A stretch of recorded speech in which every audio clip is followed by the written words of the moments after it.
Chapter 1 of the Benson Murder Case, a Philo Vance Story, by S.S. Van Dine. Philo Vance at Home. Friday, June 14, 8:30 a.m. It happened that on the morning of the momentous June the 14th, when the discovery of the murdered body of Alvin H. Benson created a sensation which, to this day, has not entirely died away, I had breakfasted with Philo Vance in his apartment. It was not unusual for me to share Vance's luncheons and dinners, but to have breakfast with him was something of an occasion. He was a late riser, and it was his habit to remain incommunicado until his midday meal. The reason for this early meeting was a matter of business, or rather of aesthetics. On the afternoon of the previous day, Vance had attended a preview of Volar's collection of Cézanne watercolours at the Kessler Galleries, and having seen several pictures he particularly wanted, he had invited me to an early breakfast to give me instructions regarding their purchase. A word concerning my relationship with Vance is necessary to clarify my rôle of narrator in this chronicle. The legal tradition is deeply embedded in my family, and when my preparatory school days were over, I was sent, almost as a matter of course, to Harvard to study law. It was there I met Vance, a reserved, cynical, and caustic freshman, who was the bane of his professors and the fear of his fellow-classmen. Why he should have chosen me, of all the students at the university, for his extra-scholastic association, I have never been able to understand fully. My own liking for Vance was simply explained. He fascinated and interested me, and supplied me with a novel kind of intellectual diversion. In his liking for me, however, no such basis of appeal was present. I was, and am now, a commonplace fellow, possessed of a conservative and rather conventional mind. But at least my mentality was not rigid, and the ponderosity of the legal procedure did not impress me greatly, which is why, no doubt, I had little taste for my inherited profession. And it is possible that these traits found certain affinities in Vance's unconscious mind. There is, to be sure, the less consoling explanation that I appealed to Vance as a kind of foil or anchorage, and that he sensed in my nature a complementary antithesis to his own. But whatever the explanation, we were much together, and as the years went by, that association ripened into an inseparable friendship. Upon graduation I entered my father's law firm, Van Dine and Davis, and, after 5 years of dull apprenticeship, I was taken into the firm as the junior partner. At present I am the second Van Dine of Van Dine, Davis, and Van Dine, with offices at 120 Broadway. At about the time my name first appeared on the letterheads of the firm, Vance returned from Europe, where he had been living during my legal novitiate, and an aunt of his having died and made him her principal beneficiary, I was called upon to discharge the technical obligations involved in putting him in possession of his inherited property. This work was the beginning of a new and somewhat unusual relationship between us. Vance had a strong distaste for any kind of business transaction, and in time I became the custodian of all his monetary interests, and his agent at large. I found that his affairs were various enough to occupy as much of my time as I cared to give to legal matters, and as Vance was able to indulge the luxury of having a personal legal factotum, so to speak, I permanently closed my desk at the office and devoted myself exclusively to his needs and whims. If, up to the time when Vance summoned me to discuss the purchase of the Cézanne, I had harboured any secret or repressed regrets for having deprived the firm of Van Dine, Davis, and Van Dine of my modest legal talents, they were permanently banished on that eventful morning. For, beginning with the notorious Benson murder, and extending over a period of nearly 4 years, it was my privilege to be a spectator of what I believe was the most amazing series of criminal cases that ever passed before the eyes of a young lawyer. Indeed, the grim dramas I witnessed during that period constitute one of the most astonishing secret documents in the police history of this country. Of these dramas, Vance was the central character.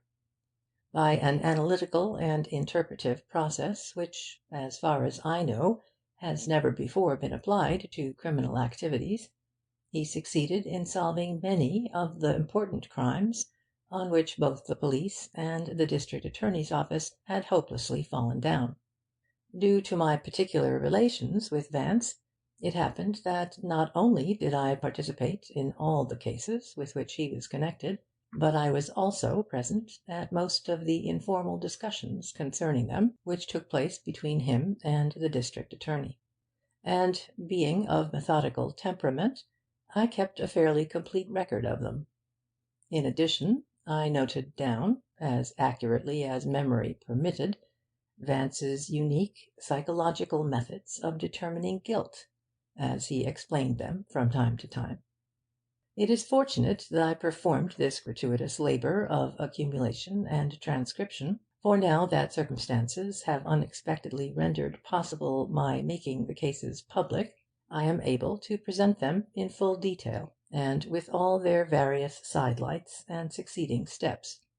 A task that would be impossible were it not for my numerous clippings and adversaria. Fortunately, too, the first case to draw Vance into its ramifications was that of Alvin Benson's murder. Not only did it prove one of the most famous of New York's causes célèbres, but it gave Vance an excellent opportunity of displaying his rare talents of deductive reasoning, and, by its nature and magnitude, aroused his interest in a branch of activity which, heretofore, had been alien to his temperamental promptings and habitual predilections. The case intruded upon Vance's life suddenly and unexpectedly, although he himself had, by a casual request made to the district attorney over a month before, been the involuntary agent of this destruction of his normal routine. The thing, in fact, burst upon us before we had quite finished our breakfast on that mid-June morning, and put an end, temporarily, to all business connected with the purchase of the Cézanne paintings. When, later in the day, I visited the Kessler galleries, 2 of the watercolours that Vance had particularly desired had been sold, and I am convinced that, despite his success in unravelling the Benson murder mystery, and his saving of at least one innocent person from arrest, he has never, to this day, felt entirely compensated for the loss of those 2 little sketches on which he had set his heart. As I was ushered into the living-room that morning by Curry, a rare old English servant, who acted as Vance's butler, valet, major domo, and, on occasions, specialty cook, Vance was sitting in a large arm-chair, attired in a Syrah silk dressing-gown and grey suede slippers, with Volar's book on Cézanne open across his knees. "Forgive my not rising, Van," he greeted me casually. "I have the whole weight of the modern evolution in art resting on my legs. Furthermore, this plebeian early rising fatigues me, you know." He rifled the pages of the volume, pausing here and there at a reproduction. "This chap Volar," he remarked at length, "has been rather liberal with our art-fearing country. He has sent a really goodish collection of his Cézanne here. I viewed 'em yesterday with the proper reverence, and, I might add, unconcern, for Kessler was watching me. And I've marked the ones I want you to buy for me as soon as the gallery opens this morning." He handed me a small catalogue he had been using as a bookmark. "A beastly assignment, I know," he added, with an indolent smile. "These delicate little smudges, with all their blank paper, will probably be meaningless to your legal mind. They're so unlike a neatly typed brief, don't you know? And you'll no doubt think some of 'em are hung upside down. One of 'em is, in fact, and Kessler doesn't know it. But don't fret, Van, old dear. They're very beautiful and valuable little knick-knacks, and rather inexpensive when one considers what they'll be bringing in a few years. Really an excellent investment for some money-lovin' soul, you know. Infinitely better than the lawyer's equity stock over which you grew so eloquent at the time of my dear Aunt Agatha's death. Footnote 1. As a matter of fact, the same watercolours that Vance obtained for $250 and $300 were bringing 3 times as much 4 years later. Vance's one passion, if a purely intellectual enthusiasm may be called a passion, was art. Not art in its narrow personal aspects, but in its broader, more universal significance. And art was not only his dominating interest, but his chief diversion. He was something of an authority on Japanese and Chinese prints. He knew tapestries and ceramics, and once I heard him give an impromptu causerie to a few guests on Tanagra figurines, which, had it been transcribed, would have made a most delightful and instructive monograph. Vance had sufficient means to indulge his instinct for collecting, and possessed a fine assortment of pictures and objets d'art. His collection was heterogeneous only in its superficial characteristics. Every piece he owned embodied some principle of form or line that related it to all the others. One who knew art could feel the unity and consistency in all the items with which he surrounded himself, however widely separated they were in point of time, or métier, or surface appeal. Vance, I have always felt, was one of those rare human beings, a collector with a definite philosophic point of view. His apartment in East 38th Street, actually the 2 top floors of an old mansion, beautifully remodelled and in part rebuilt to secure spacious rooms and lofty ceilings, was filled, but not crowded, with rare specimens of Oriental and Occidental, ancient and modern art. His paintings ranged from the Italian primitives to Cézanne and Matisse, and among his collection of original drawings were works as widely separated as those of Michelangelo and Picasso. Vance's Chinese prints constituted one of the finest private collections in this country. They included beautiful examples of the work of Ririomin, Rianchu, Jinkomin, Kakai, and Mokai. "The Chinese," Vance once said to me, "are the truly great artists of the East. They were the men whose work expressed most intensely a broad philosophic spirit. By contrast, the Japanese were superficial. It's a long step between the little more than decorative souci of Hokusai and the profoundly thoughtful and conscious artistry of Ririomin. Even when Chinese art degenerated under the Manchus, we find in it a deep philosophic quality, a spiritual sensibilité, so to speak. And in the modern copies of copies, in what is called the Bunjinga style, we still have pictures of profound meaning." Vance's catholicity of taste in art was remarkable. His collection was as varied as that of a museum.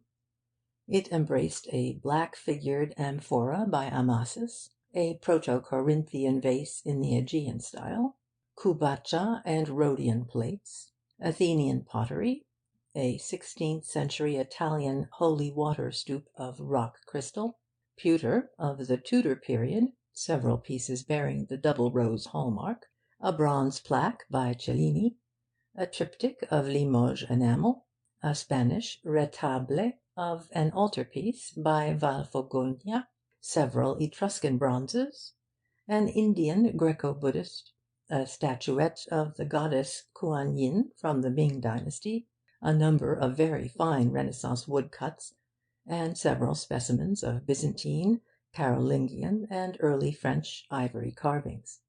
His Egyptian treasures included a gold jug from Zakazek, a statuette of the Lady Nai, as lovely as the one in the Louvre, 2 beautiful carved steles of the first Theban age, various small sculptures comprising rare representations of Hapi and Amset, and several Argentine bowls carved with Calafiscos dancers. On top of one of his embayed Jacobean bookcases in the library, where most of his modern paintings and drawings were hung, was a fascinating group of African sculpture, ceremonial masks and statuette fetishes from French Guinea, the Sudan, Nigeria, the Ivory Coast, and the Congo. A definite purpose has animated me in speaking at such length about Vance's art instinct, for in order to understand fully the melodramatic adventures which began for him on that June morning, one must have a general idea of the man's penchant and inner promptings.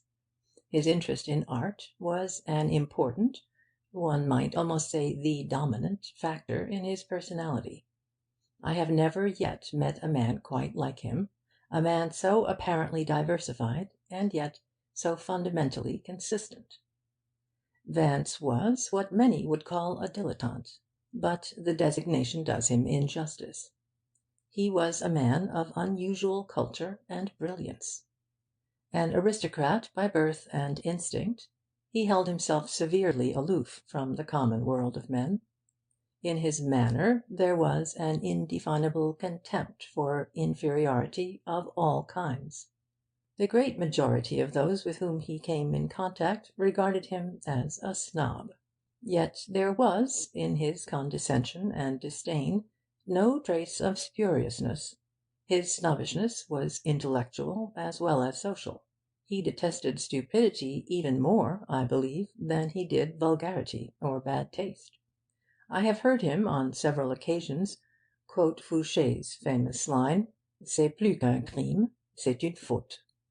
And he meant it literally. Vance was frankly a cynic, but he was rarely bitter. His was a flippant, juvenalian cynicism. Perhaps he may best be described as a bored and supercilious, but highly conscious and penetrating spectator of life. He was keenly interested in all human reactions, but it was the interest of the scientist, not the humanitarian. Withal, he was a man of rare personal charm.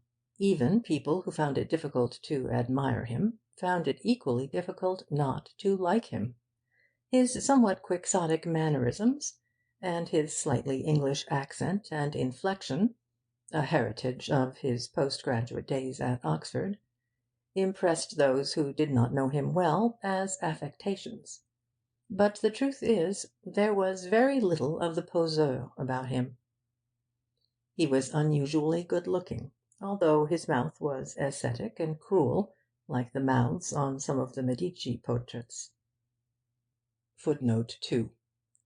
I am thinking particularly of Bronzino's portraits of Pietro de' Medici and Cosimo de' Medici in the National Gallery, and of Vasari's medallion portrait of Lorenzo de' Medici in the Vecchio Palazzo, Florence.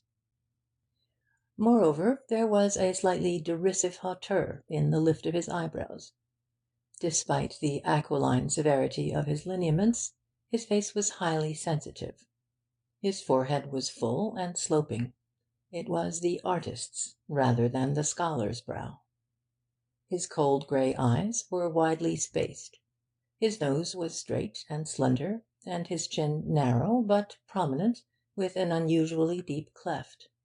When I saw John Barrymore recently in Hamlet, I was somehow reminded of Vance. And once before, in a scene of Caesar and Cleopatra, played by Forbes Robertson, I received a similar impression. Footnote 3.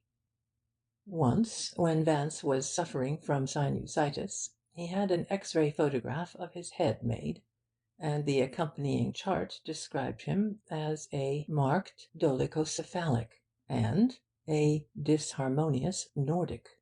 It also contained the following data: cephalic index 75, nose leptorine with an index of 48, facial angle 85 degrees. Vertical index, 72. Upper facial index, 54. Interpupillary width, 67. Chin, mesognathous with an index of 103. Sella turcica, abnormally large. Vance was slightly under 6 feet, graceful, and giving the impression of sinewy strength and nervous endurance. He was an expert fencer, and had been the captain of the university's fencing team. He was mildly fond of outdoor sports, and had a knack of doing things well without any extensive practice. His golf handicap was only 3, and one season he had played on our champion polo team against England. Nevertheless, he had a positive antipathy to walking, and would not go 100 yards on foot if there was any possible means of riding. In his dress he was always fashionable, scrupulously correct to the smallest detail, yet unobtrusive. He spent considerable time at his clubs. His favourite was the Stuyvesant, because, as he explained to me, its membership was drawn largely from the political and commercial ranks, and he was never drawn into a discussion which required any mental effort. He went occasionally to the more modern operas, and was a regular subscriber to the symphony concerts and chamber music recitals. Incidentally, he was one of the most unerring poker players I have ever seen. I mention this fact not merely because it was unusual and significant that a man of Vance's type should have preferred so democratic a game to bridge or chess, for instance, but because his knowledge of the science of human psychology involved in poker had an intimate bearing on the chronicles I am about to set down. Vance's knowledge of psychology was, indeed, uncanny. He was gifted with an instinctively accurate judgment of people, and his study and reading had co-ordinated and rationalised this gift to an amazing extent.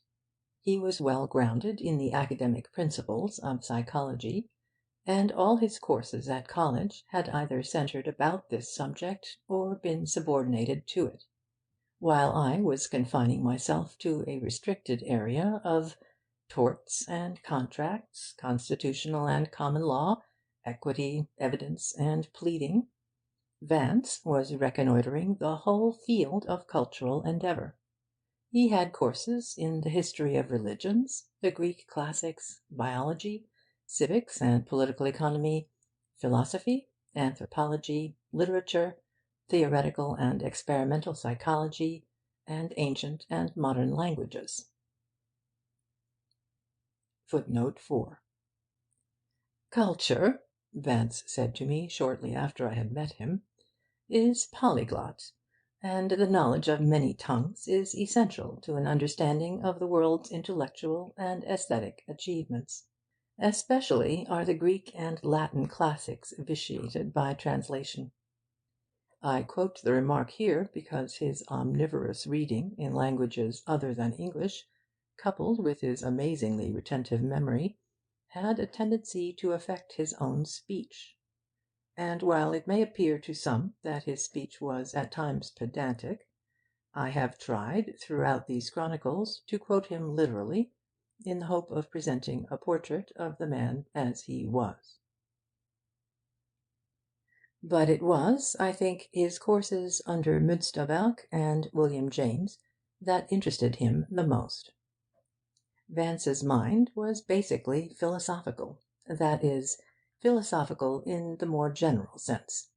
Being singularly free from the conventional sentimentalities and current superstitions, he could look beneath the surface of human acts into actuating impulses and motives. Moreover, he was resolute both in his avoidance of any attitude that savoured of credulousness, and in his adherence to cold, logical exactness in his mental processes. "Until we can approach all human problems," he once remarked, "with the clinical aloofness and cynical contempt of a doctor examining a guinea pig strapped to a board, we have little chance of getting at the truth." Vance led an active, but by no means animated social life, a concession to various family ties. But he was not a social animal. I cannot remember ever having met a man with so undeveloped a gregarious instinct, and when he went forth into the social world it was generally under compulsion. In fact, one of his duty affairs had occupied him on the night before that memorable June breakfast.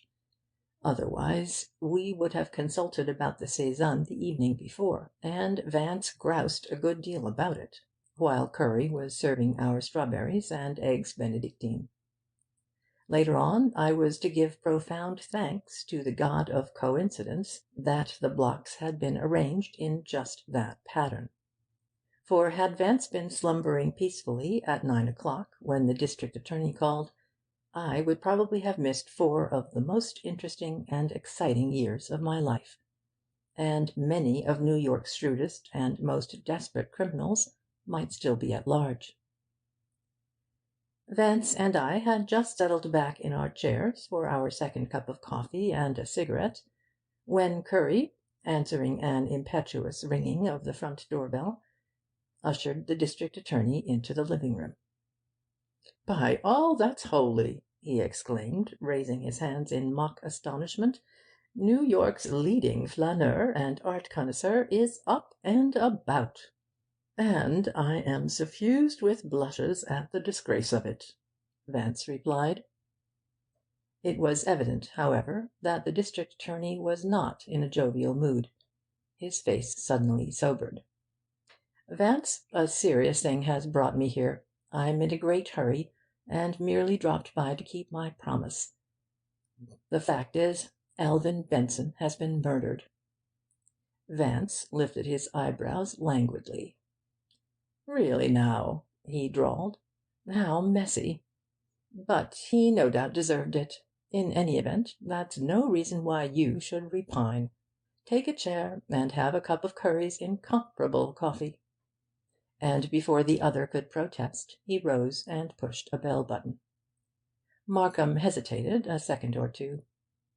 "Oh, well, a couple of minutes won't make any difference, but only a gulp." And he sank into a chair facing us. End of chapter 1.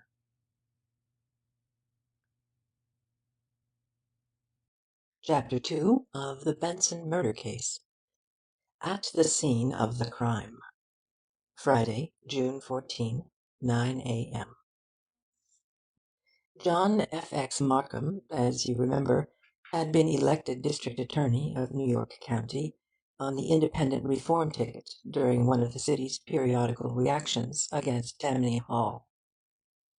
He served his 4 years, and would probably have been elected to a second term had not the ticket been hopelessly split by the political juggling of his opponents.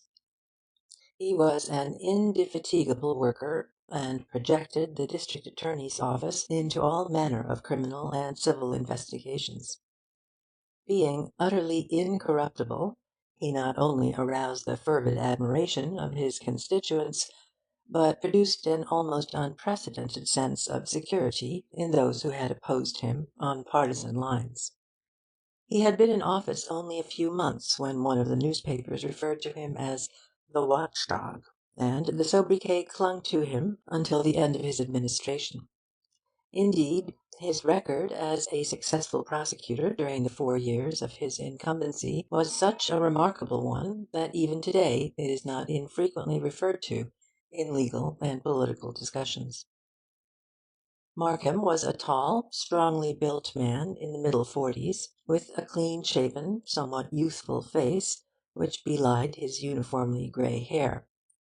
He was not handsome according to conventional standards, but he had an unmistakable air of distinction, and was possessed of an amount of social culture rarely found in our latter-day political office-holders. Withal, he was a man of brusque and vindictive temperament, but his brusqueness was an incrustation on a solid foundation of good breeding, not, as is usually the case, the roughness of substructure showing through an inadequately superimposed crust of gentility. When his nature was relieved of the stress of duty and care, he was the most gracious of men. But early in my acquaintance with him, I had seen his attitude of cordiality suddenly displaced by one of grim authority. It was as if a new personality, hard, indomitable, symbolic of eternal justice, had in that moment been born in Markham's body. I was to witness this transformation many times before our association ended. In fact, this very morning, as he sat opposite to me in Vance's living room, there was more than a hint of it in the aggressive sternness of his expression, and I knew that he was deeply troubled over Alvin Benson's murder. He swallowed his coffee rapidly, and was setting down the cup, when Vance, who had been watching him with quizzical amusement, remarked, "I say, why this sad preoccupation over the passing of one Benson? You weren't, by any chance, the murderer, what?" Markham ignored Vance's levity. "I'm on my way to Benson's. Do you care to come along? You asked for the experience, and I dropped in to keep my promise." I then recalled that several weeks before, at the Stuyvesant Club, when the subject of the prevalent homicides in New York was being discussed, Vance had expressed a desire to accompany the district attorney on one of his investigations, and that Markham had promised to take him on his next important case. Vance's interest in the psychology of human behaviour had prompted the desire, and his friendship with Markham, which had been of long standing, had made the request possible. "You remember everything, don't you?" Vance replied, lazily. "An admirable gift, even if an uncomfortable one." He glanced at the clock on the mantel. It lacked a few minutes of 9. "But what an indecent hour! Suppose someone should see me." Markham moved forward impatiently in his chair. "Well, if you think the gratification of your curiosity would compensate you for the disgrace of being seen in public at 9 o'clock in the morning, you'll have to hurry. I certainly won't take you in dressing gown and bedroom slippers. And I most certainly won't wait over 5 minutes for you to get dressed." "Why the haste, old dear?" Vance asked, yawning. "The chap's dead, don't you know? He can't possibly run away." "Come, get a move on, you orchid," the other urged. "This affair is no joke. It's damned serious. And from the looks of it, it's going to cause an ungodly scandal. What are you going to do?" "Do?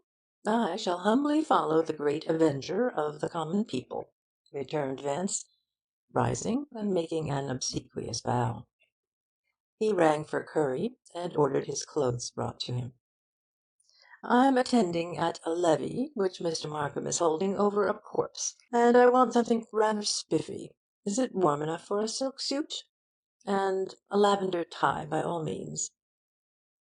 "I trust you won't also wear your green carnation," grumbled Markham. "Tut, tut!" Vance chided him. "You've been reading Mr. Hitchens.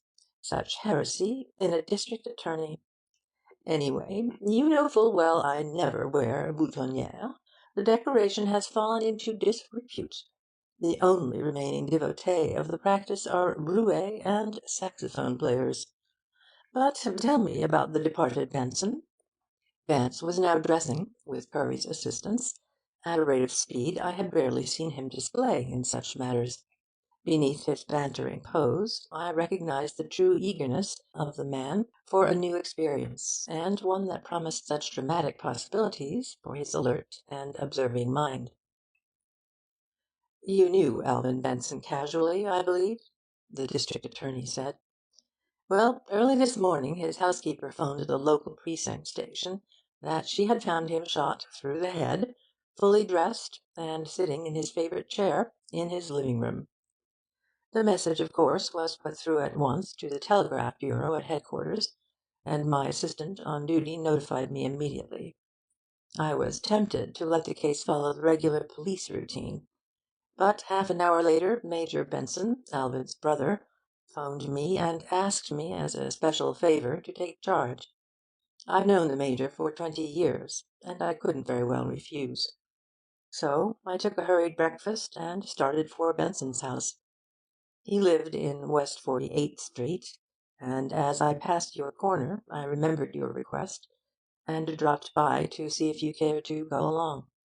"Most considerate," murmured Vance, adjusting his four in hand before a small polychrome mirror by the door. Then he turned to me. "Come, Van, we'll all gaze upon the defunct Benson. I'm sure some of Markham's sleuths will unearth the fact that I detested the bounder and accuse me of the crime. And I'll feel safer, don't you know, with legal talent at hand. No objections, what, Markham?" "Certainly not," the other agreed readily, although I felt that he would rather not have had me along. But I was too deeply interested in the affair to offer any ceremonious objections, and I followed Vance and Markham downstairs. As we settled back in the waiting taxicab and started up Madison Avenue, I marvelled a little, as I had often done before, at the strange friendship of these two dissimilar men beside me. Markham, forthright, conventional, a trifle austere, and over serious in his dealings with life, and Vance, casual, mercurial, debonair, and whimsically cynical in the face of the grimmest realities. And yet this temperamental diversity seemed, in some wise, the very cornerstone of their friendship. It was as if each saw in the other some unattainable field of experience and sensation that had been denied himself. Markham represented to Vance the solid and immutable realism of life, whereas Vance symbolized for Markham the carefree, exotic gipsy spirit of intellectual adventure. Their intimacy, in fact, was even greater than showed on the surface, and despite Markham's exaggerated deprecations of the other's attitudes and opinions, I believe he respected Vance's intelligence more profoundly than that of any other man he knew. As we rode uptown that morning, Markham appeared preoccupied and gloomy. No word had been spoken since we left the apartment, but as we turned west into 48th Street, Vance asked, "What is the social etiquette of these early morning murder functions, aside from removing one's hat in the presence of the body?" "You keep your hat on," growled Markham. "My word, like a synagogue, what? Most interestin'. Perhaps one takes off one's shoes so as not to confuse the footprints?" "No," Markham told him. "The guests remain fully clothed, in which the function differs from the ordinary evening affairs of your smart set." "My dear Markham," Vance's tone was one of melancholy reproof, "the horrified moralist in your nature is at work again. That remark of yours was positively Epworth Leaguish." Markham was too abstracted to follow up Vance's badinage. "There are one or two things," he said soberly, "that I think I'd better warn you about. From the looks of it, this case is going to cause considerable noise, and there'll be a lot of jealousy and battling for honours. I won't be fallen upon and caressed affectionately by the police for coming in at this stage of the game, so be careful not to rub their bristles the wrong way. My assistant, who's there now, tells me he thinks the inspector has put Heath in charge. Heath's a sergeant in the Homicide Bureau, and is undoubtedly convinced at the present moment that I'm taking hold in order to get publicity." "Aren't you his technical superior?" asked Vance.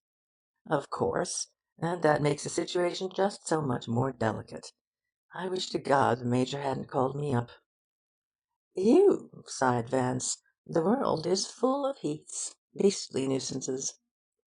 "Don't misunderstand me," Markham hastened to assure him. "Heath is a good man, in fact, as good a man as we've got. The mere fact that he was assigned to the case shows how seriously the affair is regarded at headquarters. There will be no unpleasantness about my taking charge, you understand, but I want the atmosphere to be as halcyon as possible. Heath'll resent my bringing along you two chaps as spectators, anyway. So I beg of you, Vance, emulate the modest Violet." "I prefer the blushing rose, if you don't mind," Vance protested. However, I'll instantly give the hypersensitive Heath one of my choicest Régie cigarettes with the rose petal tips. If you do, smiled Markham, he'll probably arrest you as a suspicious character. We had drawn up abruptly in front of an old brownstone residence on the upper side of 48th Street, near 6th Avenue. It was a house of the better class, built on a 25-foot lot, in a day when permanency and beauty were still matters of consideration among the city's architects.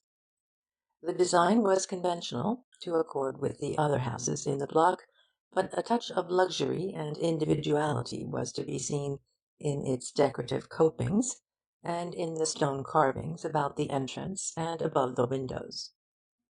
There was a shallow paved areaway between the street line and the front elevation of the house, but this was enclosed in a high iron railing, and the only entrance was by way of the front door, which was about 6 feet above the street level, at the top of a flight of 10 broad stone stairs. Between the entrance and the right-hand wall were two spacious windows, covered with heavy iron grilles. A considerable crowd of morbid onlookers had gathered in front of the house, and on the steps lounged several alert-looking young men whom I took to be newspaper reporters. The door of our taxicab was opened by a uniformed patrolman, who saluted Markham with exaggerated respect, and ostentatiously cleared a passage for us through the gaping throng of idlers. Another uniformed patrolman stood in the vestibule, and, on recognizing Markham, held the outer door open for us, and saluted with great dignity. "Ave Caesar, te salutamus," whispered Vance, grinning. "Be quiet," Markham grumbled. "I've got troubles enough without your garbled quotations." As we passed through the massive carved oak front door into the main hallway, we were met by Assistant District Attorney Dinwiddie, a serious, swarthy young man with a prematurely lined face, whose appearance gave one the impression that most of the woes of humanity were resting upon his shoulders. "Good morning, Chief," he greeted Markham with eager relief. "I'm damn glad you've got here. This case'll whip things wide open. Cut-and-dried murder, and not a lead." Markham nodded gloomily, and looked past him into the living room. "Who's here?" he asked. "The whole works, from the chief inspector down," Dinwiddie told him, with a hopeless shrug, as if the fact boded ill for all concerned. At that moment a tall, massive, middle-aged man with a pink complexion and a closely cropped white moustache appeared in the doorway of the living room. On seeing Markham, he came forward stiffly, with outstretched hand. I recognized him at once as Chief Inspector O'Brien, who was in command of the entire police department. Dignified greetings were exchanged between him and Markham, and then Vance and I were introduced to him. Inspector O'Brien gave us each a curt, silent nod, and turned back to the living room, with Markham, Dinwiddie, Vance, and myself following. The room, which was entered by a wide double door about 10 feet down the hall, was a spacious one, almost square, with high ceilings. Two windows gave on the street, and on the extreme right of the north wall, opposite to the front of the house, was another window opening on a paved court. To the left of this window were the sliding doors leading into the dining room at the rear. The room presented an appearance of garish opulence. About the walls hung some elaborately framed paintings of race-horses, and a number of mounted hunting trophies. A highly coloured oriental rug covered nearly the entire floor. In the middle of the east wall, facing the door, was an ornate fireplace and carved marble mantel. Placed diagonally in the corner on the right stood a walnut upright piano with copper trimmings. Then there was a mahogany bookcase with glass doors and figured curtains, a sprawling tapestried davenport, a squat Venetian tabouret with inlaid mother of pearl, a teakwood stand containing a large brass samovar, and a buhl-topped centre table nearly 6 feet long.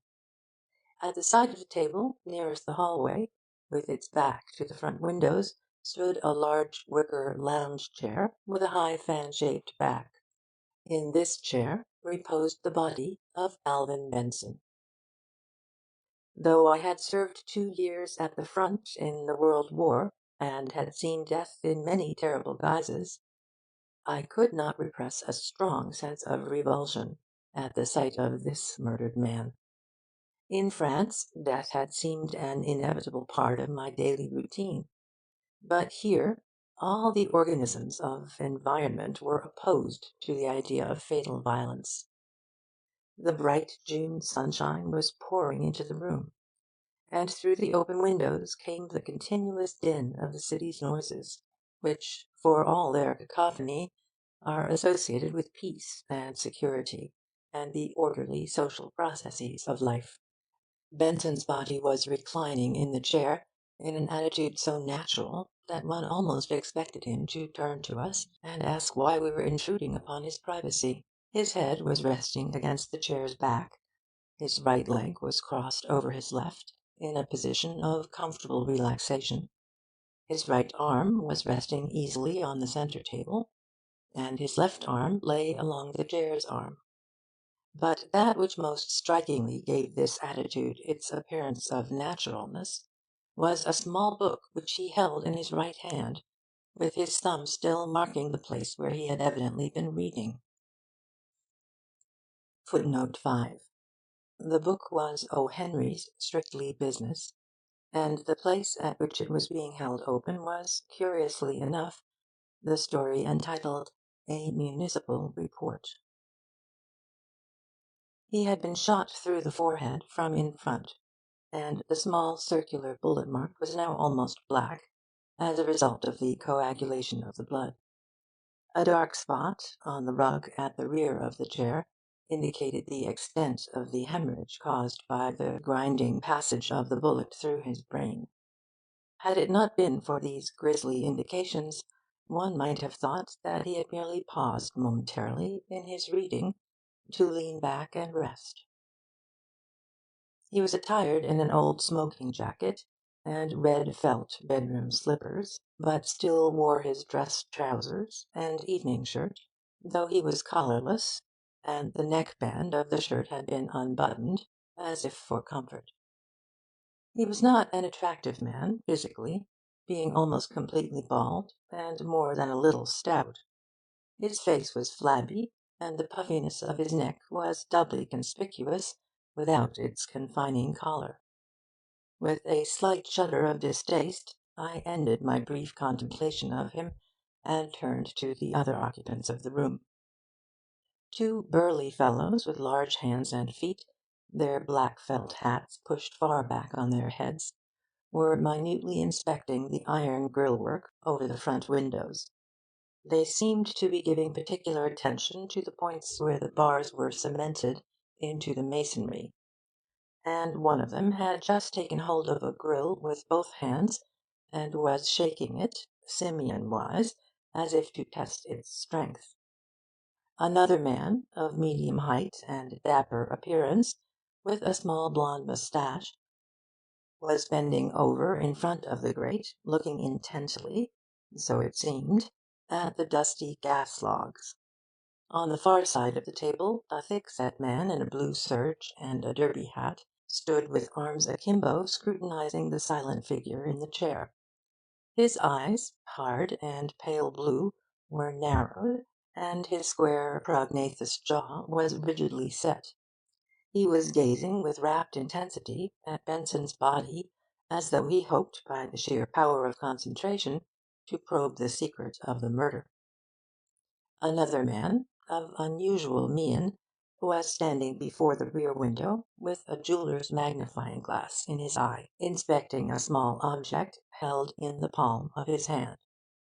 From the pictures I had seen of him, I knew he was Captain Carl Hagedorn, the most famous firearms expert in America.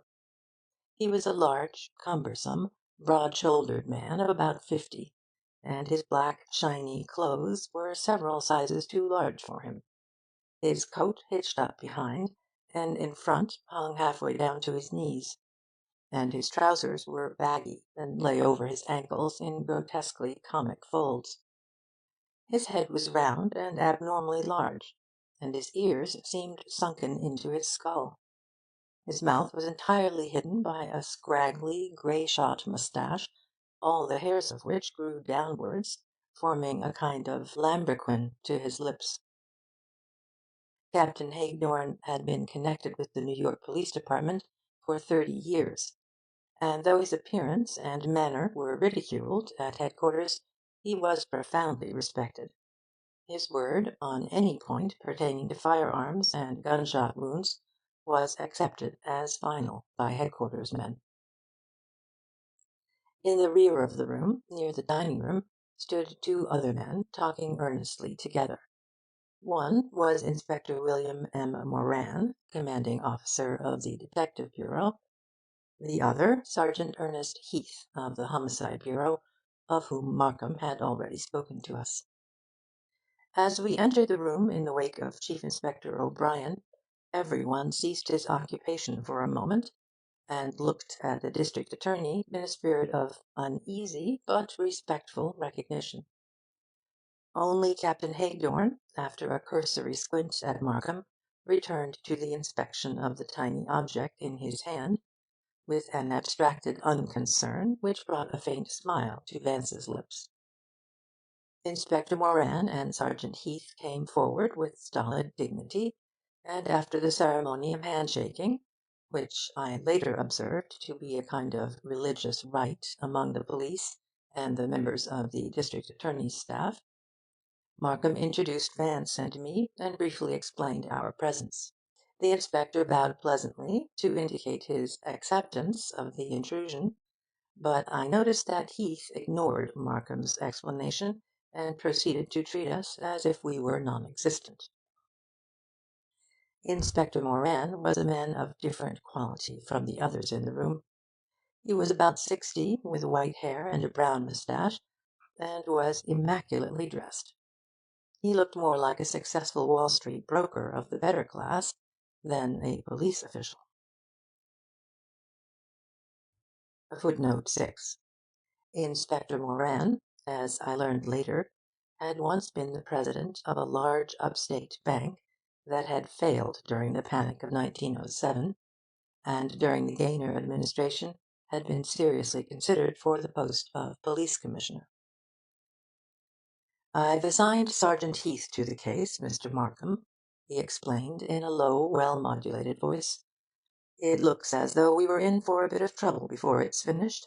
Even the Chief Inspector thought it warranted his lending the moral support of his presence to the preliminary rounds. He has been here since 8 o'clock." Inspector O'Brien had left us immediately upon entering the room, and now stood between the front windows, watching the proceedings, with a grave, indecipherable face. "Well, I think I'll be going," Moran added. "They had me out of bed at 7:30, and I haven't had any breakfast yet. I won't be needed anyway, now that you're here. Good morning." And again he shook hands. When he had gone, Markham turned to the assistant district attorney. "Look after these two gentlemen, will you, Dinwiddie? They're babes in the wood, and want to see how these affairs work. Explain things to them, while I have a little confab with Sergeant Heath." Dinwiddie accepted the assignment eagerly. I think he was glad of the opportunity to have someone to talk to, by way of venting his pent-up excitement. As the three of us turned rather instinctively toward the body of the murdered man, he was, after all, the hub of this tragic drama, I heard Heath say, in a sullen voice, "I suppose you'll take charge now, Mr. Markham." Dinwiddie and Vance were talking together, and I watched Markham with interest after what he had told us of the rivalry between the police department and the district attorney's office. Markham looked at Heath with a slow, gracious smile, and shook his head. "No, Sergeant," he replied. "I'm here to work with you, and I want that relationship understood from the outset. In fact, I wouldn't be here now if Major Benson hadn't phoned me and asked me to lend a hand, and I particularly want my name kept out of it. It's pretty generally well known, and if it isn't, it will be, that the Major is an old friend of mine. So it will be better all round if my connection with the case is kept quiet."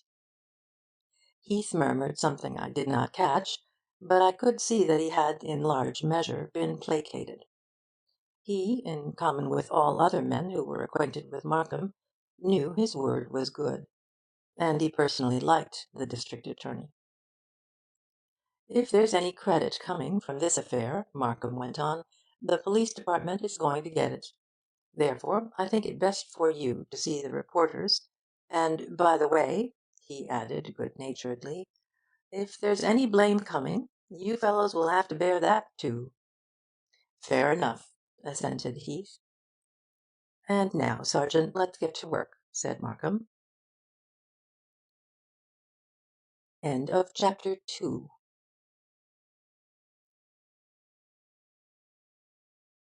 Chapter 3 of the Benson Murder Case.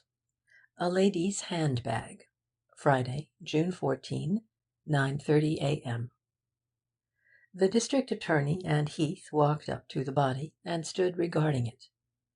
"You see," Heath explained, "he was shot directly from the front. Pretty powerful shot, too, for the bullet passed through the head and struck the woodwork over there by the window." He pointed to a place on the wainscot, a short distance from the floor, near the drapery of the window nearest the hallway. "We found the expelled shell, and Captain Hagedorn's got the bullet." He turned to the firearms expert. "How about it, Captain? Anything special?" Hagedorn raised his head slowly and gave Heath a myopic frown. Then, after a few awkward movements, he answered with unhurried precision. "A .45 Army bullet, Colt automatic." "Any idea how close to Benson the gun was held?" asked Markham. "Yes, sir, I have," Hagedorn replied, in his ponderous monotone. "Between 5 and 6 feet, probably." Heath snorted. "Probably," he repeated to Markham, with good-natured contempt. "You can bank on it, if the captain says so. You see, sir, nothing smaller than a .44 or .45 will stop a man, and these steel-capped army bullets go through a human skull like it was cheese. But in order to carry straight to the woodwork, the gun had to be held pretty close, and as there aren't any powder marks on the face, it's a safe bet to take the captain's figures as to distance." At this point we heard the front door open and close, and Dr. Doremus, the chief medical examiner, accompanied by his assistant, bustled in. He shook hands with Markham and Inspector O'Brien, and gave Heath a friendly salutation. "Sorry I couldn't get here sooner," he apologized. He was a nervous man, with a heavily seamed face and the manner of a real estate salesman. "What have we got here?" he asked in the same breath, making a wry face at the body in the chair. "You tell us, Doc," retorted Heath. Dr. Doremus approached the murdered man with a callous indifference indicative of a long process of hardening. He first inspected the face closely. He was, I imagine, looking for powder marks. Then he glanced at the bullet hole in the forehead and at the ragged wound in the back of the head. Next, he moved to the dead man's arm, bent the fingers, and pushed the head a little to the side. Having satisfied himself as to the state of rigor mortis, he turned to Heath. "Can we get him on the settee there?" Heath looked at Markham inquiringly. "All through, sir." Markham nodded, and Heath beckoned to the two men at the front windows, and ordered the body placed on the davenport. It retained its sitting posture, due to the hardening of the muscles after death, until the doctor and his assistant straightened out the limbs. The body was then undressed, and Dr. Doremus examined it carefully for other wounds. He paid particular attention to the arms, and he opened both hands wide and scrutinized the palms. At length he straightened up and wiped his hands on a large coloured silk handkerchief. "Shot through the left frontal," he announced. "Direct angle of fire. Bullet passed completely through the skull. Exit wound in the left occipital region. Base of skull. You found the bullet, didn't you? He was awake when shot, and death was immediate. Probably never knew what hit him. He's been dead about, well, I should judge 8 hours, maybe longer." "How about 12:30 for the exact time?" asked Heath. The doctor looked at his watch. "Fits O.K. Anything else?" No one answered, and after a slight pause the chief inspector spoke. "We'd like a post-mortem report today, Doctor." "That'll be all right," Dr. Doremus answered, snapping shut his medical case and handing it to his assistant. "But get the body to the mortuary as soon as you can." After a brief handshaking ceremony he went out hurriedly. Heath turned to the detective who had been standing by the table when we entered. "Burke, you phone headquarters to call for the body, and tell 'em to get a move on. Then go back to the office and wait for me." Burke saluted and disappeared. Heath then addressed one of the two men who had been inspecting the grilles in the front windows. "How about the ironwork, Snitkin?" "Not a chance, Sergeant," was the answer. "Strong as a jail, both of 'em. Nobody never got in through those windows." "Very good," Heath told him. "Now you two fellows chase along with Burke." When they had gone, the dapper man in the blue serge suit and derby, whose sphere of activity had seemed to be the fireplace, laid 2 cigarette butts on the table. "I found these under the gas logs, Sergeant," he explained unenthusiastically. "Not much, but there's nothing else laying around." "All right, Emery." Heath gave the butts a disgruntled look. "You needn't wait, either. I'll see you at the office later." Haydorn came ponderously forward. "I guess I'll be getting along too," he rumbled. "But I'm going to keep this bullet a while. It's got some peculiar rifling marks on it. You don't want it specially, do you, Sergeant?" Heath smiled tolerantly. "What'll I do with it, Captain? You keep it. But don't you dare lose it." "I won't lose it," Haydorn assured him, with stodgy seriousness, and without so much as a glance at either the district attorney or the chief inspector.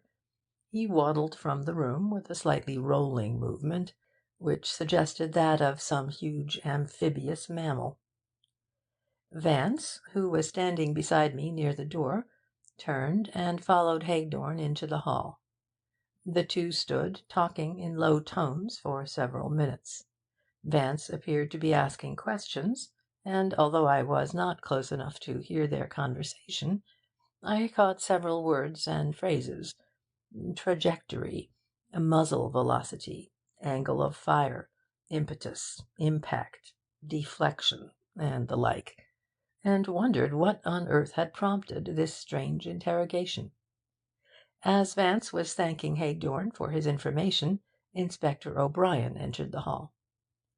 "Learning fast?" he asked, smiling patronizingly at Vance. Then, without waiting for a reply, "Come along, Captain. I'll drive you downtown." Markham heard him. "Have you got room for Dinwiddie, too, Inspector?" "Plenty, Mr. Markham." The three of them went out.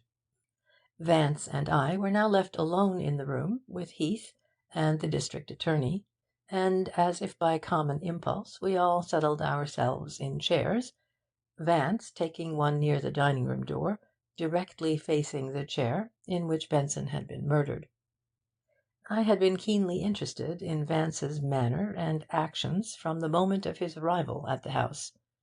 When he had first entered the room, he had adjusted his monocle carefully, an act which, despite his air of passivity, I recognised as an indication of interest. When his mind was alert, and he wished to take on external impressions quickly, he invariably brought out his monocle.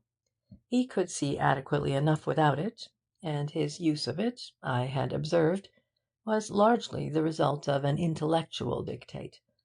The added clarity of vision it gave him seemed subtly to affect his clarity of mind.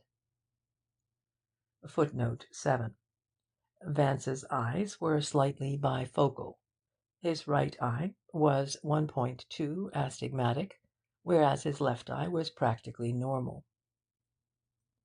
At first he had looked over the room incuriously, and watched the proceedings with bored apathy. But during Heath's brief questioning of his subordinates, an expression of cynical amusement had appeared on his face.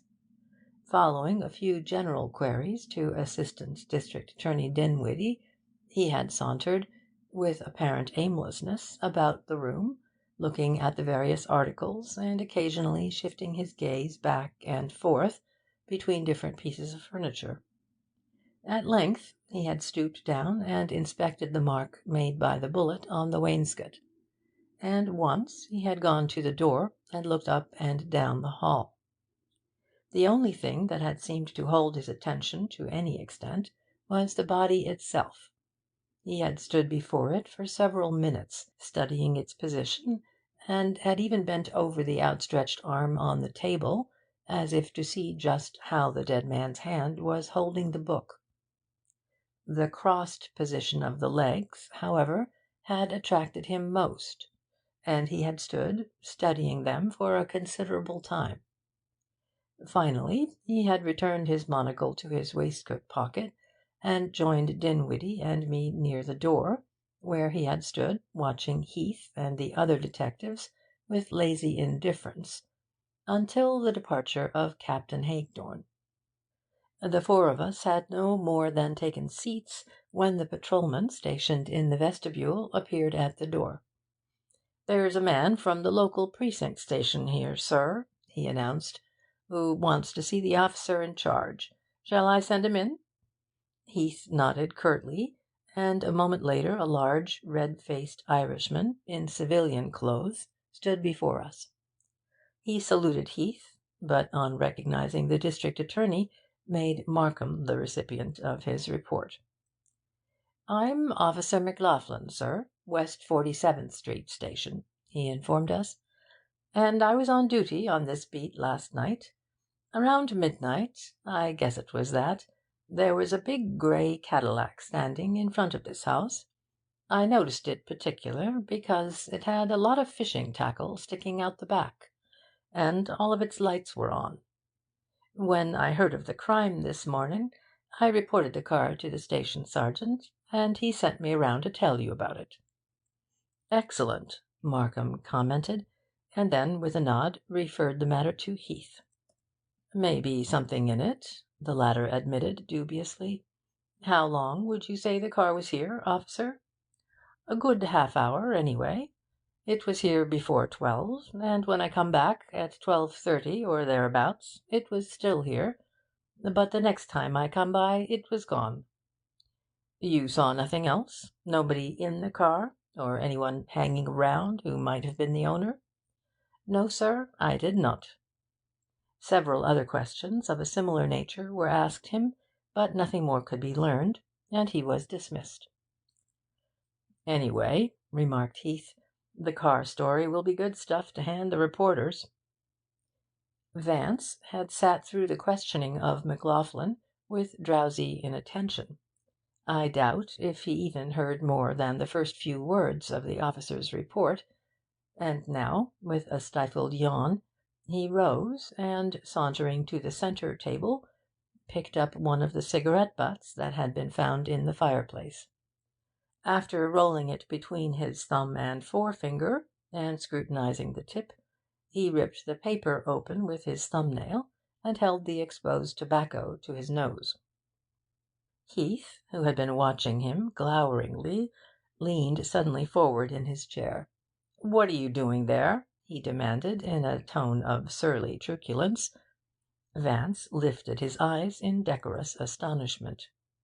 "Merely smelling of the tobacco," he replied, with condescending unconcern. It's rather mild, but delicately blended. The muscles in Heath's cheeks worked angrily.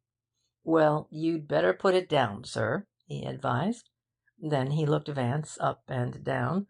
"Tobacco expert?" he asked, with ill-disguised sarcasm. "Oh dear, no." Vance's voice was dulcet. "My specialty is scarab cartouche of the Ptolemaic dynasties." Markham interposed diplomatically. "You really shouldn't touch anything around here, Vance, at this stage of the game. You never know what'll turn out to be important.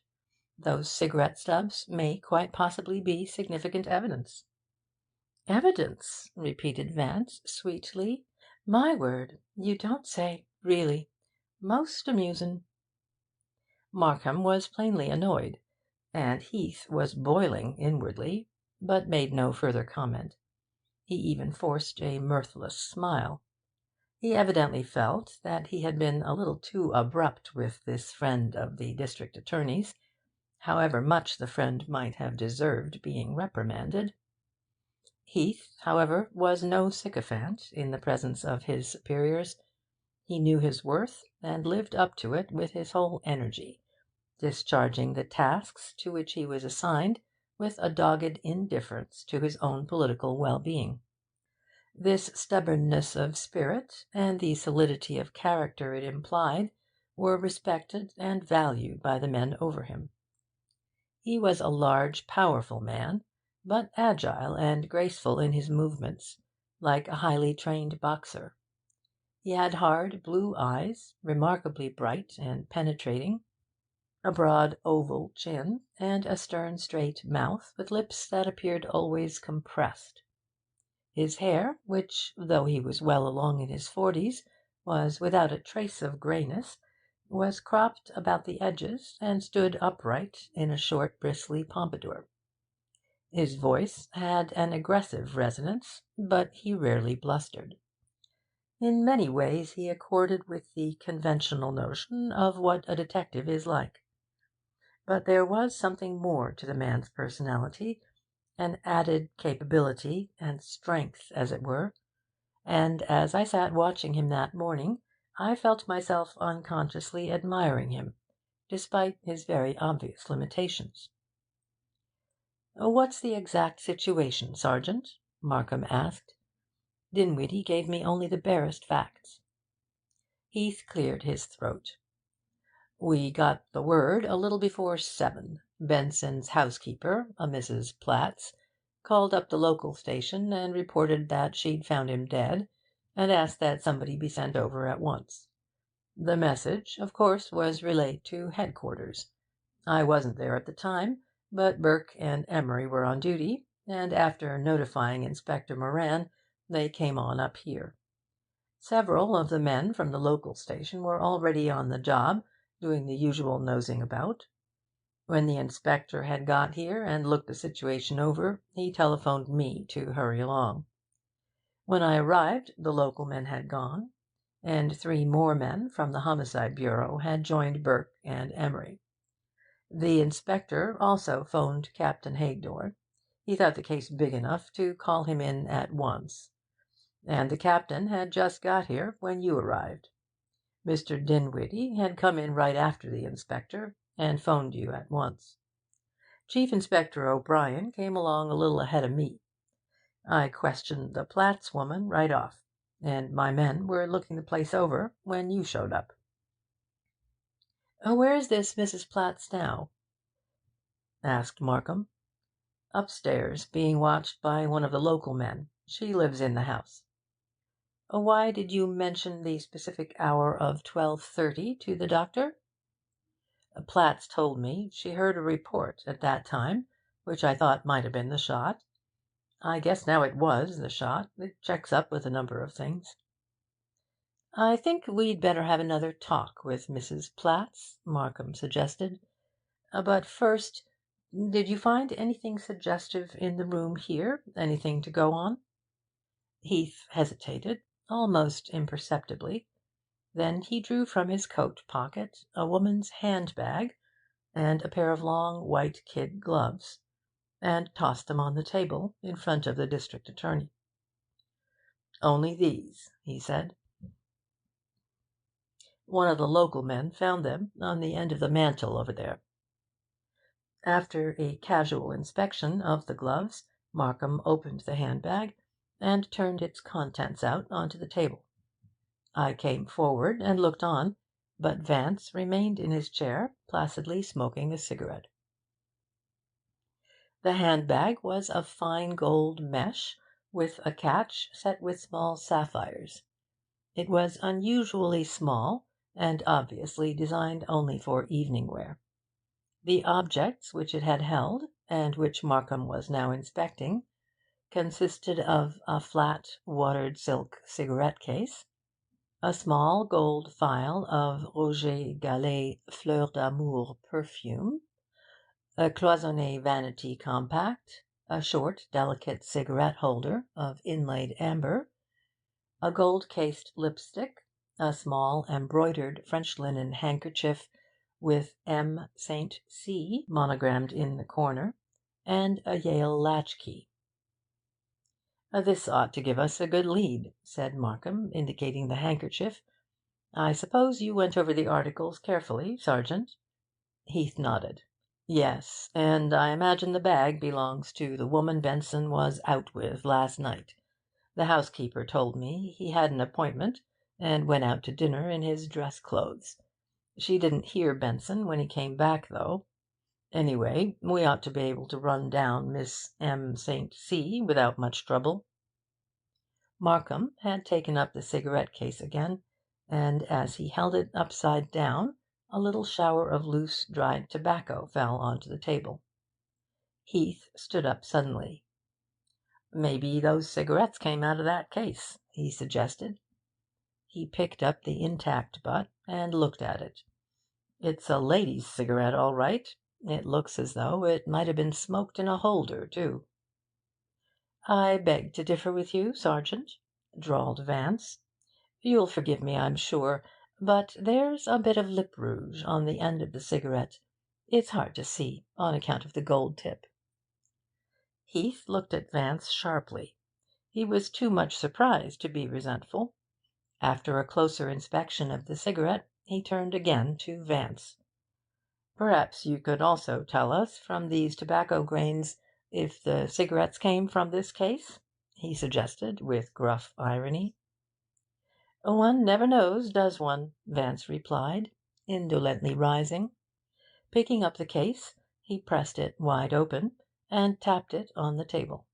Then he looked into it closely, and a humorous smile twitched the corners of his mouth.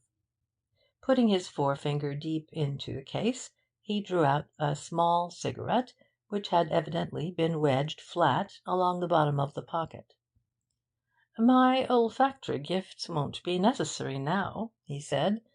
"It is apparent, even to the naked eye, that the cigarettes are, to speak loosely, identical. Eh, what, Sergeant?" Heath grinned good-naturedly. "That's one on us, Mr. Markham." And he carefully put the cigarette and the stub in an envelope, which he marked and pocketed. "You now see, Vance," observed Markham, "the importance of those cigarette butts." "Can't say that I do," responded the other. "Of what possible value is a cigarette butt? You can't smoke it, you know." "It's evidence, my dear fellow," explained Markham patiently. "One knows that the owner of this bag returned with Benson last night, and remained long enough to smoke 2 cigarettes." Vance lifted his eyebrows in mock amazement. "One does one? Fancy that, now!" "It only remains to locate her," interjected Heath. "She's a rather decided brunette, at any rate, if that fact will facilitate your quest any," said Vance easily. "Though why you should desire to annoy the lady, I can't for the life of me imagine. Really I can't, don't you know?" "Why do you say she's a brunette?" asked Markham. "Well, if she isn't," Vance told him, sinking listlessly back in his chair, "then she should consult a cosmetician as to the proper way to make up. I see she uses Rachel powder and Guerlain's dark lipstick, and it simply isn't done among blondes, old dear." "I defer, of course, to your expert opinion," smiled Markham. Then, to Heath, "I guess we'll have to look for a brunette, Sergeant." "It's all right with me," agreed Heath jocularly. By this time I think he had entirely forgiven Vance for destroying the cigarette butt. End of chapter 3.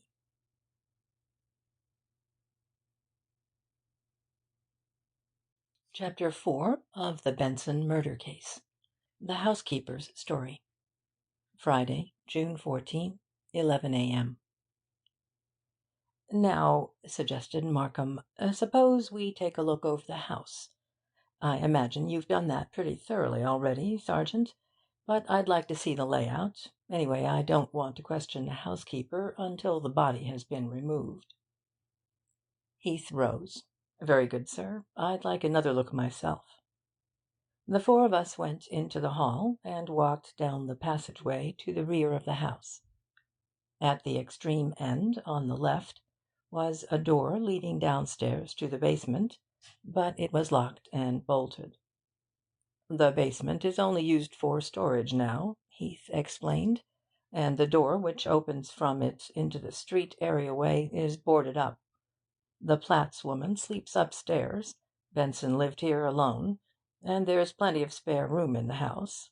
And the kitchen is on this floor." He opened a door on the opposite side of the passageway, and we stepped into a small, modern kitchen. Its two high windows, which gave into the paved rear yard, at a height of about 8 feet from the ground, were securely guarded with iron bars, and in addition the sashes were closed and locked. Passing through a swinging door, we entered the dining room, which was directly behind the living room. The two windows here looked upon a small stone court, really no more than a deep air well between Benson's house and the adjoining one, and these also were iron barred and locked. We now re-entered the hallway, and stood for a moment at the foot of the stairs leading above. "You can see, Mr. Markham," Heath pointed out, "that whoever shot Benson must have gotten in by the front door. There's no other way he could have entered. Living alone, I guess Benson was a little touchy on the subject of burglars. The only window that wasn't barred was the rear one in the living room, and that was shut and locked. Anyway, it only leads into the inside court. The front windows of the living room have that ironwork over them, so they couldn't have been used even to shoot through, for Benson was shot from the opposite direction. It's pretty clear the gunmen got in the front door." "Looks that way," said Markham. "And pardon me for saying so," remarked Vance, "but Benson let him in." "Yes," retorted Heath unenthusiastically. "Well, we'll find all that out later, I hope." "Oh, doubtless," Vance dryly agreed. We ascended the stairs, and entered Benson's bedroom, which was directly over the living room.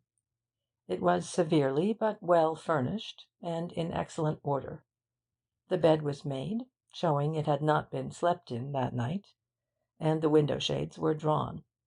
Benson's dinner jacket and white piqué waistcoat were hanging over a chair. A winged collar and a black bow tie were on the bed, where they had evidently been thrown when Benson had taken them off on returning home. A pair of low evening shoes were standing by the bench at the foot of the bed. In a glass of water on the night table was a platinum plate of 4 false teeth, and a toupee of beautiful workmanship was lying on the chiffonier. This last item aroused Vance's special interest. He walked up to it and regarded it closely. "Most interestin'," he commented. "Our departed friend seems to have worn false hair. Did you know that, Markham?" "I always suspected it," was the indifferent answer. Heath, who had remained standing on the threshold, seemed a little impatient. "There's only one other room on this floor," he said, leading the way down the hall. "It's also a bedroom for guests, so the housekeeper explained."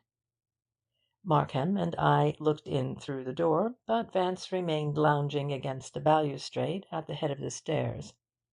He was manifestly uninterested in Alvin Benson's domestic arrangements, and when Markham and Heath and I went up to the third floor, he sauntered down into the main hallway. When at length we descended from our tour of inspection, he was casually looking over the titles in Benson's bookcase. We had just reached the foot of the stairs when the front door opened, and two men with a stretcher entered. The ambulance from the Department of Welfare had arrived to take the corpse to the morgue, and the brutal, businesslike way in which Benson's body was covered up, lifted onto the stretcher, carried out and shoved into the wagon, made me shudder. Vance, on the other hand, after the merest fleeting glance at the two men, paid no attention to them. He had found a volume with a beautiful Humphrey Milford binding, and was absorbed in its Roger Payne tooling and powdering. "I think an interview with Mrs. Platts is indicated now," said Markham, and Heath went to the foot of the stairs and gave a loud, brisk order. Presently a grey-haired, middle-aged woman entered the living-room, accompanied by a plain-clothes man smoking a large cigar. Mrs. Platts was of the simple, old-fashioned, motherly type, with a calm, benevolent countenance. She impressed me as highly capable, and as a woman given little to hysteria, an impression strengthened by her attitude of passive resignation. She seemed, however, to possess that taciturn shrewdness that is so often found among the ignorant. "Sit down, Mrs. Platts," Markham greeted her kindly. "I'm the district attorney, and there are some questions I want to ask you." She took a straight chair by the door and waited, gazing nervously from one to the other of us. Markham's gentle, persuasive voice, though, appeared to encourage her, and her answers became more and more fluent. The main facts that transpired from a quarter of an hour's examination may be summed up as follows. Mrs. Platts had been Benson's housekeeper for 4 years, and was the only servant employed. She lived in the house, and her room was on the third, or top floor, in the rear. On the afternoon of the preceding day, Benson had returned from his office at an unusually early hour, around 4 o'clock, announcing to Mrs. Platts that he would not be home for dinner that evening.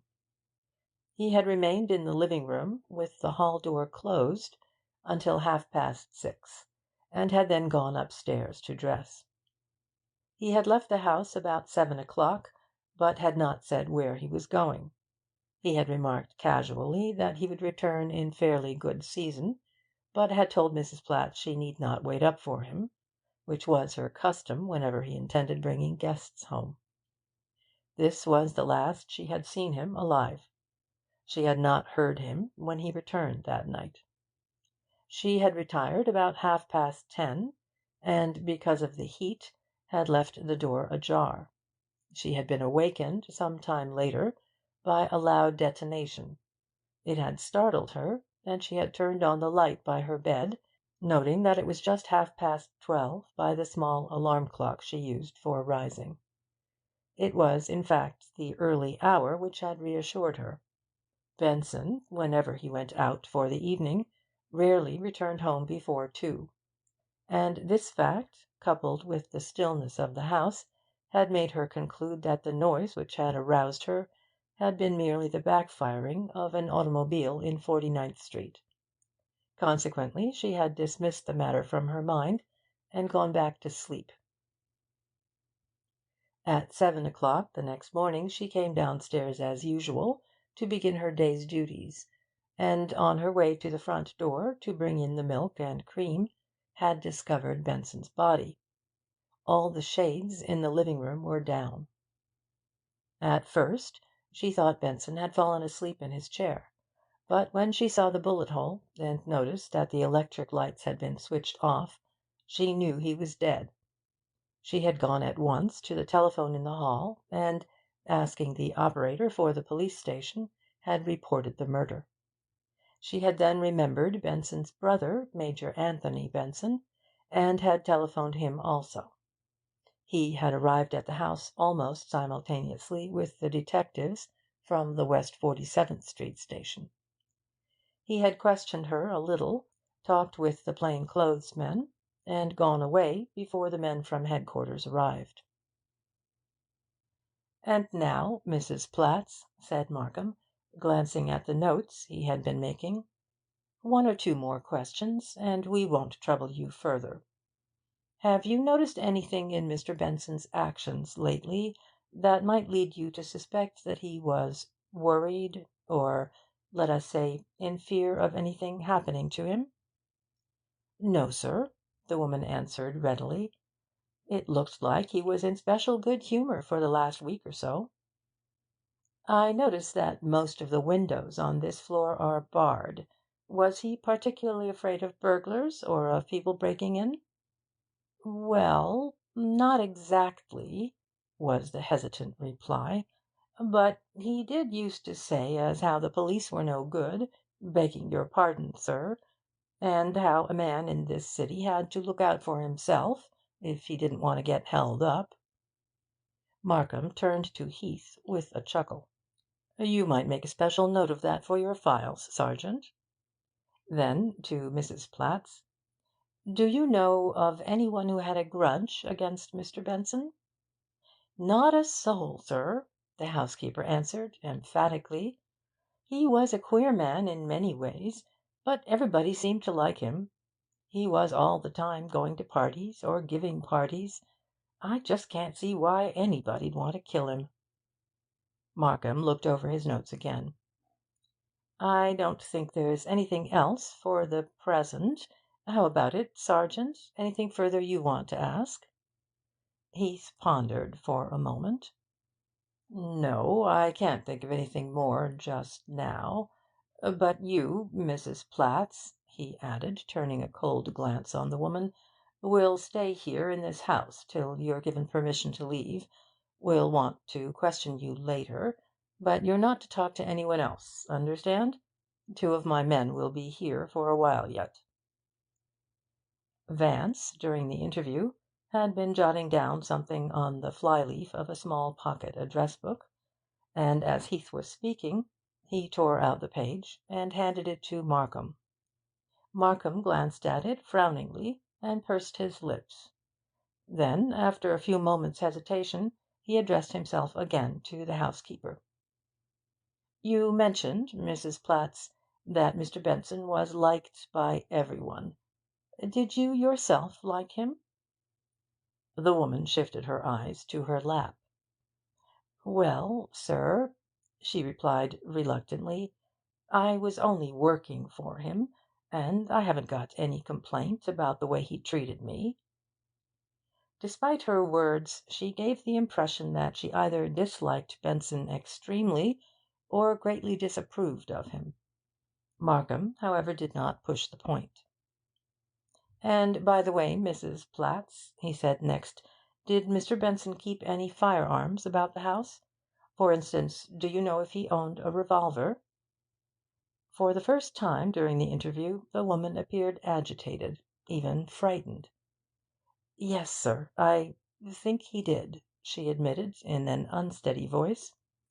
"Where did he keep it?"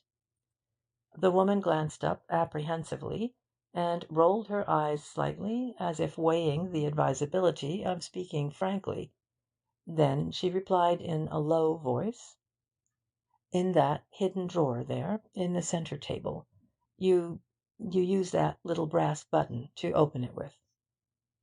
Heath jumped up and pressed the button she'd indicated.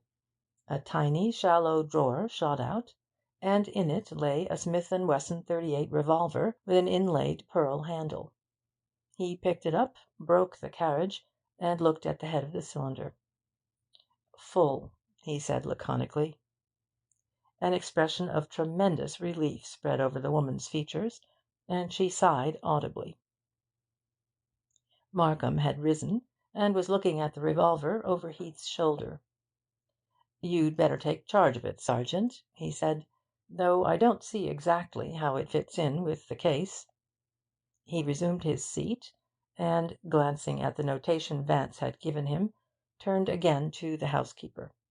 "One more question, Mrs. Platts. You said Mr. Benson came home early, and spent his time before dinner in this room. Did he have any callers during that time?" I was watching the woman closely, and it seemed to me that she quickly compressed her lips. At any rate, she sat up a little straighter in her chair before answering. "There wasn't no one, as far as I know." "But surely you would have known if the bell rang," insisted Markham. "You would have answered the door, wouldn't you?" "There wasn't no one," she repeated, with a trace of sullenness. "And last night, did the door bell ring at all after you had retired?" "No, sir." "You would have heard it, even if you'd been asleep?" "Yes, sir. There's a bell just outside my door, the same as in the kitchen. It rings in both places. Mr. Benson had it fixed that way." Markham thanked her and dismissed her. When she had gone, he looked at Vance questioningly.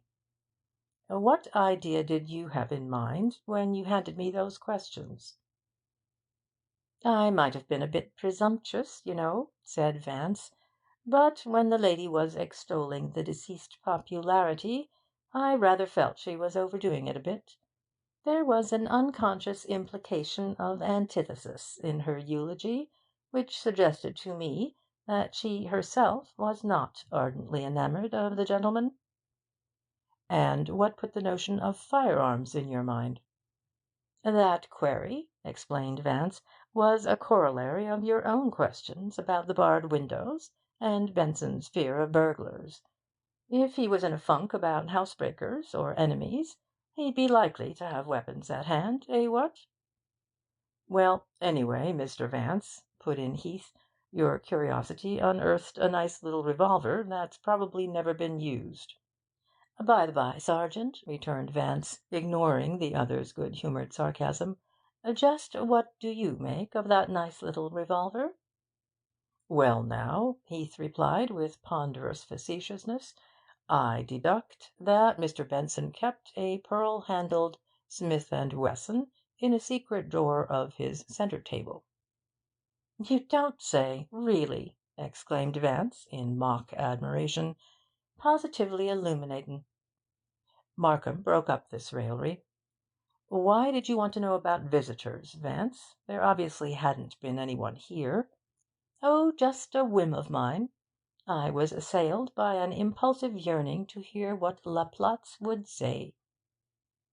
Heath was studying Vance curiously. His first impressions of the man were being dispelled, and he had begun to suspect that beneath the other's casual and debonair exterior there was something of a more solid nature than he had at first imagined. He was not altogether satisfied with Vance's explanations to Markham, and seemed to be endeavouring to penetrate to his real reasons for supplementing the district attorney's interrogation of the housekeeper.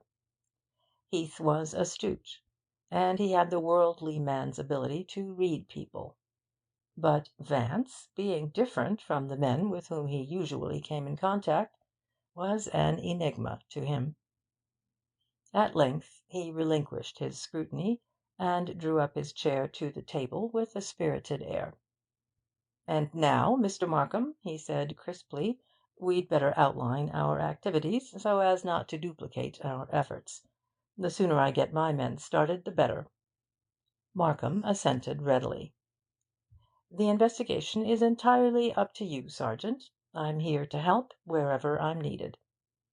"That's very kind of you, sir," Heath returned, "but it looks to me as though there'd be enough work for all parties. Suppose I get to work on running down the owner of the handbag, and send some of my men out scouting among Benson's night-life cronies. I can pick up some names from the housekeeper, and there'll be a good starting point. And I'll get after that Cadillac, too. Then we ought to look into his lady friends. I guess he had enough of 'em." "I may get something out of the Major along that line," supplied Markham. "He'll tell me anything I want to know. And I can also look into Benson's business associates, through the same channel." I was going to suggest that you could do that better than I could, Heath rejoined. We ought to run into something pretty quick that'll give us a line to go on, and I've got an idea that when we locate the lady he took to dinner last night and brought back here, we'll know a lot more than we do now. Or a lot less, murmured Vance. Heath looked up quickly, and grunted with an air of massive petulance. "Let me tell you something, Mr. Vance," he said, "since I understand you want to learn something about these affairs. When anything goes seriously wrong in this world, it's pretty safe to look for a woman in the case." "Ah, yes," smiled Vance. "Cherchez la femme, an aged notion. Even the Romans laboured under the superstition. They expressed it with dux femina facti." "However they expressed it," retorted Heath, "they had the right idea, and don't let 'em tell you different." Again Markham diplomatically intervened. "That point will be settled very soon, I hope. And now, Sergeant, if you've nothing else to suggest, I'll be getting along. I told Major Benson I'd see him at lunchtime, and I may have some news for you by tonight." "Right," assented Heath. "I'm going to stick around here a while and see if there's anything I overlooked. I'll arrange for a guard outside, and also for a man inside, to keep an eye on the Platts woman. Then I'll see the reporters and let them in on the Cadillac, and Mr. Vance's mysterious revolver in the secret drawer. I guess that ought to hold 'em. If I find out anything, I'll phone you." When he had shaken hands with the district attorney, he turned to Vance. "Good-bye, sir," he said pleasantly, much to my surprise, and to Markham's too, I imagine. "I hope you learned something this morning." "You'd have been positively dumbfounded, Sergeant, at all I did learn," Vance answered carelessly. Again I noticed the look of shrewd scrutiny in Heath's eyes, but in a second it was gone. "Well, I'm glad of that," was his perfunctory reply. Markham, Vance, and I went out, and the patrolman on duty hailed a taxicab for us. "So that's the way our lofty gendarmerie approaches the mysterious wherefores of criminal enterprise, eh?" mused Vance, as we started on our way across town. "Markham, old dear, how do those robust lads ever succeed in running down a culprit?" "You have witnessed only the barest preliminaries," Markham explained. "There are certain things that must be done as a matter of routine. Ex abundantia cautelae, as we lawyers say." "But, my word, such technique!" sighed Vance. "Ah, well, quantum est in rebus inane, as we laymen say." "You don't think much of Heath's capacity, I know." Markham's voice was patient. "But he's a clever man, and one that it's very easy to underestimate." "I dare say," murmured Vance. "Anyway, I'm deuced grateful to you, and all that, for letting me behold the solemn proceedings. I've been vastly amused, even if not uplifted. Your official Aesculapius rather appealed to me, you know. Such a brisk, unemotional chap, and utterly unimpressed with the corpse. He really should have taken up crime in a serious way, instead of studying medicine." Markham lapsed into gloomy silence, and sat looking out of the window in troubled meditation until we reached Vance's house. "I don't like the look of things," he remarked as we drew up to the curb. "I have a curious feeling about this case." Vance regarded him a moment from the corner of his eye. "See here, Markham," he said with unwonted seriousness, "haven't you any idea who shot Benson?" Markham forced a faint smile. "I wish I had. Crimes of wilful murder are not so easily solved, and this case strikes me as a particularly complex one." "Fancy now," said Vance, as he stepped out of the machine, "and I thought it extraordinarily simple." End of chapter 4.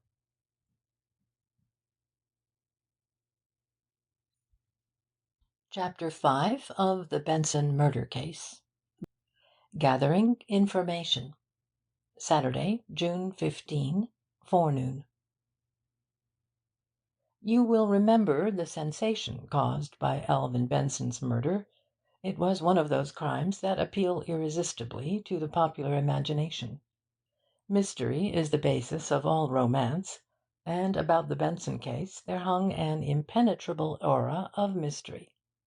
It was many days before any definite light was shed on the circumstances surrounding the shooting.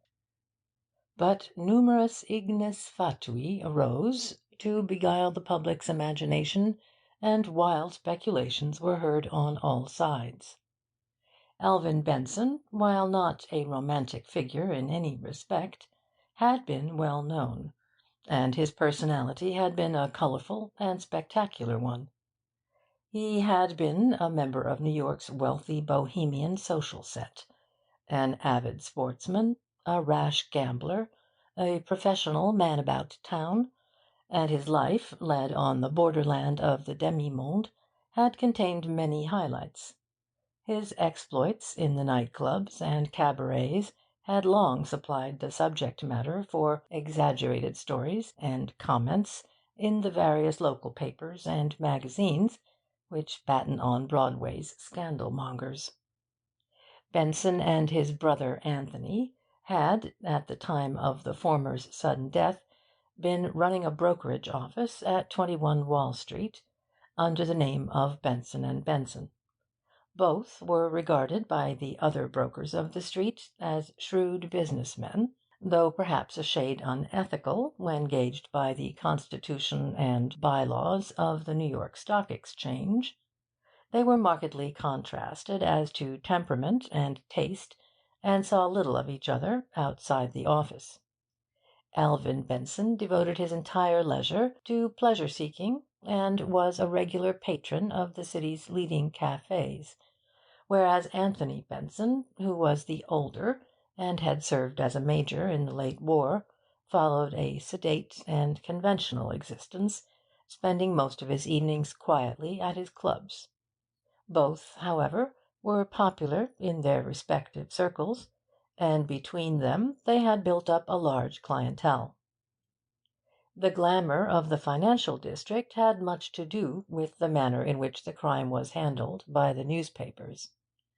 Moreover, murder had been committed at a time when the metropolitan press was experiencing a temporary lull in sensationalism, and the story was spread over the front pages of the papers with a prodigality rarely encountered in such cases. Footnote 8. Even the famous Elwell case, which came several years later and bore certain points of similarity to the Benson case, created no greater sensation, despite the fact that Elwell was more widely known than Benson, and the persons involved were more prominent socially. Indeed, the Benson case was referred to several times in descriptions of the Elwell case, and one anti-administration paper regretted editorially that John F.X. Markham was no longer District Attorney of New York. Eminent detectives throughout the country were interviewed by enterprising reporters. Histories of famous unsolved murder cases were revived, and clairvoyants and astrologers were engaged by the Sunday editors to solve the mystery by various metaphysical devices. Photographs and detailed diagrams were the daily accompaniments of these journalistic outpourings. In all the news stories, the grey Cadillac and the pearl-handled Smith & Wesson were featured. There were pictures of Cadillac cars, touched up and reconstructed to accord with Patrolman McLaughlin's description, some of them even showing the fishing tackle protruding from the tonneau. A photograph of Benson's centre table had been taken with the secret drawer enlarged and reproduced in an inset. One Sunday magazine went so far as to hire an expert cabinet maker to write a dissertation on secret compartments in furniture. The Benson case from the outset had proven a trying and difficult one from the police standpoint.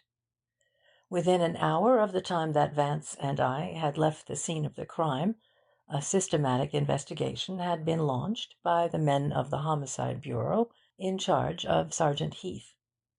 Benson's house was again gone over thoroughly, and all his private correspondence read. But nothing was brought forth that could throw any light on the tragedy. No weapon was found aside from Benson's own Smith & Wesson. And though all the window grilles were again inspected, they were found to be secure, indicating that the murderer had either let himself in with a key or else been admitted by Benson. Heath, by the way, was unwilling to admit this latter possibility, despite Mrs. Platt's positive assertion that no other person besides herself and Benson had a key. Because of the absence of any definite clue, other than the handbag and the gloves, the only proceeding possible was the interrogating of Benson's friends and associates, in the hope of uncovering some fact which would furnish a trail. It was by this process also that Heath hoped to establish the identity of the owner of the handbag. A special effort was therefore made to ascertain where Benson had spent the evening. But though many of his acquaintances were questioned, and the cafes where he habitually dined were visited, no one could at once be found who had seen him that night, nor, as far as it was possible to learn, had he mentioned to any one his plans for the evening. Furthermore, no general information of a helpful nature came to light immediately, although the police pushed their inquiry with the utmost thoroughness. Benson apparently had no enemies. He had not quarrelled seriously with anyone, and his affairs were reported in their usual orderly shape. Major Anthony Benson was naturally the principal person looked to for information, because of his intimate knowledge of his brother's affairs, and it was in this connection that the district attorney's office did its chief functioning at the beginning of the case. Markham had lunched with Major Benson the day the crime was discovered, and though the latter had shown a willingness to cooperate, even to the detriment of his brother's character, his suggestions were of little value. He explained to Markham that, though he knew most of his brother's associates, he could not name anyone who would have any reason for committing such a crime, or anyone who, in his opinion, would be able to help in leading the police to the guilty person. He admitted frankly, however, that there was a side to his brother's life with which he was unacquainted, and regretted that he was unable to suggest any specific way of ascertaining the hidden facts. But he intimated that his brother's relations with women were of a somewhat unconventional nature, and he ventured the opinion that there was a bare possibility of a motive being found in that direction. Pursuant of the few indefinite and unsatisfactory suggestions of Major Benson, Markham had immediately put to work two good men from the detective division assigned to the district attorney's office, with instructions to confine their investigations to Benson's women acquaintances, so as not to appear in any way to be encroaching upon the activities of the central office men. Also, as a result of Vance's apparent interest in the housekeeper at the time of the interrogation, he had sent a man to look into the woman's antecedents and relationships. Mrs. Platt, it was learned, had been born in a small Pennsylvania town, of German parents, both of whom were dead, and had been a widow for over 16 years. Before coming to Benson, she had been with one family for 12 years, and had left the position only because her mistress had given up housekeeping and moved into a hotel. Her former employer, when questioned, said she thought there had been a daughter, but had never seen the child, and knew nothing of it. In these facts there was nothing to take hold of, and Markham had merely filed the report as a matter of form. Heath had instigated a city-wide search for the grey Cadillac, although he had little faith in its direct connection with the crime, and in this the newspapers helped considerably by the extensive advertising given the car, One curious fact developed that fired the police with the hope that the Cadillac might, indeed, hold some clue to the mystery. A street cleaner, having read or heard about the fishing tackle in the machine, reported the finding of two jointed fishing rods, in good condition, at the side of one of the drives in Central Park near Columbus Circle. The question was, were these rods part of the equipment Patrolman McLaughlin had seen in the Cadillac? The owner of the car might conceivably have thrown them away in his flight, but on the other hand they might have been lost by someone else while driving through the park. No further information was forthcoming, and on the morning of the day following the discovery of the crime, the case, so far as any definite progress toward a solution was concerned, had taken no perceptible forward step. That morning Vance had sent Curry out to buy him every available newspaper, and he had spent over an hour perusing the various accounts of the crime. It was unusual for him to glance at a newspaper even casually, and I could not refrain from expressing my amazement at his sudden interest in a subject so entirely outside his normal routine. "No, Van, old dear," he explained languidly, "I am not becoming sentimental, or even human, as that word is erroneously used to-day. I cannot say with Terence, 'Homo sum, humani nihil a me alienum puto,' because I regard most things that are called human as decidedly alien to myself. But, this little flurry in crime has proved rather interestin', or, as the magazine writers say, intriguing, a beastly word. Van, you really should read this precious interview with Sergeant Heath. He takes an entire column to say, 'I know nothing.' A priceless lad. I'm becoming positively fond of him." "It may be," I suggested, "that Heath is keeping his true knowledge from the papers as a bit of tactical diplomacy." "No," Vance returned, with a sad wag of the head. "No man has so little vanity that he would deliberately reveal himself to the world as a creature with no perceptible powers of human reasoning, as he does in all these morning journals, for the mere sake of bringing one murder to justice. That would be martyrdom gone mad." "Markham, at any rate, may know or suspect something that hasn't been revealed," I said. Vance pondered a moment. "That's not impossible," he admitted. "He has kept himself modestly in the background in all this journalistic palaver. Suppose we look into the matter more thoroughly, what?" Going to the telephone, he called the district attorney's office, and I heard him make an appointment with Markham for lunch at the Stuyvesant Club.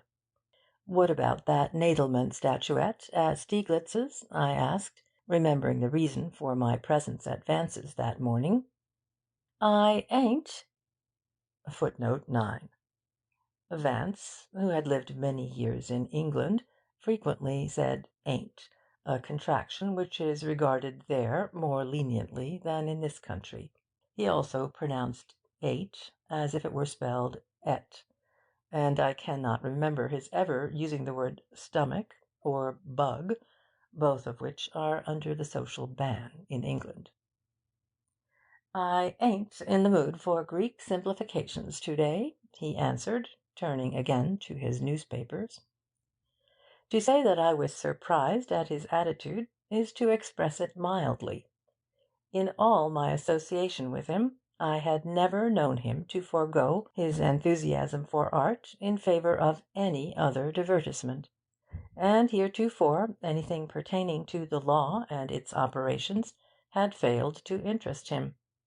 I realized, therefore, that something of an unusual nature was at work in his brain, and I refrained from further comment. Markham was a little late for the appointment at the club, and Vance and I were already at our favourite corner table when he arrived. "Well, my good Lycurgus," Vance greeted him, "aside from the fact that several new and significant clues have been unearthed, and that the public may expect important developments in the very near future, and all that sort of tosh, how are things really going?" Markham smiled. "I see you have been reading the newspapers. What do you think of the accounts?" "Typical, no doubt," replied Vance. "They carefully and painstakingly omit nothing but the essentials." "Indeed?" Markham's tone was jocular. "And what, may I ask, do you regard as the essentials of the case?" "In my foolish amateur way," said Vance, "I looked upon dear Alvin's toupee as a rather conspicuous essential, don't you know?" "Benson, at any rate, regarded it in that light, I imagine. Anything else?" "Well, there was the collar and the tie on the chiffonnier." "And," added Markham chaffingly, "don't overlook the false teeth in the tumbler." "You're positively coruscatin'," Vance exclaimed. "Yes, they too were an essential of the situation, and I'll warrant the incomparable Heath didn't even notice them. But the other Aristotles present were equally sketchy in their observations." "You weren't particularly impressed by the investigation yesterday, I take it?" said Markham. "On the contrary," Vance assured him, "I was impressed to the point of stupefaction. The whole proceedings constituted a masterpiece of absurdity. Everything relevant was sublimely ignored. There were at least a dozen points de départ, all leading in the same direction, but not one of them apparently was even noticed by any of the officiating pourparlers. Everybody was too busy at such silly occupations as looking for cigarette ends and inspecting the ironwork at the windows. Those grilles, by the way, were rather attractive, a Florentine design." Markham was both amused and ruffled. "One's pretty safe with the police, Vance," he said. "They get there eventually." "I simply adore your trusting nature," murmured Vance. "But confide in me. What do you know regarding Benson's murderer?" Markham hesitated. "This is, of course, in confidence," he said at length. "But this morning, right after you 'phoned, one of the men I had put to work on the amatory end of Benson's life reported that he had found the woman who left her handbag and gloves at the house that night. The initials on the handkerchief gave him the clue, and he dug up some interesting facts about her. As I suspected, she was Benson's dinner companion that evening. She's an actress, musical comedy, I believe, Muriel St. Clair by name." "Most unfortunate," breathed Vance. "I was hoping, your myrmidons wouldn't discover the lady. I haven't the pleasure of her acquaintance, or I'd send her a note of commiseration. Now, I presume, you'll play the juge d'instruction and chivy her most horribly, what?" "I shall certainly question her, if that's what you mean." Markham's manner was preoccupied, and during the rest of the lunch we spoke but little. As we sat in the club's lounge-room, later, having our smoke, Major Benson, who had been standing dejectedly at a window close by, caught sight of Markham and came over to us. He was a full-faced man of about 50, with grave, kindly features and a sturdy, erect body. He greeted Vance and me with a casual bow, and turned at once to the district attorney. "Markham, I've been thinking things over constantly since our lunch yesterday," he said, "and there's one other suggestion I think I might make. There's a man named Leander Pfyfe who was very close to Alvin, and it's possible he could give you some helpful information. His name didn't occur to me yesterday, for he doesn't live in the city. He's on Long Island somewhere, Port Washington, I think. It's just an idea. The truth is, I can't seem to figure out anything that makes sense in this terrible affair."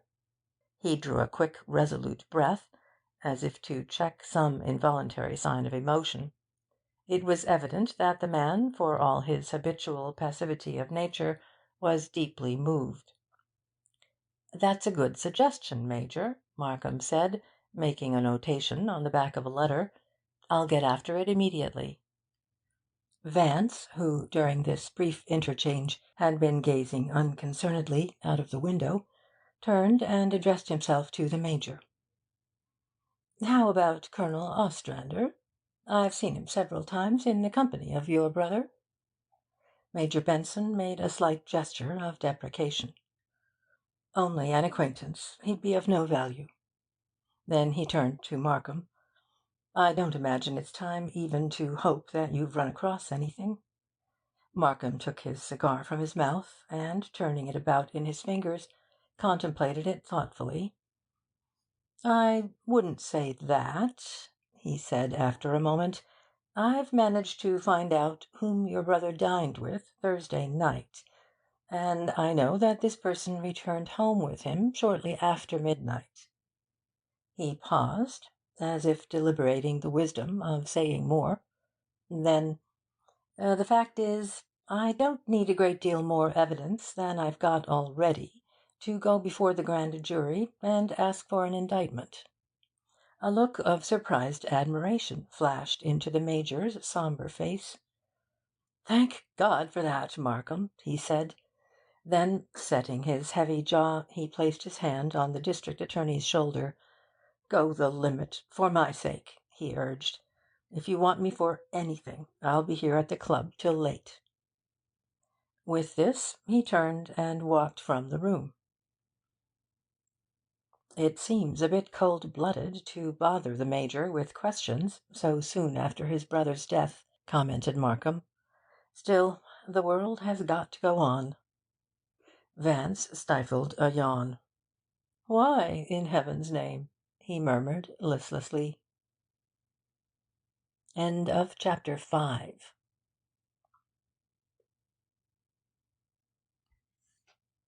Chapter 6 of the Benson Murder Case. Vance offers an opinion. Saturday, June 15, 2 p.m.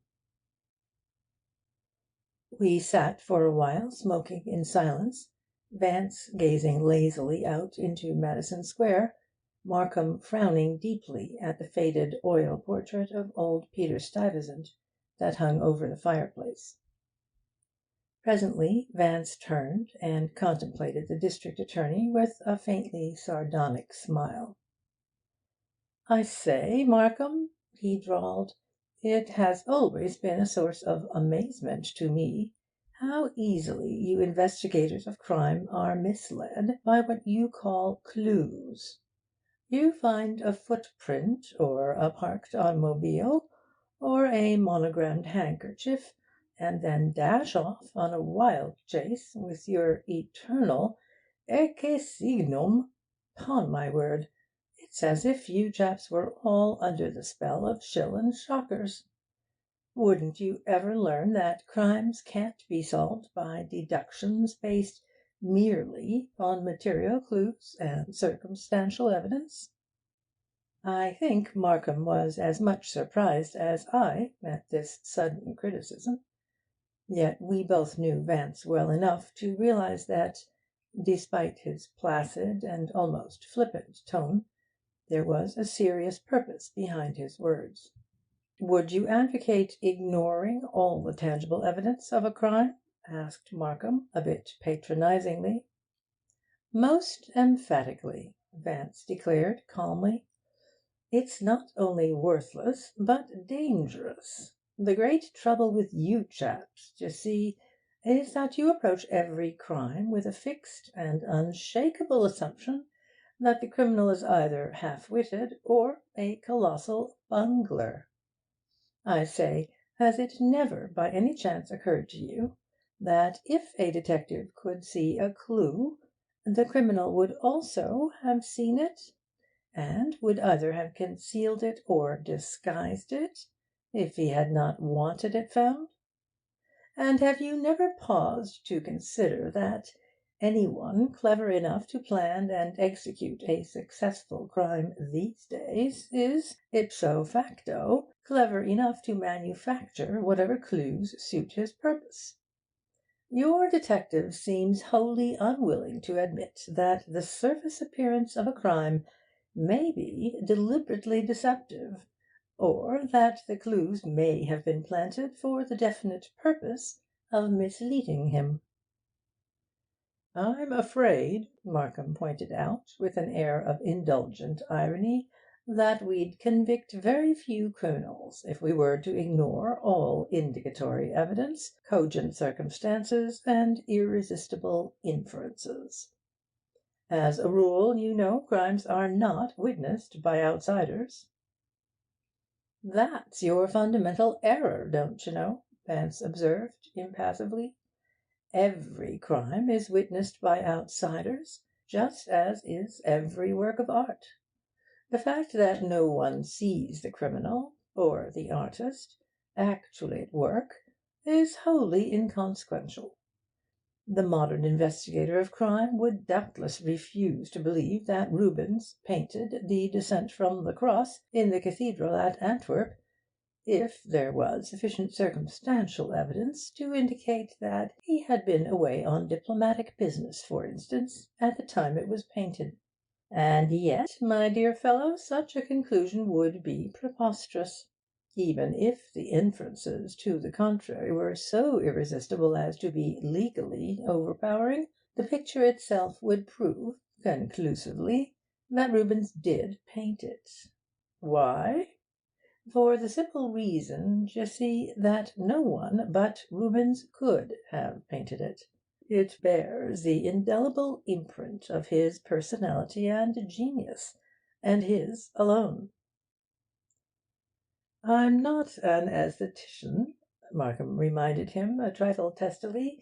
I'm merely a practical lawyer, and when it comes to determining the authorship of a crime, I prefer tangible evidence to metaphysical hypotheses. Your preference, my dear fellow, Vance returned blandly, will inevitably involve you in all manner of embarrassing errors. He slowly lit another cigarette, and blew a wreath of smoke toward the ceiling. Consider, for example, your conclusions in the present murder case, he went on, in his emotionless drawl. You are labouring under the grave misconception that you know the person who probably killed the unspeakable Benson. You admitted as much to the Major, and you told him you had nearly enough evidence to ask for an indictment. No doubt you do possess a number of what the learned salons of to-day regard as convincing clues, but the truth is, don't you know, you haven't your eye on the guilty person at all. You're about to bedevil some poor girl who had nothing whatever to do with the crime. Markham swung about sharply. So, he retorted, I'm about to bedevil an innocent person, eh?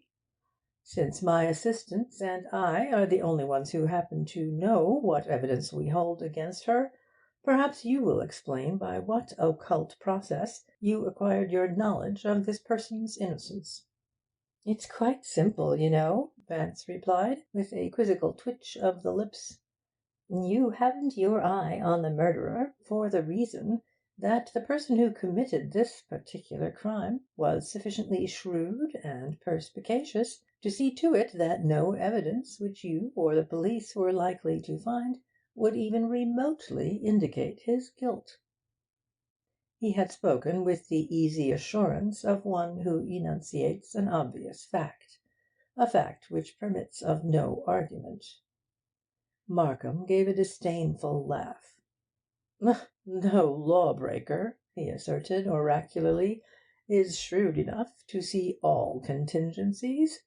Even the most trivial event has so many intimately related and serrated points of contact with other events which precede and follow, that it is a known fact that every criminal, however long and carefully he may plan, leaves some loose end to his preparations which, in the end, betrays him. A known fact? Vance repeated. No, my dear fellow, merely a conventional superstition, based on the childish idea of an implacable avenging nemesis. I can see how this esoteric notion of the inevitability of divine punishment would appeal to the popular imagination, like fortune-telling and Ouija boards, don't you know? But, my word, it desolates me to think that you, old chap, would give credence to such mystical moonshine. Don't let it spoil your entire day, said Markham acridly.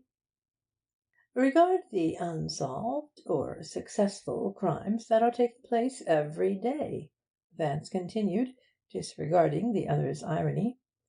Crimes which completely baffle the best detectives in the business, what? The fact is, the only crimes that are ever solved are those planned by stupid people. That's why, whenever a man of even moderate sagacity decides to commit a crime, he accomplishes it with but little difficulty, and fortified with the positive assurance of his immunity to discovery. Undetected crimes, scornfully submitted Markham, result, in the main, from official bad luck, not from superior criminal cleverness. Bad luck, Vance's voice was almost dulcet, is merely a defensive and self-consoling synonym for inefficiency. A man with ingenuity and brains is not harassed by bad luck. No, Markham, old dear, unsolved crimes are simply crimes which have been intelligently planned and executed. And, you see, it happens that the Benson murder falls into that category. Therefore, when, after a few hours' investigation, you say you're pretty sure who committed it, you must pardon me if I take issue with you." He paused and took a few meditative puffs on his cigarette. "The factitious and casuistic methods of deduction you chaps pursue are apt to lead almost anywhere. In proof of which assertion I point triumphantly to the unfortunate young lady whose liberty you are now plotting to take away." Markham, who had been hiding his resentment behind a smile of tolerant contempt, now turned on Vance and fairly glowered. "It so happens, and I'm speaking ex cathedra," he proclaimed defiantly, "that I come pretty near having the goods on your unfortunate young lady." Vance was unmoved. "And yet, he observed dryly, "no woman could possibly have done it." I could see that Markham was furious. When he spoke he almost spluttered. "A woman couldn't have done it, eh? No matter what the evidence?" "Quite so," Vance rejoined placidly.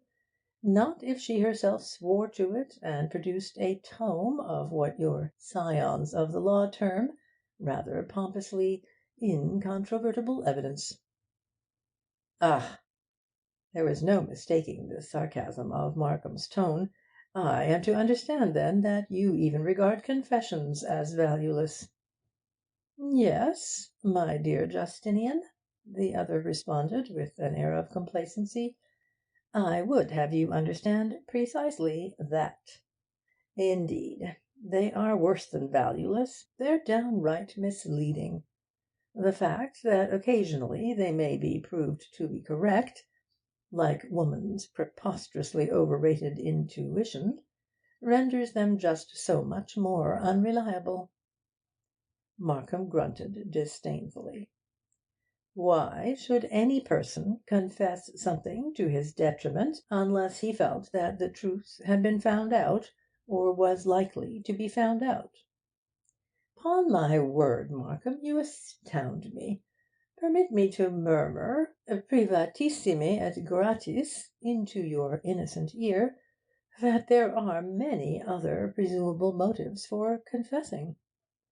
A confession may be the result of fear, or duress, or expediency, or mother love, or chivalry, or what the psychoanalysts call the inferiority complex, or delusions, or a mistaken sense of duty, or a perverted egotism, or sheer vanity, or any other of 100 causes.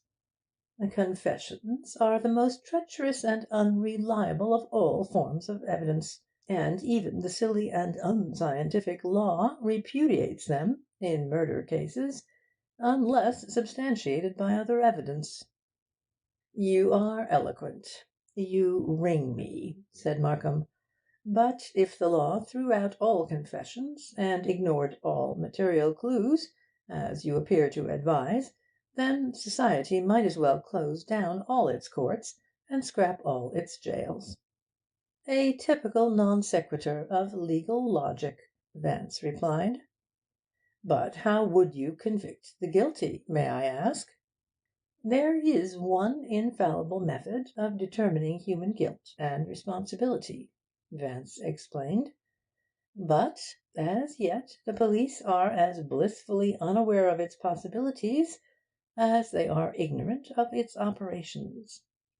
The truth can be learned only by an analysis of the psychological factors of a crime, and an application of them to the individual. The only real clues are psychological, not material. Your truly profound art expert, for instance, does not judge and authenticate pictures by an inspection of the underpainting and a chemical analysis of the pigments, but by studying the creative personality revealed in the picture's conception and execution. He asks himself, does this work of art embody the qualities of form and technique and mental attitude that made up the genius, namely, the personality, of Rubens or Michelangelo, or Veronese, or Titian, or Tintoretto, or whoever may be the artist to whom the work has been tentatively credited?"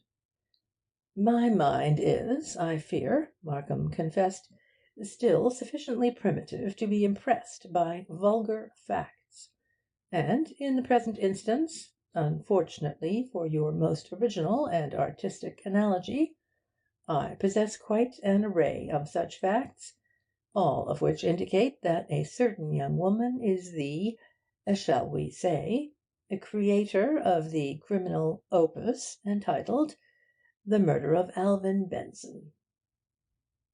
Vance shrugged his shoulders almost imperceptibly. "Would you mind telling me, in confidence, of course, what these facts are?" "Certainly not," Markham acceded. "Imprimis, the lady was in the house at the time the shot was fired." Vance affected incredulity. My word, she was actually there? Most extraordinary." "The evidence of her presence is unassailable," pursued Markham. "As you know, the gloves she wore at dinner and the handbag she carried with her were both found on the mantel in Benson's living room." "Oh," murmured Vance, with a faintly deprecating smile. "It was not the lady, then, but her gloves and bag which were present. A minute and unimportant distinction, no doubt, from the legal point of view. Still," he added, "I deplore the inability of my layman's untutored mind to accept the two conditions as identical. My trousers are at the dry cleaner's. Therefore, I am at the dry cleaner's. What?" Markham turned on him with considerable warmth. "Does it mean nothing in the way of evidence, even to your layman's mind, that a woman's intimate and necessary articles, which she has carried throughout the evening, are found in her escort's quarters the following morning?" "In admitting that it does not," Vance acknowledged quietly, "I no doubt expose a legal perception lamentably inefficient. But since the lady certainly wouldn't have carried these particular objects during the afternoon, and since she couldn't have called at the house that evening during Benson's absence without the housekeeper knowing it, how, may one ask, did these articles happen to be there the next morning if she herself did not take them there late that night. "'Pon my word, I haven't the slightest notion," Vance rejoined. "The lady herself could doubtless appease your curiosity, but there are any number of possible explanations, you know. Our departed Chesterfield might have brought them home in his coat pocket. Women are eternally handing men all manner of gewgaws and bundles to carry for 'em, with the cooing request, 'Can you put this in your pocket for me?' Then again, there is the possibility that the real murderer secured them in some way, and placed them on the mantel deliberately to mislead the polizei. Women, don't you know, never put their belongings in such neat, out-of-the-way places as mantels and hat-racks. They invariably throw them down on your favourite chair or your centre table." "And I suppose," Markham interjected, "Benson also brought the lady's cigarette butts home in his pocket?" "Stranger things have happened," returned Vance equably, "though I shan't accuse him of it in this instance. The cigarette butts may, you know, be evidence of a previous conversazione." "Even your despised Heath," Markham informed him, "had sufficient intelligence to ascertain from the housekeeper that she sweeps out the grate every morning." Vance sighed admiringly. "You're so thorough, aren't you? But, I say, that can't be by any chance your only evidence against the lady?" "By no means," Markham assured him. "But, despite your superior distrust, it's good corroboratory evidence, nevertheless." "I dare say," Vance agreed, "seeing with what frequency innocent persons are condemned in our courts. But tell me more." Markham proceeded with an air of quiet self-assurance. "My man learned, first, that Benson dined alone with this woman at the Marseille, a little Bohemian restaurant in West 40th Street. Secondly, that they quarrelled. And thirdly, that they departed at midnight, entering a taxicab together. Now, the murder was committed at 12:30. But since the lady lives on Riverside Drive, in the 80s, Benson couldn't possibly have accompanied her home, which, obviously, he would have done had he not taken her to his own house, and returned by the time the shot was fired.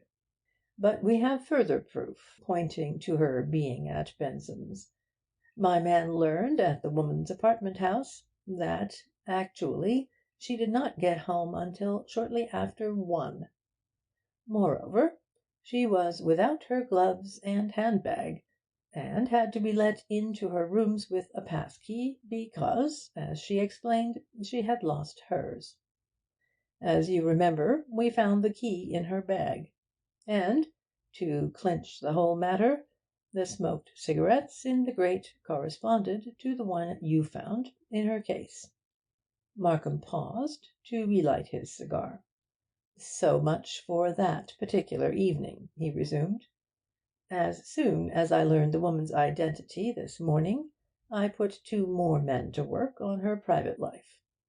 Just as I was leaving the office this noon, the men phoned in their reports.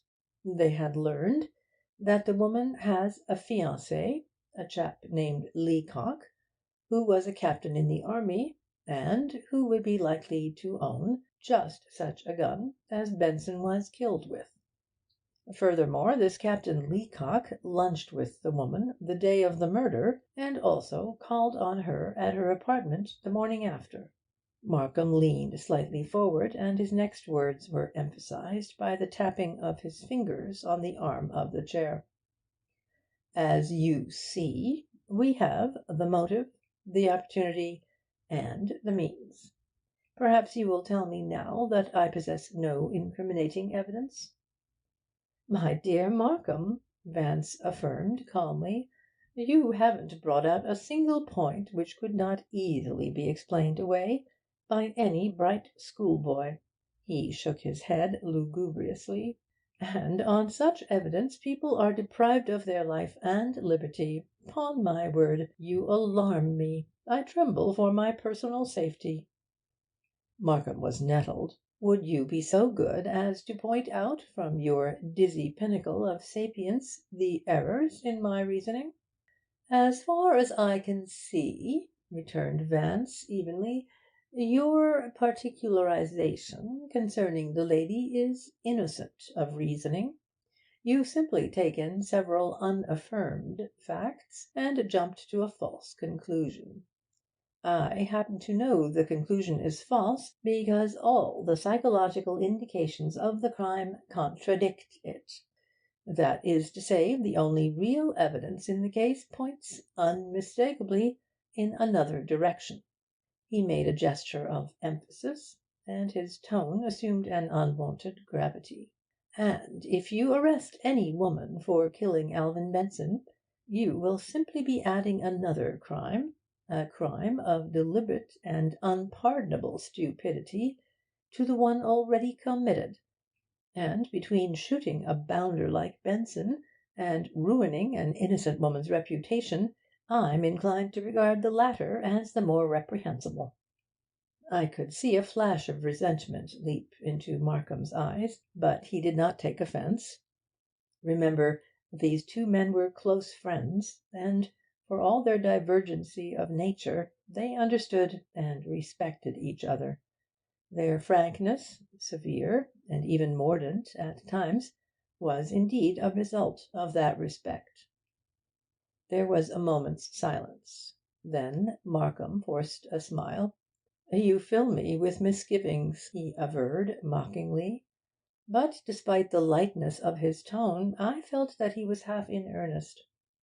"However, I hadn't exactly planned to arrest the lady just yet."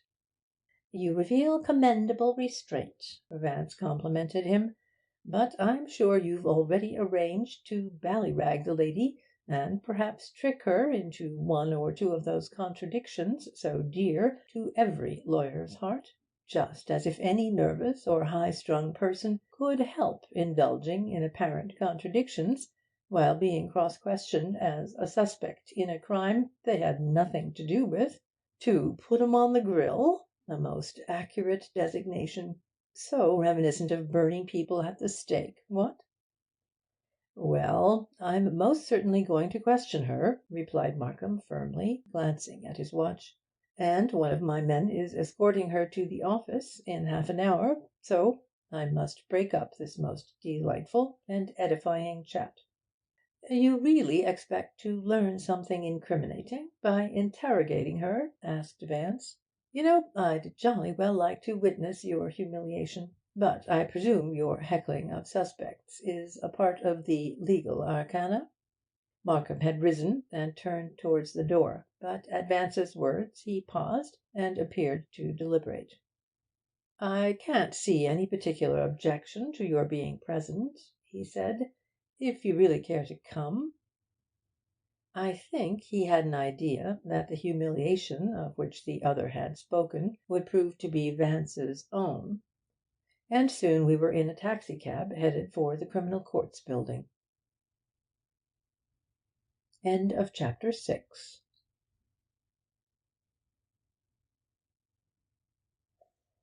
Chapter 7 of the Benson Murder Case.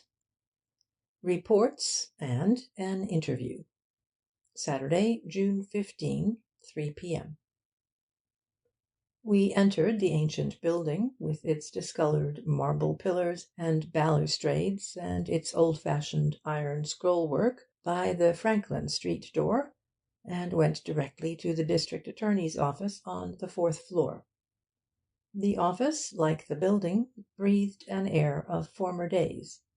Its high ceilings, its massive golden oak woodwork, its elaborate low-hung chandelier of bronze and china, its dingy bay walls of painted plaster, and its four high narrow windows to the south, all bespoke a departed era in architecture and decoration. On the floor was a large velvet carpet rug of dingy brown, and the windows were hung with velour draperies of the same colour. Several large, comfortable chairs stood about the walls, and before the long oak table in front of the district attorney's desk. This desk, directly under the windows and facing the room, was broad and flat, with carved uprights and 2 rows of drawers extending to the floor. To the right of the high-backed swivel desk chair was another table of carved oak. There were also several filing cabinets in the room and a large safe.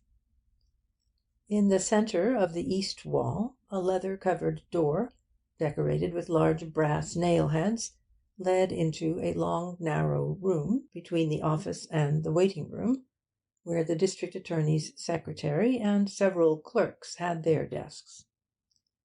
Opposite to this door was another one opening into the district attorney's inner sanctum, and still another door, facing the windows, gave on the main corridor. Vance glanced over the room casually. "So this is the matrix of municipal justice, eh, what?" He walked to one of the windows and looked out upon the grey circular tower of the Tombs opposite. "And there, I take it, are the oubliettes, where the victims of our law are incarcerated, so as to reduce the competition of criminal activity among the remaining citizenry. A most distressing sight, Markham." The district attorney had sat down at his desk and was glancing at several notations on his blotter. "There are a couple of my men waiting to see me," he remarked without looking up. "So if you'll be good enough to take a chair over here, I'll proceed with my humble efforts to undermine society still further." He pressed a button under the edge of his desk, and an alert young man with thick lensed glasses appeared at the door. "Swacker, tell Phelps to come in," Markham ordered. "And also tell Springer, if he's back from lunch, that I want to see him in a few minutes." The secretary disappeared, and a moment later a tall, hawk-faced man, with stooped shoulders and an awkward, angular gait, entered. "What news?" asked Markham. "Well, Chief," the detective replied in a low, grating voice, "I just found out something I thought you could use right away. After I reported this noon, I ambled around to this Captain Leacock's house, thinking I might learn something from the house boys, and ran into the captain coming out. I tailed along, and he went straight up to the lady's house on the drive, and stayed there over an hour. Then he went back home looking worried." Markham considered a moment. "It may mean nothing at all, but I'm glad to know it anyway. St. Clair'll be here in a few minutes, and I'll find out what she has to say. There's nothing else for today. Tell Swacker to send Tracy in." Tracy was the antithesis of Phelps. He was short, a trifle stout, and exuded an atmosphere of studied suavity. His face was rotund and genial, he wore a pince-nez, and his clothes were modish and fitted him well. "Good morning, Chief," he greeted Markham in a quiet, ingratiating tone. "I understand the St. Clair woman is to call here this afternoon, and there are a few things I've found out that may assist in your questioning." He opened a small notebook and adjusted his pince-nez. "I thought I might learn something from her singing teacher, an Italian formerly connected with the Metropolitan, but now running a sort of choral society of his own. He trains aspiring prima donnas in their roles with a chorus and settings, and Miss St. Clair is one of his pet students. He talked to me without any trouble, and it seems he knew Benson well. Benson attended several of St. Clair's rehearsals, and sometimes called for her in a taxicab. Rinaldo, that's the man's name, thinks he had a bad crush on the girl. Last winter, when she sang at the Criterion in a small part, Rinaldo was backstage coaching, and Benson sent her enough hothouse flowers to fill the star's dressing room and have some left over. I tried to find out if Benson was playing the angel for her, but Rinaldo either didn't know or pretended he didn't." Tracy closed his notebook and looked up. "That any good to you, Chief?" "First rate," Markham told him. "Keep at work along that line, and let me hear from you again about this time Monday." Tracy bowed, and as he went out the secretary again appeared at the door. "Springer's here now, sir," he said. "Shall I send him in?" Springer proved to be a type of detective quite different from either Phelps or Tracy. He was older, and had the gloomy, capable air of a hard-working bookkeeper in a bank. There was no initiative in his bearing, but one felt that he could discharge a delicate task with extreme competency. Markham took from his pocket the envelope on which he had noted the name given him by Major Benson. "Springer, there's a man down on Long Island that I want to interview as soon as possible. It's in connection with the Benson case, and I wish you'd locate him and get him up here as soon as possible. If you can find him in the telephone book, you needn't go down personally. His name is Leander Pfyfe, and he lives, I think, at Port Washington." Markham jotted down the name on a card and handed it to the detective. "This is Saturday, so if he comes to town tomorrow, have him ask for me at the Stuyvesant Club. I'll be there in the afternoon." When Springer had gone, Markham again rang for his secretary and gave instructions that the moment Miss St. Clair arrived she was to be shown in. "Sergeant Heath is here," Swacker informed him, "and wants to see you if you're not too busy." Markham glanced at the clock over the door. "I guess I'll have time. Send him in." Heath was surprised to see Vance and me in the district attorney's office, but after greeting Markham with the customary handshake, he turned to Vance with a good-natured smile. "Still acquiring knowledge, Mr. Vance?" "Can't say that I am, Sergeant," returned Vance lightly, "but I'm learning a number of most interesting errors. How goes the sleuthin'?" Heath's face became suddenly serious. "That's what I'm here to tell the chief about." He addressed himself to Markham. "This case is a jawbreaker, sir. My men and myself have talked to a dozen of Benson's cronies, and we can't worm a single fact of any value out of 'em.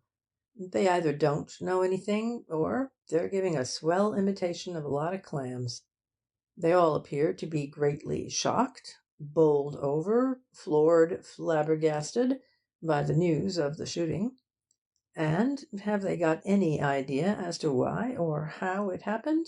They'll tell the world that they haven't. You know the line of talk. Who'd want to shoot good old Al? Nobody could have done it but a burglar who didn't know good old Al. If he'd known good old Al, even the burglar wouldn't have done it. Hell, I felt like killing off a few of those birds myself, so they could go and join their good old Al." "Any news of the car?" asked Markham. Heath grunted his disgust. "Not a word. And that's funny, too, seeing all the advertising it got. Those fishing rods are the only thing we've got. The inspector, by the way, sent me the post-mortem report this morning, but it didn't tell us anything we didn't know. Translated into human language, it says Benson died from a shot in the head with all his organs sound. It's a wonder, though, they didn't discover that he'd been poisoned with a Mexican bean or bit by an African snake or something, so's to make the case a little more intricate than it already is."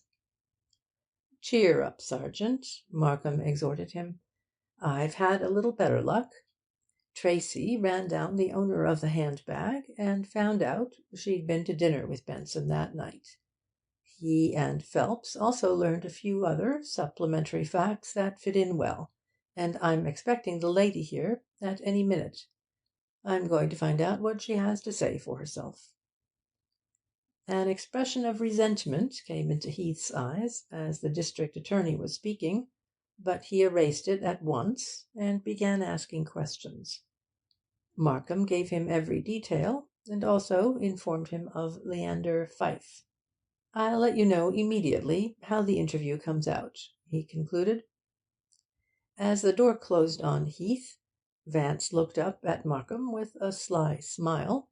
Not exactly one of Nietzsche's Übermenschen, eh, what? I fear the subtleties of this complex world bemuse him a bit, you know, and he's so disappointin'. I felt positively elated when the bustling lad with the thick glasses announced his presence.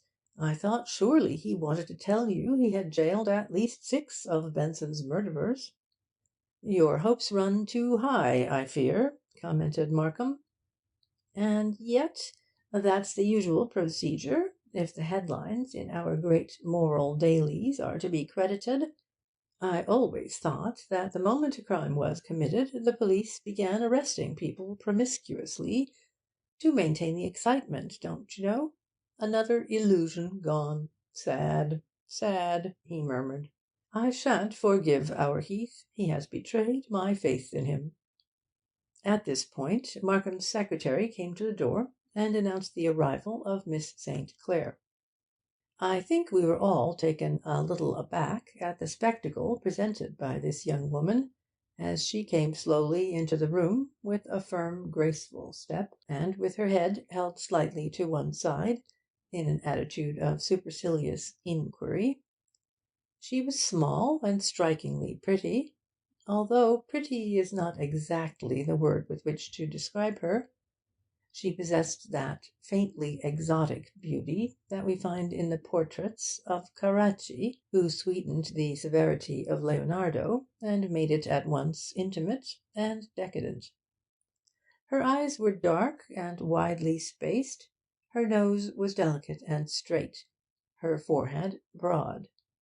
Her full, sensuous lips were almost sculpturesque in their linear precision, and her mouth bore an enigmatic smile, or hint of a smile. Her rounded, firm chin was a bit heavy when examined apart from the other features, but not in the ensemble.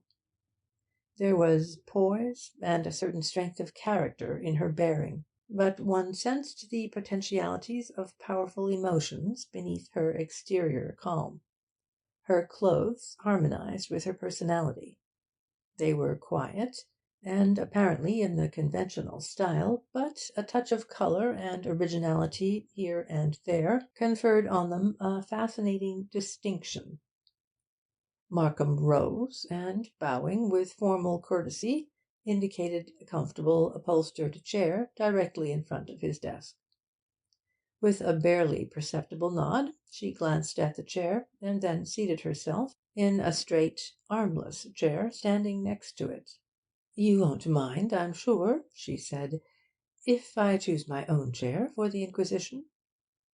Her voice was low and resonant, the speaking voice of the highly trained singer. She smiled as she spoke, but it was not a cordial smile. It was cold and distant, yet somehow indicative of levity. "Miss St. Clair," began Markham in a tone of polite severity, "the murder of Mr. Alvin Benson has intimately involved yourself.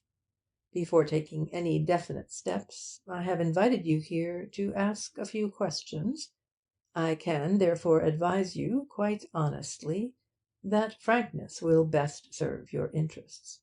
He paused, and the woman looked at him with an ironically questioning gaze. "Am I supposed to thank you for your generous advice?" Markham's scowl deepened as he glanced down at a typewritten page on his desk. "You are probably aware that your gloves and handbag were found in Mr. Benson's house the morning after he was shot." "I can understand how you might have traced the handbag to me," she said. "But how did you arrive at the conclusion that the gloves were mine?" Markham looked up sharply. "Do you mean to say the gloves are not yours?" "Oh, no," she gave him another wintry smile. "I merely wondered how you knew they belonged to me, since you couldn't have known either my taste in gloves or the size I wore." "They're your gloves, then?" "If they are Trefoos, size 5¾ of white kid and elbow length, they are certainly mine. And I'd so like to have them back, if you don't mind." "I'm sorry," said Markham, "but it is necessary that I keep them for the present." She dismissed the matter with a slight shrug of the shoulders. "Do you mind if I smoke?" she asked. Markham instantly opened a drawer of his desk and took out a box of Benson and Hedges cigarettes. "I have my own, thank you," she informed him. "But I would so appreciate my holder. I've missed it horribly." Markham hesitated. He was manifestly annoyed by the woman's attitude. "I'll be glad to lend it to you," he compromised. Then, reaching into another drawer of his desk, he laid the holder on the table before her.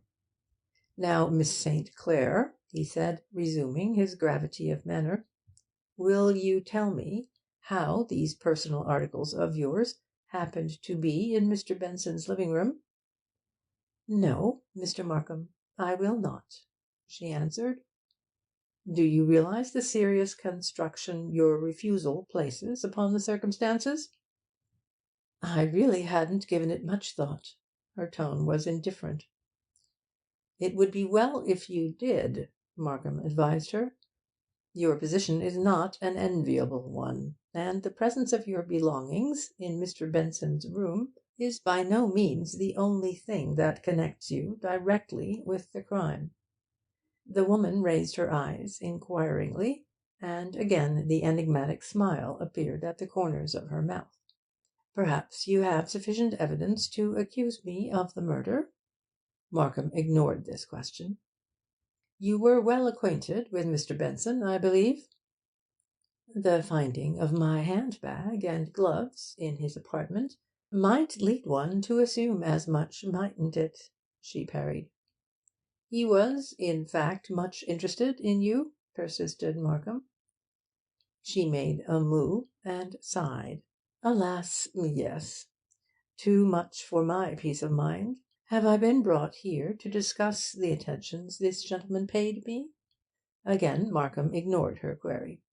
"Where were you, Miss St. Clair, between the time you left the Marseille at midnight and the time you arrived home, which I understand was after 1 o'clock?" "You are simply wonderful!" she exclaimed. "You seem to know everything. Well, I can only say that during that time I was on my way home." "Did it take you an hour to go from 40th Street to 81st and Riverside Drive?" "Just about, I should say. A few minutes, more or less, perhaps." "How do you account for that?" Markham was becoming impatient. "I can't account for it," she said, "except by the passage of time. Time does fly, doesn't it, Mr. Markham?" "By your attitude you are only working detriment to yourself," Markham warned her, with a show of irritation. "Can you not see the seriousness of your position? You are known to have dined with Mr. Benson, to have left the restaurant at midnight, and to have arrived at your own apartment after 1 o'clock. At 12:30 Mr. Benson was shot, and your personal articles were found in the same room the morning after." "It looks terribly suspicious, I know," she admitted, with whimsical seriousness. "And I'll tell you this, Mr. Markham. If my thoughts could have killed Mr. Benson, he would have died long ago. I know I shouldn't speak ill of the dead. There's a saying about it, beginning de mortuis, isn't there? But the truth is, I had reason to dislike Mr. Benson exceedingly." "Then why did you go to dinner with him?" "I've asked myself the same question a dozen times since," she confessed dolefully. "We women are such impulsive creatures, always doing things we shouldn't. But I know what you're thinking. If I had intended to shoot him, that would have been a natural preliminary. Isn't that what's in your mind? I suppose all murderesses do go to dinner with their victims first." While she spoke, she opened her vanity case and looked at her reflection in its mirror. She daintily adjusted several imaginary stray ends of her abundant dark brown hair, and touched her arched eyebrows gently with her little finger, as if to rectify some infinitesimal disturbance in their pencilled contour. Then she tilted her head, regarded herself appraisingly, and returned her gaze to the district attorney only as she came to the end of her speech. Her actions had perfectly conveyed to her listeners the impression that the subject of the conversation was, in her scheme of things, of secondary importance to her personal appearance. No words could have expressed her indifference so convincingly as had her little pantomime. Markham was becoming exasperated. A different type of district attorney would no doubt have attempted to use the pressure of his office to force her into a more amenable frame of mind, but Markham shrank instinctively from the bludgeoning, threatening methods of the ordinary public prosecutor, especially in his dealings with women. In the present case, however, had it not been for Vance's strictures at the club, he would no doubt have taken a more aggressive stand. But it was evident he was labouring under a burden of uncertainty, superinduced by Vance's words, and augmented by the evasive deportment of the woman herself. After a moment's silence, he asked grimly, "You did considerable speculating through the firm of Benson and Benson, did you not?" A faint ring of musical laughter greeted this question. "I see that the dear Major has been telling tales. Yes, I've been gambling most extravagantly, and I had no business to do it. I'm afraid I'm avaricious." "And is it not true that you've lost heavily of late? That, in fact, Mr. Alvin Benson called upon you for additional margin, and finally sold out your securities?" "I wish to heaven it were not true," she lamented, with a look of simulated tragedy. "Then am I supposed to have done away with Mr. Benson out of sordid revenge, or as an act of just retribution?" She smiled archly, and waited expectantly, as if her question had been part of a guessing game. Markham's eyes hardened as he coldly enunciated his next words. "Is it not a fact that Captain Philip Leacock owned just such a pistol as Mr. Benson was killed with, a .45 Army Colt automatic?" At the mention of her fiancé's name she stiffened perceptibly, and caught her breath. The part she had been playing fell from her, and a faint flush suffused her cheeks and extended to her forehead. But almost immediately she had reassumed her rôle of playful indifference. "I never inquired into the make or calibre of Captain Leacock's firearms," she returned carelessly.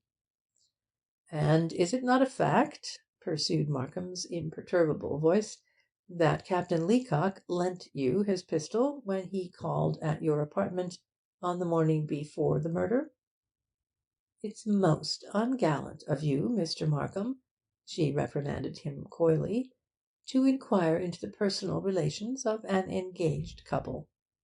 For I am betrothed to Captain Leacock, though you probably know it already." Markham stood up, controlling himself with effort. "Am I to understand that you refuse to answer any of my questions, or to endeavour to extricate yourself from the very serious position you're in?" She appeared to consider. "Yes," she said slowly, "I haven't anything I care especially to say just now." Markham leaned over and rested both hands on the desk. "Do you realise the possible consequences of your attitude?" he asked ominously. "The facts I know regarding your connection with the case, coupled with your refusal to offer a single extenuating explanation, give me more grounds than I actually need to order your being held." I was watching her closely as he spoke, and it seemed to me that her eyelids drooped involuntarily the merest fraction of an inch. But she gave no other indication of being affected by the pronouncement, and merely looked at the district attorney with an air of defiant amusement. Markham, with a sudden contraction of the jaw, turned and reached toward a bell button beneath the edge of his desk. But in doing so his glance fell upon Vance, and he paused indecisively. The look he had encountered on the other's face was one of reproachful amazement. Not only did it express complete surprise at his apparent decision, but it stated, more eloquently than words could have done, that he was about to commit an act of irreparable folly. There were several moments of tense silence in the room. Then, calmly and unhurriedly, Miss St. Clair opened her vanity case and powdered her nose. When she had finished, she turned a serene gaze upon the district attorney. "Well, do you want to arrest me now?" she asked. Markham regarded her for a moment, deliberating. Instead of answering at once, he went to the window and stood for a full minute looking down upon the bridge of sighs which connects the Criminal Courts building with the Tombs. "No, I think not to-day," he said slowly. He stood a while longer in absorbed contemplation, then, as if shaking off his mood of irresolution, he swung about and confronted the woman. "I'm not going to arrest you yet," he reiterated a bit harshly. "But I'm going to order you to remain in New York for the present, and if you attempt to leave you will be arrested. I hope that is clear." He pressed a button, and his secretary entered.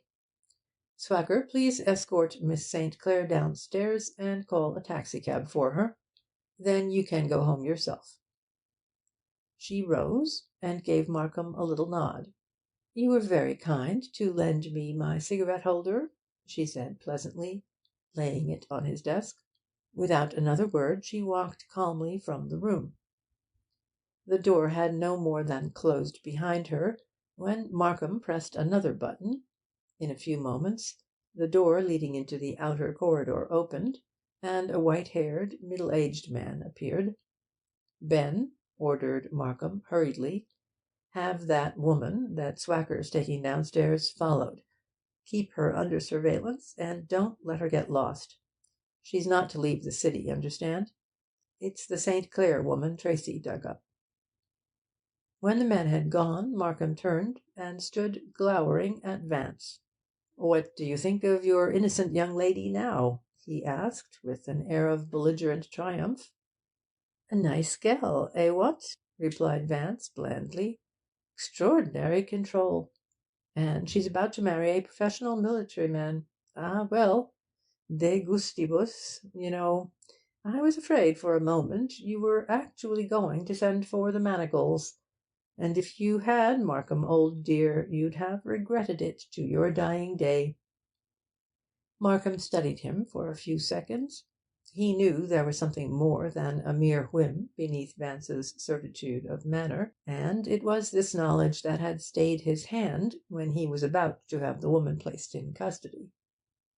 Her attitude was certainly not conducive to one's belief in her innocence, Markham objected. She played her part damned cleverly, though. But it was just the part a shrewd woman, knowing herself guilty, would have played. "I say, didn't it occur to you," asked Vance, "that perhaps she didn't care a farthing whether you thought her guilty or not? That, in fact, she was a bit disappointed when you let her go?" "That's hardly the way I read the situation," returned Markham. "Whether guilty or innocent, a person doesn't ordinarily invite arrest." "By the by," asked Vance, "where was the fortunate swain during the hour of Alvin's passing?" "Do you think we didn't check up on that point?" Markham spoke with disdain. "Captain Leacock was at his own apartment that night from 8 o'clock on." "Was he really?" airily retorted Vance. "A most model young fellow." Again Markham looked at him sharply. "I'd like to know what weird theory has been struggling in your brain to-day," he mused. "Now that I've let the lady go temporarily, which is what you obviously wanted me to do, and have stultified my own better judgment in so doing, why not tell me frankly what you've got up your sleeve?" "Up my sleeve! Such an inelegant metaphor. One would think I was a prestidigitator, what?" Whenever Vance answered in this fashion, it was a sign that he wished to avoid making a direct reply, and Markham dropped the matter. "Anyway," he submitted, "you didn't have the pleasure of witnessing my humiliation, as you prophesied." Vance looked up in simulated surprise. "Didn't I, now?" Then he added sorrowfully, "Life is so full of disappointments, you know." End of chapter 7. Chapter 8 of the Benson Murder Case. Vance accepts a challenge. Saturday, June 15, 4 p.m. After Markham had telephoned Heath the details of the interview, we returned to the Stuyvesant Club. Ordinarily, the district attorney's office shuts down at 1 o'clock on Saturdays, but to-day the hour had been extended because of the importance attaching to Miss St. Clair's visit. Markham had lapsed into an introspective silence which lasted until we were again seated in the alcove of the club's lounge-room. Then he spoke irritably. "Damn it, I shouldn't have let her go. I still have a feeling she's guilty." Vance assumed an air of gushing credulousness. "Oh, really? I dare say you're so psychic. Been that way all your life, no doubt. And haven't you had lots and lots of dreams that came true? I'm sure you've often had a phone call from someone you were thinking about at the moment. A delectable gift. Do you read palms also? Why not have the lady's horoscope cast?" "I have no evidence as yet," Markham retorted, "that your belief in her innocence is founded on anything more substantial than your impressions." "Ah, but it is," averred Vance. "I know she's innocent. Furthermore, I know that no woman could possibly have fired the shot. Don't get the erroneous idea in your head that a woman couldn't have manipulated a .45 Army Colt." "Oh, that!" Vance dismissed the notion with a shrug. "The material indications of the crime don't enter into my calculations, you know. I leave 'em entirely to you lawyers and the lads with the bulging deltoids. I have other and surer ways of reaching conclusions. That's why I told you that if you arrested any woman for shooting Benson, you'd be blundering most shamefully." Markham grunted indignantly. "And yet you seem to have repudiated all processes of deduction whereby the truth may be arrived at. Have you, by any chance, entirely renounced your faith in the operations of the human mind?" "Ah, there speaks the voice of God's great common people!" exclaimed Vance. "Your mind is so typical, Markham. It works on the principle that what you don't know isn't knowledge, and that, since you don't understand a thing, there is no explanation. A comfortable point of view. It relieves one from all care and uncertainty. Don't you find the world a very sweet and wonderful place?" Markham adopted an attitude of affable forbearance. "You spoke at lunch-time, I believe, of one infallible method of detecting crime. Would you care to divulge this profound and priceless secret to a mere district attorney?" Vance bowed with exaggerated courtesy. *10. The following conversation, in which Vance explains his psychological methods of criminal analysis, is, of course, set down from memory. However, a proof of this passage was sent to him with a request that he revise and alter it in whatever manner he chose, so that, as it now stands, it describes Vance's theory in practically his own words. "Delighted, I'm sure," he returned. "I referred to the science of individual character and the psychology of human nature. We all do things, d'ye see, in a certain individual way, according to our temperaments. Every human act, no matter how large or how small, is a direct expression of a man's personality, and bears the inevitable impress of his nature. Thus, a musician, by looking at a sheet of music, is able to tell at once whether it was composed, for example, by Beethoven or Schubert or Debussy or Chopin. An artist, by looking at a canvas, knows immediately whether it is a Corot, a Harpin, a Rembrandt, or a Franz Hal. And just as no two faces are exactly alike, so no two natures are exactly alike.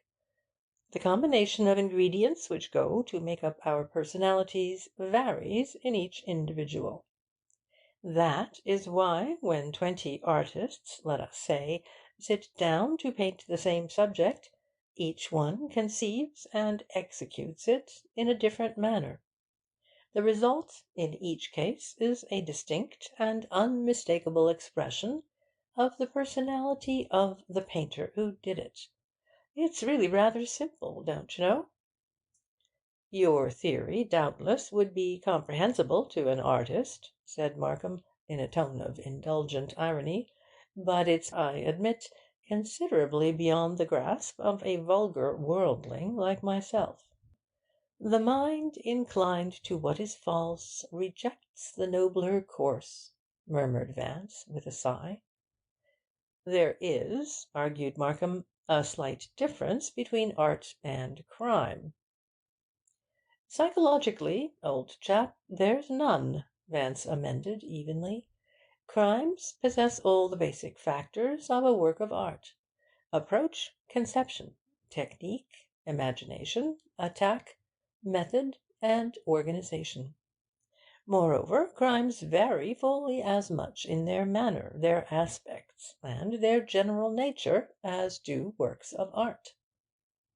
Indeed, a carefully planned crime is just as direct an expression of the individual as is a painting, for instance. And therein lies the one great possibility of detection. Just as an expert aesthetician can analyze a picture and tell you who painted it, or the personality and temperament of the person who painted it, so can the expert psychologist analyze a crime and tell you who committed it. That is, if he happens to be acquainted with the person, or else can describe to you, with almost mathematical surety, the criminal's nature and character. And that, my dear Markham, is the only sure and inevitable means of determining human guilt. All others are mere guesswork, unscientific, uncertain, and perilous. Throughout this explanation Vance's manner had been almost casual, yet the very serenity and assurance of his attitude conferred upon his words a curious sense of authority. Markham had listened with interest, though it could be seen that he did not regard Vance's theorising seriously. "Your system ignores motive altogether," he objected. "Naturally," Vance replied, "since it's an irrelevant factor in most crimes. Every one of us, my dear chap, has just as good a motive for killing at least a score of men as the motives which actuate 99 crimes out of 100. And when anyone is murdered, there are dozens of innocent people who had just as strong a motive for doing it as had the actual murderer. Really, you know, the fact that a man has a motive is no evidence whatever that he's guilty. Such motives are too universal a possession of the human race. Suspecting a man of murder because he has a motive is like suspecting a man of running away with another man's wife because he has two legs. The reason that some people kill and others don't is a matter of temperament, of individual psychology. It all comes back to that. And another thing, when a person does possess a real motive, something tremendous and overpowering, he's pretty apt to keep it to himself and hide it and guard it carefully, eh, what? He may even have disguised the motive through years of preparation, or the motive may have been born within 5 minutes of the crime through the unexpected discovery of facts a decade old. So, you see, the absence of any apparent motive in a crime might be regarded as more incriminating than the presence of one. You are going to have some difficulty in eliminating the idea of cui bono from the consideration of crime." "I dare say," agreed Vance. "The idea of cui bono is just silly enough to be impregnable. And yet many persons would be benefited by almost any one's death. Kill Sumner, and, on that theory, you could arrest the entire membership of the Authors' League." "Opportunity, at any rate," persisted Markham, "is an insuperable factor in crime, and by opportunity I mean that affinity of circumstances and conditions which make a particular crime possible, feasible, and convenient for a particular person." "Another irrelevant factor," asserted Vance.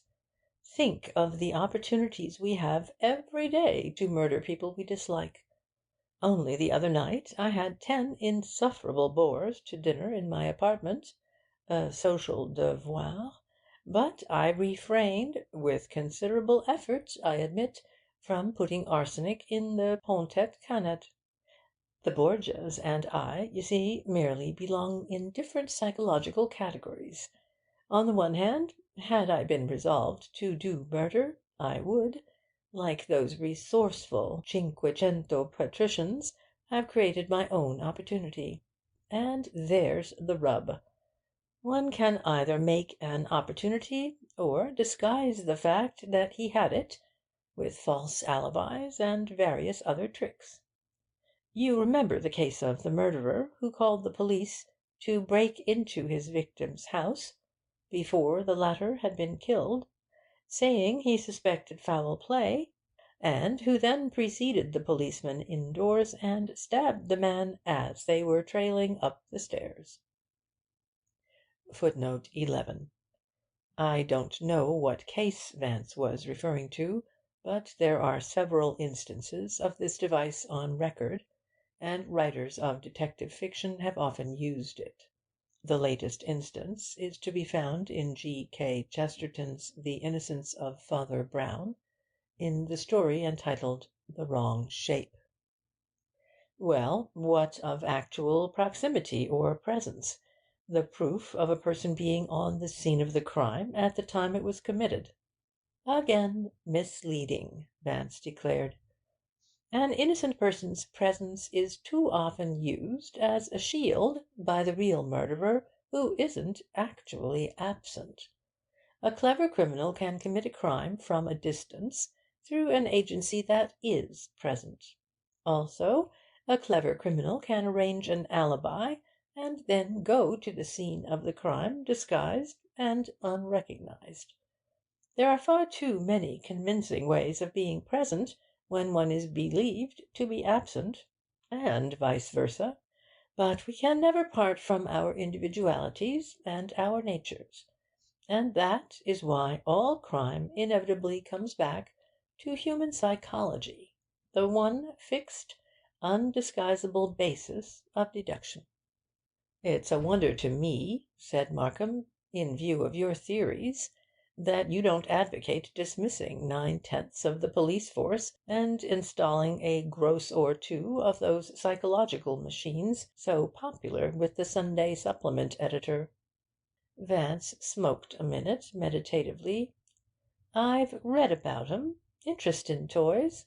They can no doubt indicate a certain augmented emotional stress when the patient transfers his attention from the pious platitudes of Dr. Frank Crane to a problem in spherical trigonometry.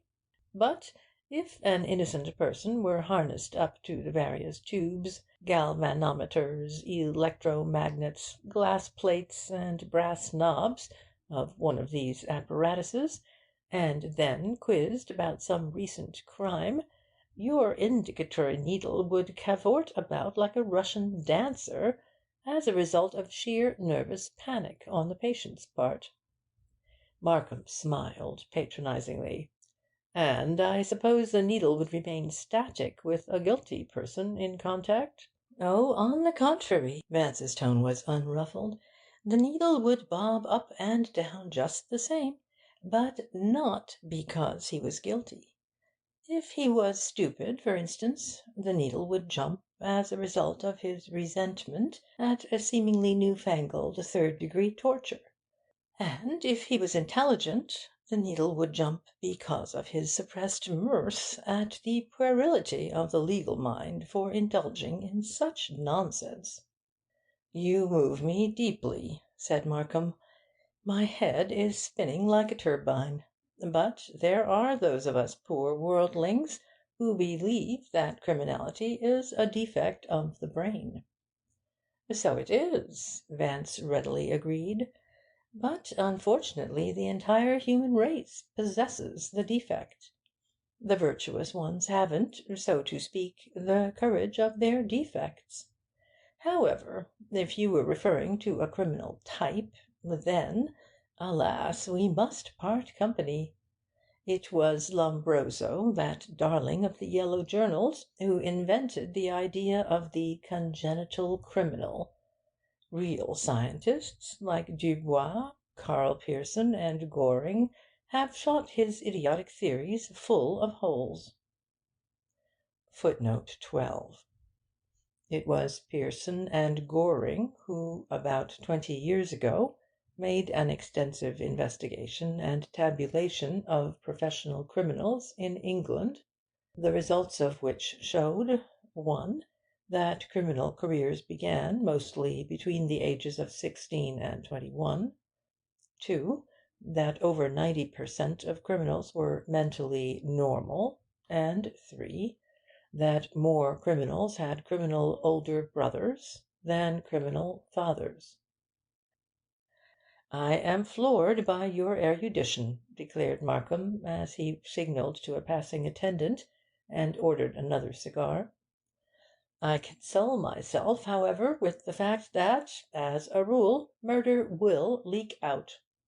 Vance smoked his cigarette in silence, looking thoughtfully out through the window up at the hazy June sky. "Markham," he said at length, "the number of fantastic ideas extant about criminals is positively amazing. How a sane person can subscribe to that ancient hallucination that murder will out is beyond me. It rarely outs, old dear. And if it did out, why a homicide bureau? Why all this whirl dervish activity by the police whenever a body is found? The poets are to blame for this bit of lunacy. Chaucer probably started it with his 'Mordre woll out,' and Shakespeare helped it along by attributing to murder a miraculous organ that speaks in lieu of a tongue. It was some poet, too, no doubt, who conceived the fancy that carcasses bleed at the sight of the murderer. Would you, as the great protector of the faithful, dare tell the police to wait calmly in their offices, or clubs, or favourite beauty parlours, or wherever policemen do their waiting, until a murder outs? Poor dear! If you did, they'd ask the governor for your detention as particeps criminis, or apply for a de lunatico inquirendo. Footnote 13. Sir Basil Thomson, K.C.B., former Assistant Commissioner of Metropolitan Police, London, writing in the Saturday Evening Post several years after this conversation, said: "Take, for example, the proverb that murder will out, which is employed whenever one out of many thousands of undiscovered murderers is caught through a chance coincidence that captures the popular imagination. It is because murder will not out that the pleasant shock of surprise, when it does out, calls for a proverb to enshrine the phenomenon. The poisoner who is brought to justice has almost invariably proved to have killed other victims without exciting suspicion, until he has grown careless. Markham grunted good-naturedly. He was busy cutting and lighting his cigar. "I believe you chaps have another hallucination about crime," continued Vance, "namely, that the criminal always returns to the scene of the crime. This weird notion is even explained on some recondite and misty psychological ground. But I assure you psychology teaches no such preposterous doctrine. If ever a murderer returned to the body of his victim for any reason other than to rectify some blunder he had made, then he is a subject for Broadmoor or Bloomingdale. How easy it would be for the police if this fanciful notion were true! They'd merely have to sit down at the scene of a crime, play bézique or mahjong until the murderer returned, and then escort him to the Bastille. What? The true psychological instinct in any one having committed a punishable act is to get as far away from the scene of it as the limits of this world will permit. Footnote 14. In Popular Fallacies about Crime, Saturday Evening Post, April 21, 1923, page 8, Sir Basil Thomson also upheld this point of view. In the present case, at any rate, Markham reminded him, we are neither waiting inactively for the murder to out, nor sitting in Benson's living-room trusting to the voluntary return of the criminal. Either course would achieve success as quickly as the one you are now pursuing, Vance said. Not being gifted with your singular insight, retorted Markham, I can only follow the inadequate processes of human reasoning. No doubt, Vance agreed commiseratingly. And the results of your activities thus far force me to the conclusion that a man with a handful of legalistic logic can successfully withstand the most obstinate and heroic assaults of ordinary common sense. Markham was piqued. Still harping on the St. Clair woman's innocence, eh? However, in view of the complete absence of any tangible evidence pointing elsewhere, you must admit I have no choice of courses. I admit nothing of the kind, Vance told him, for I assure you there is an abundance of evidence pointing elsewhere. You simply failed to see it. You think so? Vance's nonchalant cocksureness had at last overthrown Markham's equanimity. Very well, old man. I hereby enter an emphatic denial to all your fine theories, and I challenge you to produce a single piece of this evidence which you say exists. He threw his words out with asperity, and gave a curt, aggressive gesture with his extended fingers to indicate that, as far as he was concerned, the subject was closed. Vance, too, I think, was pricked a little. You know, Markham, old dear, I'm no avenger of blood or vindicator of the honour of society. The role would bore me. Markham smiled loftily, but made no reply. Vance smoked meditatively for a while. Then, to my amazement, he turned calmly and deliberately to Markham and said, in a quiet, matter-of-fact voice, I'm going to accept your challenge. It's a bit alien to my tastes, but the problem, you know, rather appeals to me. It presents the same difficulties as the concert champêtre affair, a question of disputed authorship, as it were. Footnote 15. For years the famous concert champêtre in the Louvre was officially attributed to Titian. Vance, however, took it upon himself to convince the curator, M. Le Pelletier, that it was Giorgione, with the result that this painting is now credited to that artist. Markham abruptly suspended the motion of lifting his cigar to his lips. He had scarcely intended his challenge literally. It had been uttered more in the nature of a verbal defiance, and he scrutinized Vance a bit uncertainly. Little did he realise that the other's casual acceptance of his unthinking and but half serious challenge was to alter the entire criminal history of New York. "Just how do you intend to proceed?" he asked. Vance waved his hand carelessly. "Like Napoleon? Je m'engage, et puis je vois. However, I must have your word that you'll give me every possible assistance, and will refrain from all profound legal objections."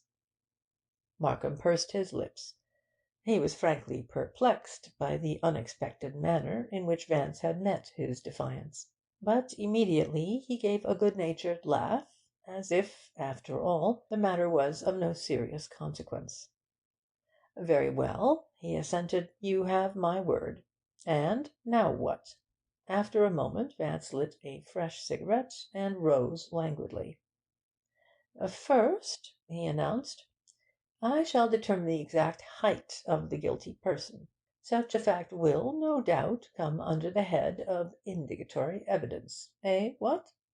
Markham stared at him incredulously. "How, in heaven's name, are you going to do that?" "By those primitive deductive methods to which you so touchingly pin your faith," he answered easily. "But come, let us repair to the scene of the crime." He moved toward the door, Markham reluctantly following in a state of perplexed irritation. "But you know the body was removed," the latter protested, "and the place by now has no doubt been straightened up." "Thank heaven for that," murmured Vance. "I'm not particularly fond of corpses, and untidiness, annoys me frightfully." As we emerged into Madison Avenue, he signalled to the commissionaire for a taxicab, and without a word urged us into it. "This is all nonsense," Markham declared ill-naturedly, as we started on our journey uptown. "How do you expect to find any clues now? By this time everything has been obliterated." "Alas, my dear Markham," lamented Vance, in a tone of mock solicitude, "how woefully deficient you are in philosophic theory! If anything, no matter how infinitesimal, could really be obliterated, the universe, would cease to exist. The cosmic problem would be solved, and the Creator would write QED across an empty firmament.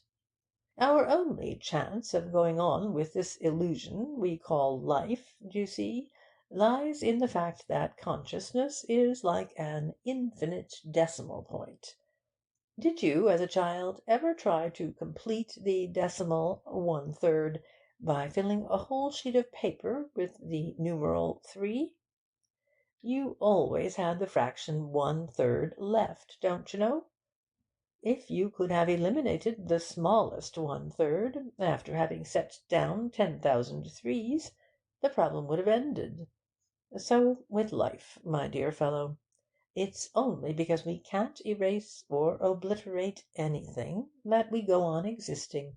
He made a movement with his fingers, putting a sort of tangible period to his remarks, and looked dreamily out of the window up at the fiery film of sky. Markham had settled back into his corner, and was chewing morosely at his cigar. I could see he was fairly simmering with impotent anger at having let himself be goaded into issuing his challenge. But there was no retreating now. As he told me afterwards, he was fully convinced he had been dragged forth out of a comfortable chair on a patent and ridiculous fool's errand. End of chapter 8.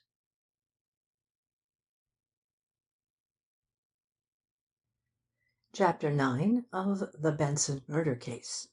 The Height of the Murderer. Saturday, June 15, 5 p.m. When we arrived at Benson's house, a patrolman, leaning somnolently against the iron paling of the areaway, came suddenly to attention and saluted. He eyed Vance and me hopefully, regarding us, no doubt, as suspects being taken to the scene of the crime for questioning by the district attorney. We were admitted by one of the men from the Homicide Bureau who had been in the house on the morning of the investigation. Markham greeted him with a nod. "Everything going all right?" "Sure," the man replied good-naturedly. "The old lady's as meek as a cat, and a swell cook." "We want to be alone for a while, Sniffen," said Markham, as we passed into the living-room. "The gastronome's name is Snitchkin, not Sniffen," Vance corrected him, when the door had closed on us. "Wonderful memory," muttered Markham, churlishly. "A failing of mine. I suppose you are one of those rare persons who never forget a face, but just can't recall names, what?" But Markham was in no mood to be twitted. "Now that you've dragged me here, what are you going to do?" He waved his hand deprecatingly, and sank into a chair with an air of contemptuous abdication. The living-room looked much the same as when we saw it last, except that it had been put neatly in order. The shades were up, and the late afternoon light was flooding in profusely. The ornateness of the room's furnishings seemed intensified by the glare. Vance glanced about him and gave a shudder. "I'm half inclined to turn back," he drawled. "It's a clear case of justifiable homicide by an outraged interior decorator." "My dear aesthete," Markham urged impatiently, "be good enough to bury your artistic prejudices, and to proceed with your problem. Of course," he added, with a malicious smile, "if you fear the result, you may still withdraw, and thereby preserve your charming theories in their present virgin state." "And permit you to send an innocent maiden to the chair!" exclaimed Vance, in mock indignation. "Fie, fie! La politesse alone forbids my withdrawal. May I never have to lament, with Prince Henry, that to my shame I have a truant been to chivalry." Markham set his jaw, and gave Vance a ferocious look. "I'm beginning to think that, after all, there is something in your theory that every man has some motive for murdering another." "Well," replied Vance cheerfully, "now that you have begun to come round to my way of thinking, do you mind if I send Mr. Snitkin on an errand?" Markham sighed audibly, and shrugged his shoulders. "I'll smoke during the opera bouffe, and it won't interfere with your performance." Vance went to the door and called Snitkin. "I say, would you mind going to Mrs. Platt's and borrowing a long tape measure and a ball of string? The district attorney wants them," he added, giving Markham a sycophantic bow. "I can't hope that you're going to hang yourself, can I?" asked Markham. Vance gazed at him reprovingly. "Permit me," he said sweetly, "to commend Othello to your attention. 'How poor are they that have not patience! What wound did ever heal but by degrees?' Or, to descend from a poet to a platitudinarian, let me present for your consideration a pentameter from Longfellow. 'All things come round to him who will but wait.' Untrue, of course, but consoling. Milton said it much better in his 'They also serve.' But Cervantes said it best. Patience, and shuffle the cards. Sound advice, Markham, and advice expressed rakishly, as all good advice should be. To be sure, patience is a sort of last resort, a practice to adopt when there's nothing else to do. Still, like virtue, it occasionally rewards the practitioner, although I'll admit that, as a rule, it is, again like virtue, bootless. That is to say, it is its own reward. It has, however, been swathed in many verbal robes. It is sorrow's slave, and the sovereign or transmuted ills, as well as all the passion of great hearts. Rousseau wrote, La patience est amère, mais son fruit est doux. But perhaps your legal taste runs to Latin. Superanda omnis fortuna ferendo est, quoth Virgil. And Horace also spoke on the subject. Durum, said he, sed levius fit patientia. Why the hell doesn't Snitkin come? Growled Markham. Almost as he spoke, the door opened, and the detective handed Vance the tape measure and string. And now, Markham, for your reward. Bending over the rug, Vance moved the large wicker chair into the exact position it had occupied when Benson had been shot. The position was easily determined, for the impressions of the chair's castors on the deep nap of the rug were plainly visible. He then ran the string through the bullet hole in the back of the chair, and directed me to hold one end of it against the place where the bullet had struck the wainscot.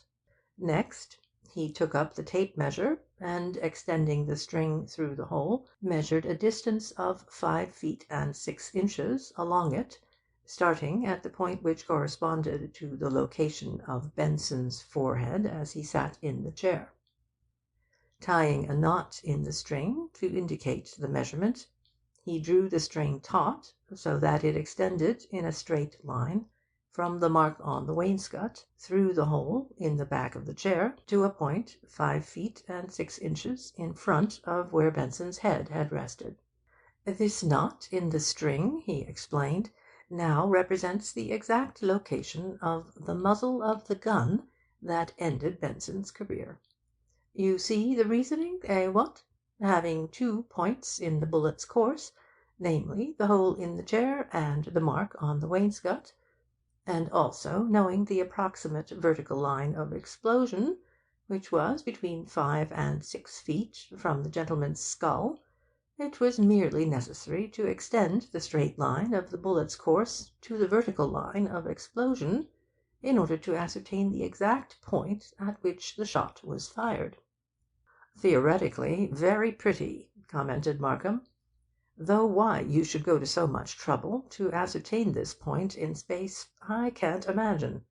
Not that it matters, for you have overlooked the possibility of the bullet's deflection.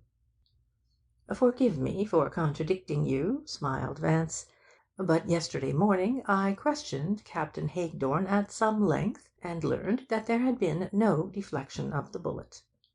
Hagedorn had inspected the wound before we arrived, and he was really positive on that point. In the first place, the bullet struck the frontal bone at such an angle as to make deflection practically impossible, even had the pistol been of small caliber.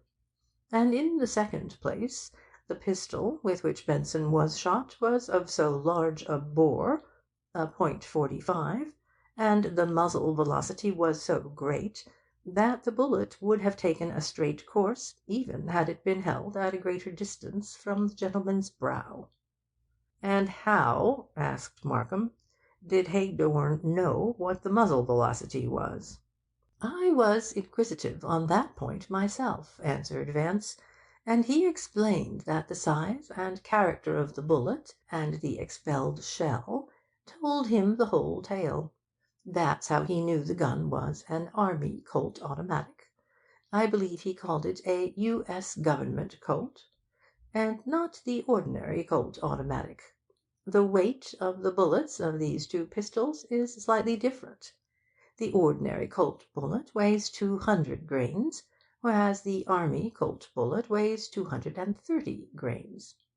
Hagedorn, having a hypersensitive tactile sense, was able, I presume, to distinguish the difference at once, though I didn't go into his physiological gifts with him, my reticent nature, you understand. However, he could tell it was a .45 Army Colt automatic bullet, and knowing this, he knew that the muzzle velocity was 809 feet, and that the striking energy was 329. Which gives a 6-inch penetration in white pine at a distance of 25 yards. An amazing creature, this Haydorn. Imagine having one's head full of such entrancing information. The old mysteries of why a man should take up the bass fiddle as a life work, and where all the pins go, are babes' conundrums compared with the one of why a human being should devote his years to the idiosyncrasies of bullets. The subject is not exactly an enthralling one, said Markham wearily. So, for the sake of argument, let us admit that you have now found the precise point of the gun's explosion. Where do we go from there? While I hold the string on a straight line, directed Vance, be good enough to measure the exact distance from the floor to the knot. Then my secret will be known. This game doesn't enthrall me either, Markham protested. I'd much prefer London Bridge. Nevertheless, he made the measurement. 4 feet 8½ inches, he announced indifferently. Vance laid a cigarette on the rug at a point directly beneath the knot. We now know the exact height at which the pistol was held when it was fired. You grasp the process by which this conclusion was reached, I'm sure? It seems rather obvious, answered Markham. Vance again went to the door and called Snitkin. The district attorney desires the loan of your gun for a moment, he said. He wishes me to make a test. Snitkin stepped up to Markham and held out his pistol wonderingly. The safety's on, sir. Shall I shift it? Markham was about to refuse the weapon when Vance interposed. That's quite all right. Mr. Markham doesn't intend to fire it, I hope. When the man had gone, Vance seated himself in the wicker chair and placed his head in juxtaposition with the bullet hole. Now, Markham, he requested, will you please stand on the spot where the murderer stood, holding the gun directly above that cigarette on the floor, and aim deliberately at my left temple. Take care, he cautioned, with an engaging smile, not to pull the trigger, or you will never learn who killed Benson. Reluctantly, Markham complied. As he stood taking aim, Vance asked me to measure the height of the gun's muzzle from the floor. The distance was 4 feet and 9 inches. Quite so, he said, rising. You see, Markham, you are 5 feet 11 inches tall. Therefore, the person who shot Benson was very nearly your own height, certainly not under 5 feet 10. That, too, is rather obvious, what? His demonstration had been simple and clear. Markham was frankly impressed. His manner had become serious. He regarded Vance for a moment with a meditative frown. Then he said, That's all very well, but the person who fired the shot might have held the pistol relatively higher than I did. Not tenable, returned Vance. I've done too much shooting myself not to know that when an expert takes deliberate aim with a pistol at a small target, he does it with a stiff arm and with a slightly raised shoulder, so as to bring the sight on a straight line between his eye and the object at which he aims. The height at which one holds a revolver under such conditions pretty accurately determines his own height. Your argument is based on the assumption that the person who killed Benson was an expert, taking deliberate aim at a small target? Not an assumption, but a fact, declared Vance. Consider. Had the person not been an expert shot, he would not, at a distance of 5 or 6 feet, have selected the forehead, but a larger target, namely the breast. And having selected the forehead, he most certainly took deliberate aim, what? Furthermore, had he not been an expert shot, and had he pointed the gun at the breast without taking deliberate aim, he would, in all probability, have fired more than one shot. Markham pondered. I'll grant that on the face of it your theory sounds plausible, he conceded at length. On the other hand, the guilty man could have been almost any height over 5 feet 10. For certainly a man may crouch as much as he likes and still take deliberate aim. "True," agreed Vance, "but don't overlook the fact that the murderer's position, in this instance, was a perfectly natural one. Otherwise, Benson's attention would have been attracted, and he would not have been taken unawares. That he was shot unawares was indicated by his attitude. Of course, the assassin might have stooped a little without causing Benson to look up. Let us say, therefore, that the guilty person's height is somewhere between 5 feet 10 and 6 feet 2. Does that appeal to you?" Markham was silent. "The delightful Miss St. Clair, you know," remarked Vance, with a japish smile, "can't possibly be over 5 feet 5 or 6." Markham grunted, and continued to smoke abstractedly. "This Captain Leacock, I take it," said Vance, "is over 6 feet, eh, what?" Markham's eyes narrowed. "What makes you think so?" "You just told me, don't you know?" "I told you?" "Not in so many words," Vance pointed out, "but after I had shown you the approximate height of the murderer, and it didn't correspond at all to that of the young lady you suspected, I knew your active mind was busy looking round for another possibility. And as the lady's innamorato was the only other possibility on your horizon, I concluded that you were permitting your thoughts to play about the captain. Had he, therefore, been the stipulated height, you would have said nothing. But when you argued that the murderer might have stooped to fire the shot, I decided that the captain was inordinately tall. Thus, in the pregnant silence that emanated from you, old dear, your spirit held sweet communion with mine, and told me that the gentleman was a 6-footer, no less." "I see that you include mind-reading among your gifts," said Markham. "I now await an exhibition of slate-writing." His tone was irritable, but his irritation was that of a man reluctant to admit the alteration of his beliefs. He felt himself yielding to Vance's guiding rein, but he still held stubbornly to the course of his own previous convictions. "Surely you don't question my demonstration of the guilty person's height?" asked Vance mellifluously. "Not altogether," Markham replied.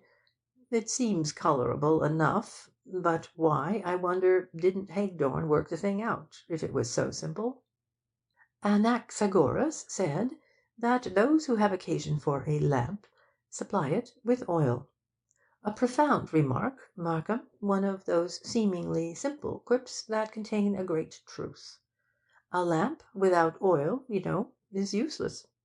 The police always have plenty of lamps, every variety, in fact, but no oil, as it were. That's why they never find anyone unless it's broad daylight." Markham's mind was now busy in another direction, and he rose and began to pace the floor. "Until now I hadn't thought of Captain Leacock as the actual agent of the crime."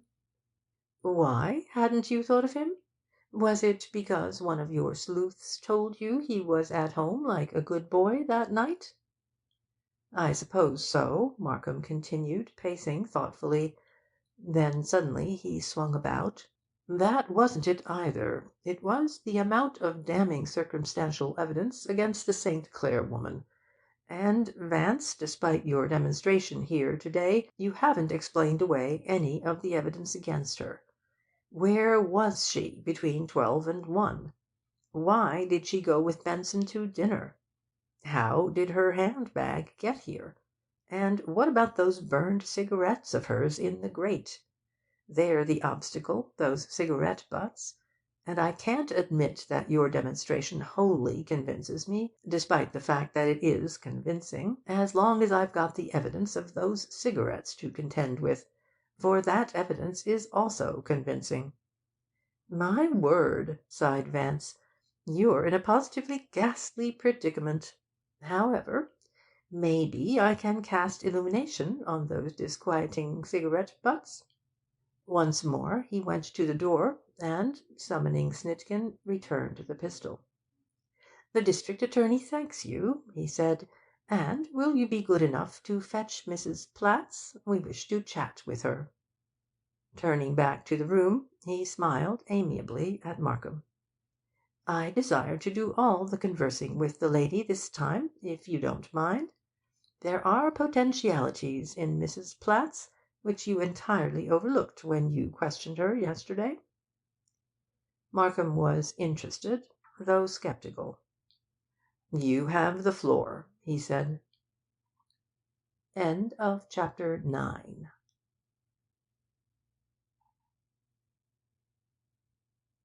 Chapter 10. Of the Benson Murder Case.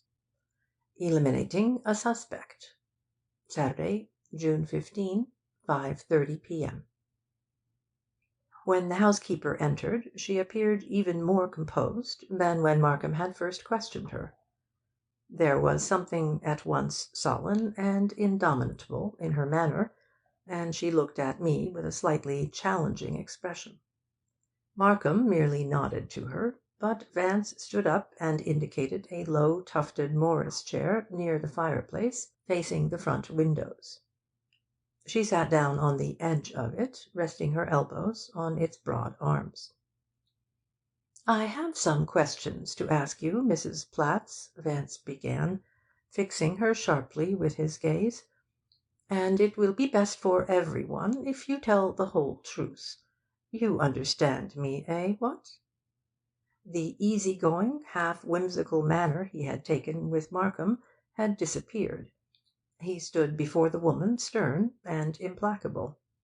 At his words she lifted her head. Her face was blank, but her mouth was set stubbornly, and a smouldering look in her eyes told of a suppressed anxiety. Vance waited a moment, and then went on, enunciating each word with distinctness. "At what time, on the day Mr. Benson was killed, did the lady call here?" The woman's gaze did not falter, but the pupils of her eyes dilated. "There was nobody here." "Oh, yes, there was, Mrs. Platts," Vance's tone was assured. "What time did she call?" "Nobody was here, I tell you," she persisted. Vance lit a cigarette with interminable deliberation, his eyes resting steadily on hers. He smoked placidly until her gaze dropped. Then he stepped nearer to her and said firmly, "If you tell the truth, no harm will come to you. But if you refuse any information, you will find yourself in trouble. The withholding of evidence is a crime, you know, and the law will show you no mercy." He made a sly grimace at Markham, who was watching the proceedings with interest. The woman now began to show signs of agitation. She drew in her elbows, and her breathing quickened. "In God's name, I swear it, there wasn't anybody here." A slight hoarseness gave evidence of her emotion. "Let us not invoke the deity," suggested Vance, carelessly. "What time was the lady here?" She set her lips stubbornly, and for a whole minute there was silence in the room. Vance smoked quietly, but Markham held his cigar motionless between his thumb and forefinger, in an attitude of expectancy. Again Vance's impassive voice demanded, "What time was she here?" The woman clinched her hands with a spasmodic gesture, and thrust her head forward. "I tell you, I swear it." Vance made a peremptory movement of his hand, and smiled coldly. "It's no go," he told her. "You're acting stupidly. We're here to get the truth, and you're going to tell us." "I've told you the truth." "Is it going to be necessary for the district attorney here to order you placed in custody?" "I've told you the truth," she repeated. Vance crushed out his cigarette decisively in an ash receiver on the table. "Righto, Mrs. Platts. Since you refuse to tell me about the young woman who was here that afternoon, I'm going to tell you about her." His manner was easy and cynical, and the woman watched him suspiciously. "Late in the afternoon of the day your employer was shot, the doorbell rang. Perhaps you had been informed by Mr. Benson that he was expecting a caller, what? Anyhow, you answered the door and admitted a charming young lady. You showed her into this room, and what do you think, my dear madam? She took that very chair on which you are resting so uncomfortably." He paused and smiled tantalizingly. "Then," he continued, "you served tea to the young lady and Mr. Benson. After a bit, she departed, and Mr. Benson went upstairs to dress for dinner. You see, Mrs. Platts, I happen to know." He lit another cigarette. "Did you notice the young lady particularly? If not, I'll describe her to you. She was rather short, petite is the word. She had dark hair and dark eyes, and she was dressed quietly. A change had come over the woman. Her eyes stared, her cheeks were now grey, and her breathing had become audible. Now, Mrs. Platts," demanded Vance sharply, "what have you to say?" She drew a deep breath. "There wasn't anybody here," she said doggedly. There was something almost admirable in her obstinacy.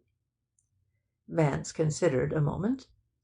Markham was about to speak, but evidently thought better of it, and sat watching the woman fixedly. "Your attitude is understandable," Vance observed finally. "The young lady, of course, was well known to you, and you had a personal reason for not wanting it known she was here." At these words she sat up straight, a look of terror in her face. "I never saw her before," she cried, then stopped abruptly. "Ah!" Vance gave her an amused leer. "You had never seen the young lady before, eh, what? That's quite possible, but it's immaterial. She's a nice girl, though, I'm sure, even if she did have a dish of tea with your employer alone in his home." "Did she tell you she was here?" The woman's voice was listless. The reaction to her tense obduracy had left her apathetic. "Not exactly," Vance replied, "but it wasn't necessary. I knew without her informing me. Just when did she arrive, Mrs. Platts?" "About a half hour after Mr. Benson got here from the office." She had at last given over all denials and evasions. "But he didn't expect her. That is, he didn't say anything to me about her coming, and he didn't order tea until after she came." Markham thrust himself forward. "Why didn't you tell me she'd been here when I asked you yesterday morning?" The woman cast an uneasy glance about the room. "I rather fancy," Vance intervened pleasantly, "that Mrs. Platts was afraid you might unjustly suspect the young lady." She grasped eagerly at his words. "Yes, sir, that was all. I was afraid you might think she did it. And she was such a quiet, sweet-looking girl. That was the only reason, sir." "Quite so," agreed Vance consolingly. "But tell me, did it not shock you to see such a quiet, sweet-looking young lady smoking cigarettes?" Her apprehension gave way to astonishment. "Why, yes, sir, it did. But she wasn't a bad girl, I could tell that. And most girls smoke nowadays. They don't think about it like they used to." "You're quite right," Vance assured her. "Still, young ladies really shouldn't throw their cigarettes in tiled gas-log fireplaces, should they now?" The woman regarded him uncertainly. She suspected him of jesting. "Did she do that?" She leaned over and looked into the fireplace. "I didn't see any cigarettes there this morning." "No? You wouldn't have, Vance informed her. One of the district attorney's sleuths, you see, cleaned it up nicely for you yesterday. She shot Markham a questioning glance. She was not sure whether Vance's remark was to be taken seriously, but his casualness of manner and pleasantness of voice tended to put her at her ease. "Now that we understand each other, Mrs. Platts," he was saying, "was there anything else you particularly noticed when the young lady was here? You will be doing her a good service by telling us, because both the district attorney and I happen to know she's innocent." She gave Vance a long, shrewd look, as if appraising his sincerity. Evidently the results of her scrutiny were favourable, for her answer left no doubt as to her complete frankness. "I don't know if it'll help, but when I came in with the toast, Mr. Benson looked like he was arguing with her. She seemed worried about something that was going to happen, and asked him not to hold her to some promise she'd made. I was only in the room a minute, and I didn't hear much, but just as I was going out he laughed, and said it was only a bluff, and that nothing was going to happen." She stopped, and waited anxiously. She seemed to fear that her revelation might, after all, prove injurious rather than helpful to the girl. "Was that all?" Vance's tone indicated that the matter was of no consequence. The woman demurred. "That was all I heard. But there was a small blue box of jewellery sitting on the table." "My word! A box of jewellery. Do you know whose it was?" "No, sir, I don't. The lady hadn't brought it, and I never saw it in the house before." "How did you know it was jewellery?" "When Mr. Benson went upstairs to dress, I came in to clear the tea things away, and it was still sitting on the table." Vance smiled. "And you played Pandora, and took a peep, eh, what? Most natural. I'd have done it myself." He stepped back and bowed politely. "That will be all, Mrs. Platts. And you needn't worry about the young lady. Nothing is going to happen to her."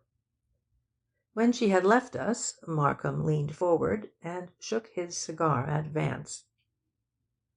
"Why didn't you tell me you had information about the case unknown to me?" "My dear chap," Vance lifted his eyebrows in protestation, "to what do you refer specifically? How did you know this St. Clare woman had been here in the afternoon?" "I didn't, but I surmised it. There were cigarette butts of hers in the grate, and, as I knew she hadn't been here on the night Benson was shot, I thought it rather likely she had been here earlier in the day. And, since Benson didn't arrive from his office until 4, I whispered into my ear that she had called sometime between 4 and the hour of his departure for dinner. An elementary syllogism, what?" "How did you know she wasn't here that night?" "The psychological aspects of the crime left me in no doubt. As I told you, no woman committed it. My metaphysical hypotheses again. But never mind.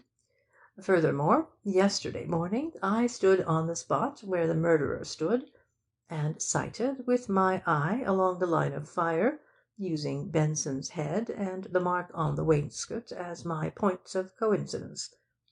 It was evident to me then, even without measurements, that the guilty person was rather tall." "Very well, but how did you know she left here that afternoon before Benson did?" persisted Markham. "How else could she have changed into an evening gown? Really, you know, ladies don't go about décolletées in the afternoon."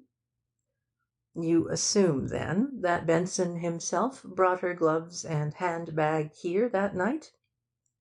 "Some one did, and it certainly wasn't Miss St. Clare." "All right," conceded Markham. "And what about this Morris chair? How did you know she sat in it?"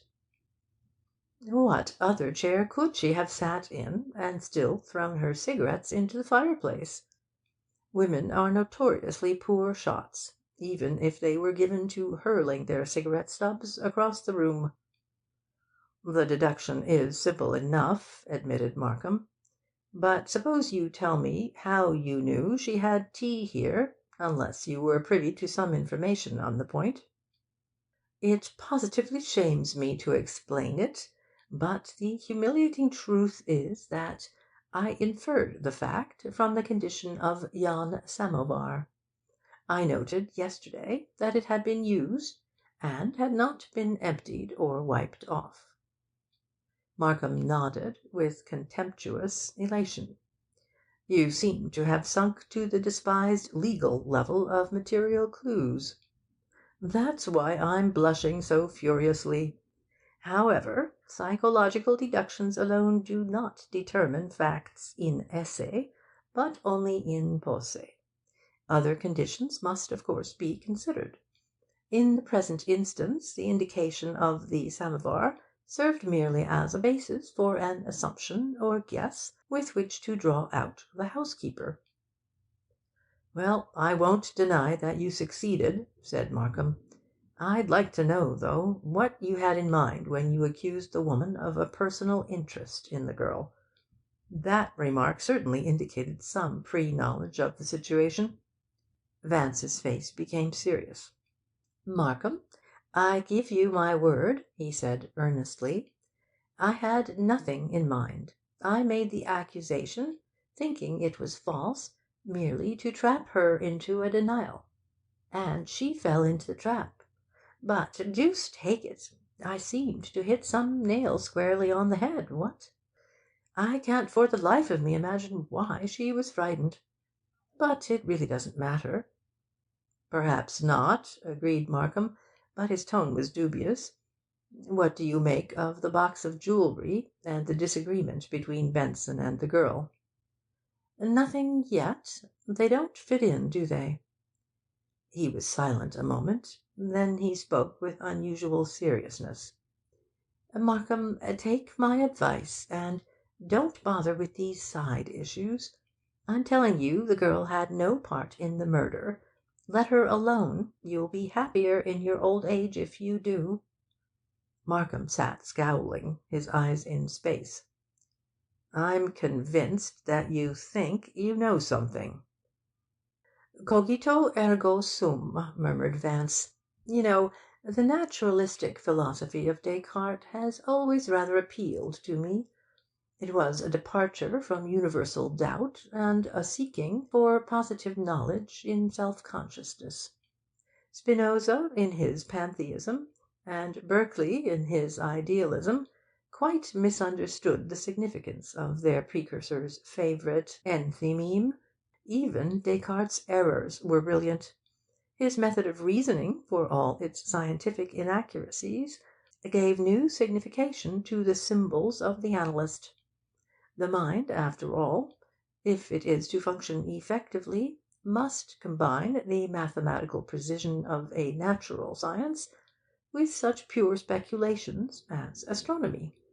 For instance, Descartes' doctrine of vortices—" "Oh, be quiet," growled Markham. "I'm not insisting that you reveal your precious information, so why burden me with a dissertation on 17th century philosophy?" "Anyhow, you'll admit, won't you," asked Vance lightly, "that, in eliminating those disturbing cigarette butts, so to speak, I've eliminated Miss St. Clare as a suspect?" Markham did not answer at once. There was no doubt that the developments of the past hour had made a decided impression upon him. He did not underestimate Vance, despite his persistent opposition. And he knew that, for all his flippancy, Vance was fundamentally serious. Furthermore, Markham had a finely developed sense of justice. He was not narrow, even though obstinate at times, and I have never known him to close his mind to the possibilities of truth, however opposed to his own interests. It did not therefore surprise me in the least when, at last, he looked up with a gracious smile of surrender. "You've made your point," he said, "and I accept it with proper humility. I'm most grateful to you." Vance walked indifferently to the window and looked out. "I am happy to learn that you are capable of accepting such evidence as the human mind could not possibly deny." I had always noticed, in the relationship of these two men, that whenever either made a remark that bordered on generosity, the other answered in a manner which ended all outward show of sentiment. It was as if they wished to keep this more intimate side of their mutual regard hidden from the world. Markham therefore ignored Vance's thrust. "Have you, perhaps, any enlightening suggestions, other than negative ones, to offer as to Benson's murderer?" he asked. "Rather," said Vance. "No end of suggestions." "Could you spare me a good one?" Markham imitated the other's playful tone. Vance appeared to reflect. "Well, I should advise that, as a beginning, you look for a rather tall man, cool-headed, familiar with firearms, a good shot, and fairly well known to the deceased.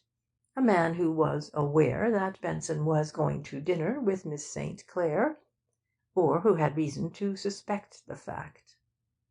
Markham looked narrowly at Vance for several moments.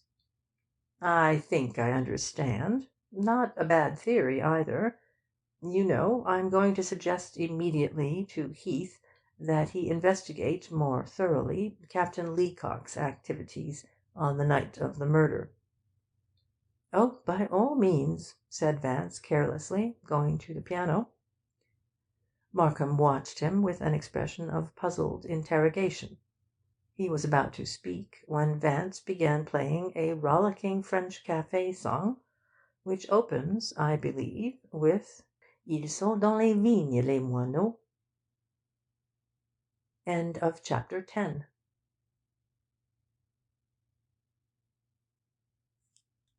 Chapter 11 of The Benson Murder Case. A Motive and a Threat.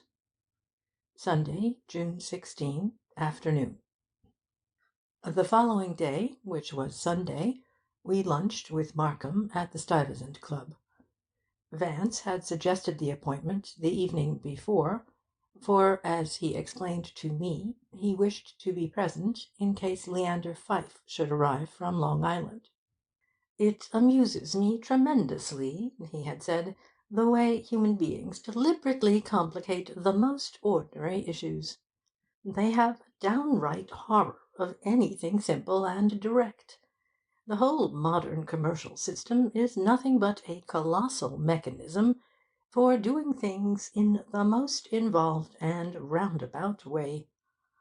If one makes a 10-cent purchase at a department store nowadays, a complete history of the transaction is written out in triplicate, checked by a dozen floor walkers and clerks, signed and countersigned, entered into innumerable ledgers with various coloured inks, and then elaborately secreted in steel filing cabinets.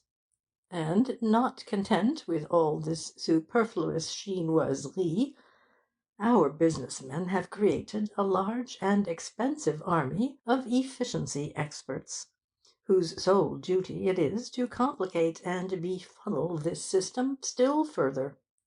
It's the same with everything else in modern life. Regard that insuperable mania called golf. It consists merely of knocking a ball into a hole with a stick. But the devotees of this pastime have developed a unique and distinctive livery in which to play it.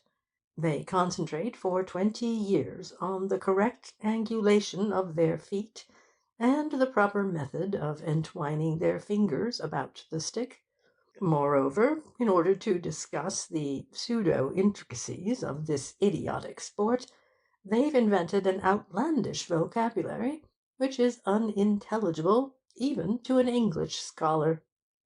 He pointed disgustedly at a pile of Sunday newspapers. Then here's this Benson murder, a simple and inconsequential affair.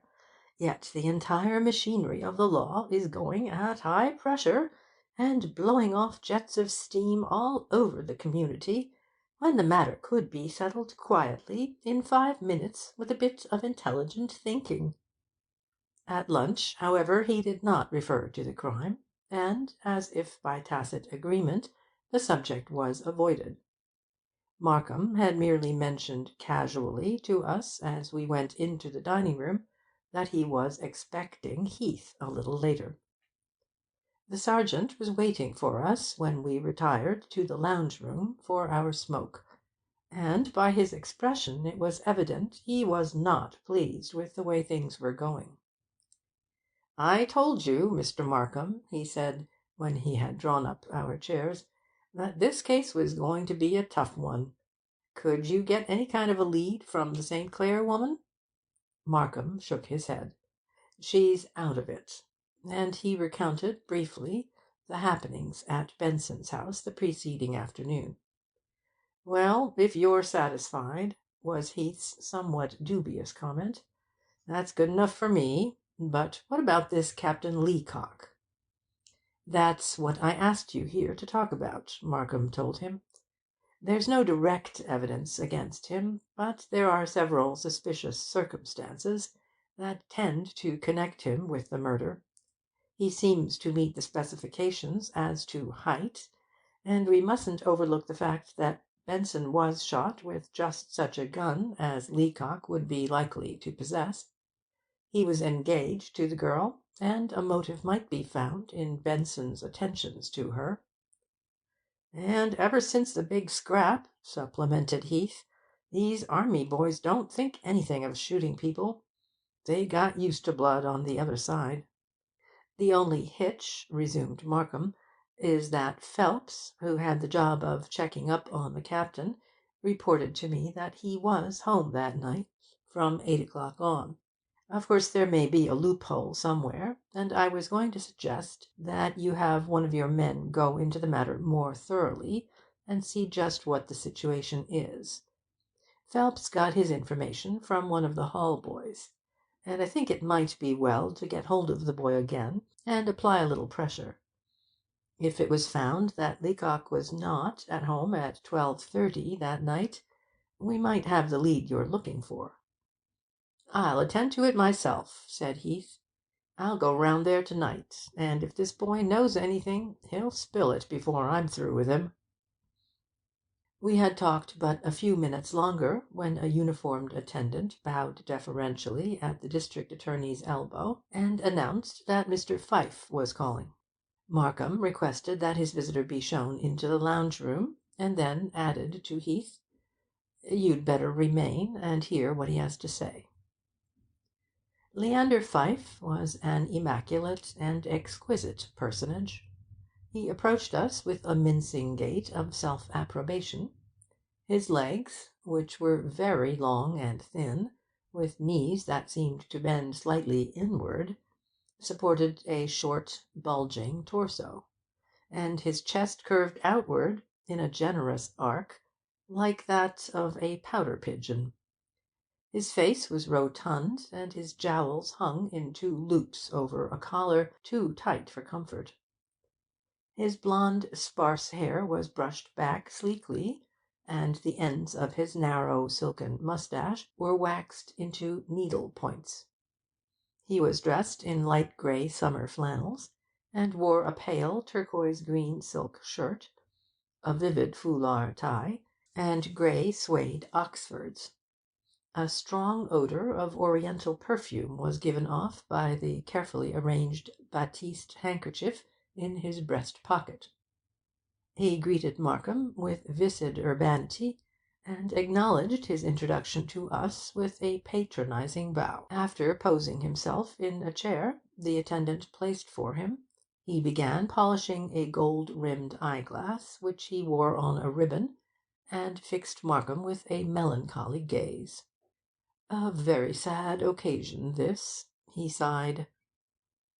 "Realizing your friendship for Mr. Benson," said Markham, "I deplore the necessity of appealing to you at this time. It was very good of you, by the way, to come to the city to-day." Pfyfe made a mildly deprecating movement with his carefully manicured fingers.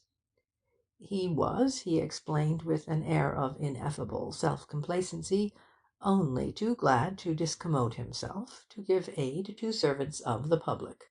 A distressing necessity, to be sure, but his manner conveyed unmistakably that he knew and recognized the obligations attaching to the dictum of noblesse oblige, and was prepared to meet them.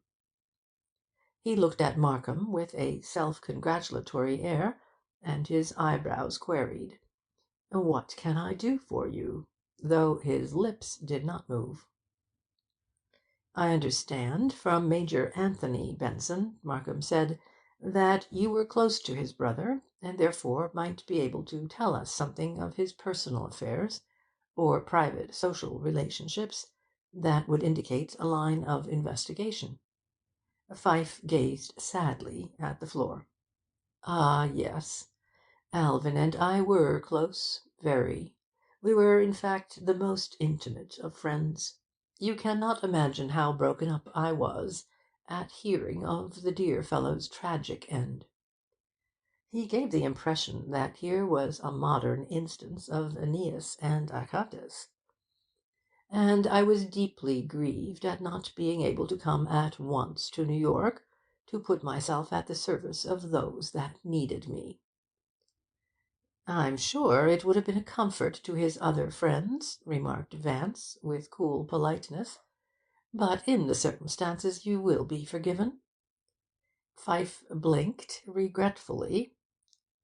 "Ah, but I shall never forgive myself, though I cannot hold myself altogether blameworthy. Only the day before the tragedy I had started on a trip to the Catskills. I had even asked dear Alvin to go along, but he was too busy." Pfyfe shook his head as if lamenting the incomprehensible irony of life. "How much better, how infinitely much better, if only—" "You were gone a very short time," commented Markham, interrupting what promised to be a homily on perverse Providence. "True," Pfyfe indulgently admitted, "but I met with a most unfortunate accident." He polished his eyeglass a moment. "My car broke down, and I was necessitated to return." "What road did you take?" asked Heath. Pfyfe delicately adjusted his eyeglass, and regarded the sergeant with an intimation of boredom. "My advice, Mr. Sneed—" "Heath," the other corrected him surlily. "Ah, yes, Heath. My advice, Mr. Heath, is that if you are contemplating a motor trip to the Catskills, you apply to the Automobile Club of America for a road map. My choice of itinerary might very possibly not suit you." He turned back to the district attorney with an air that implied he preferred talking to an equal. "Tell me, Mr. Pfyfe," Markham asked, "did Mr. Benson have any enemies?" The other appeared to think the matter over. "No, not one, I should say, who would actually have killed him as a result of animosity." "You imply, nevertheless, that he had enemies. Could you not tell us a little more?" Pfyfe passed his hand gracefully over the tips of his golden moustache, and then permitted his index finger to linger on his cheek in an attitude of meditative indecision. "Your request, Mr. Markham," he spoke with pained reluctance, "brings up a matter which I hesitate to discuss. But perhaps it is best that I confide in you, as one gentleman to another. Alvin, in common with many other admirable fellows, had what shall I say? A weakness, let me put it that way, for the fair sex." He looked at Markham, seeking approbation for his extreme tact in stating an indelicate truth. "You understand," he continued, in answer to the other's sympathetic nod, Alvin was not a man who possessed the personal characteristics that women hold attractive. I somehow got the impression that Pfyfe considered himself as differing radically from Benson in this respect. Alvin was aware of his physical deficiency, and the result was, I trust you will understand my hesitancy in mentioning this distressing fact, but the result was that Alvin used certain methods in his dealings with women which you and I could never bring ourselves to adopt. Indeed, though it pains me to say it, he often took unfair advantage of women. He used underhand methods, as it were. He paused, apparently shocked by this heinous imperfection of his friend, and by the necessity of his own seemingly disloyal revelation. Was it one of these women whom Benson had dealt with unfairly that you had in mind? Asked Markham. No, not the woman herself, Pfyfe replied, but a man who was interested in her. In fact, this man threatened Alvin's life. You will appreciate my reluctance in telling you this, but my excuse is that the threat was made quite openly. There were several others besides myself who heard it. That, of course, relieves you from any technical breach of confidence, Markham observed. Pfyfe acknowledged the other's understanding with a slight bow.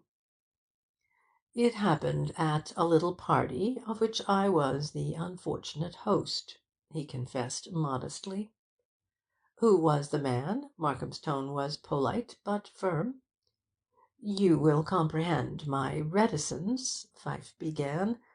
Then, with an air of righteous frankness, he leaned forward. It might prove unfair to Alvin to withhold the gentleman's name. He was Captain Philip Leacock. He allowed himself the emotional outlet of a sigh. I trust you won't ask me for the lady's name. It won't be necessary, Markham assured him, but I'd appreciate your telling us a little more of the incident. Pfyfe complied with an expression of patient resignation. Alvin was considerably taken with the lady in question, and showed her many attentions which were, I am forced to admit, unwelcome. Captain Leacock resented these attentions, and at the little affair to which I had invited him and Alvin, some unpleasant and, I must say, unrefined words passed between them. I fear the wine had been flowing too freely, for Alvin was always punctilious. He was a man, indeed, skilled in the niceties of social intercourse, and the captain, in an outburst of temper, told Alvin that, unless he left the lady strictly alone in the future, he would pay with his life. The captain even went so far as to draw a revolver half-way out of his pocket. Was it a revolver or an automatic pistol? Asked Heath. Pfyfe gave the district attorney a faint smile of annoyance, without deigning even to glance at the sergeant. I misspoke myself. Forgive me. It was not a revolver. It was, I believe, an automatic army pistol, though, you understand, I didn't see it in its entirety. You say there were others who witnessed the altercation? Several of my guests were standing about, Pfyfe explained, but on my word I couldn't name them. The fact is, I attached little importance to the threat. Indeed, it had entirely slipped my memory until I read the account of poor Alvin's death. Then I thought at once of the unfortunate incident, and said to myself, why not tell the district attorney? Thoughts that breathe and words that burn, murmured Vance, who had been sitting through the interview in oppressive boredom. Pfyfe once more adjusted his eyeglass, and gave Vance a withering look. "I beg your pardon, sir?" Vance smiled disarmingly. "Merely a quotation from Gray. Poetry appeals to me in certain moods, d'you know? Do you by any chance know Colonel Ostrander?" Pfyfe looked at him coldly, but only a vacuous countenance met his gaze. "I am acquainted with the gentleman," he replied haughtily. "Was Colonel Ostrander present at this delightful little social affair of yours?" Vance's tone was artlessly innocent. "Now that you mention it, I believe he was," admitted Pfyfe, and lifted his eyebrows inquisitively. But Vance was again staring disinterestedly out of the window. Markham, annoyed at the interruption, attempted to re-establish the conversation on a more amiable and practical basis. But Pfyfe, though loquacious, had little more information to give. He insisted constantly on bringing the talk back to Captain Leacock, and despite his eloquent protestations, it was obvious he attached more importance to the threat than he chose to admit. Markham questioned him for fully an hour, but could learn nothing else of a suggestive nature. When Pfyfe rose to go, Vance turned from his contemplation of the outside world, and, bowing affably, let his eyes rest on the other with ingenuous good nature.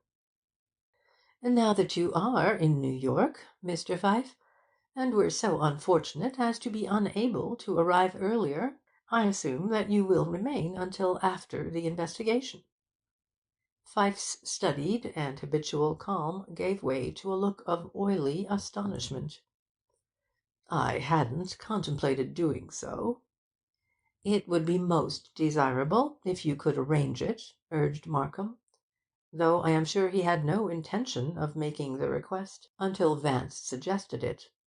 Pfyfe hesitated, and then made an elegant gesture of resignation. "Certainly I shall remain. When you have further need of my services, you will find me at the Ansonia." He spoke with exalted condescension, and magnanimously conferred upon Markham a parting smile. But the smile did not spring from within. It appeared to have been adjusted upon his features by the unseen hands of a sculptor, and it affected only the muscles about his mouth. When he had gone, Vance gave Markham a look of suppressed mirth. "Elegancy, facility, and golden cadence. But put not your faith in poesy, old dear. Our Ciceronian friend is an unmitigated fashioner of deceptions." "If you're trying to say that he's a smooth liar," remarked Heath, "I don't agree with you. I think that story about the captain's threat is straight goods." "Oh, that! Of course it's true. And, Markham, the knightly Mr. Pfyfe was frightfully disappointed when you didn't insist on his revealing Miss St. Clair's name. This Leander, I fear, would never have swum the Hellespont for a lady's sake." "Whether he's a swimmer or not," said Heath impatiently, "he's given us something to go on." Markham agreed that Pfyfe's recital had added materially to the case against Leacock.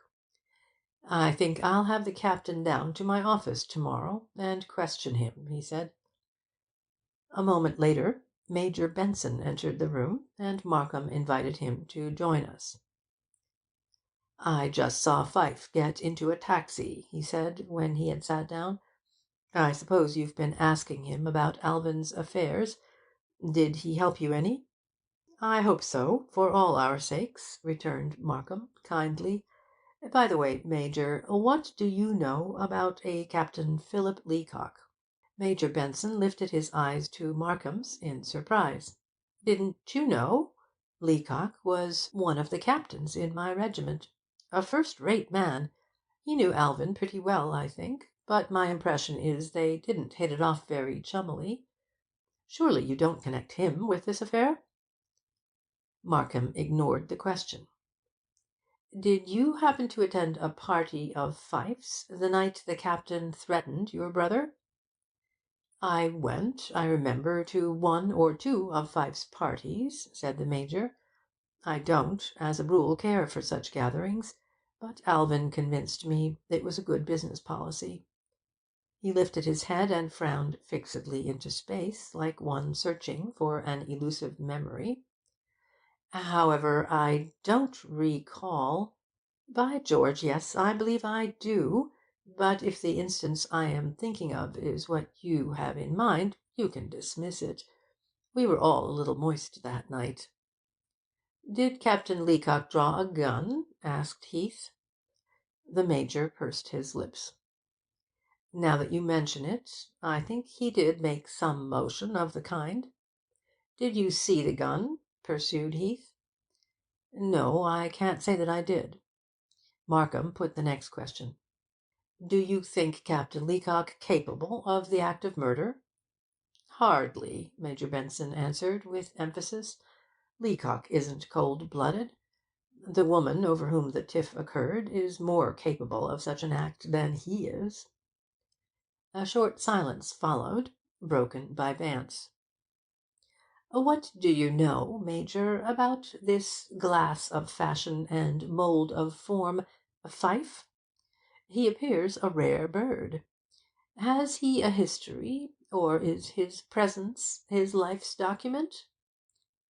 "Leander Pfyfe," said the Major, "is a typical specimen of the modern young do-nothing. I say young, though I imagine he's around 40. He was pampered in his upbringing, had everything he wanted, I believe, but he became restless and followed several different fads till he tired of them. He was 2 years in South Africa, hunting big game, and I think wrote a book recounting his adventures. Since then he has done nothing that I know of. He married a wealthy shrew some years ago, for her money, I imagine, but the woman's father controls the purse strings, and holds him down to a rigid allowance. Fyfe's a waster and an idler, but Alvin seems to find some attraction in the man." The Major's words had been careless in inflection and undeliberated, like those of a man discussing a neutral matter, but all of us, I think, received the impression that he had a strong personal dislike for Pfyfe. "Not a ravishing personality, what?" remarked Vance. "And he uses far too much jicky." "Still," supplied Heath, with a puzzled frown, "a fellow's got to have a lot of nerve to shoot big game. And, speaking of nerve, I've been thinking that the guy who shot your brother, Major, was a mighty cool-headed proposition. He did it from the front, when his man was wide awake, and with a servant upstairs. That takes nerves." "Sergeant, you're positively brilliant!" exclaimed Vance. End of chapter 11.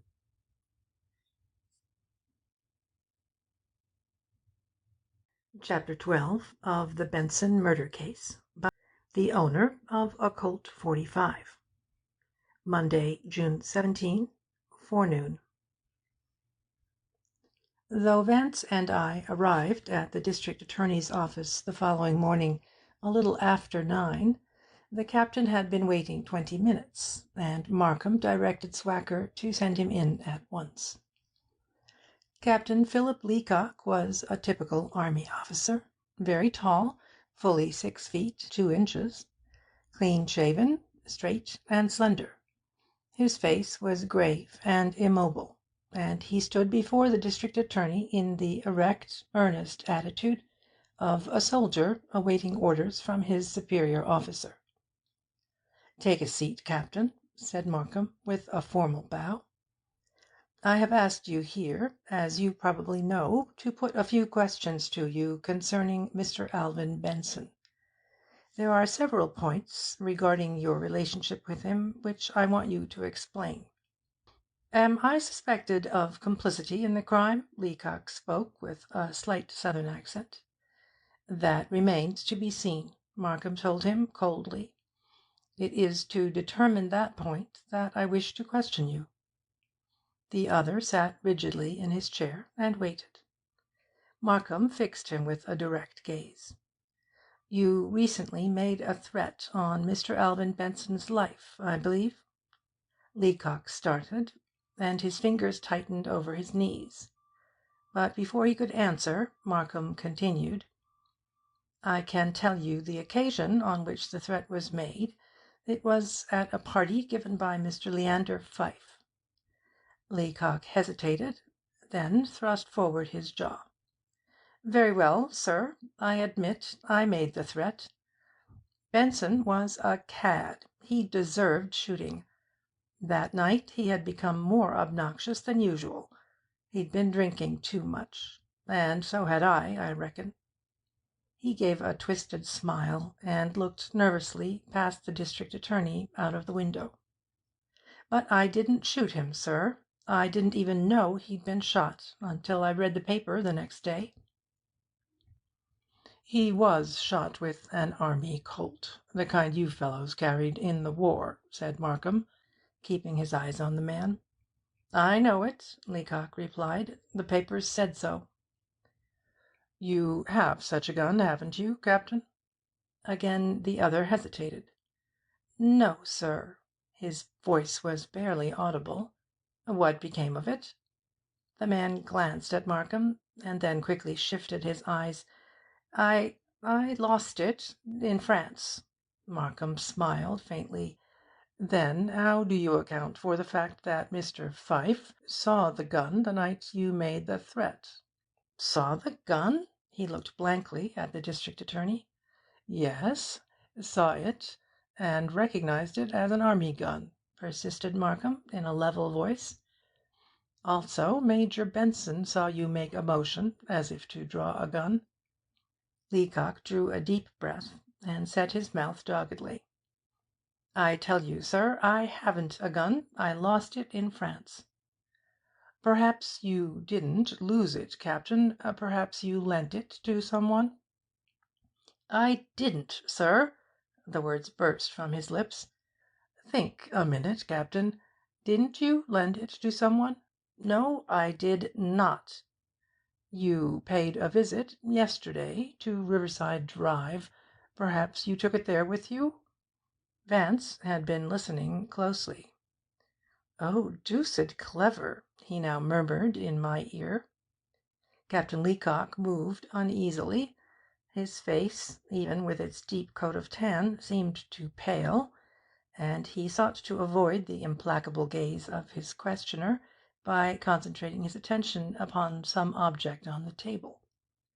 When he spoke, his voice, heretofore truculent, was coloured by anxiety. "I didn't have it with me, and I didn't lend it to anyone." Markham sat leaning forward over the desk, his chin on his hand, like a minatory graven image. "It may be you lent it to someone prior to that morning?" "Prior to—" Leacock looked up quickly and paused, as if analysing the other's remark. Markham took advantage of his perplexity. "Have you lent your gun to anyone since you returned from France?" "No, I've never lent it," he began, but suddenly halted and flushed. Then he added hastily, "How could I lend it? I just told you, sir—" "Never mind that," Markham cut in. "So you had a gun, did you, Captain? Have you still got it?" Leacock opened his lips to speak, but closed them again tightly. Markham relaxed and leaned back in his chair. "You were aware, of course, that Benson had been annoying Miss St. Clair with his attentions?" At the mention of the girl's name, the captain's body became rigid. His face turned a dull red, and he glared menacingly at the district attorney. At the end of a slow, deep inhalation, he spoke through clenched teeth. "Suppose we leave Miss St. Clair out of this." He looked as though he might spring at Markham. "Unfortunately, we can't." Markham's words were sympathetic but firm. "Too many facts connect her with the case. Her handbag, for instance, was found in Benson's living room the morning after the murder." "That's a lie, sir." Markham ignored the insult. "Miss St. Clair herself admits the circumstance." He held up his hand as the other was about to answer. "Don't misinterpret my mentioning the fact. I am not accusing Miss St. Clair of having anything to do with the affair. I'm merely endeavouring to get some light on your own connection with it." The captain studied Markham with an expression that clearly indicated he doubted these assurances. Finally he set his mouth and announced with determination, "I haven't anything more to say on the subject, sir."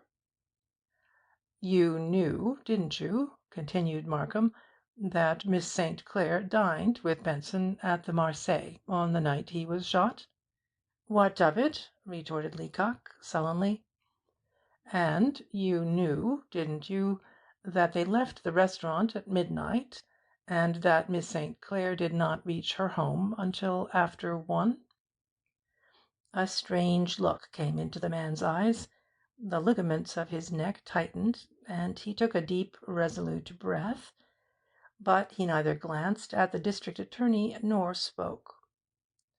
"You know, of course," pursued Markham's monotonous voice, "that Benson was shot at 12:30?" He waited, and for a whole minute there was silence in the room. "You have nothing more to say, Captain?" he asked at length. "No further explanations to give me?" Leacock did not answer.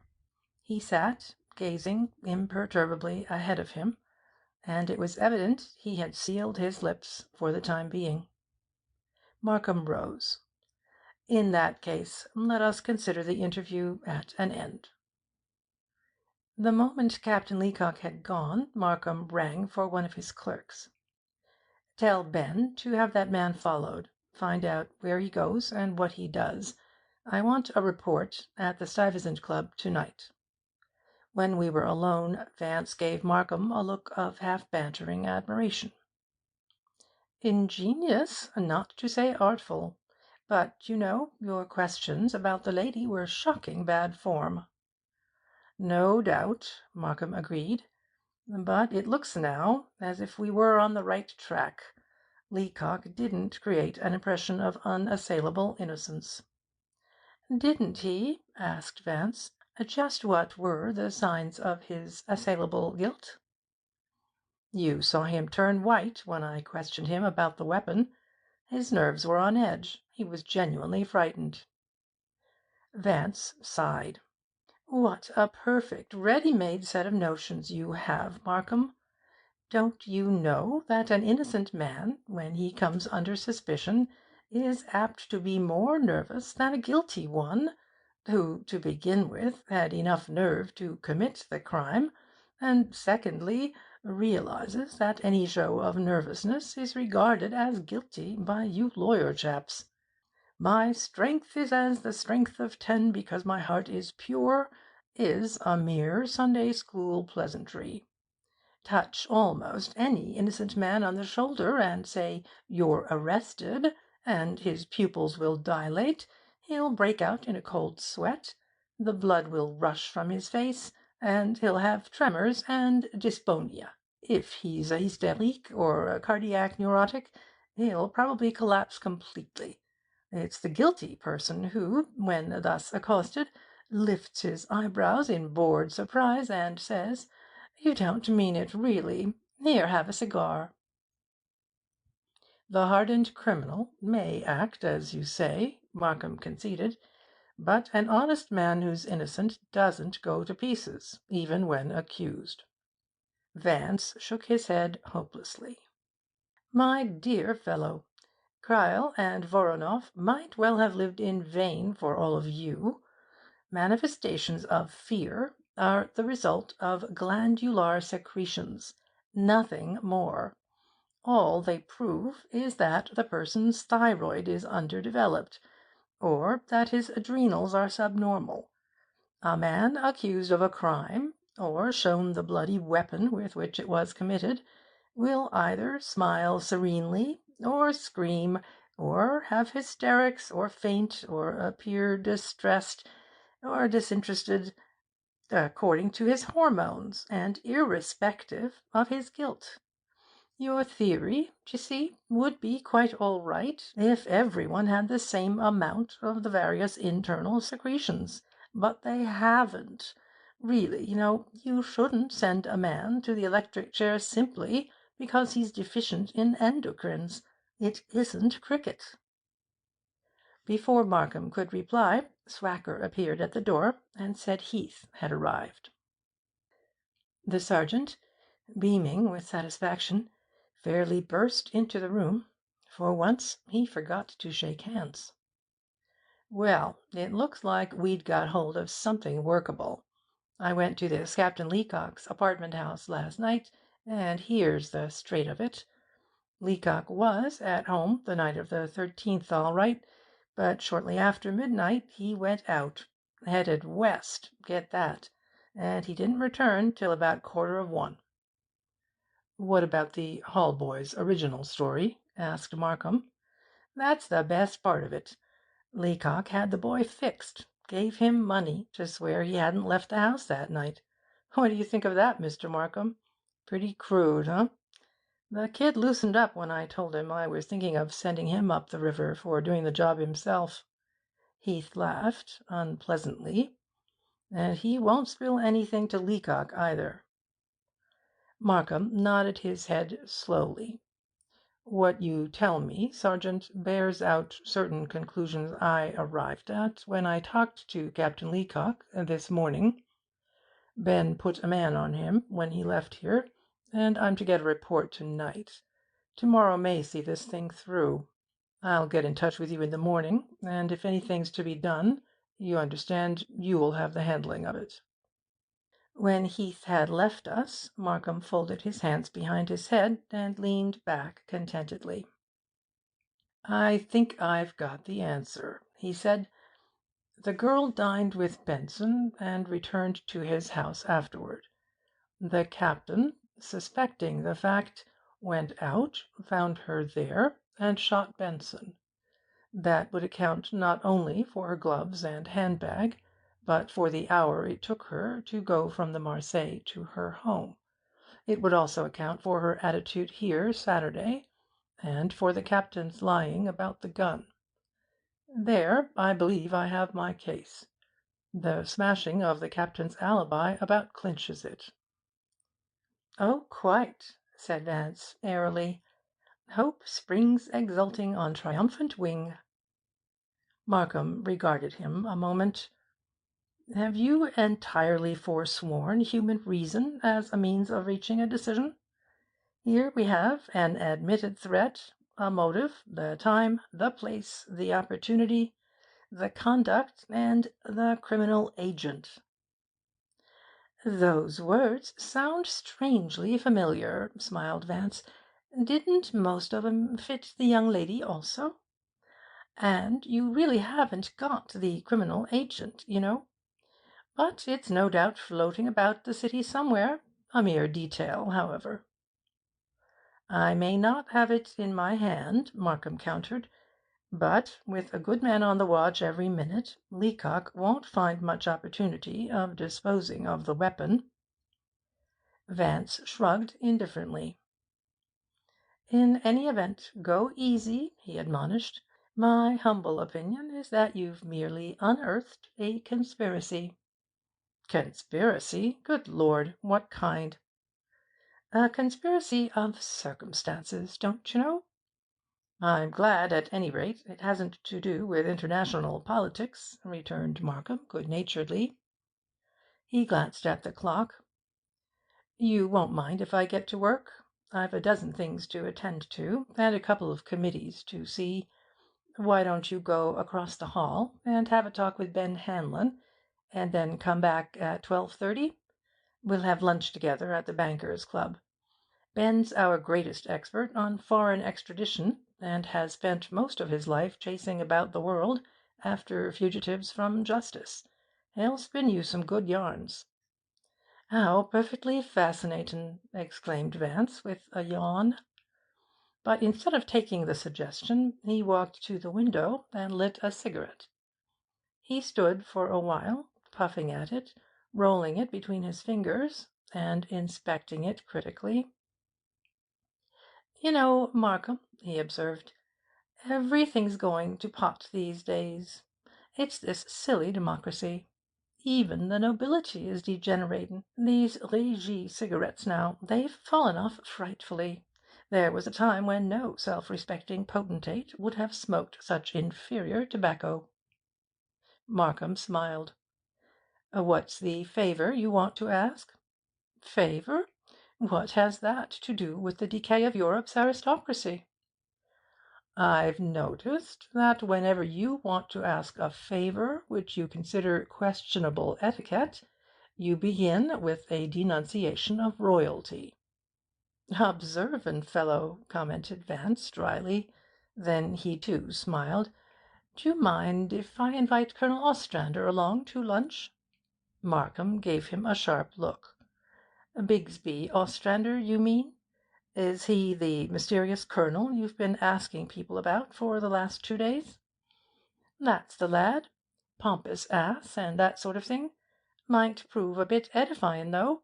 He's the papa of Benson's crowd, so to speak. Knows all parties. Regular old scandalmonger." "Have him along, by all means," agreed Markham. Then he picked up the telephone. "Now I'm going to tell Ben you're coming over for an hour or so." Chapter 12.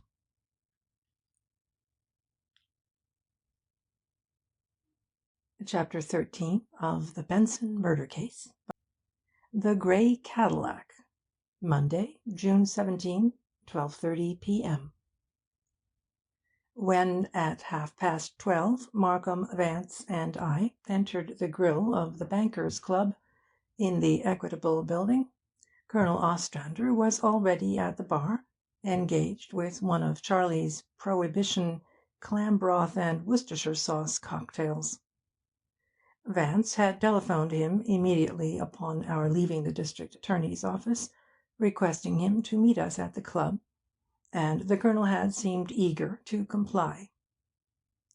"Here is New York's gayest dog," said Vance, introducing him to Markham. I had met him before.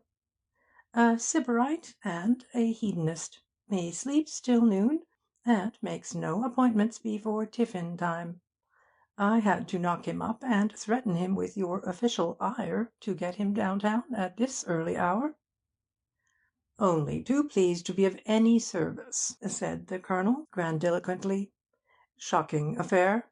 Gad, I couldn't credit it when I read it in the papers.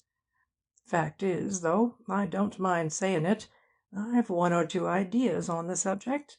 Came very near calling you up myself, sir." When we had taken our seats at the table, Vance began interrogating him without preliminaries. "You know all the people in Benson's set, Colonel. Tell us something about Captain Leacock. What sort of a chap is he?" "Aha! So you've got your eye on the gallant captain." Colonel Ostrander pulled importantly at his white moustache. He was a large, pink-faced man, with bushy eyelashes and small blue eyes, and his manner and bearing were those of a pompous light opera general. "Not a bad idea. Might possibly have done it. Hot-headed fellow. He's badly smitten with a Miss St. Clair. Fine girl, Muriel. And Benson was smitten too. If I'd been 20 years younger myself—" "You're too fascinating to the ladies as it is, Colonel," interrupted Vance. "But tell us about the captain." "Ah, yes, the captain. Comes from Georgia originally. Served in the war. Some kind of decoration. He didn't care for Benson. Disliked him, in fact. Quick-tempered, single-track-minded sort of person. Jealous, too. You know the type. The product of that tribal etiquette below the Mason-Dixon line. Puts women on a pedestal. Not that they shouldn't be put there, God bless 'em. But he'd go to jail for a lady's honour. a shielder of womanhood. Sentimental cuss, full of chivalry. Just the kind to blow out a rival's brains, no questions asked. Popped, and it's all over. Dangerous chap to monkey with. Benson was a confounded idiot to bother with the girl when he knew she was engaged to Leacock. Playin' with fire. I don't mind sayin' I was tempted to warn him, but it was none of my affair. I had no business interferin'. Bad taste. Just how well did Captain Leacock know Benson? asked Vance. By that I mean, how intimate were they? Not intimate at all, the colonel replied. He made a ponderous gesture of negation, and added, I should say not. Formal, in fact. They met each other here and there a good deal, though. Knowing 'em both pretty well, I've often had 'em to little affairs at my humble diggin's. You wouldn't say Captain Leacock was a good gambler, level-headed, and all that? Gambler, huh? The colonel's manner was heavily contemptuous. Poorest I ever saw. Played poker worse than a woman. Too excitable. Couldn't keep his feelings to himself. Altogether too rash. Then, after a momentary pause, By George, I see what you're aimin' at, and you're dead right. It's rash young puppies just like him that go about shootin' people they don't like. the captain, I take it, is quite different in that regard from your friend Leander Pfyfe, remarked Vance. The colonel appeared to consider. Yes and no, he decided. Pfyfe's a cool gambler, that I'll grant you. He once ran a private gambling place of his own down on Long Island. Roulette, monte, baccarat, that sort of thing. And he popped tigers and wild boars in Africa for a while. But Pfyfe's got his sentimental side, and he'd plunge on a pair of deuces with all the betting odds against him. Not a good scientific gambler. Flighty in his impulses, if you understand me. I don't mind admittin', though, that he could shoot a man and forget all about it in 5 minutes. But he'd need a lot of provocation. He may have had it. You can't tell. Pfyfe and Benson were rather intimate, weren't they?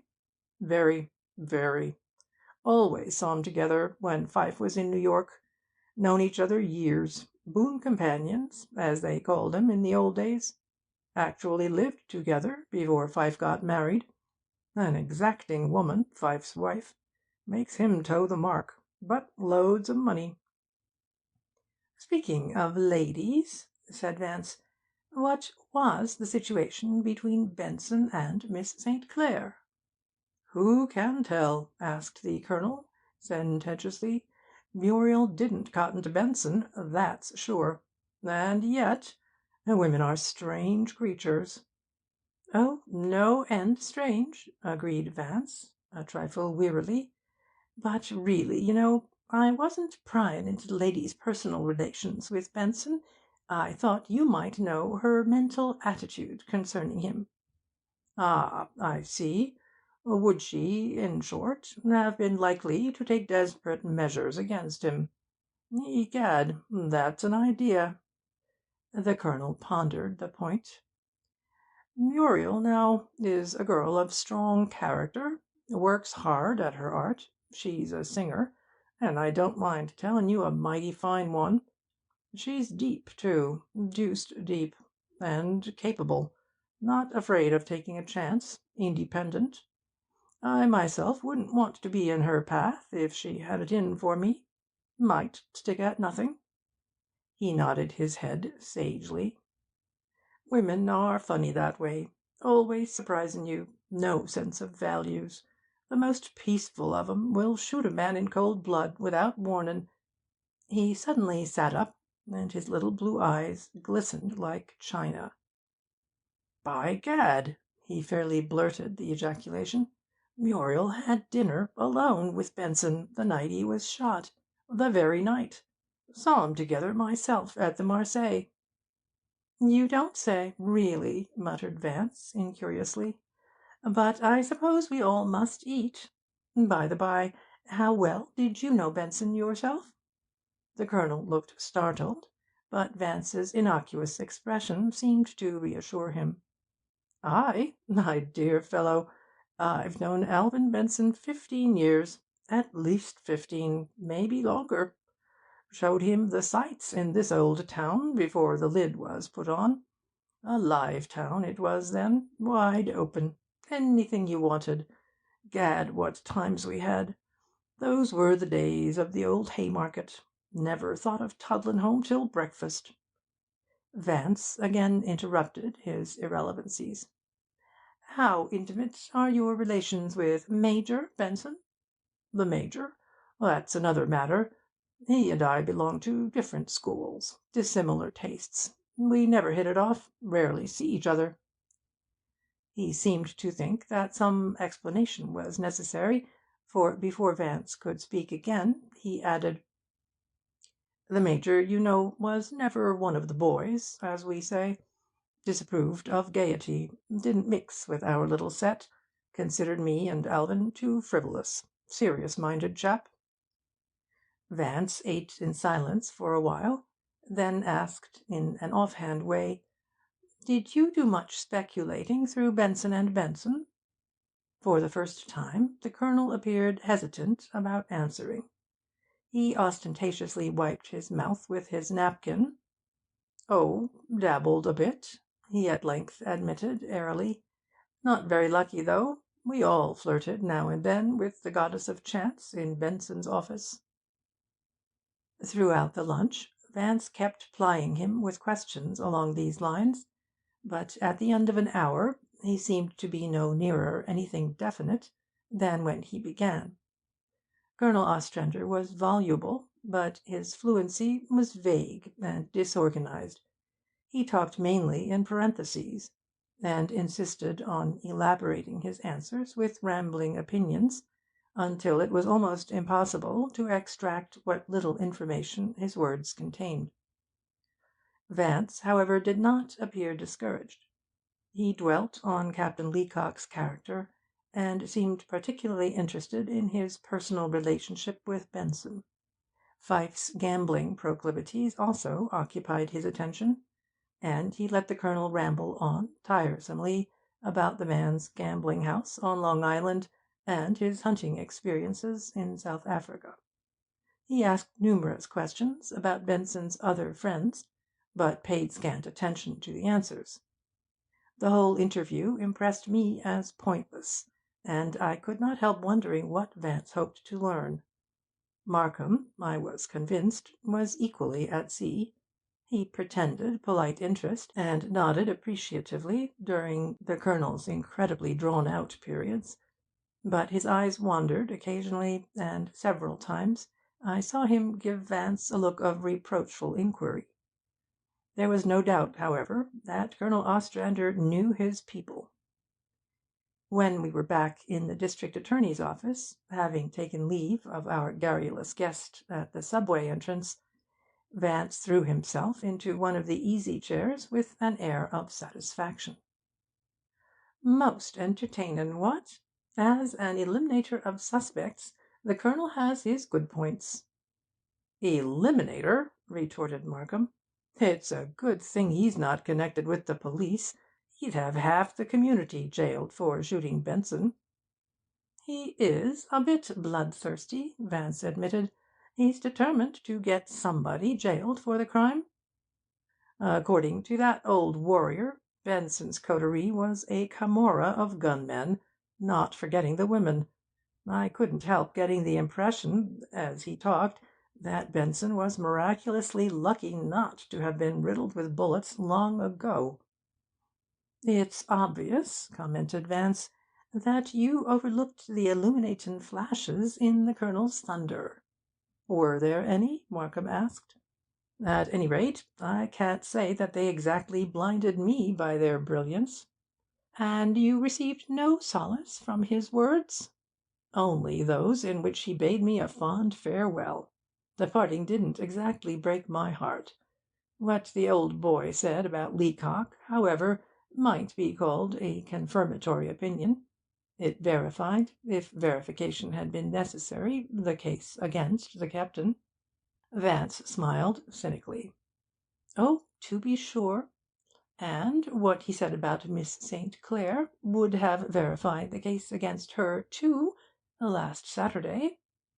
Also, what he said about Pfyfe would have verified the case against that beau sabreur, if you happened to suspect him, what?" Vance had scarcely finished speaking when Swacker came in to say that Emery, from the Homicide Bureau, had been sent over by Heath, and wished, if possible, to see the district attorney. When the man entered, I recognized him at once as the detective who had found the cigarette butts in Benson's grate. With a quick glance at Vance and me, he went directly to Markham. "We've found the grey Cadillac, sir, and Sergeant Heath thought you might want to know about it right away. It's in a small one-man garage on 74th Street, near Amsterdam Avenue, and has been there 3 days. One of the men from the 68th Street station located it and phoned it in to headquarters, and I hopped uptown at once. It's the right car, fishing tackle and all, except for the rods, so I guess the ones found in Central Park belonged to the car after all. Fell out, probably. It seems a fellow drove the car into the garage about noon last Friday, and gave the garage man $20 to keep his mouth shut. The man's a wop, and says he don't read the papers. Anyway, he came across pronto when I put the screws on." The detective drew out a small notebook.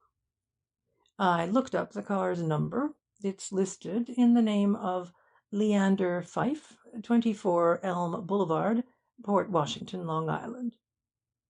Markham received this piece of unexpected information with a perplexed frown. He dismissed Emery almost curtly, and sat tapping thoughtfully on his desk. Vance watched him with an amused smile. "It's really not a madhouse, you know," he observed comfortingly. "I say, don't the Colonel's words bring you any cheer, now that you know Leander was hovering about the neighbourhood at the time Benson was translated into the beyond?" "Damn your old Colonel!" snapped Markham.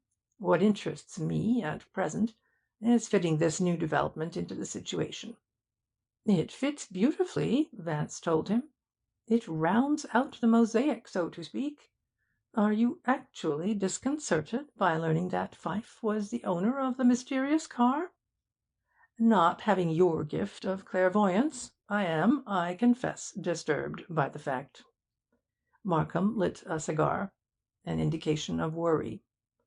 "You, of course," he added with sarcasm, "knew before Emery came here that it was Pfyfe's car." "I didn't know," Vance corrected him, "but I had a strong suspicion. Pfyfe overdid his distress when he told us of his breakdown in the Catskills, and Heath's question about his itinerary annoyed him frightfully. His hauteur was too melodramatic." "Your ex post facto wisdom is most useful." Markham smoked a while in silence. "I think I'll find out about this matter." He rang for Swacker. "Call up the Ansonia," he ordered angrily. "Locate Leander Pfyfe, and say I want to see him at the Stuyvesant Club at 6 o'clock. And tell him he's to be there." "It occurs to me," said Markham when Swacker had gone, "that this car episode may prove helpful, after all. Pfyfe was evidently in New York that night, and for some reason he didn't want it known. Why, I wonder? He tipped us off about Leacock's threat against Benson, and hinted strongly that we'd better get on the fellow's track. Of course, he may have been sore at Leacock for winning Miss St. Clair away from his friend, and taken this means of wreaking a little revenge on him. On the other hand, if Pfyfe was at Benson's house the night of the murder, he may have some real information, and now that we've found out about the car, I think he'll tell us what he knows." "He'll tell you something, anyway," said Vance. "He's the type of congenital liar that'll tell anybody anything, as long as it doesn't involve himself unpleasantly. You and the Cumaean Sibyl, I presume, could inform me in advance what he's going to tell me." "I couldn't say as to the Cumaean Sibyl, don't you know," Vance returned lightly, "but speaking for myself, I rather fancy he'll tell you that he saw the impetuous captain at Benson's house that night." Markham laughed. "I hope he does. You will want to be on hand to hear him, I suppose?" "I couldn't bear to miss it." Vance was already at the door, preparatory to going, when he turned again to Markham. "I've another slight favour to ask. Get a dossier on Pfyfe, there's a good fellow. Send one of your innumerable Dogberrys to Port Washington, and have the gentleman's conduct and social habits looked into. Tell your emissary to concentrate on the woman question. I promise you, you shan't regret it." Markham, I could see, was decidedly puzzled by this request, and half inclined to refuse it. But after deliberating a few moments, he smiled and pressed a button on his desk. "Anything to humour you," he said. "I'll send a man down at once." End of chapter 13.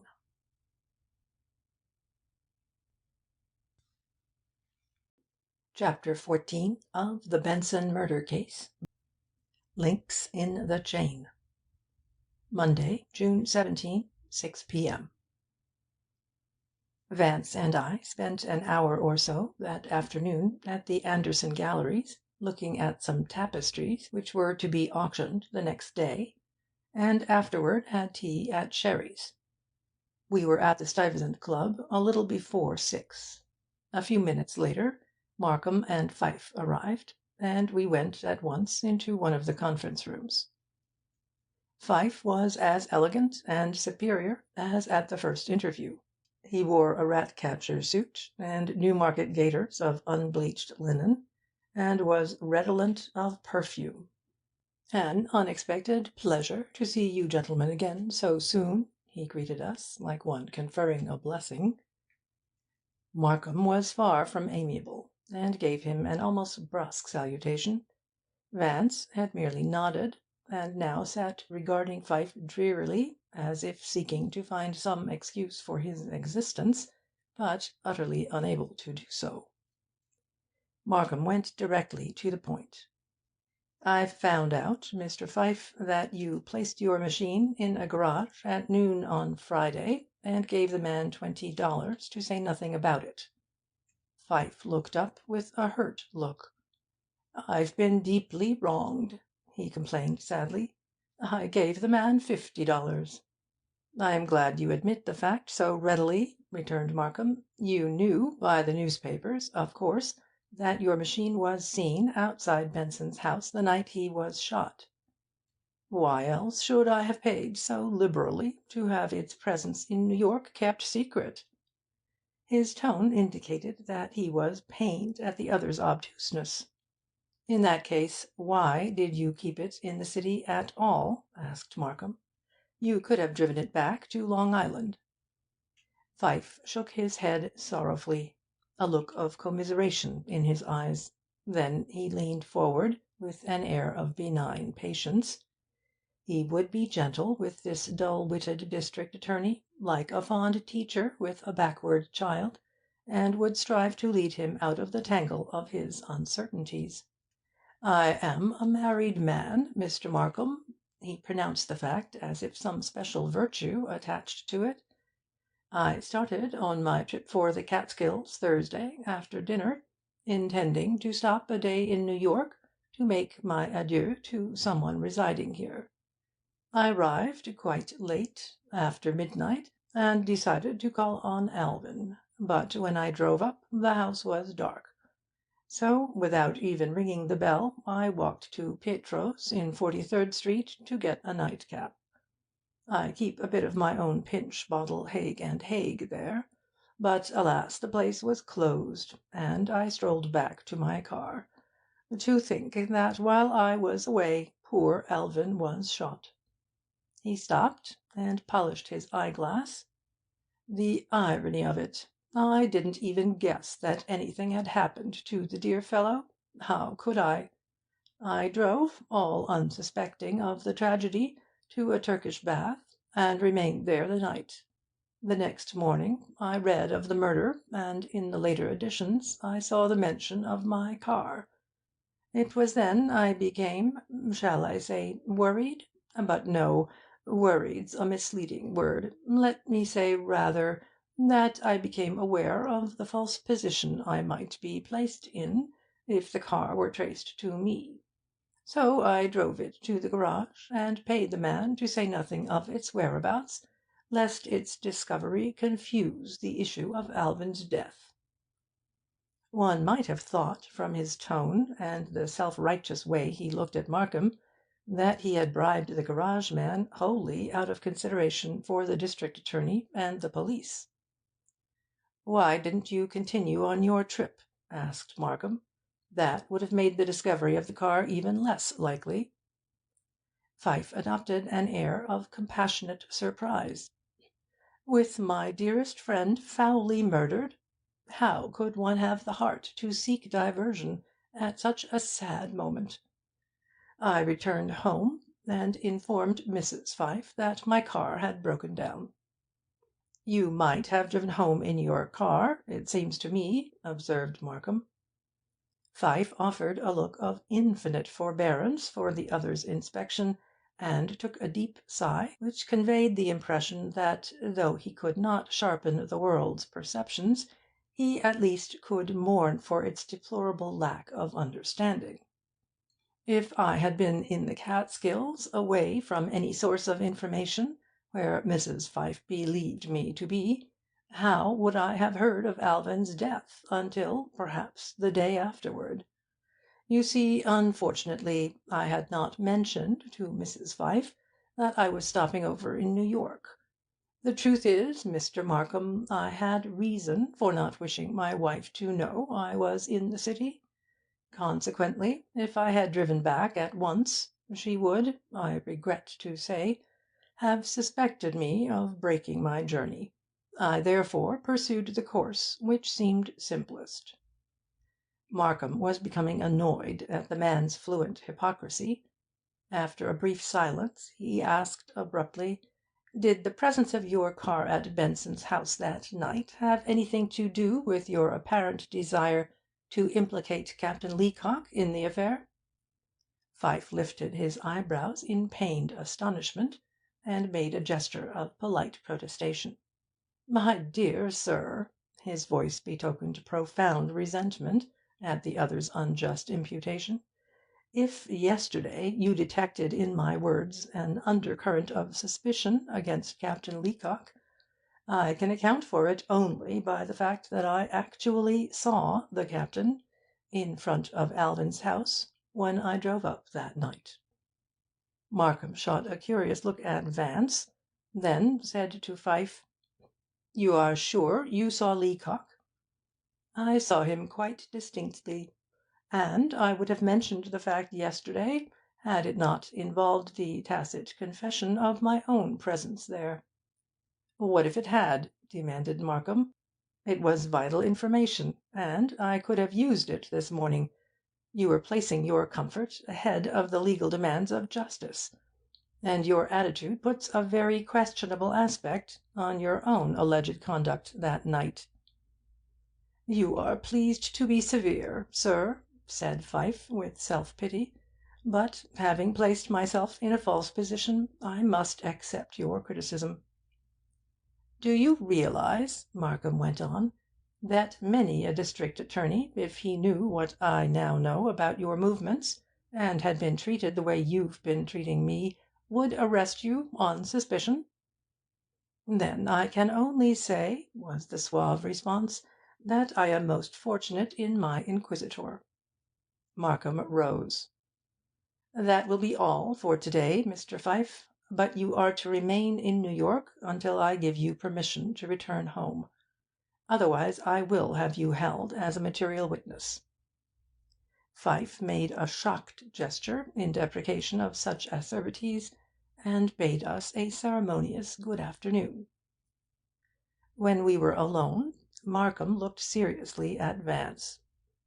"Your prophecy was fulfilled, though I didn't dare hope for such luck. Pfyfe's evidence puts the final link in the chain against the captain." Vance smoked languidly. "I'll admit your theory of the crime is most satisfying. But, alas, the psychological objection remains. Everything fits, with the one exception of the captain, and he doesn't fit at all. Silly idea, I know, but he has no more business being cast as the murderer of Benson than the Bisonic Tetrazzini had for being cast as the physical Mimi." Footnote 16. Obviously a reference to Tetrazzini's performance in La Bohème at the Manhattan Opera House in 1908. "In any other circumstances," Markham answered, "I might defer reverently to your charming theories, but with all the circumstantial and presumptive evidence I have against Leacock, it strikes my inferior legal mind as sheer nonsense to say he just couldn't be guilty because his hair is parted in the middle and he tucks his napkin in his collar. There's too much logic against it. I'll grant your logic is irrefutable, as all logic is, no doubt. You've probably convinced many innocent persons by sheer reasoning that they were guilty." Vance stretched himself wearily. "What do you say to a light repast on the roof? The unutterable Pfyfe has tired me." In the summer dining-room on the roof of the Stuyvesant Club we found Major Benson sitting alone, and Markham asked him to join us. "I have good news for you, Major," he said when we had given our order. "I feel confident that I have my man. Everything points to him. To-morrow we will see the end, I hope." The Major gave Markham a questioning frown. "I don't understand exactly. From what you told me the other day, I got the impression there was a woman involved." Markham smiled awkwardly and avoided Vance's eyes. "A lot of water has run under the bridge since then," he said. "The woman I had in mind was eliminated as soon as we began to check up on her, but in the process I was led to the man. There's little doubt of his guilt. I feel pretty sure about it this morning, and just now I learned that he was seen by a credible witness in front of your brother's house within a few minutes of the time the shot was fired." "Is there any objection to your telling me who it was?" The Major was still frowning. "None whatever. The whole city will probably know it to-morrow. It was Captain Leacock." Major Benson stared at him in unbelief. "Impossible! I simply can't credit it. That boy was with me 3 years on the other side, and I got to know him pretty well. I can't help feeling there's a mistake somewhere. The police," he added quickly, "have got on the wrong track." "It's not the police," Markham informed him. "It was my own investigations that turned up the captain." The Major did not answer, but his silence bespoke his doubt. "You know," put in Vance, "I feel the same way about the captain that you do, Major. It rather pleases me to have my impressions verified by one who has known him so long." "What, then, was Leacock doing in front of the house that night?" urged Markham assiduously. "He might have been singing carols beneath Benson's window," suggested Vance. Before Markham could reply, he was handed a card by the head waiter. When he glanced at it, he gave a grunt of satisfaction, and directed that the collar be sent up immediately. Then, turning back to us, he said, "We may learn something more now. I've been expecting this man Higginbotham. He's the detective that followed Leacock from my office this morning." Higginbotham was a wiry, pale-faced youth, with fishy eyes and a shifty manner. He slouched up to the table and stood hesitantly before the district attorney.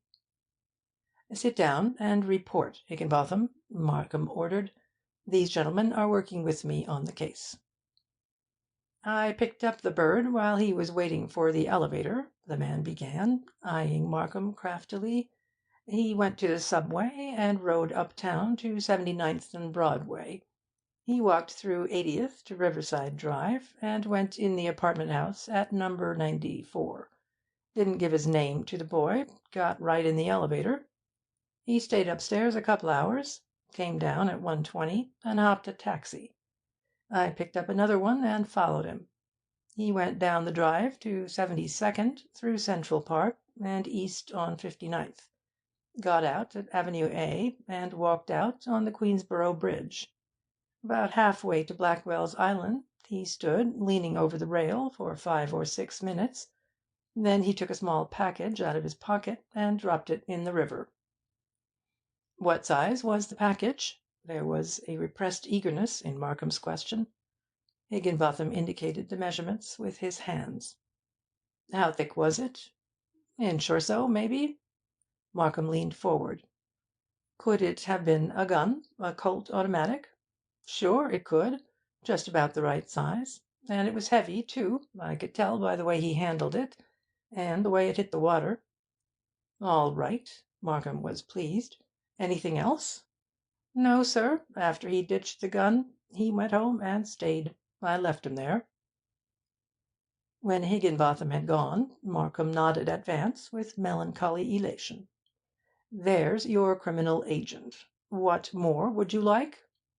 Oh, lots, drawled Vance. Major Benson looked up, perplexed. I don't quite grasp the situation. Why did Leacock have to go to Riverside Drive for his gun? I have every reason to think, said Markham, that he took it to Miss St. Clair the day after the shooting, for safe keeping, probably. He wouldn't have wanted it found in his place. Might he not have taken it to Miss St. Clair's before the shooting? I know what you mean, Markham answered. I, too, recalled the Major's assertion the day before that Miss St. Clair was more capable of shooting his brother than was the captain. I had the same idea myself, but certain evidential facts have eliminated her as a suspect. You've undoubtedly satisfied yourself on the point, returned the Major, but his tone was dubious. However, I can't see Leacock as Alvin's murderer. He paused and laid a hand on the district attorney's arm. I don't want to appear presumptuous or unappreciative of all you've done, but I really wish you'd wait a bit before clapping that boy into prison. The most careful and conscientious of us are liable to error. Even facts sometimes lie damnably, and I can't help believing that the facts in this instance have deceived you. It was plain that Markham was touched by this request of his old friend, but his instinctive fidelity to duty helped him to resist the other's appeal. I must act according to my convictions, Major, he said firmly, but with a great kindness. End of chapter 14.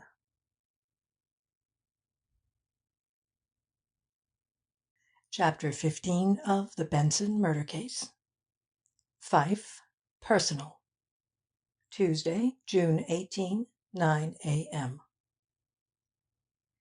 The next day, the 4th of the investigation, was an important and, in some ways, a momentous one in the solution of the problem posed by Alvin Benson's murder. Nothing of a definite nature came to light, but a new element was injected into the case, and this new element eventually led to the guilty person. Before we parted from Markham after our dinner with Major Benson, Vance had made the request that he be permitted to call at the district attorney's office the next morning. Markham, both disconcerted and impressed by his unwonted earnestness, had complied, although I think he would rather have made his arrangements for Captain Leacock's arrest without the disturbing influence of the other's protesting presence. It was evident that, after Higginbotham's report, Markham had decided to place the captain in custody and to proceed with his preparation of data for the grand jury. Although Vance and I arrived at the office at 9 o'clock, Markham was already there. As we entered the room, he picked up the telephone receiver and asked to be put through to Sergeant Heath. At that moment Vance did an amazing thing. He walked swiftly to the district attorney's desk and, snatching the receiver out of Markham's hand, clamped it down on the hook. Then he placed the telephone to one side and laid both hands on the other's shoulders. Markham was too astonished and bewildered to protest, and before he could recover himself, Vance said in a low, firm voice, which was all the more impelling because of its softness: "I'm not going to let you jail Leacock. That's what I came here for this morning. You're not going to order his arrest as long as I'm in this office and can prevent it by any means whatever. There's only one way you can accomplish this act of unmitigated folly, and that's by summoning your policeman and having me forcibly ejected. And I advise you to call a goodly number of 'em, because I'll give 'em the battle of their bellicose lives." The incredible part of this threat was that Vance meant it literally, and Markham knew he meant it. "If you do call your henchmen," he went on, "you'll be the laughing stock of the city inside of a week, for by that time it'll be known who really did shoot Benson, and I'll be a popular hero and a martyr, God save the mark, for defying the district attorney and offering up my sweet freedom on the altar of truth and justice and that sort of thing." The telephone rang, and Vance answered it. "Not wanted," he said, closing off immediately. Then he stepped back and folded his arms. At the end of a brief silence Markham spoke, his voice quavering with rage. "If you don't go at once, Vance, and let me run this office myself, I'll have no choice but to call in those policemen." Vance smiled. He knew Markham would take no such extreme measures. After all, the issue between these two friends was an intellectual one, and though Vance's actions had placed it for a moment on a physical basis, there was no danger of its so continuing. Markham's belligerent gaze slowly turned to one of profound perplexity. "Why are you so damned interested in Leacock?" he asked. "Why this irrational insistence that he remain at large?" "You priceless, inexpressible ass!" Vance strove to keep all hint of affection out of his voice. "Do you think I care particularly what happens to a Southern army captain? There are hundreds of Leacocks, all alike, with their square shoulders and square chins, and their nobby clothes, and their totemistic codes of barbaric chivalry. Only a mother could tell 'em apart. I'm interested in you, old chap. I don't want to see you make a mistake that's going to injure you more than it will Leacock." Markham's eyes lost their hardness. He understood Vance's motive, and forgave him, but he was still firm in his belief of the captain's guilt. He remained thoughtful for some time. Then, having apparently arrived at a decision, he rang for Swacker, and asked that Phelps be sent for. "I've a plan that may nail this affair down tight," he said, "and it'll be evidence that not even you, Vance, can gainsay." Phelps came in, and Markham gave him instructions. "Go and see Miss St. Clair at once. Get to her some way, and ask her what was in the package Captain Leacock took away from her apartment yesterday and threw in the East River." He briefly summarized Higginbotham's report of the night before. "Demand that she tell you, and intimate that you know it was the gun with which Benson was shot.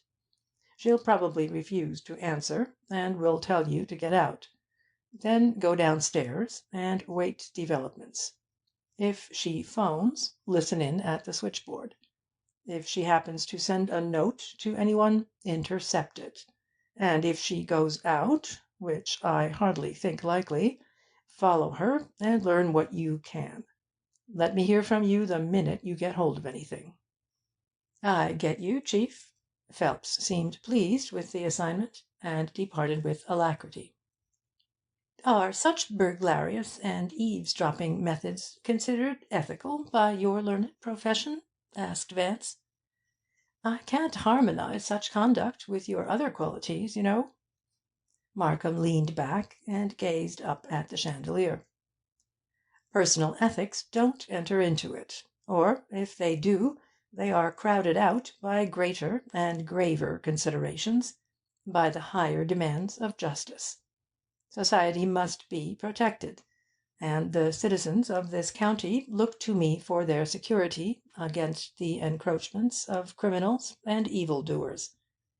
Sometimes, in the pursuance of my duty, it is necessary to adopt courses of conduct that conflict with my personal instincts. I have no right to jeopardize the whole of society because of an assumed ethical obligation to an individual.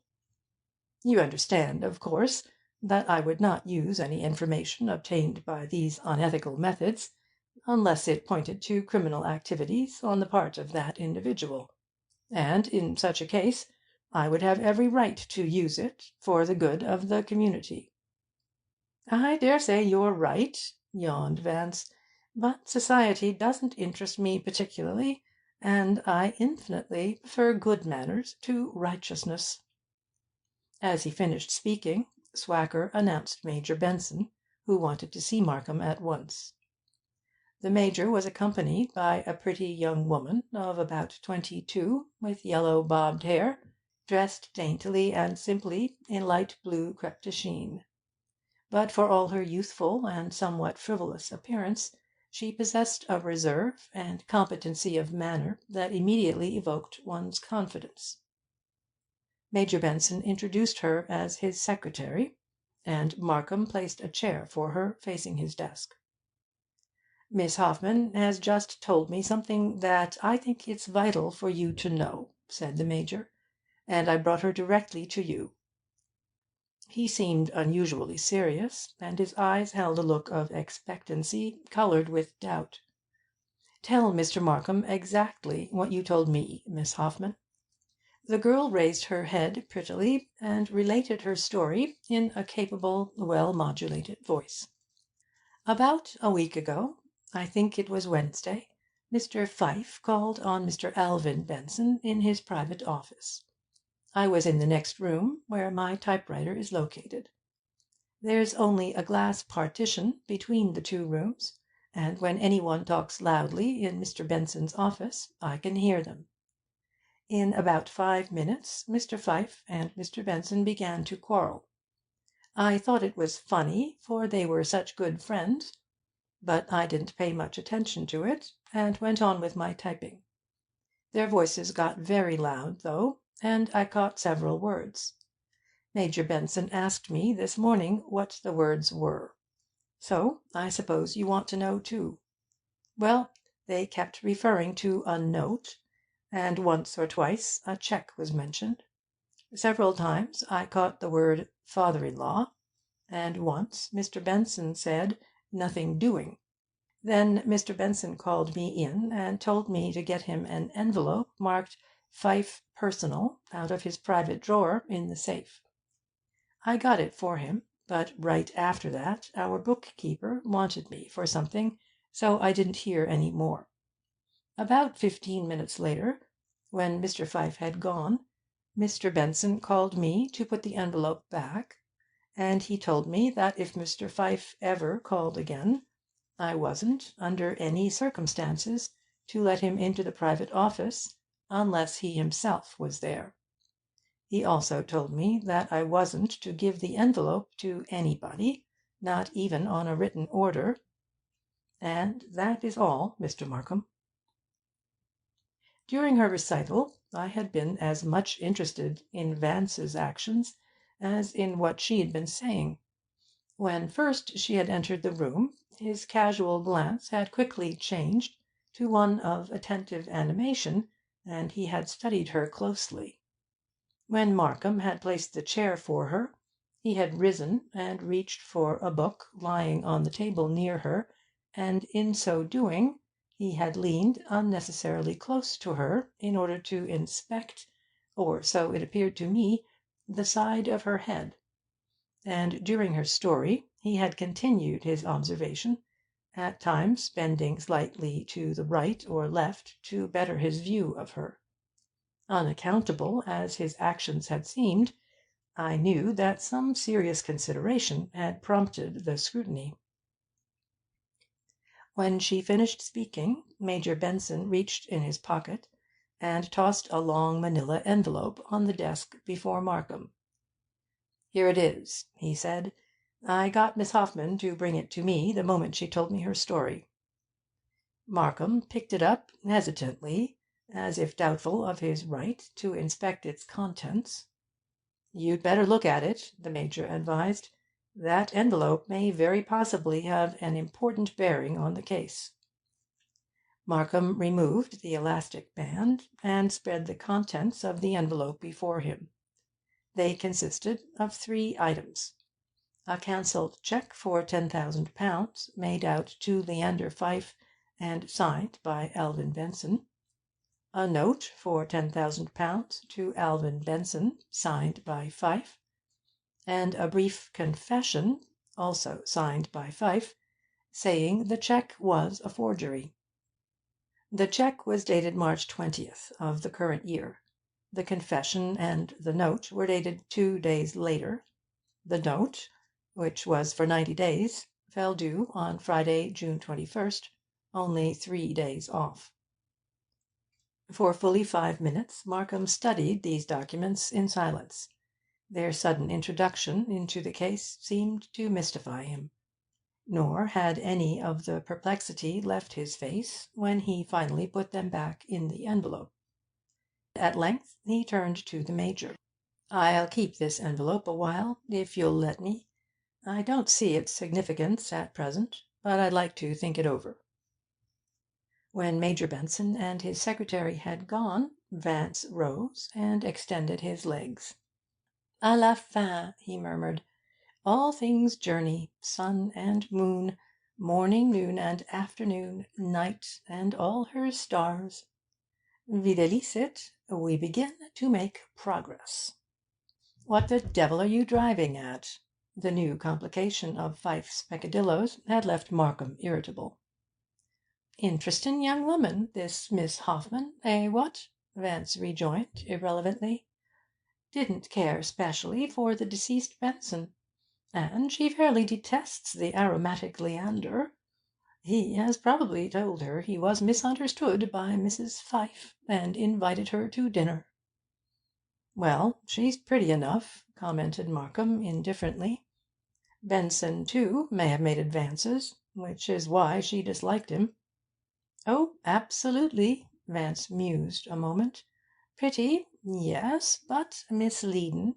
She's an ambitious gal, and capable, too, knows her business. She's no ball of fluff. She has a solid, honest streak in her, bit of Teutonic blood, I'd say." He paused meditatively. "You know, Markham, I have a suspicion you'll hear from little Miss Katinka again." "Crystal gazing, eh?" mumbled Markham. "Oh dear, no." Vance was looking lazily out of the window. "But I did enter the silence, so to speak, and indulged in a bit of craniological contemplation."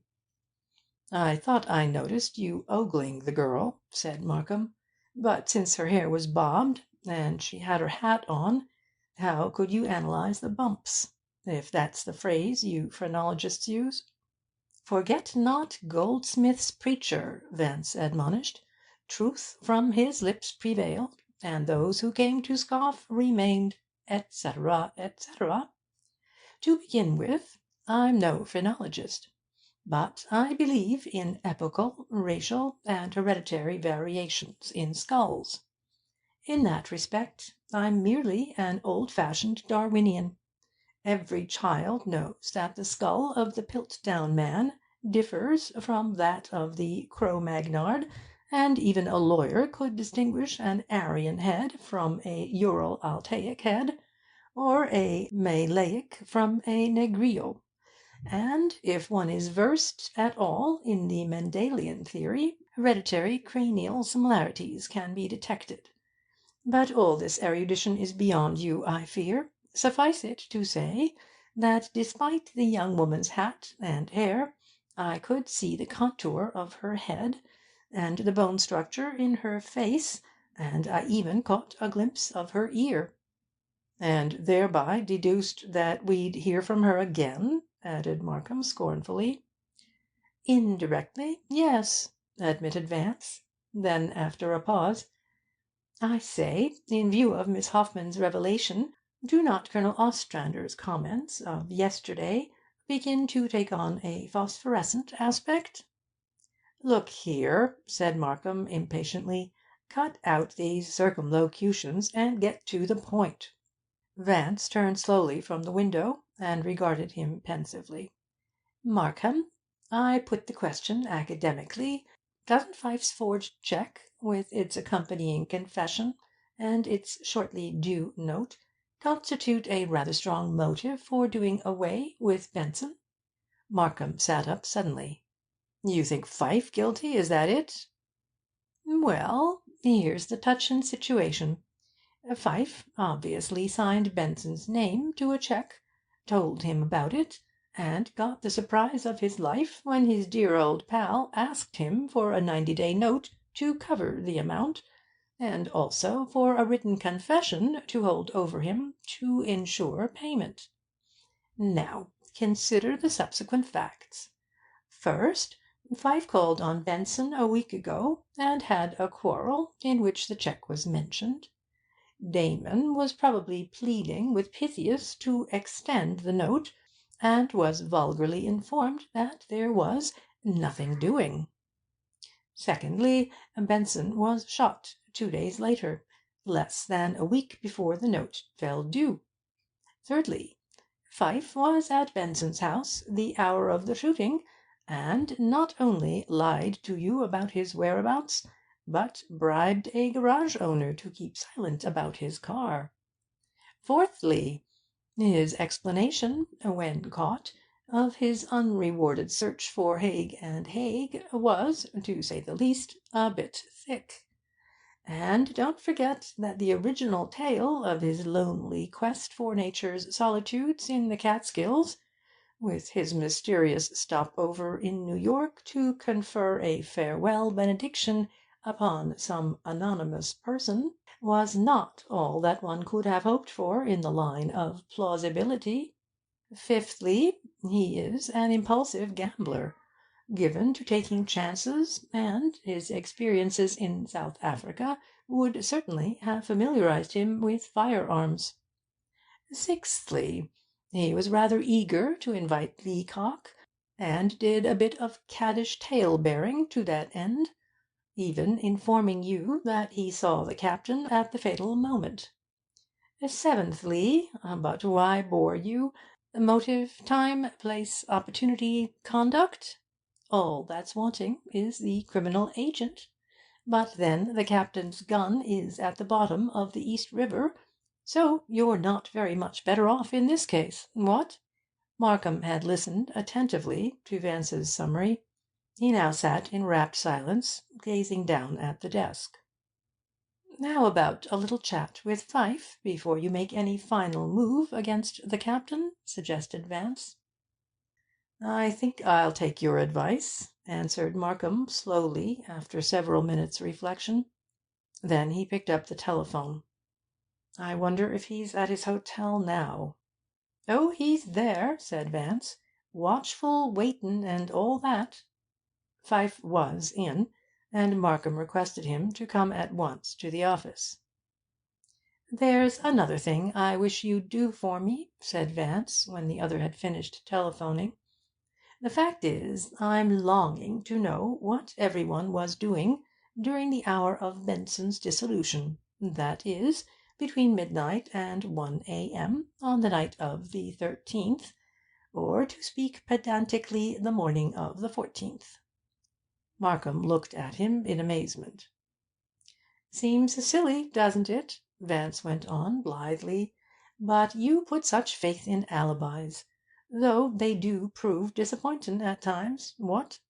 There's Leacock, for instance. If that hall boy had told Heath to toddle along and sell his violets, you couldn't do a blessed thing to the captain. Which shows, you see, that you're too trustin'. Why not find out where everyone was? Pfyfe and the captain were at Benson's, and they're about the only ones whose whereabouts you've looked into. Maybe there were others hovering around Alvin that night. There may have been a crush of friends and acquaintances on hand, a regular soiree, you know. Then again, checking up on all these people will supply the desolate sergeant with something to take his mind off his sorrows." Markham knew, as well as I, that Vance would not have made the suggestion of this kind unless actuated by some serious motive, and for several moments he studied the other's face intently, as if trying to read his reason for this unexpected request. "Who, specifically," he asked, "is included in your every one?" He took up his pencil and held it poised above a sheet of paper. "No one is to be left out," replied Vance. "Put down Miss St. Clair, Captain Leacock, the Major, Pfyfe, Miss Hoffman." "Miss Hoffman?" "Every one. Have you Miss Hoffman? Now jot down Colonel Ostrander." "Look here," cut in Markham. "And I may have one or two others for you later, but that will do nicely for a beginning." Before Markham could protest further, Swacker came in to say that Heath was waiting outside. "What about our friend Leacock, sir?" was the sergeant's first question. "I'm holding that up for a day or so," explained Markham. "I want to have another talk with Pfyfe before I do anything definite." And he told Heath about the visit of Major Benson and Miss Hoffman. Heath inspected the envelope and its enclosures, and then handed them back. "I don't see anything in that," he said. "It looks to me like a private deal between Benson and this fellow Pfyfe. Leacock's our man, and the sooner I get him locked up the better I'll feel." "That may be tomorrow," Markham encouraged him, "so don't feel downcast over this little delay. You're keeping the captain under surveillance, aren't you?" "I'll say so," grinned Heath. Vance turned to Markham. "What about that list of names you made out for the sergeant?" he asked ingenuously. "I understood you to say something about alibis." Markham hesitated, frowning. Then he handed Heath the paper containing the names Vance had called off to him. "As a matter of caution, Sergeant," he said morosely, "I wish you'd get me the alibis of all these people on the night of the murder. It may bring something contributory to light. Verify those you already know, such as Pfyfe's, and let me have the reports as soon as you can." When Heath had gone, Markham turned a look of angry exasperation on Vance. "Of all the confounded trouble-makers," he began. But Vance interrupted him blandly. "Such ingratitude! If only you knew it, Markham. I'm your tutelary genius, your deus ex machina, your fairy godmother." Chapter 16.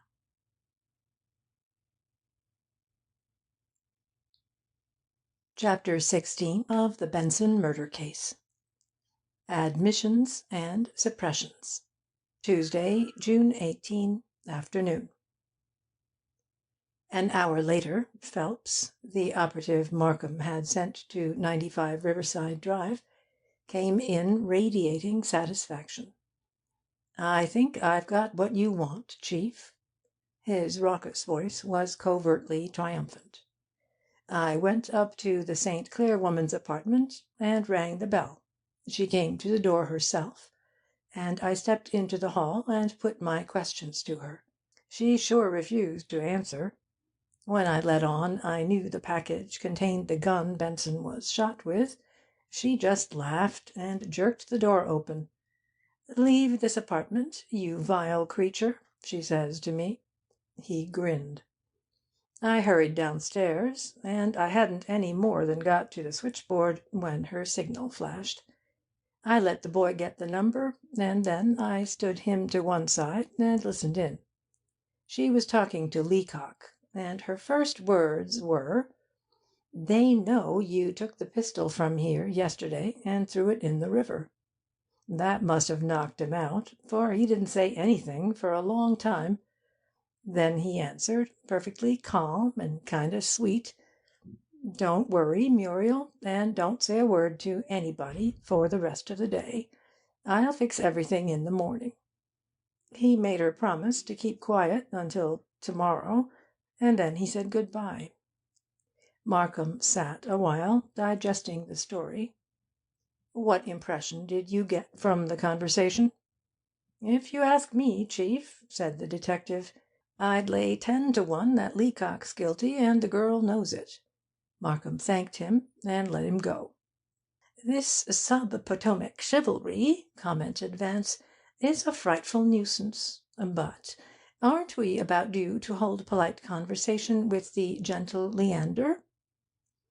Almost as he spoke, the man was announced. He entered the room with his habitual urbanity of manner, but, for all his suavity, he could not wholly disguise his uneasiness of mind. "Sit down, Mr. Pfyfe," directed Markham brusquely. "It seems you have a little more explaining to do." Taking out the manila envelope, he laid its contents on the desk where the other could see them. "Will you be so good as to tell me about these?" "With the greatest pleasure," said Pfyfe, but his voice had lost its assurance. Some of his poise, too, had deserted him, and as he paused to light a cigarette I detected a slight nervousness in the way he manipulated his gold match-safe. "I really should have mentioned these before," he confessed, indicating the papers with a delicately inconsequential wave of the hand. He leaned forward on one elbow, taking a confidential attitude, and as he talked the cigarette bobbed up and down between his lips. "It pains me deeply to go into this matter," he began, "but since it is in the interests of truth, I shall not complain. My domestic arrangements are not all that one could desire. My wife's father has, curiously enough, taken a most unreasonable dislike to me, and it pleases him to deprive me of all but the meagrest financial assistance, although it is really my wife's money that he refuses to give me. A few months ago I made use of certain funds, $10,000 to be exact, which, I learned later, had not been intended for me. When my father-in-law discovered my error, it was necessary for me to return the full amount, to avoid a misunderstanding between Mrs. Pfyfe and myself, a misunderstanding which might have caused my wife great unhappiness. I regret to say I used Alvin's name on a check, but I explained it to him at once, you understand, offering him the note and this little confession as evidence of my good faith. And that is all, Mr. Markham." "Was that what your quarrel with him last week was about?" Pfyfe gave him a look of querulous surprise. "Ah, you heard of our little contretemps? Yes, we had a slight disagreement as to the, shall I say, terms of the transaction." "Did Benson insist that the note be paid when due?" "No, not exactly." Pfyfe's manner became unctuous.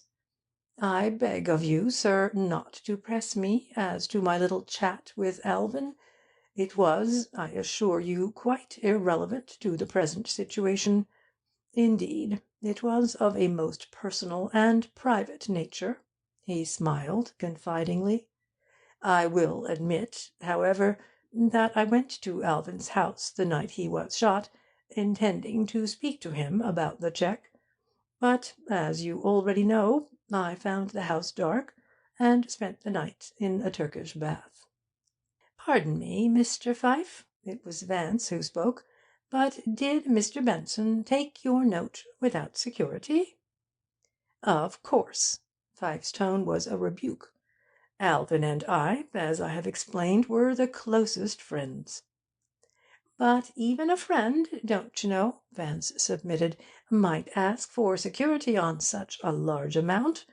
How did Benson know that you'd be able to repay him?" "I can only say that he did know," the other answered, with an air of patient deliberation. Vance continued to be doubtful. "Perhaps it was because of the confession you had given him." Pfyfe rewarded him with a look of beaming approval. "You grasp the situation perfectly," he said. Vance withdrew from the conversation, and though Markham questioned Pfyfe for nearly half an hour, nothing further transpired. Pfyfe clung to his story in every detail, and politely refused to go deeper into his quarrel with Benson, insisting that it had no bearing on the case. At last he was permitted to go. "Not very helpful," Markham observed. "I'm beginning to agree with Heath that we've turned up a mare's nest in Pfyfe's frenzied financial deal." "You'll never be anything but your own sweet, trusting self, will you?" lamented Vance sadly. "Pfyfe has just given you your first intelligent line of investigation, and you say he's not helpful. Listen to me, and nota bene. Pfyfe's story about the $10,000 is undoubtedly true. He appropriated the money and forged Benson's name to a cheque with which to replace it. But I don't for a second believe that there was no security in addition to the confession. Benson wasn't the type of man, friend or no friend, who'd hand over that amount without security. He wanted his money back, not somebody in jail. That's why I put my oar in and asked him about the security. Pfyfe, of course, denied it. But when I pressed as to how Benson knew he'd pay the note, he retired into a cloud. I had to suggest the confession as the possible explanation, which showed that something else was in his mind, something he didn't care to mention. And the way he jumped at my suggestion bears out my theory." "Well, what of that?" Markham asked impatiently. "Oh, for the gift of tears!" moaned Vance. "Don't you see that there's someone in the background, someone connected with the security? It must be so, you know. Otherwise Pfyfe would have told you the entire tale of the quarrel, if only to clear himself from suspicion. Yet, knowing that his position is an awkward one, he refuses to divulge what passed between him and Benson in the office that day. Pfyfe is shielding someone, and he is not the soul of chivalry, you know. Therefore, I ask, why?" He leaned back and gazed at the ceiling. "I have an idea, amounting to a cerebral cyclone," he added, "that when we put our hands on that security, we'll also put our hands on the murderer." At this moment the telephone rang, and when Markham answered it, a look of startled amusement came into his eyes. He made an appointment with the speaker for 5:30 that afternoon. Then, hanging up the receiver, he laughed outright at Vance. "Your auricular researches have been confirmed," he said. "Miss Hoffman just called me, confidentially, on an outside 'phone, to say she has something to add to her story. She's coming here at 5:30." Vance was unimpressed by the announcement. "I rather imagined she'd telephone during her lunch hour." Again Markham gave him one of his searching scrutinies. "There's something damned queer going on around here," he observed. "Oh, quite," returned Vance carelessly. "Queerer than you could possibly imagine." For 15 or 20 minutes Markham endeavoured to draw him out, but Vance seemed suddenly possessed of an ability to say nothing with the blandest fluency. Markham finally became exasperated. "I'm rapidly coming to the conclusion," he said, "that either you had a hand in Benson's murder, or you're a phenomenally good guesser." "There is, you know, an alternative," rejoined Vance. "It might be that my aesthetic hypotheses and metaphysical deductions, as you call 'em, are working out, eh, what?" A few minutes before we went to lunch, Swacker announced that Tracy had just returned from Long Island with his report. "Is he the lad you sent to look into Pfyfe's affaire du coeur?" Vance asked Markham. "For if he is, I'm all aflutter." "He's the man. Send him in, Swacker." Tracy entered, smiling silkily, his black notebook in one hand, his pince nez in the other. "I had no trouble learning about Pfyfe," he said. "He's well known in Port Washington, quite a character, in fact, and it was easy to pick up gossip about him." He adjusted his glasses carefully and referred to his notebook. "He married a Miss Hawthorne in 1910. She's wealthy, but Pfyfe doesn't benefit much by it, because her father sits on the money bags." "Mr. Tracy, I say," interrupted Vance, "never mind the née Hawthorne and her doting papa. Mr. Pfyfe himself has confided in us about his sad marriage. Tell us, if you can, about Mr. Pfyfe's extra-nuptial affairs. Are there any other ladies?" Tracy looked inquiringly at the district attorney. He was uncertain as to Vance's locus standi.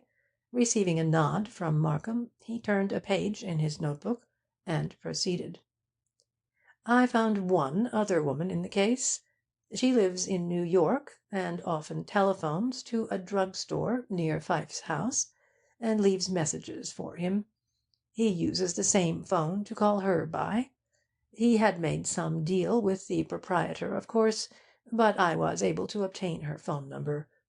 As soon as I came back to the city, I got her name and address from information, and made a few inquiries. She's a Mrs. Paula Banning, a widow, and a little fast, I should say, and she lives in an apartment at 268 West 75th Street." This exhausted Tracy's information, and when he went out, Markham smiled broadly at Vance. "He didn't supply you with very much fuel." "My word, I think he did unbelievably well," said Vance. "He unearthed the very information we wanted." "We wanted?" echoed Markham. "I have more important things to think about than Pfyfe's amours." "And yet, you know, this particular amour of Pfyfe's is going to solve the problem of Benson's murder," replied Vance, and would say no more. Markham, who had an accumulation of other work awaiting him, and numerous appointments for the afternoon, decided to have his lunch served in the office, so Vance and I took leave of him. We lunched at the Élysée, dropped in at Knoedler's to see an exhibition of French pointillism, and then went to Aeolian Hall, where a string quartet from San Francisco was giving a programme of Mozart. A little before 5:30 we were again at the district attorney's office, which at that hour was deserted except for Markham. Shortly after our arrival Miss Hoffman came in, and told the rest of her story in direct, businesslike fashion.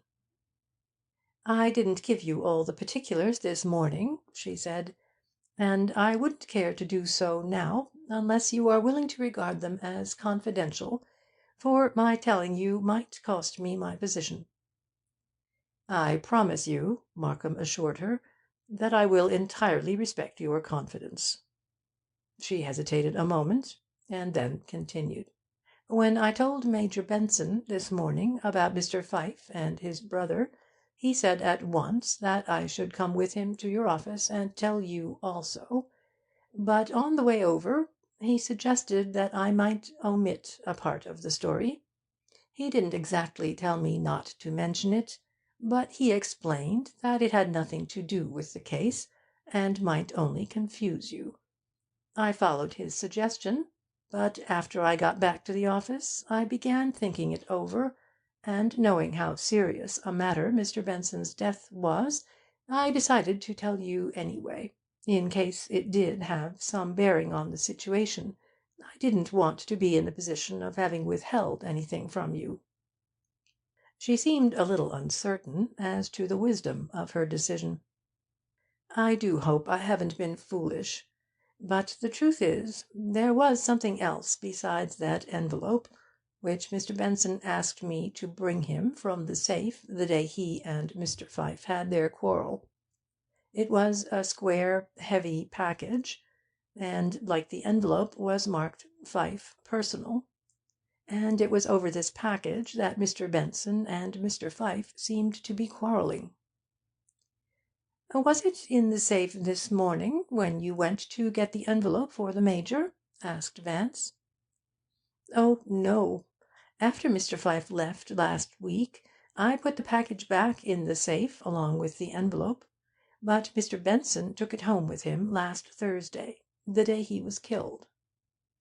Markham was but mildly interested in the recital, and was about to bring the interview to a close, when Vance spoke up. "It was very good of you, Miss Hoffman, to take this trouble to tell us about the package. And now that you are here, there are one or two questions I'd like to ask. How did Mr. Alvin Benson and the Major get along together?" She looked at Vance with a curious little smile. "They didn't get along very well," she said. "They were so different. Mr. Alvin Benson was not a very pleasant person, and not very honourable, I'm afraid. You'd never have thought they were brothers. They were constantly disputing about the business, and they were terribly suspicious of each other." "That's not unnatural," commented Vance, "seeing how incompatible their temperaments were.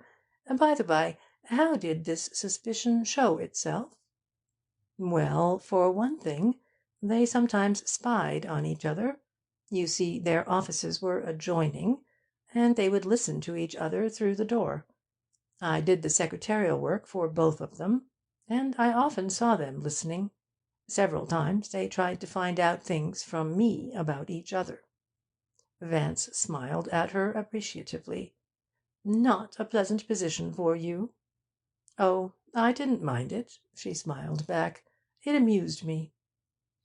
"When was the last time you caught either one of them listening?" The girl quickly became serious. "The very last day Mr. Alvin Benson was alive, I saw the Major standing by the door. Mr. Benson had a caller, a lady, and the Major seemed very much interested. It was in the afternoon. Mr. Benson went home early that day, only about half an hour after the lady had gone. She called at the office again later, but he wasn't there, of course, and I told her he had already gone home." "Do you know who the lady was?" Vance asked her. "No, I don't," she said. "She didn't give her name." Vance asked a few other questions, after which we rode uptown in the subway with Miss Hoffman, taking leave of her at 23rd Street. Markham was silent and preoccupied during the trip, nor did Vance make any comment until we were comfortably relaxed in the easy chairs of the Stuyvesant Club's lounge room. Then, lighting a cigarette lazily, he said: "You grasp the subtle mental processes leading up to my prophecy about Miss Hoffman's second coming, what, Markham? You see, I knew friend Alvin had not paid that forged cheque without security, and I also knew that the tiff must have been about the security, for Pfyfe was not really worrying about being jailed by his alter ego. I rather suspect Pfyfe was trying to get the security back before paying off the note, and was told there was nothing doing. Moreover, little Goldilocks may be a nice girl, and all that, but it isn't in the feminine temperament to sit next door to an altercation between two such rakes and not listen attentively. I shouldn't care, you know, to have to decipher the typing she said she did during the episode. I was quite sure she heard more than she told, and I asked myself, why this curtailment? The only logical answer was, because the Major had suggested it. And since the gnädiges Fräulein was a forthright Germanic soul, with an inbred streak of selfish and cautious honesty, I ventured the prognostication that, as soon as she was out from under the benevolent jurisdiction of her tutor, she would tell us the rest, in order to save her own skin if the matter should come up later. Not so cryptic when explained, what? That's all very well, conceded Markham petulantly, but where does it get us? I shouldn't say that the forward movement was entirely imperceptible. Vance smoked a while, impassively. You realize, I trust, he said, that the mysterious package contained the security? One might form such a conclusion, agreed Markham, but the fact doesn't dumbfound me, if that's what you're hoping for. And, of course, pursued Vance easily, your legal mind, trained in the technique of ratiocination, has already identified it as the box of jewels that Mrs. Platts espied on Benson's table that fatal afternoon. Markham sat up suddenly, then sank back with a shrug. Even if it was, I don't see how that helps us. Unless the Major knew the package had nothing to do with the case, he would not have suggested to his secretary that she omit telling us about it. Ah, but if the Major knew that the package was an irrelevant item in the case, then he must also know something else about the case, eh, what? Otherwise, he couldn't determine what was and what was not irrelevant. I have felt all along that he knew more than he admitted. Don't forget that he put us on the track of Pfyfe, and also that he was quite positive Captain Leacock was innocent. Markham thought for several minutes. I'm beginning to see what you're driving at, he remarked slowly. Those jewels, after all, may have an important bearing on the case. I think I'll have a chat with the Major about things. Shortly after dinner at the club that night, Major Benson came into the lounge-room, where we had retired for our smoke, and Markham accosted him at once. Major, aren't you willing to help me a little more in getting at the truth about your brother's death? He asked. The other gazed at him searchingly. The inflection of Markham's voice belied the apparent casualness of the question. God knows it's not my wish to put obstacles in your way, he said, carefully weighing each word. I'd gladly give you any help I could, but there are one or two things I cannot tell you at this time. If there was only myself to be considered, he added, it would be different. But you do suspect someone? Vance put the question. In a way, yes. I overheard a conversation in Alvin's office one day that took on added significance after his death.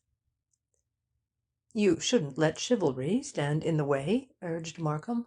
If your suspicion is unfounded, the truth will surely come out. But when I don't know, I certainly ought not to hazard a guess, affirmed the Major. I think it best that you solve this problem without me. Despite Markham's importunities, he would say no more, and shortly afterward he excused himself and went out. Markham, now profoundly worried, sat smoking restlessly, tapping the arm of his chair with his fingers. "Well, old bean, a bit involved, what?" commented Vance. "It's not so damn funny," Markham grumbled. "Everyone seems to know more about the case than the police or the district attorney's office." "Which wouldn't be so disconcertin' if they all weren't so deuced reticent," supplemented Vance cheerfully. "And the touchin' part of it is that each of 'em appears to be keeping still in order to shield someone else. Mrs. Platt began it. She lied about Benson's having any callers that afternoon, because she didn't want to involve his tea companion, Miss St. Clair. Miss St. Clair declined point blank to tell you anything, because she obviously didn't desire to cast suspicion on another. The captain became voiceless the moment you suggested his affianced bride was entangled. Even Leander refused to extricate himself from a delicate situation, lest he implicate another. And now the Major. Most annoyin'. On the other hand, don't you know, it's comfortin', not to say upliftin', to be dealing exclusively with such noble, self-sacrificing souls." "Hell!" Markham put down his cigar and rose. "The case is getting on my nerves. I'm going to sleep on it, and tackle it in the morning." "That ancient idea of sleeping on a problem is a fallacy," said Vance, as we walked out into Madison Avenue. "An apologia, as it were, for one's not being able to think clearly. Poetic idea, you know. All poets believe in it. Nature's soft nurse, the balm of woe, childhood's mandragora, tired nature's sweet restorer, and that sort of thing. Silly notion. When the brain is keyed up and alive, it works far better than when apathetic from the torpor of sleep. Slumber is an anodyne, not a stimulus." "Well, you sit up and think," was Markham's surly advice. "That's what I'm going to do," blithely returned Vance. "But not about the Benson case. I did all the thinking I'm going to do along that line 4 days ago." End of chapter 16.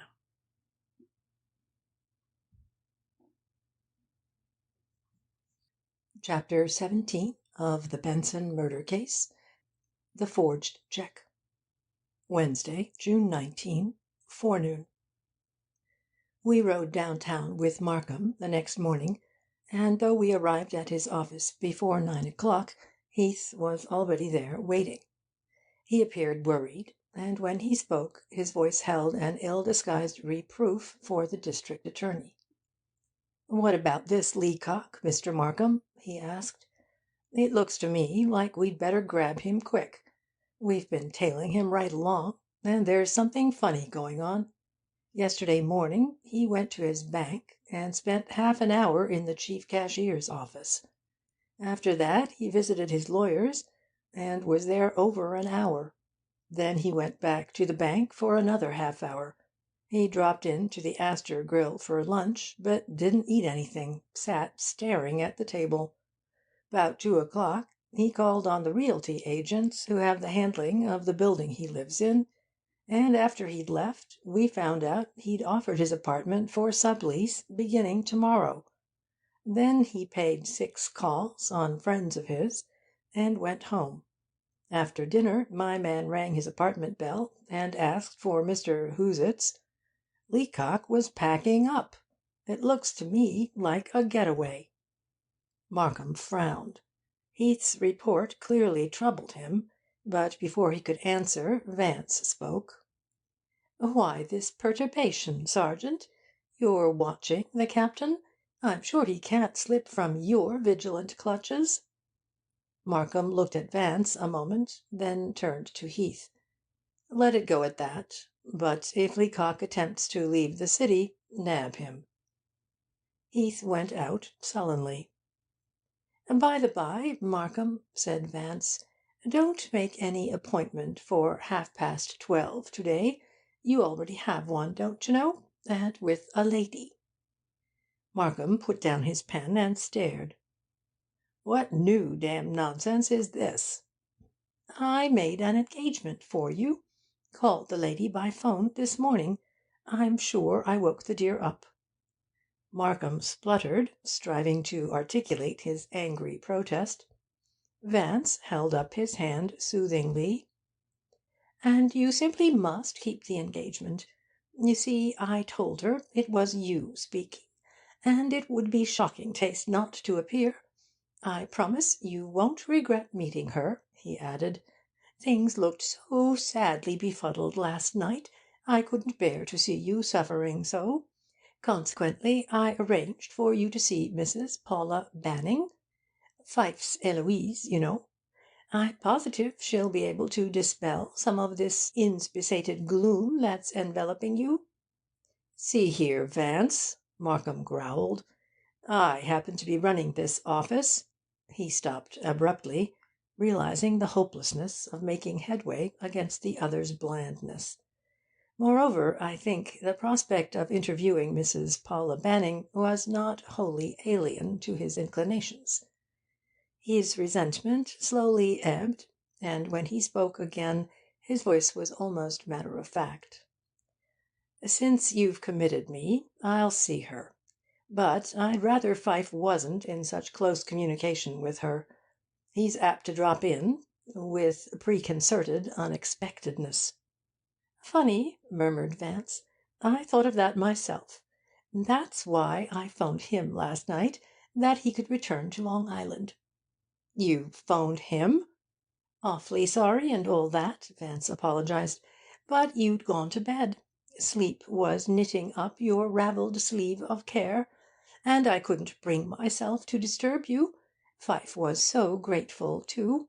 Most touchin'. Said his wife also would be grateful.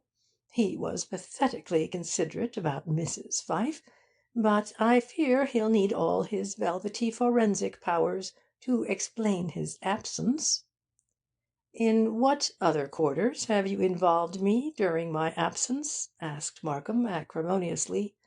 "That's all," replied Vance, rising and strolling to the window. He stood looking out, smoking thoughtfully. When he turned back to the room, his bantering air had gone. He sat down, facing Markham. "The Major has practically admitted to us," he said, "that he knows more about this affair than he has told.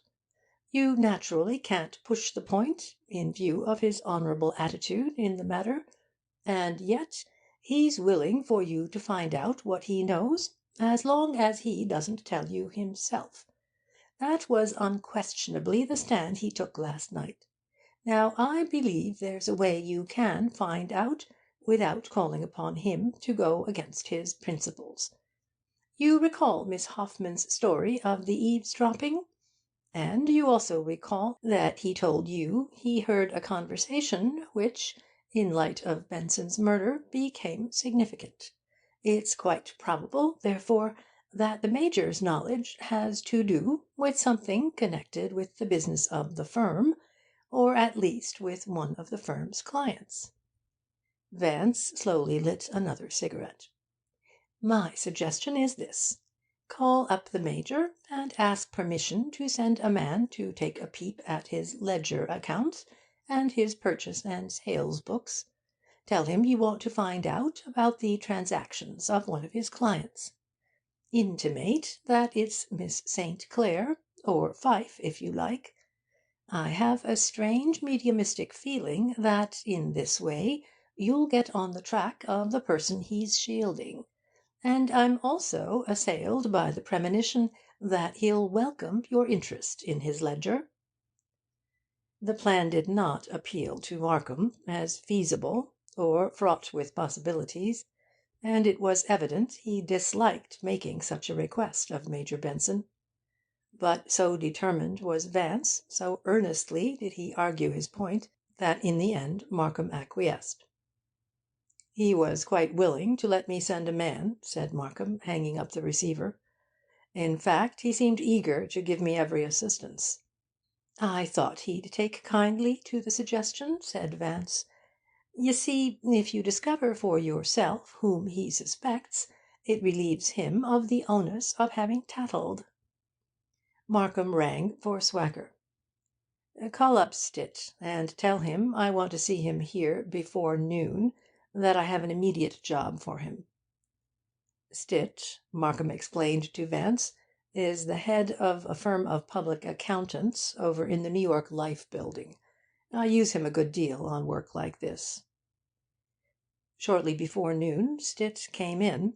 He was a prematurely old young man, with a sharp, shrewd face and a perpetual frown. The prospect of working for the district attorney pleased him.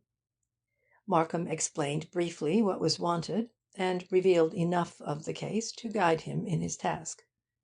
The man grasped the situation immediately, and made one or two notes on the back of a dilapidated envelope. Vance also, during the instructions, had jotted down some notations on a piece of paper. Markham stood up and took his hat. "Now, I suppose I must keep the appointment you made for me," he complained to Vance. Then, "Come, Stitt, I'll take you down with us in the judge's private elevator." "If you don't mind," interposed Vance, "Mr. Stitt and I will forego the honour, and mingle with the commoners in the public lift. We'll meet you downstairs." Taking the accountant by the arm, he led him out through the main waiting-room. It was 10 minutes, however, before he joined us. We took the subway to 72nd Street, and walked up West End Avenue to Mrs. Paula Banning's address.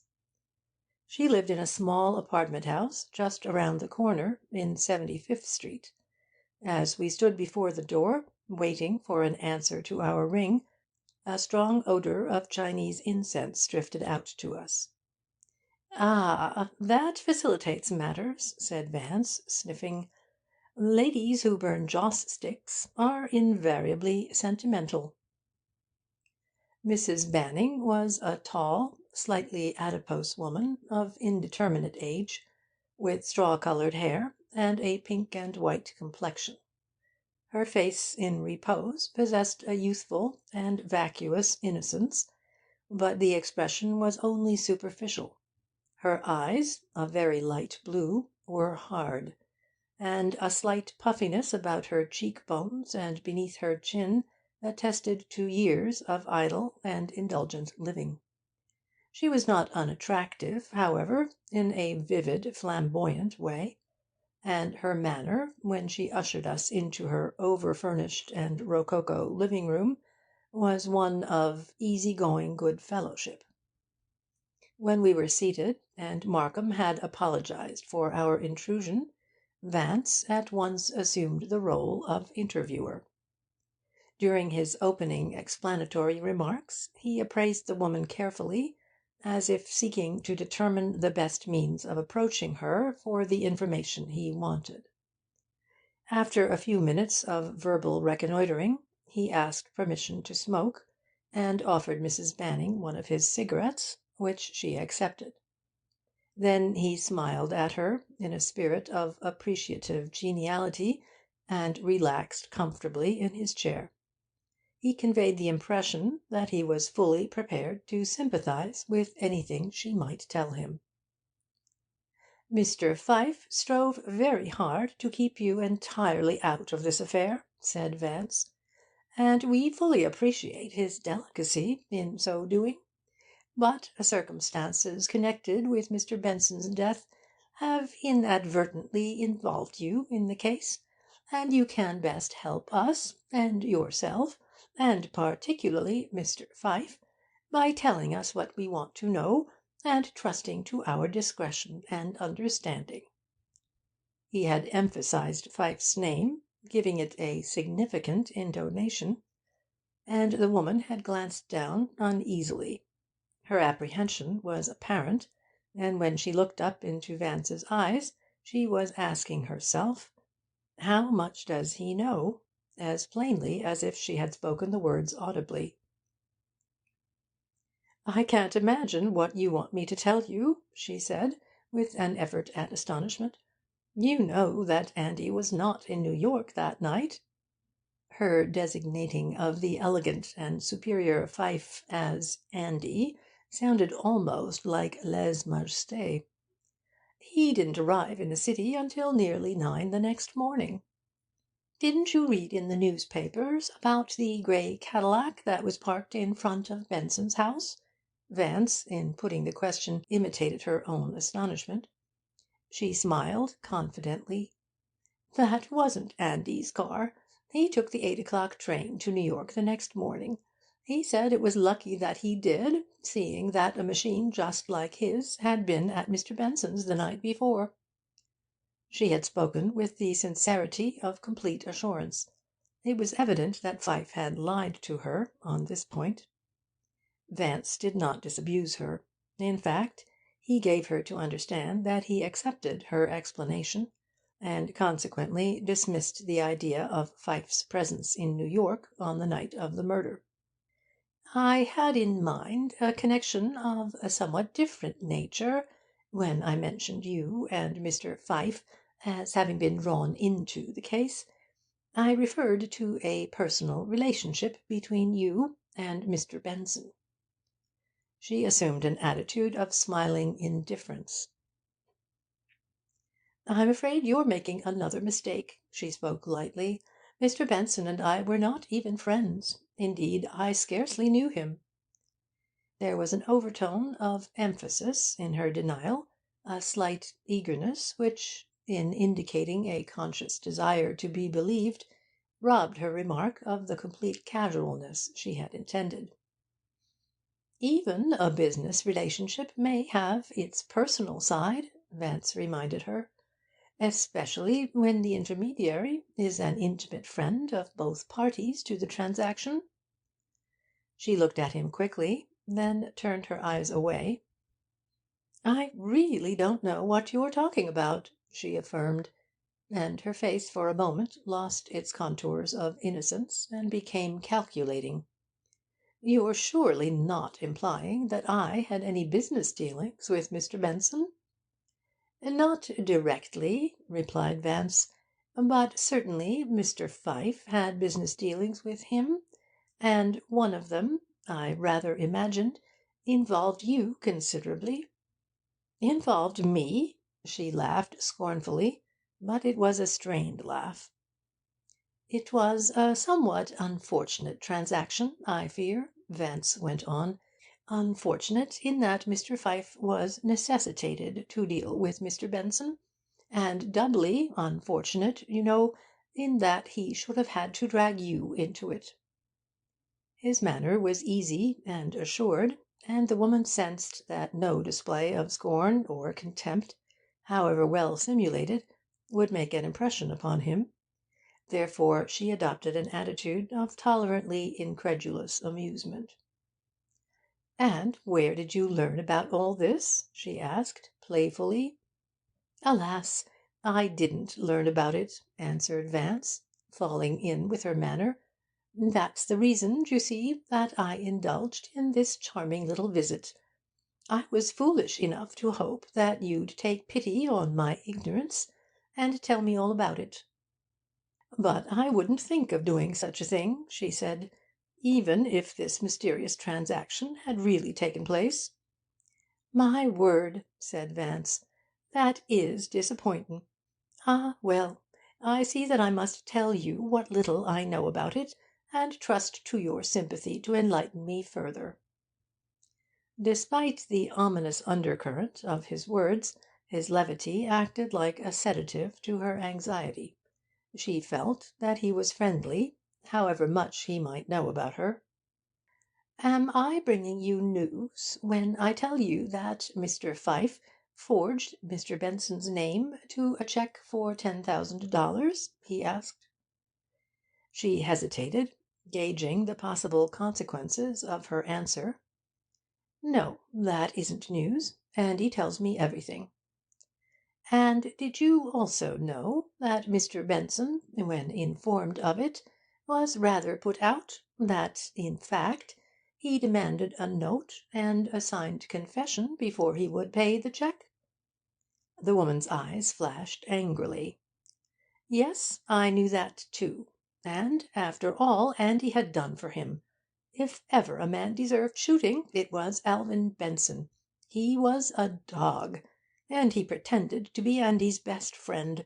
Just think of it, refusing to lend Andy the money without a confession. You'd hardly call that a business deal, would you? I'd call it a dirty, contemptible, underhand trick. She was enraged. Her mask of breeding and good fellowship had fallen from her, and she poured out vituperation on Benson with no thought of the words she was using. Her speech was devoid of all the ordinary reticencies of intercourse between strangers. Vance nodded consolingly during her tirade. "You know, I fully sympathize with you." The tone in which he made the remark seemed to establish a closer rapprochement. After a moment he gave her a friendly smile. "But, after all, one could almost forgive Benson for holding the confession, if he hadn't also demanded security." "What security?" Vance was quick to sense the change in her tone.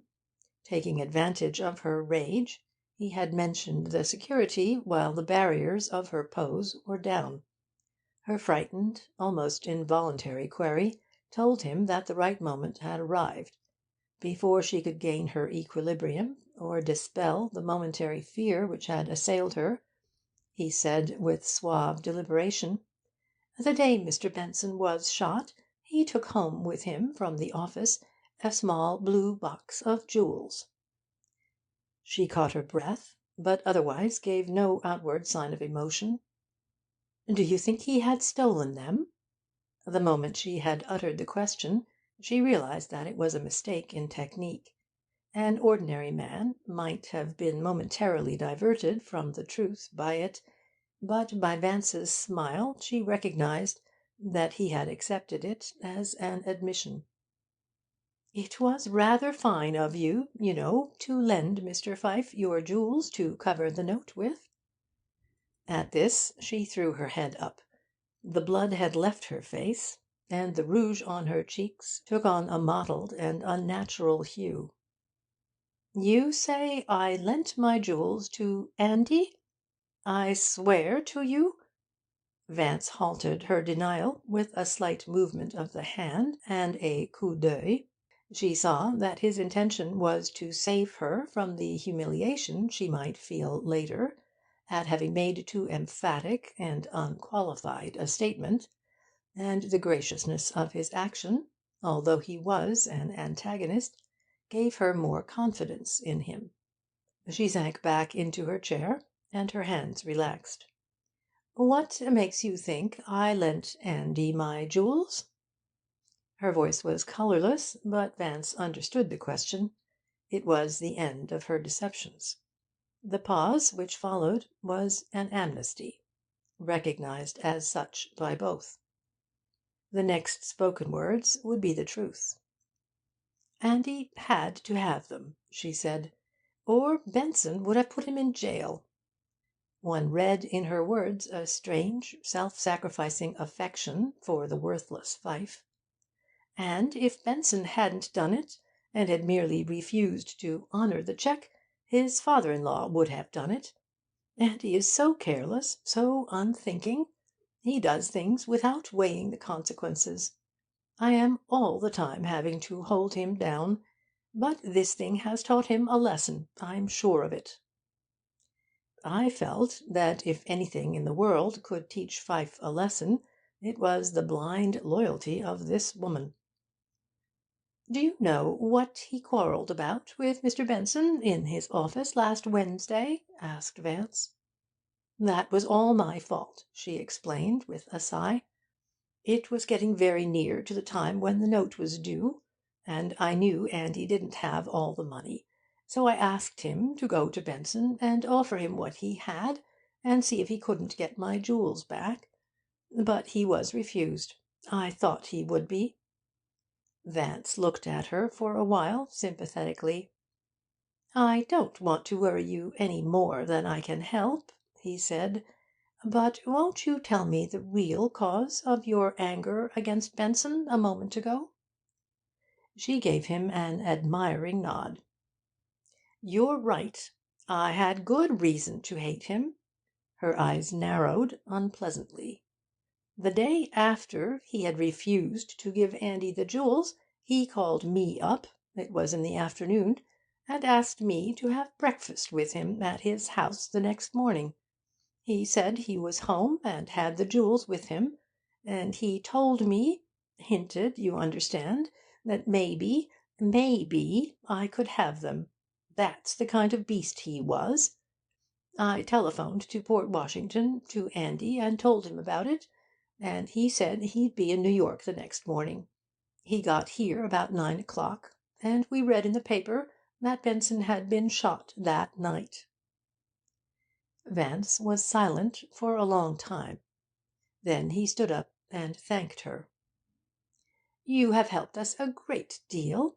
Mr. Markham is a friend of Major Benson's, and, since we have the cheque and the confession in our possession, I shall ask him to use his influence with the Major to permit us to destroy them very soon.'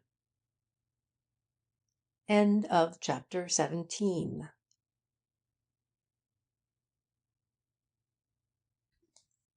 Chapter 18 of the Benson Murder Case. A Confession.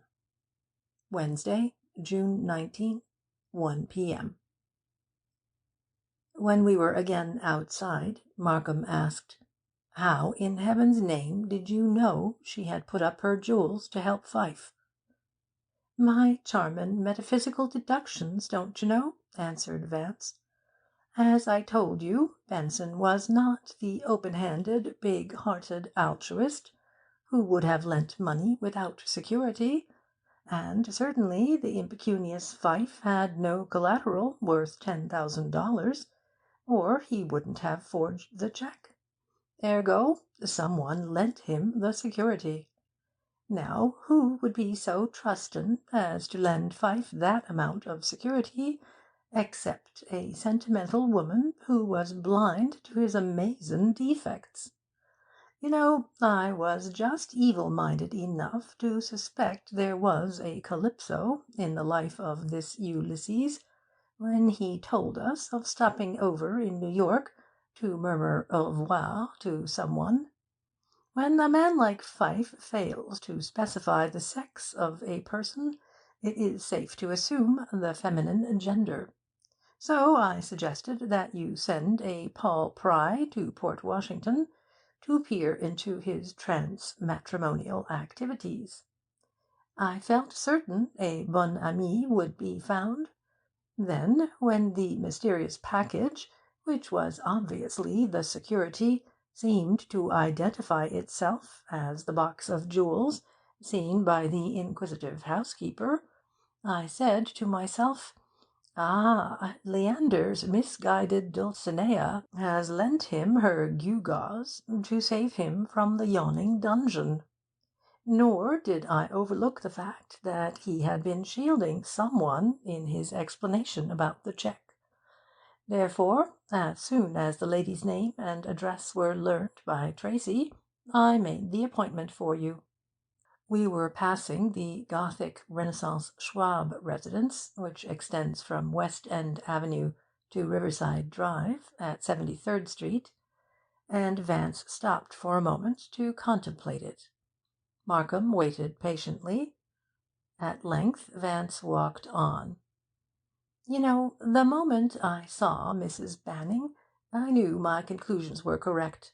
She was a sentimental soul, and just the sort of professional good sport who would have handed over her jewels to her amoroso.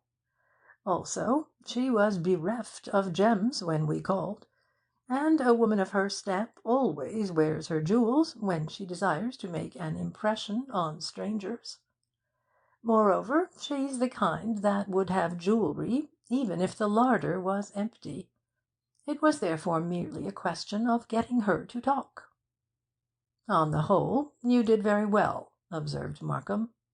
Vance gave him a condescending bow.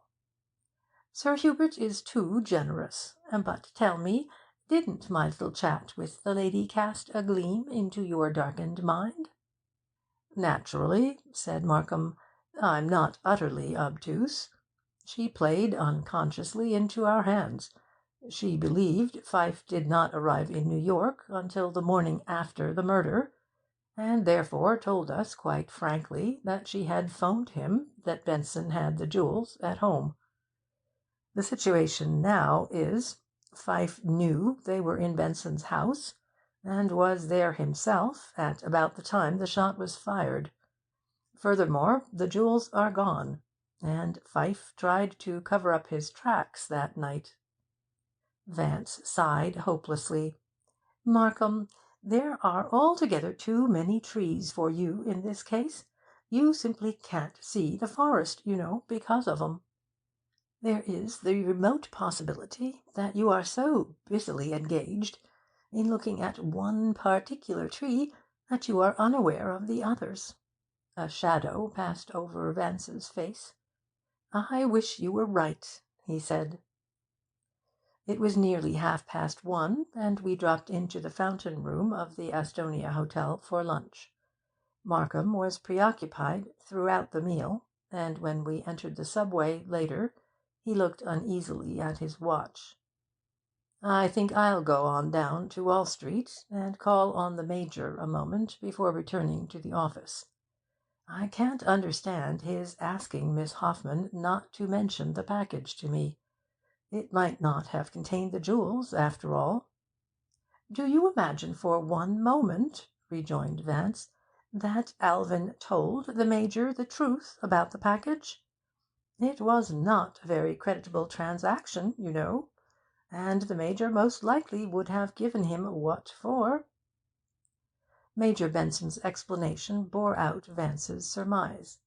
Markham, in telling him of the interview with Paula Banning, emphasised the jewel episode in the hope that the Major would voluntarily mention the package, for his promise to Miss Hoffman prevented him from admitting that he was aware of the other's knowledge concerning it.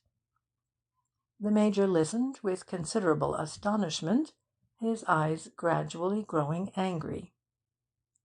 "I'm afraid Alvin deceived me," he said. He looked straight ahead for a moment, his face softening. "And I don't like to think it, now that he's gone. But the truth is, when Miss Hoffman told me this morning about the envelope, she also mentioned a small parcel that had been in Alvin's private safe drawer, and I asked her to omit any reference to it from her story to you.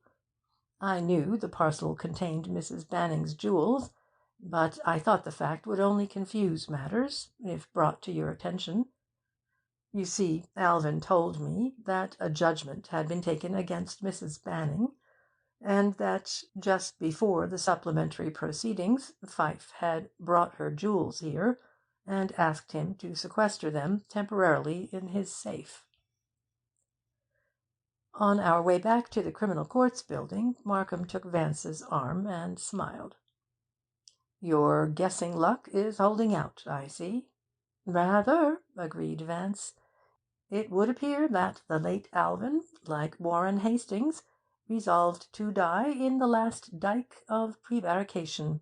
Splendide mendax, what?" "In any event," replied Markham, "the Major has unconsciously added another link in the chain against Pfyfe."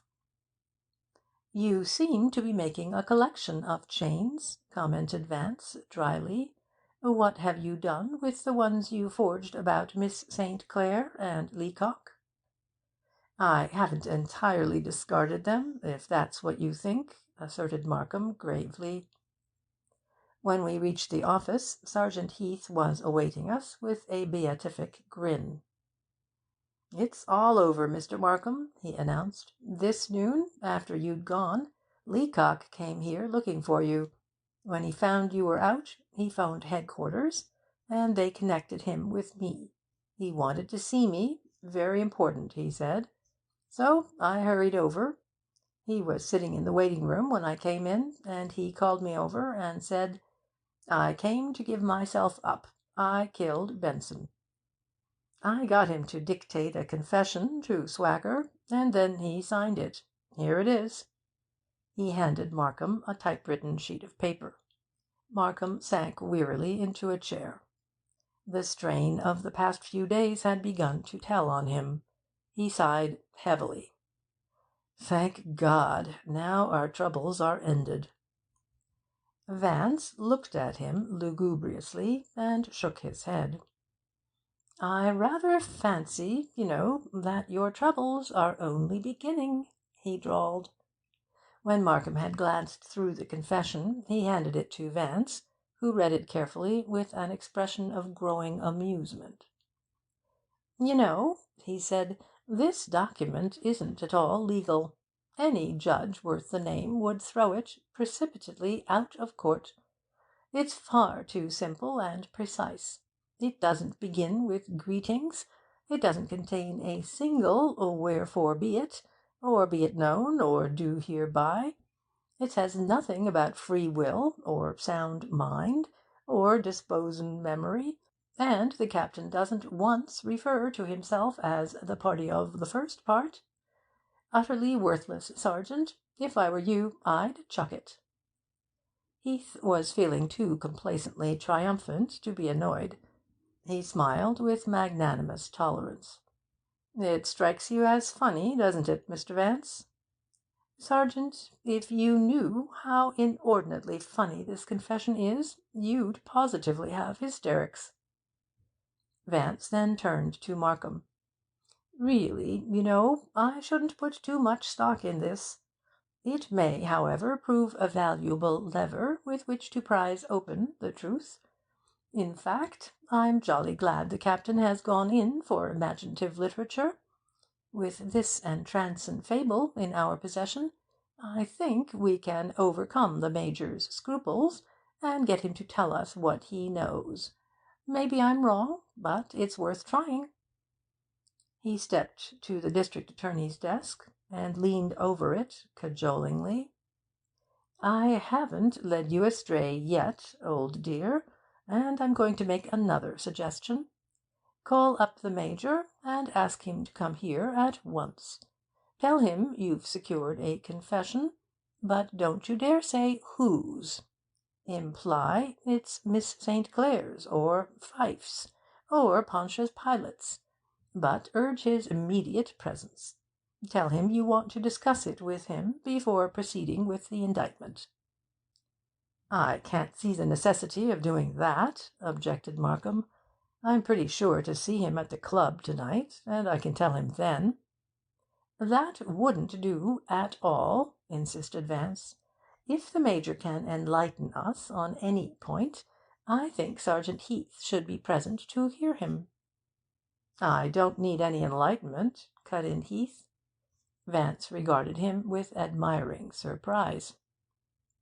"What a wonderful man! Even Goethe cried for mehr Licht. And here you are, in a state of luminous saturation. Astonishing!" "See here, Vance," said Markham, "why try to complicate the matter? It strikes me as a waste of time, besides being an imposition, to ask the Major here to discuss Leacock's confession. We don't need his evidence now, anyway." Despite his gruffness, there was a hint of reconsideration in his voice, for though his instinct had been to dismiss the request out of hand, the experiences of the past few days had taught him that Vance's suggestions were not made without an object. Vance, sensing the other's hesitancy, said, "My request is based on something more than an idle desire to gaze upon the Major's rubicund features at this moment. I'm telling you, with all the meagre earnestness I possess, that his presence here now would be most helpful." Markham deliberated, and argued the point at some length, but Vance was so persistent that in the end he was convinced of the advisability of complying. Heath was patently disgusted, but he sat down quietly, and sought solace in a cigar. Major Benson arrived with astonishing promptness, and when Markham handed him the confession, He made little attempt to conceal his eagerness. But as he read it, his face clouded, and a look of puzzlement came into his eyes. At length he looked up, frowning. "I don't quite understand this, and I'll admit I'm greatly surprised. It doesn't seem credible that Leacock shot Alvin. And yet I may be mistaken, of course." He laid the confession on Markham's desk with an air of disappointment, and sank into a chair. "Do you feel satisfied?" he asked. "I don't see any way around it," said Markham. "If he isn't guilty, why should he come forward and confess? God knows there's plenty of evidence against him. I was ready to arrest him 2 days ago." "He's guilty, all right," put in Heath. "I've had my eye on him from the first." Major Benson did not reply at once. He seemed to be framing his next words. "It might be, that is, there's the bare possibility, that Leacock had an ulterior motive in confessing." We all, I think, recognized the thought which his words strove to conceal. "I'll admit," acceded Markham, "that at first I believed Miss St. Clair guilty, and I intimated as much to Leacock, but later I was persuaded that she was not directly involved." "Does Leacock know this?" the Major asked quickly. Markham thought a moment. "No, I can't say that he does. In fact, it's more than likely he still thinks I suspect her." "Ah!" The Major's exclamation was almost involuntary. "But what's that got to do with it?" asked Heath irritably. "Do you think he's going to the chair to save her reputation? Bunk! That sort of thing's all right in the movies, but no man's that crazy in real life." "I'm not so sure, Sergeant," ventured Vance lazily. "Women are too sane and practical to make such foolish gestures, but men, you know, have an illimitable capacity for idiocy." He turned an inquiring gaze on Major Benson. "Won't you tell us why you think Leacock is playing Sir Galahad?" But the Major took refuge in generalities, and was disinclined even to follow up his original intimation as to the cause of the captain's action. Vance questioned him for some time, but was unable to penetrate his reticence. Heath, becoming restless, finally spoke up. "You can't argue Leacock's guilt away, Mr. Vance. Look at the facts. He threatened Benson that he'd kill him if he caught him with the girl again. The next time Benson goes out with her, he's found shot. Then Leacock hides his gun at her house, and when things begin to get hot, he takes it away and ditches it in the river. He bribes the hall boy to alibi him, and he's seen at Benson's house at 12:30 that night. When he's questioned, he can't explain anything. If that ain't an open and shut case, I'm a mock turtle." "The circumstances are convincing," admitted Major Benson. "But couldn't they be accounted for on other grounds?" Heath did not deign to answer the question. "The way I see it," he continued, "is like this. Leacock gets suspicious along about midnight, takes his gun and goes out. He catches Benson with the girl, goes in and shoots him like he threatened. They're both mixed up in it, if you ask me, but Leacock did the shooting. And now we got his confession. There isn't a jury in the country that wouldn't convict him." "Probi et legalis homines. Oh, quite," murmured Vance. Swacker appeared at the door. "The reporters are clamoring for attention," he announced with a wry face. "Do they know about the confession?" Markham asked Heath. "Not yet. I haven't told them anything, so far. That's why they're clamoring, I guess. But I'll give 'em an earful now, if you say the word." Markham nodded, and Heath started for the door, but Vance quickly planted himself in the way. "Could you keep this thing quiet till tomorrow, Markham?" he asked. Markham was annoyed. "I could if I wanted to, yes. But why should I?" "For your own sake, if for no other reason. You've got your prize safely locked up. Control your vanity for 24 hours. The Major and I both know that Leacock's innocent, and by this time tomorrow the whole country will know it." Again an argument ensued, but the outcome, like that of the former argument, was a foregone conclusion.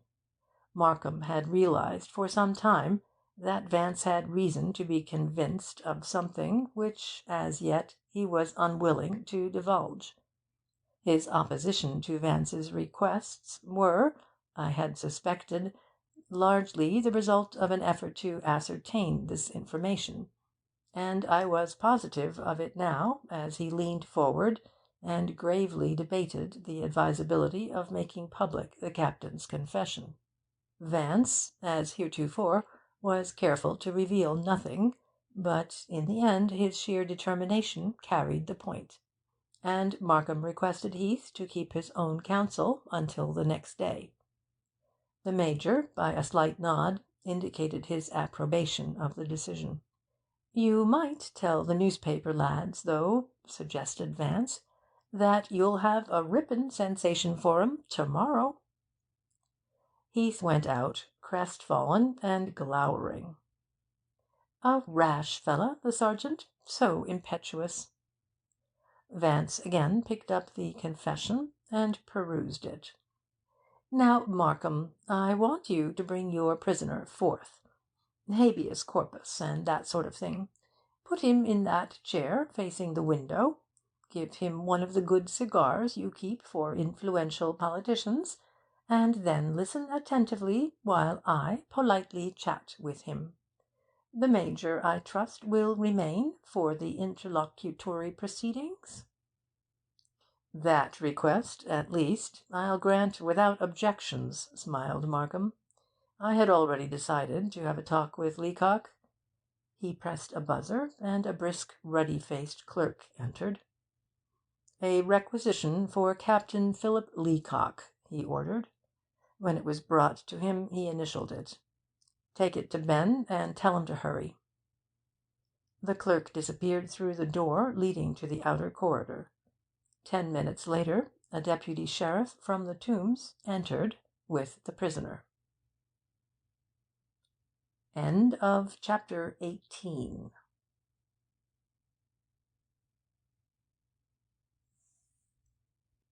Chapter 19 of the Benson Murder Case. Vance cross-examines. Wednesday, June 19, 3:30 p.m.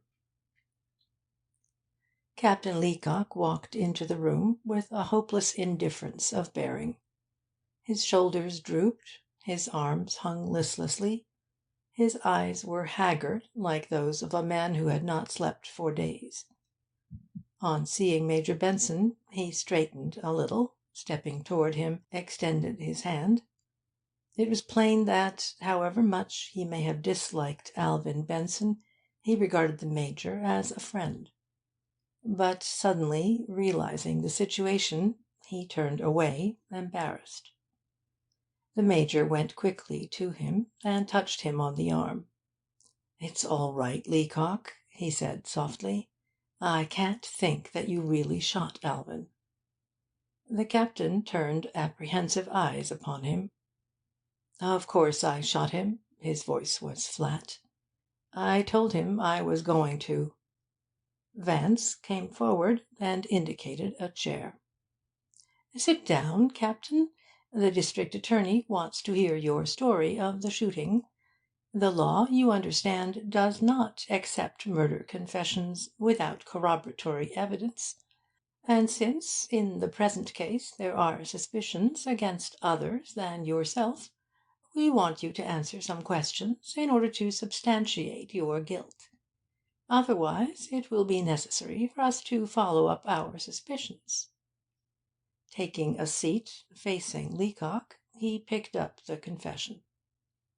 "You say here you were satisfied that Mr. Benson had wronged you. and you went to his house at about 12:30 on the night of the 13th.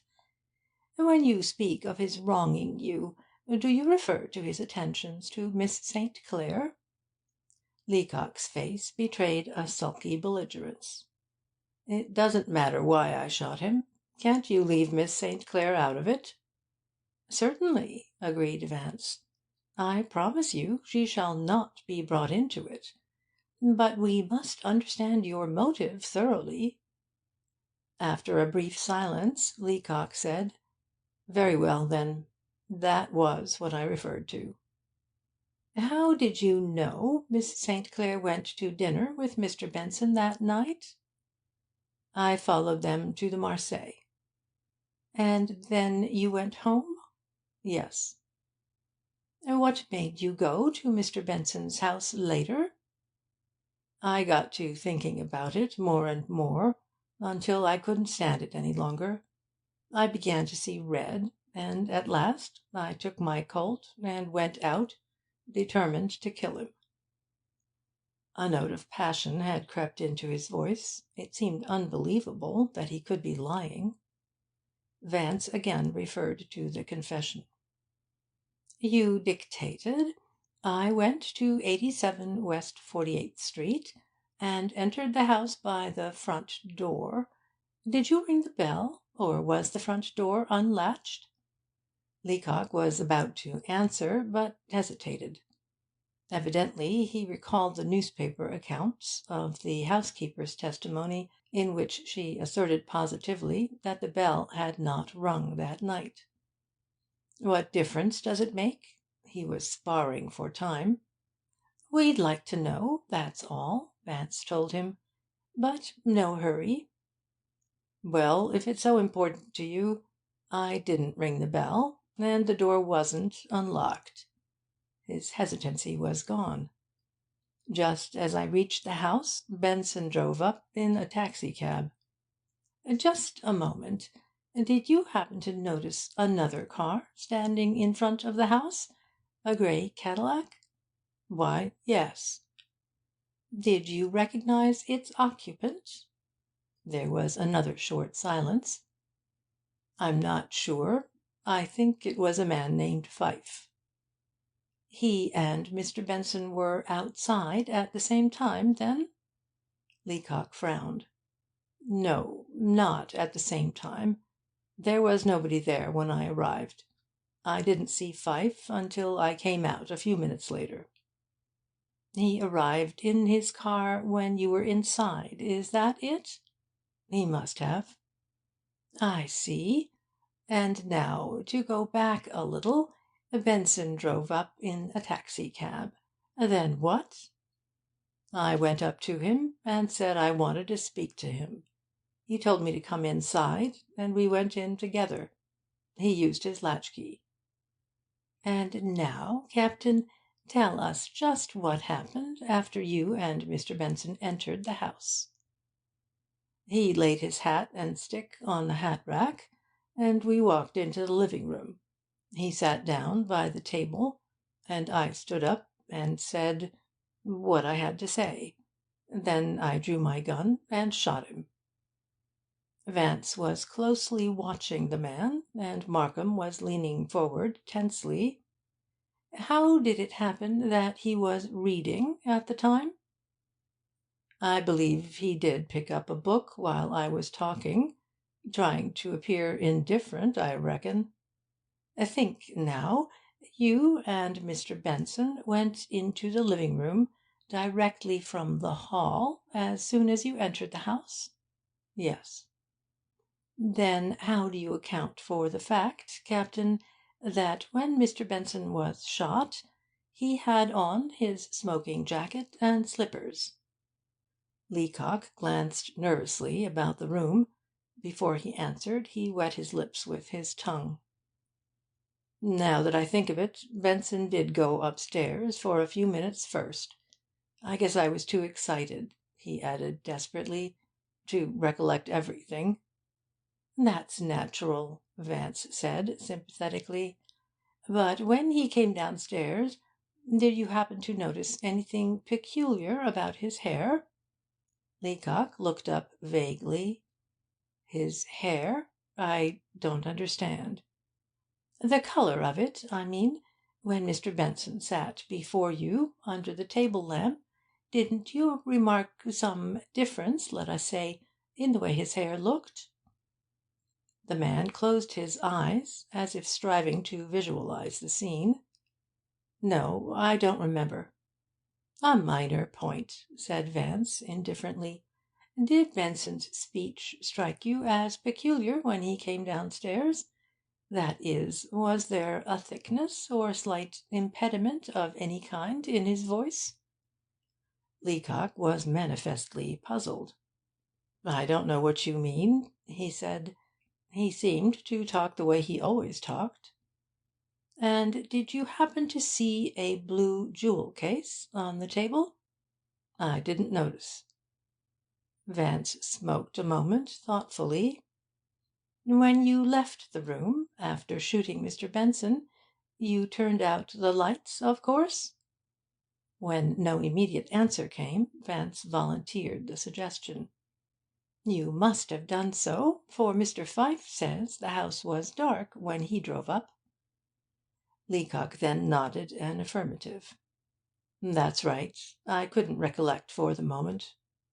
Now that you remember the fact, just how did you turn them off? He began, and stopped. Then, finally, at the switch. And where is that switch located, Captain? I can't just recall. Think a moment. Surely you can remember? By the door leading into the hall, I think. Which side of the door? How can I tell? The man asked piteously. I was too nervous. But I think it was on the right-hand side of the door. The right-hand side when entering or leaving the room? As you go out. That would be where the bookcase stands? Yes. Vance appeared satisfied. Now, there's the question of the gun, he said. Why did you take it to Miss St. Clair? I was a coward, the man replied. I was afraid they might find it at my apartment, and I never imagined she would be suspected. And when she was suspected, you at once took the gun away and threw it into the East River? Yes. I suppose there was one cartridge missing from the magazine, too, which in itself would have been a suspicious circumstance. I thought of that. That's why I threw the gun away. Vance frowned. That's strange. There must have been two guns. We dredged the river, you know, and found a Colt automatic, but the magazine was full. Are you sure, Captain, that it was your gun you took from Miss St. Clair's and threw over the bridge? I knew no gun had been retrieved from the river, and I wondered what he was driving at. Was he, after all, trying to involve the girl? Markham, too, I could see, was in doubt. Leacock made no answer for several moments. When he spoke, it was with dogged sullenness. There weren't two guns. The one you found was mine. I refilled the magazine myself. Ah, that accounts for it. Vance's tone was pleasant and reassuring. Just one more question, Captain. Why did you come here to-day and confess? Leacock thrust his chin out, and for the first time during the cross-examination his eyes became animated. Why? It was the only honourable thing to do.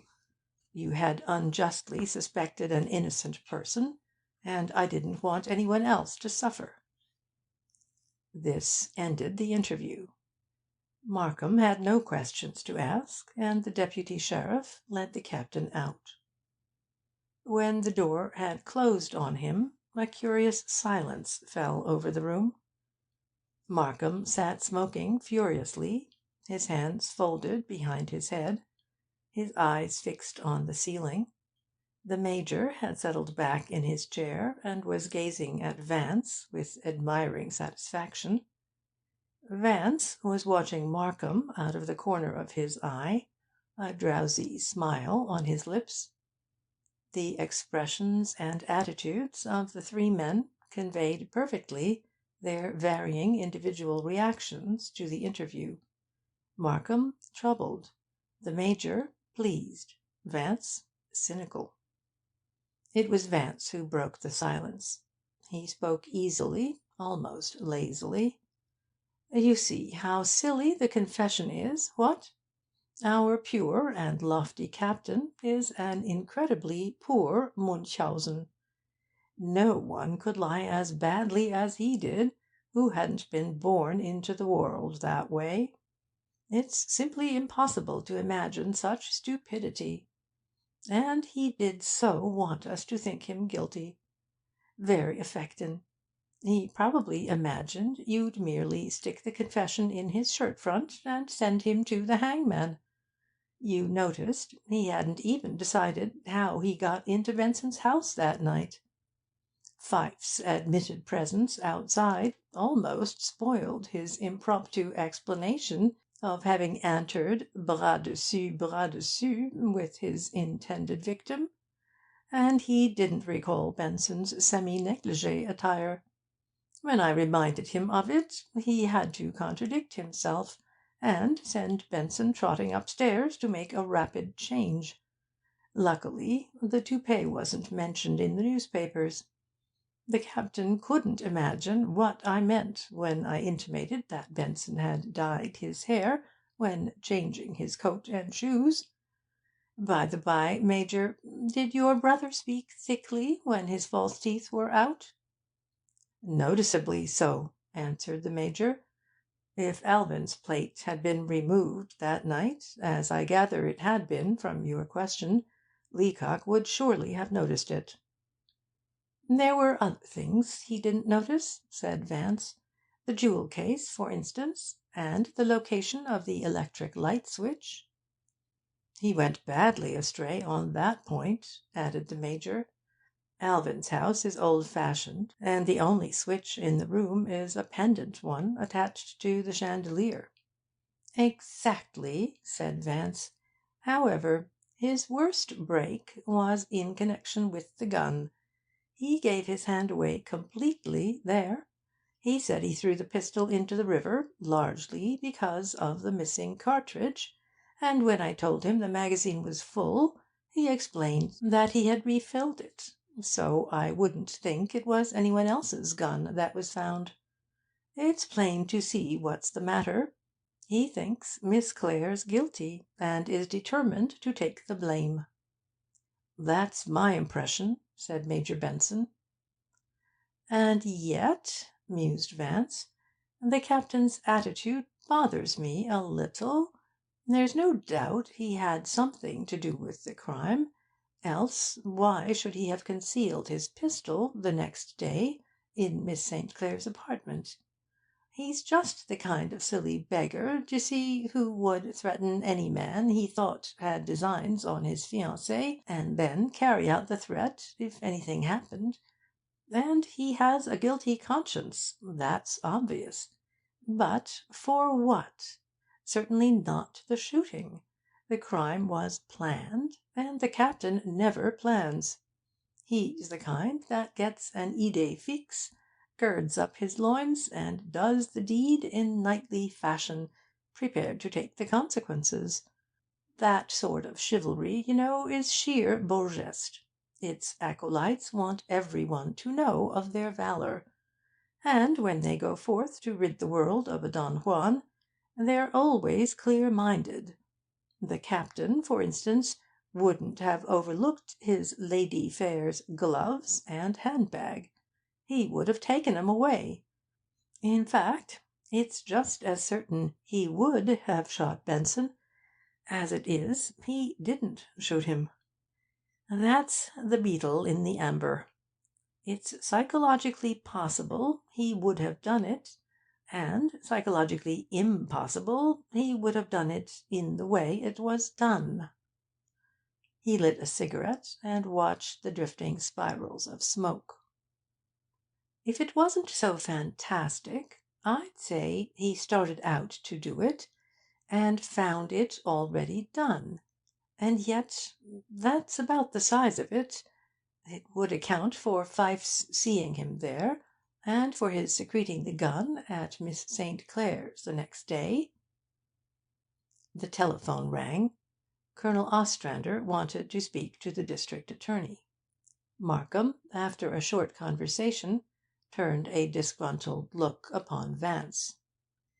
Your bloodthirsty friend wanted to know if I'd arrested anyone yet. He offered to confer more of his invaluable suggestions upon me, in case I was still undecided as to who was guilty. I heard you thanking him fulsomely for something or other. What did you give him to understand about your mental state? That I was still in the dark. Markham's answer was accompanied by a sombre, tired smile. It was his way of telling Vance that he had entirely rejected the idea of Captain Leacock's guilt. The Major went to him and held out his hand. "I know how you feel," he said. "This sort of thing is discouraging. But it's better that the guilty person should escape altogether than that an innocent man should be made to suffer. Don't work too hard, and don't let these disappointments get to you. You'll soon hit on the right solution. And when you do—" His jaw snapped shut, and he uttered the rest of the sentence between clenched teeth. "You'll meet with no opposition from me. I'll help you put the thing over." He gave Markham a grim smile, and took up his hat.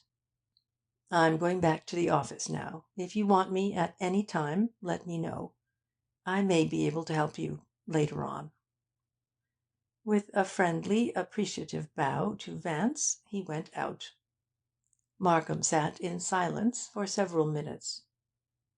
"Damn it, Vance," he said irritably, "this case gets more difficult by the hour. I feel worn out."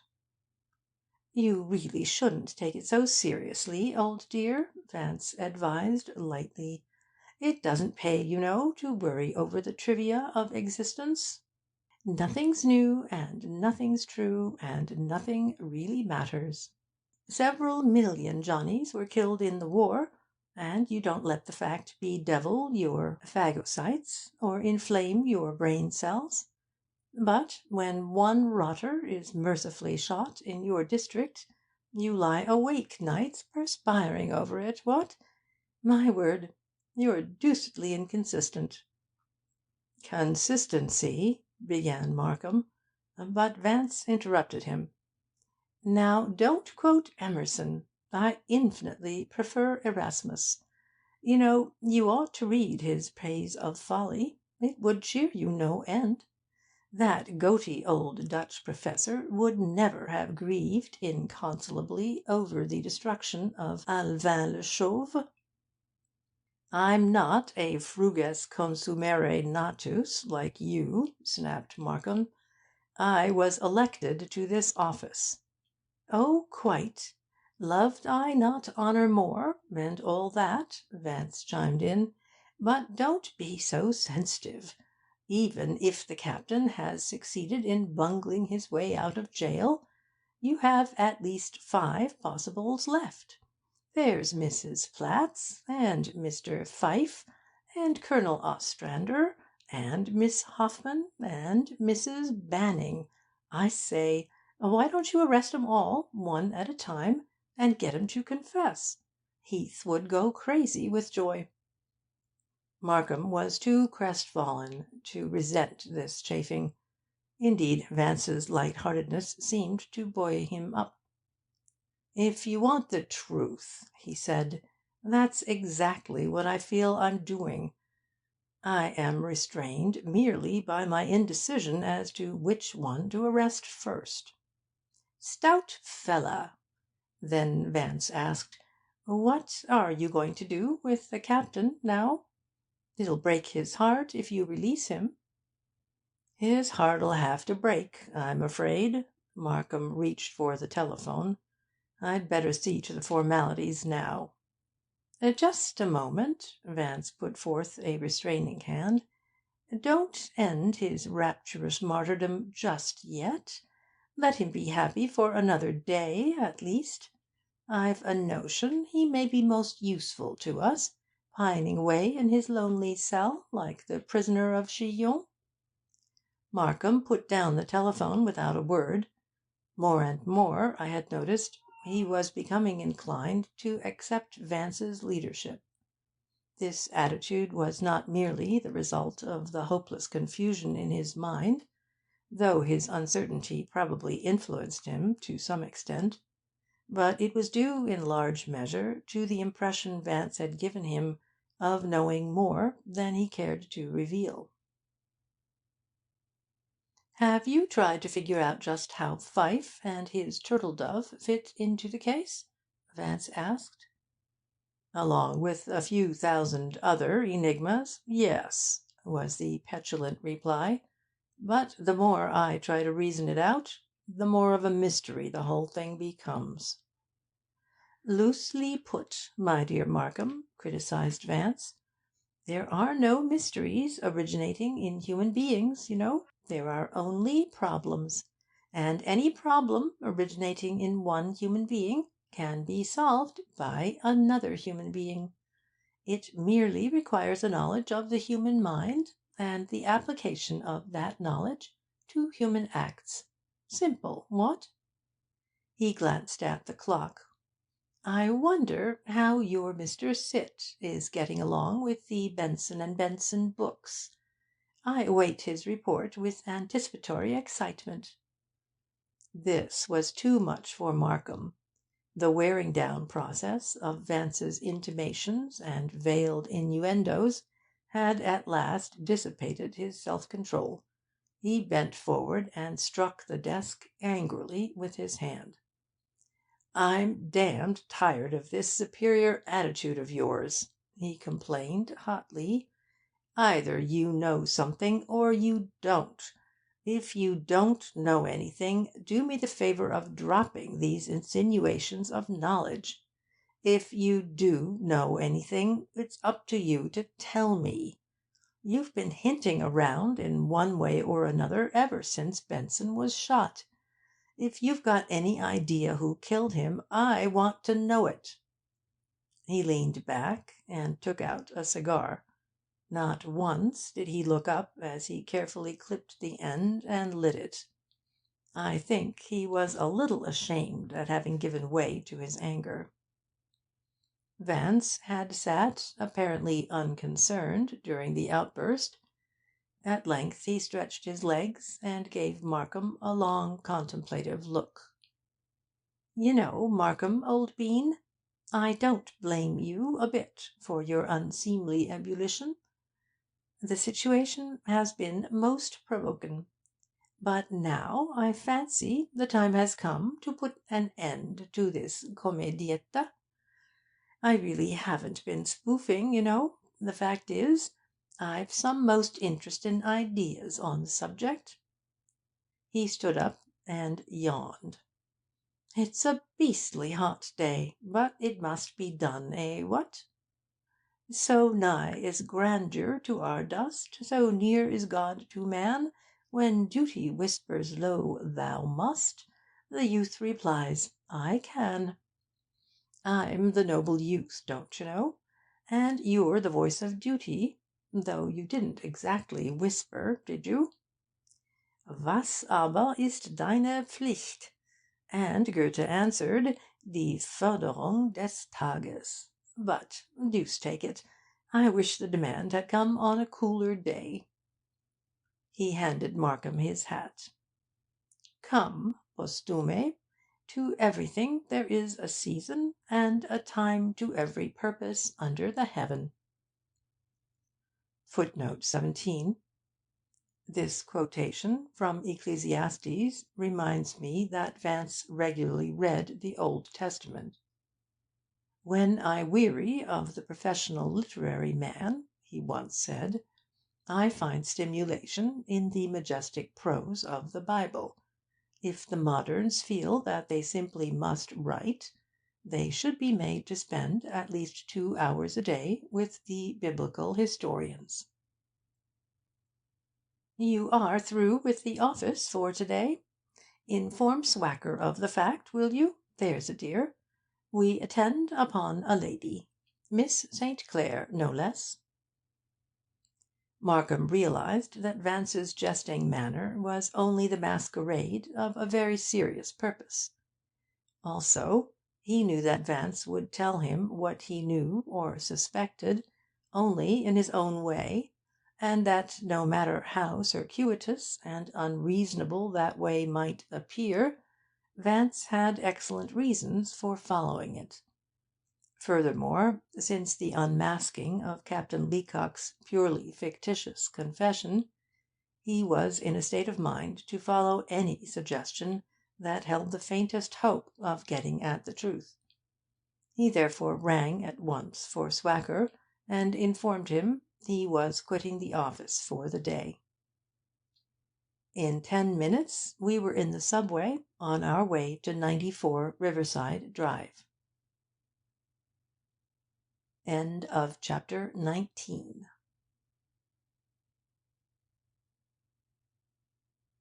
Chapter 20 of the Benson Murder Case. A Lady Explains. Wednesday, June 19, 4:30 p.m. The quest for enlightenment upon which we are now embarked, said Vance, as we rode uptown, may prove a bit tedious, but you must exert your will-power and bear with me. You can't imagine what a ticklish task I have on my hands, and it's not a pleasant one either. I'm a bit too young to be sentimental, and yet, d'you know, I'm half inclined to let your culprit go. Would you mind telling me why we are calling on Miss St. Clair? Asked Markham resignedly. Vance amiably complied. Not at all. Indeed, I deem it best for you to know. There are several points connected with the lady that need elucidation. First, there are the gloves and the handbag. Nor Poppy nor Mandragora shall ever medicine thee to that sweet sleep which thou odest yesterday, until you have learned about those articles. Eh, what?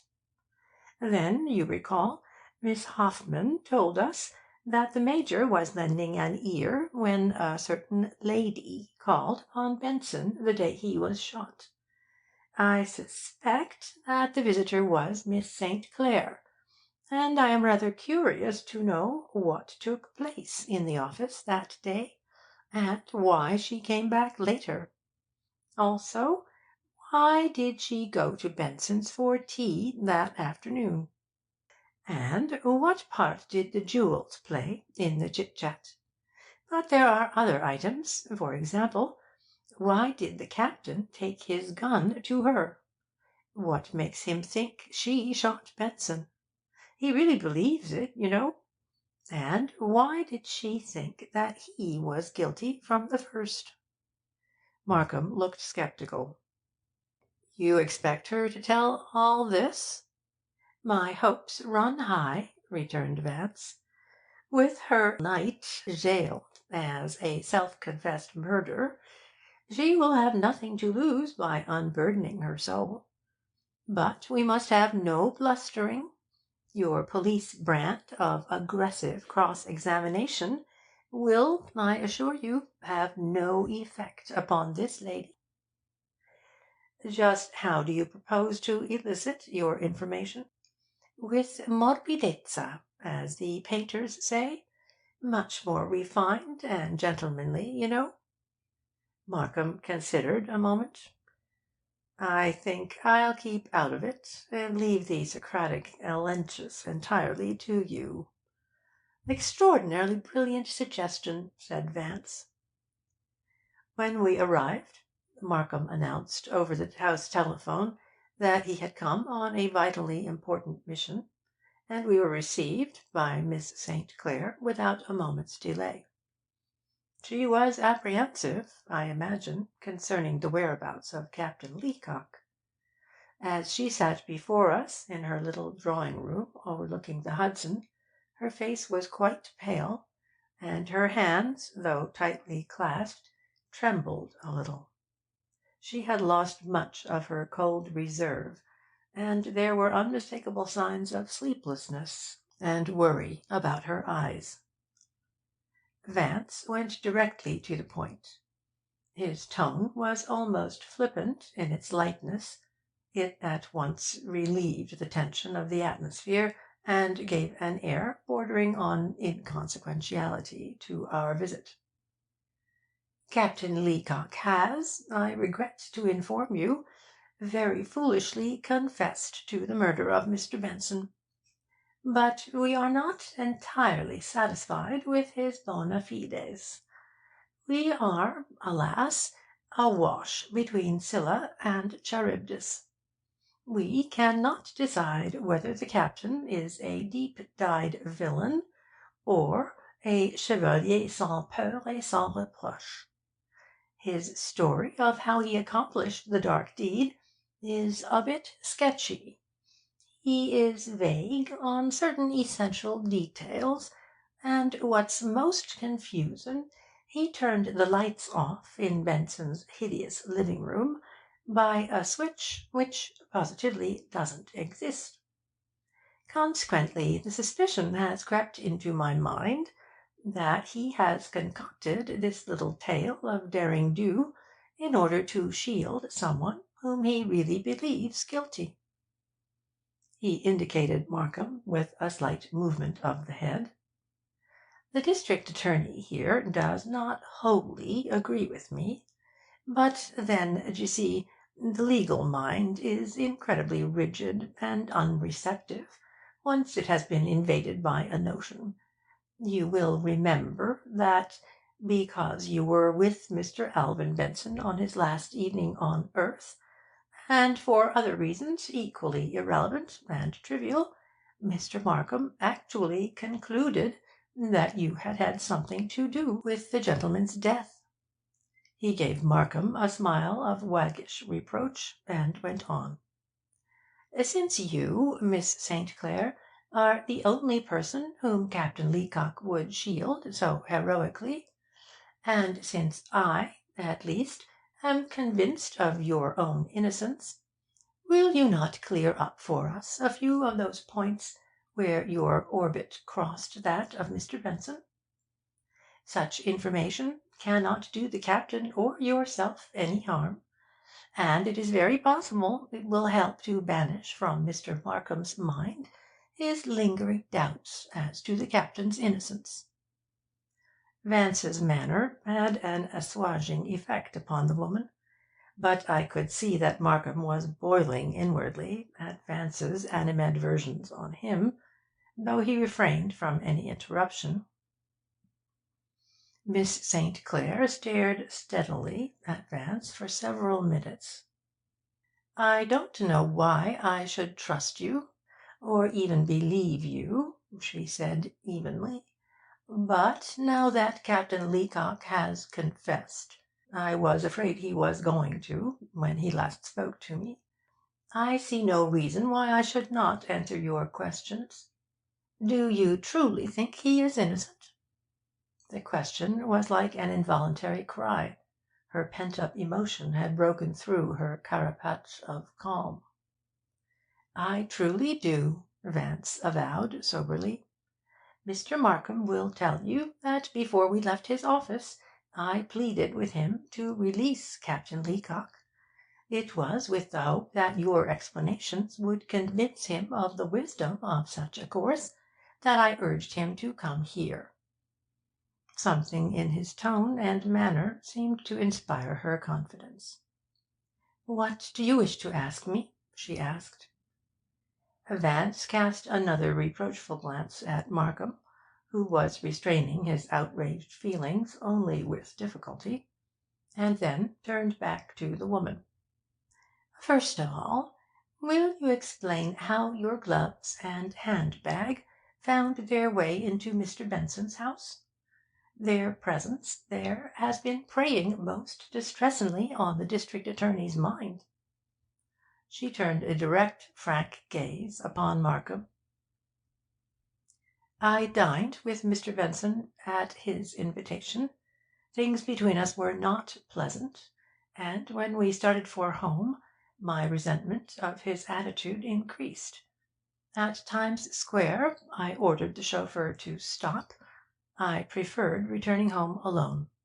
In my anger and my haste to get away, I must have dropped my gloves and bag. It was not until Mr. Benson had driven off that I realized my loss, and, having no money, I walked home. Since my things were found in Mr. Benson's house, he must have taken them there himself." "Such was my own belief," said Vance. "And, my word, it's a deucedly long walk out here, what?" He turned to Markham with a tantalizing smile. "Really, you know, Miss St. Clair couldn't have been expected to reach here before 1." Markham, grim and resolute, made no reply. "And now," pursued Vance, "I should love to know under what circumstances the invitation to dinner was extended." A shadow darkened her face, but her voice remained even. "I had been losing a lot of money through Mr. Benson's firm, and suddenly my intuition told me that he was purposely seeing to it that I did lose, and that he could, if he desired, help me to recoup." She dropped her eyes. "He had been annoying me with his attentions for some time, and I didn't put any despicable scheme past him. I went to his office and told him quite plainly what I suspected. He replied that if I'd dine with him that night we could talk it over. I knew what his object was, but I was so desperate I decided to go anyway, hoping I might plead with him." "And how did you happen to mention to Mr. Benson the exact time your little dinner party would terminate?" She looked at Vance in astonishment, but answered unhesitatingly. "He said something about making a gay night of it, and then I told him, very emphatically, that if I went I would leave him sharply at midnight, as was my invariable rule on all parties.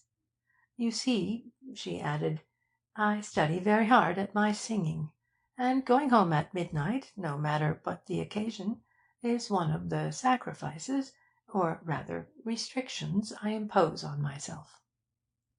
"Most commendable and most wise," commented Vance. "Was this fact generally known among your acquaintances?" "Oh, yes. It even resulted in my being nicknamed Cinderella." "Specifically, did Colonel Ostrander and Mr. Pfyfe know it?" "Yes." Vance thought a moment. "How did you happen to go to tea at Mr. Benson's home the day of the murder, if you were to dine with him that night?" A flush stained her cheeks. "There was nothing wrong in that," she declared. "Somehow, after I had left Mr. Benson's office, I revolted against my decision to dine with him, and I went to his house (I had gone back to the office first, but he had left) to make a final appeal, and to beg him to release me from my promise.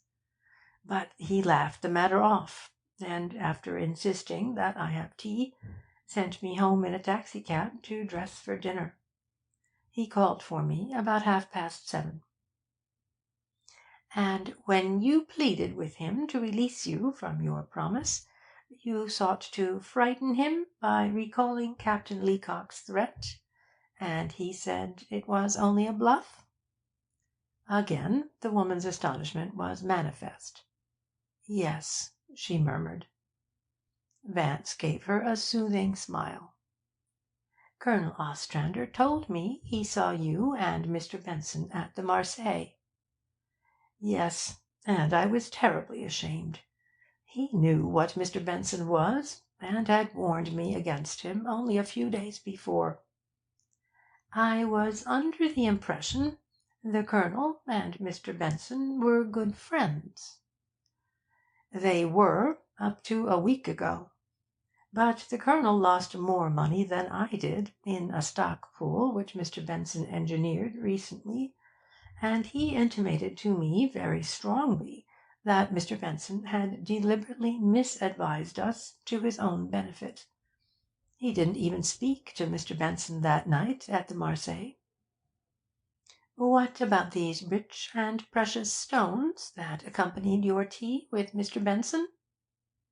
Bribes, she answered, and her contemptuous smile was a more eloquent condemnation of Benson than if she had resorted to the bitterest castigation. The gentleman sought to turn my head with them. I was offered a string of pearls to wear to dinner, but I declined them.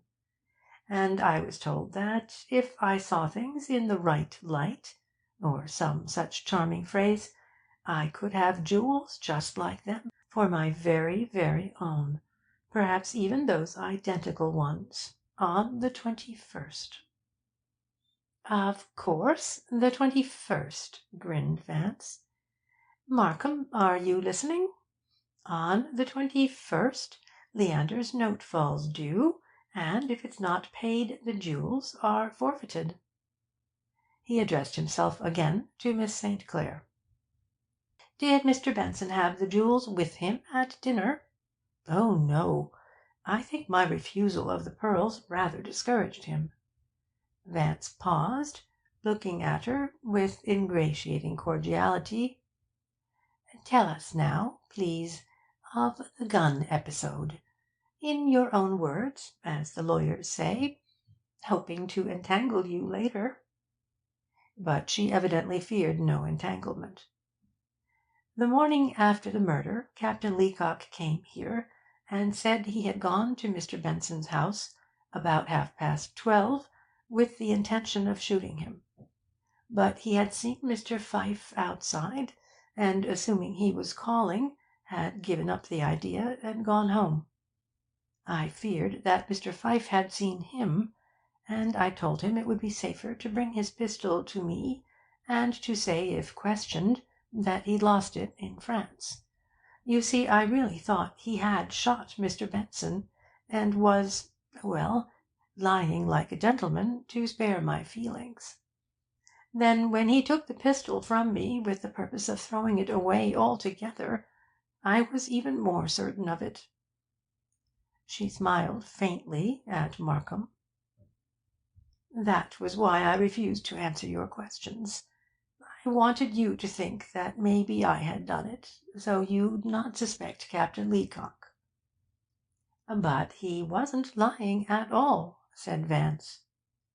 I know now that he wasn't, and I should have known it before. He'd never have brought the pistol to me if he'd been guilty.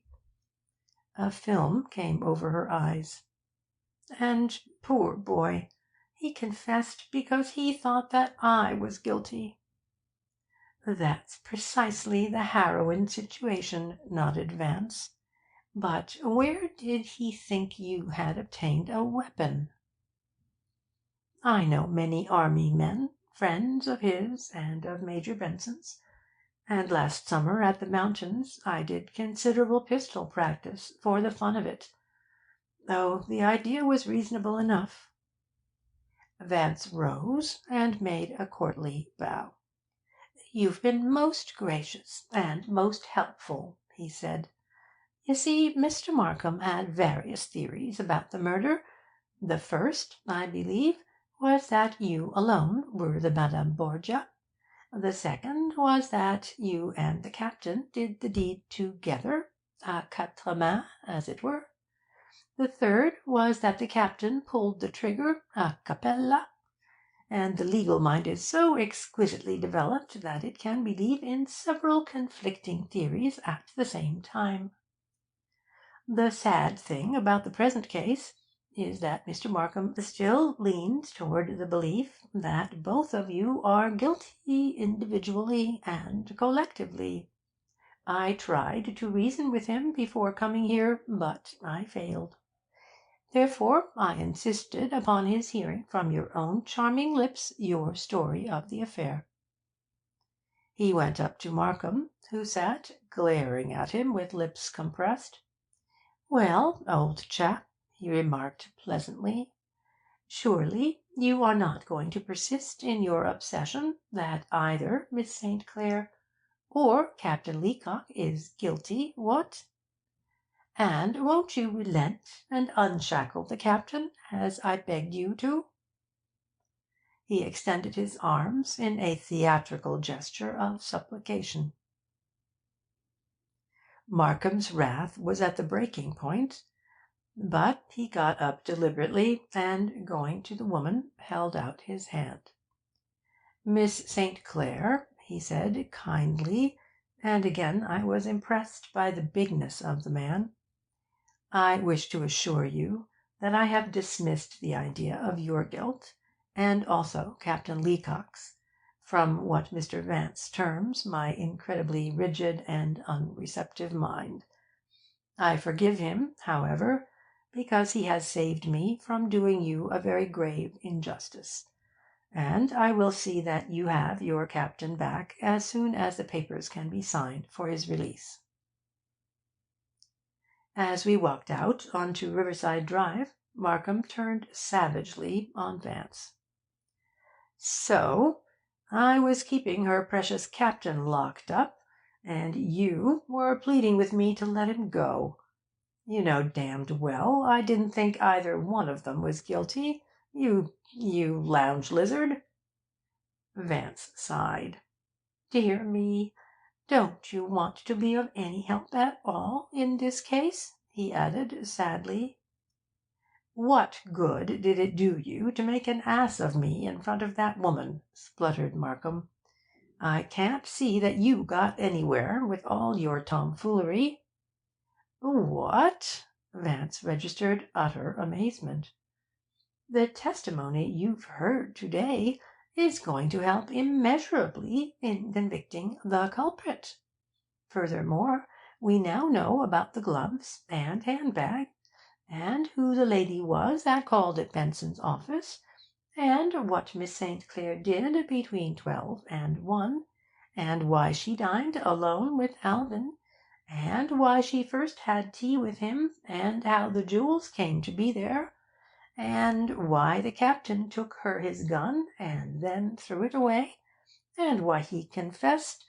My word! Doesn't all this knowledge soothe you? It rids the situation of so much débris." He stopped and lit a cigarette. "The really important thing the lady told us was that her friends knew she invariably departed at midnight when she went out of an evening. Don't overlook or belittle that point, old dear. It's most pertinent.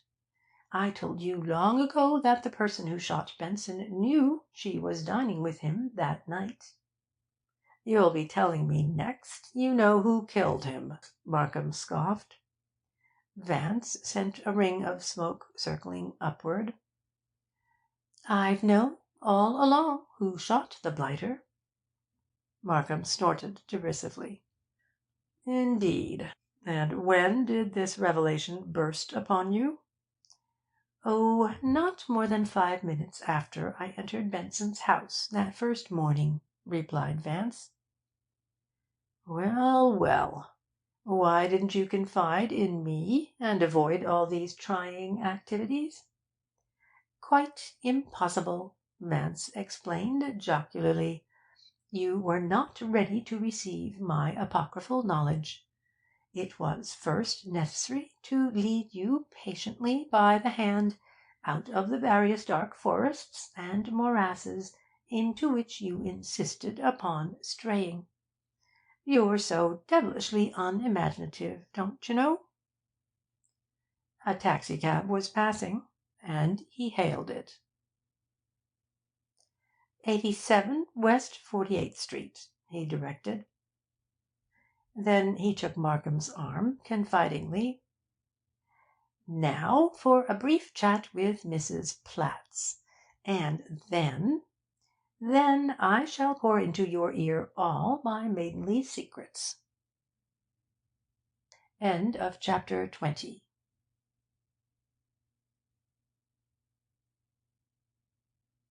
Chapter 21 of the Benson Murder Case, Sartorial Revelations. Wednesday, June 19, 5:30 p.m. The housekeeper regarded our visit that afternoon with marked uneasiness. Though she was a large, powerful woman, her body seemed to have lost some of its strength, and her face showed signs of prolonged anxiety. Snitkin informed us, when we entered, that she had carefully read every newspaper account of the progress of the case, and had questioned him interminably on the subject. She entered the living-room with scarcely an acknowledgment of our presence, and took the chair Vance placed for her like a woman resigning herself to a dreaded but inevitable ordeal. When Vance looked at her keenly, she gave him a frightened glance and turned her face away, as if, in the second their eyes met, she had read his knowledge of some secret she had been jealously guarding. Vance began his questioning without prelude or protasis. "Mrs. Platts, was Mr. Benson very particular about his toupee?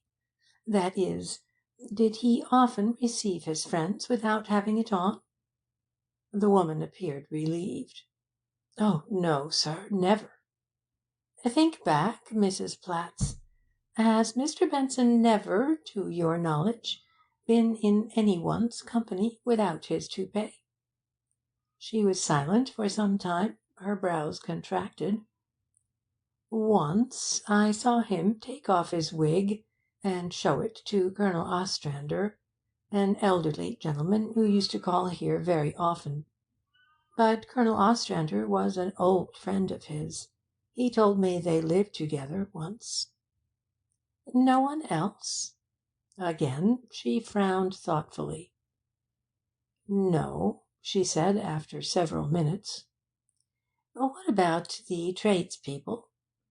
"He was very particular about them, and strangers too," she added. "When he used to sit in here in hot weather without his wig, he always pulled the shade on that window." She pointed to the one nearest the hallway. "You can look in it from the steps." "I'm glad you brought up that point," said Vance.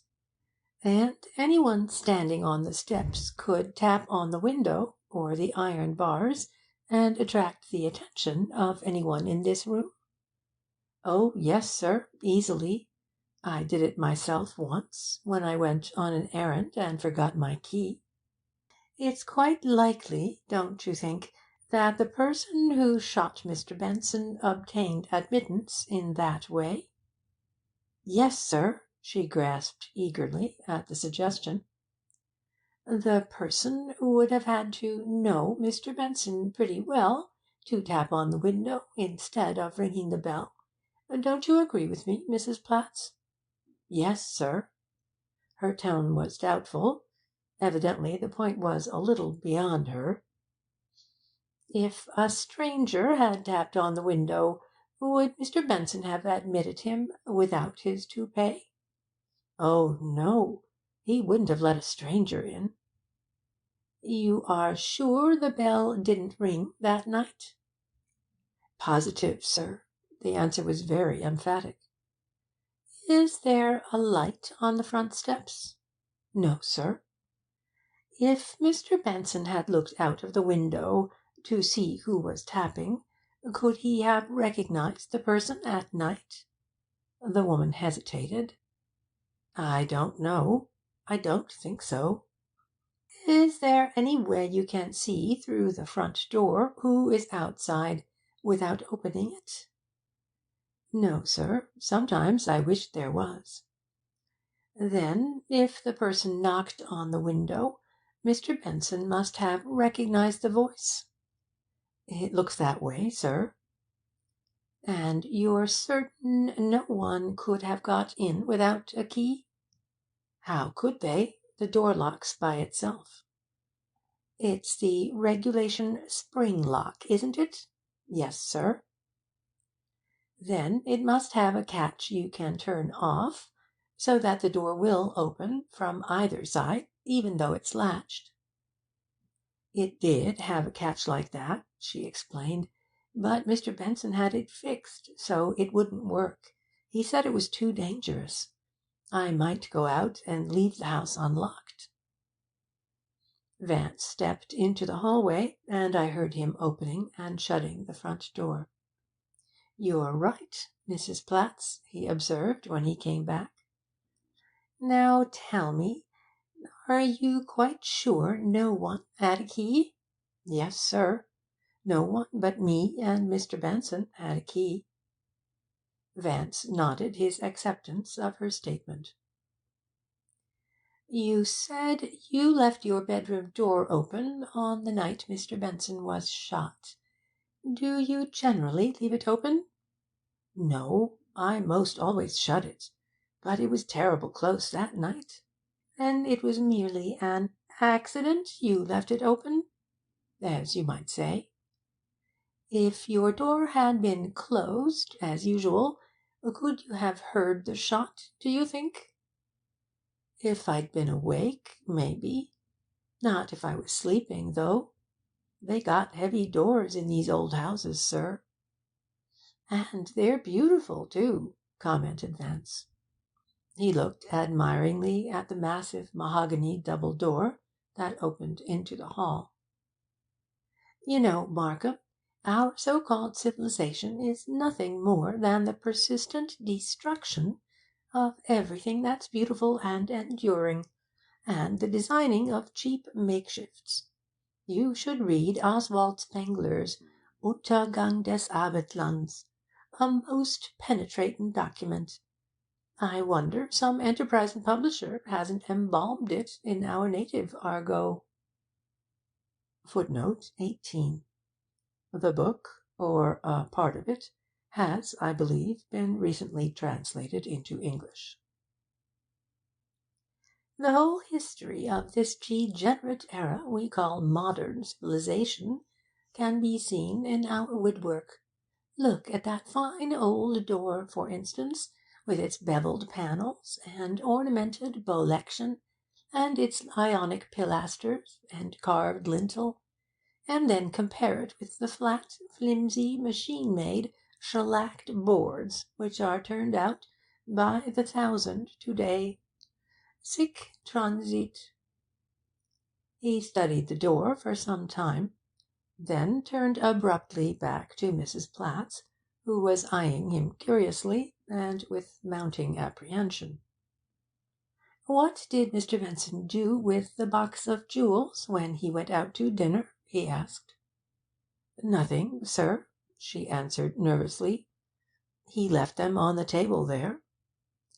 "Did you see them after he had gone out?" "Yes, and I was going to put them away, but I decided I'd better not touch them." "And nobody came to the door or entered the house after Mr. Benson left?" "No, sir." "You're quite sure?" "I'm positive, sir." Vance rose and began to pace the floor. Suddenly, just as he was passing the woman, he stopped and faced her. "Was your maiden name Hoffmann, Mrs. Platts?" The thing she had been dreading had come. Her face paled, her eyes opened wide, and her lower lip drooped a little. Vance stood looking at her, not unkindly. Before she could regain control of herself, he said, "I had the pleasure of meeting your charming daughter recently." "My daughter?" the woman managed to stammer. "Miss Hoffman, you know, the attractive young lady with the blonde hair, Mr. Benson's secretary." The woman sat erect and spoke through clamped teeth. "She's not my daughter."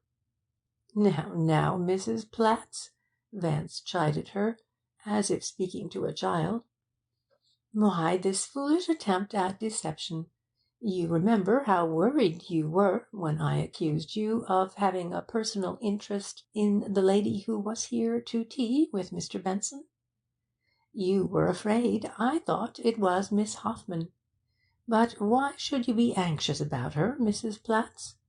I'm sure she's a very nice girl, and you really can't blame her for preferring the name of Hoffman to that of Platts. Platz means generally a place, though it also means a crash or an explosion, and sometimes a Platz is a bun or a yeast cake.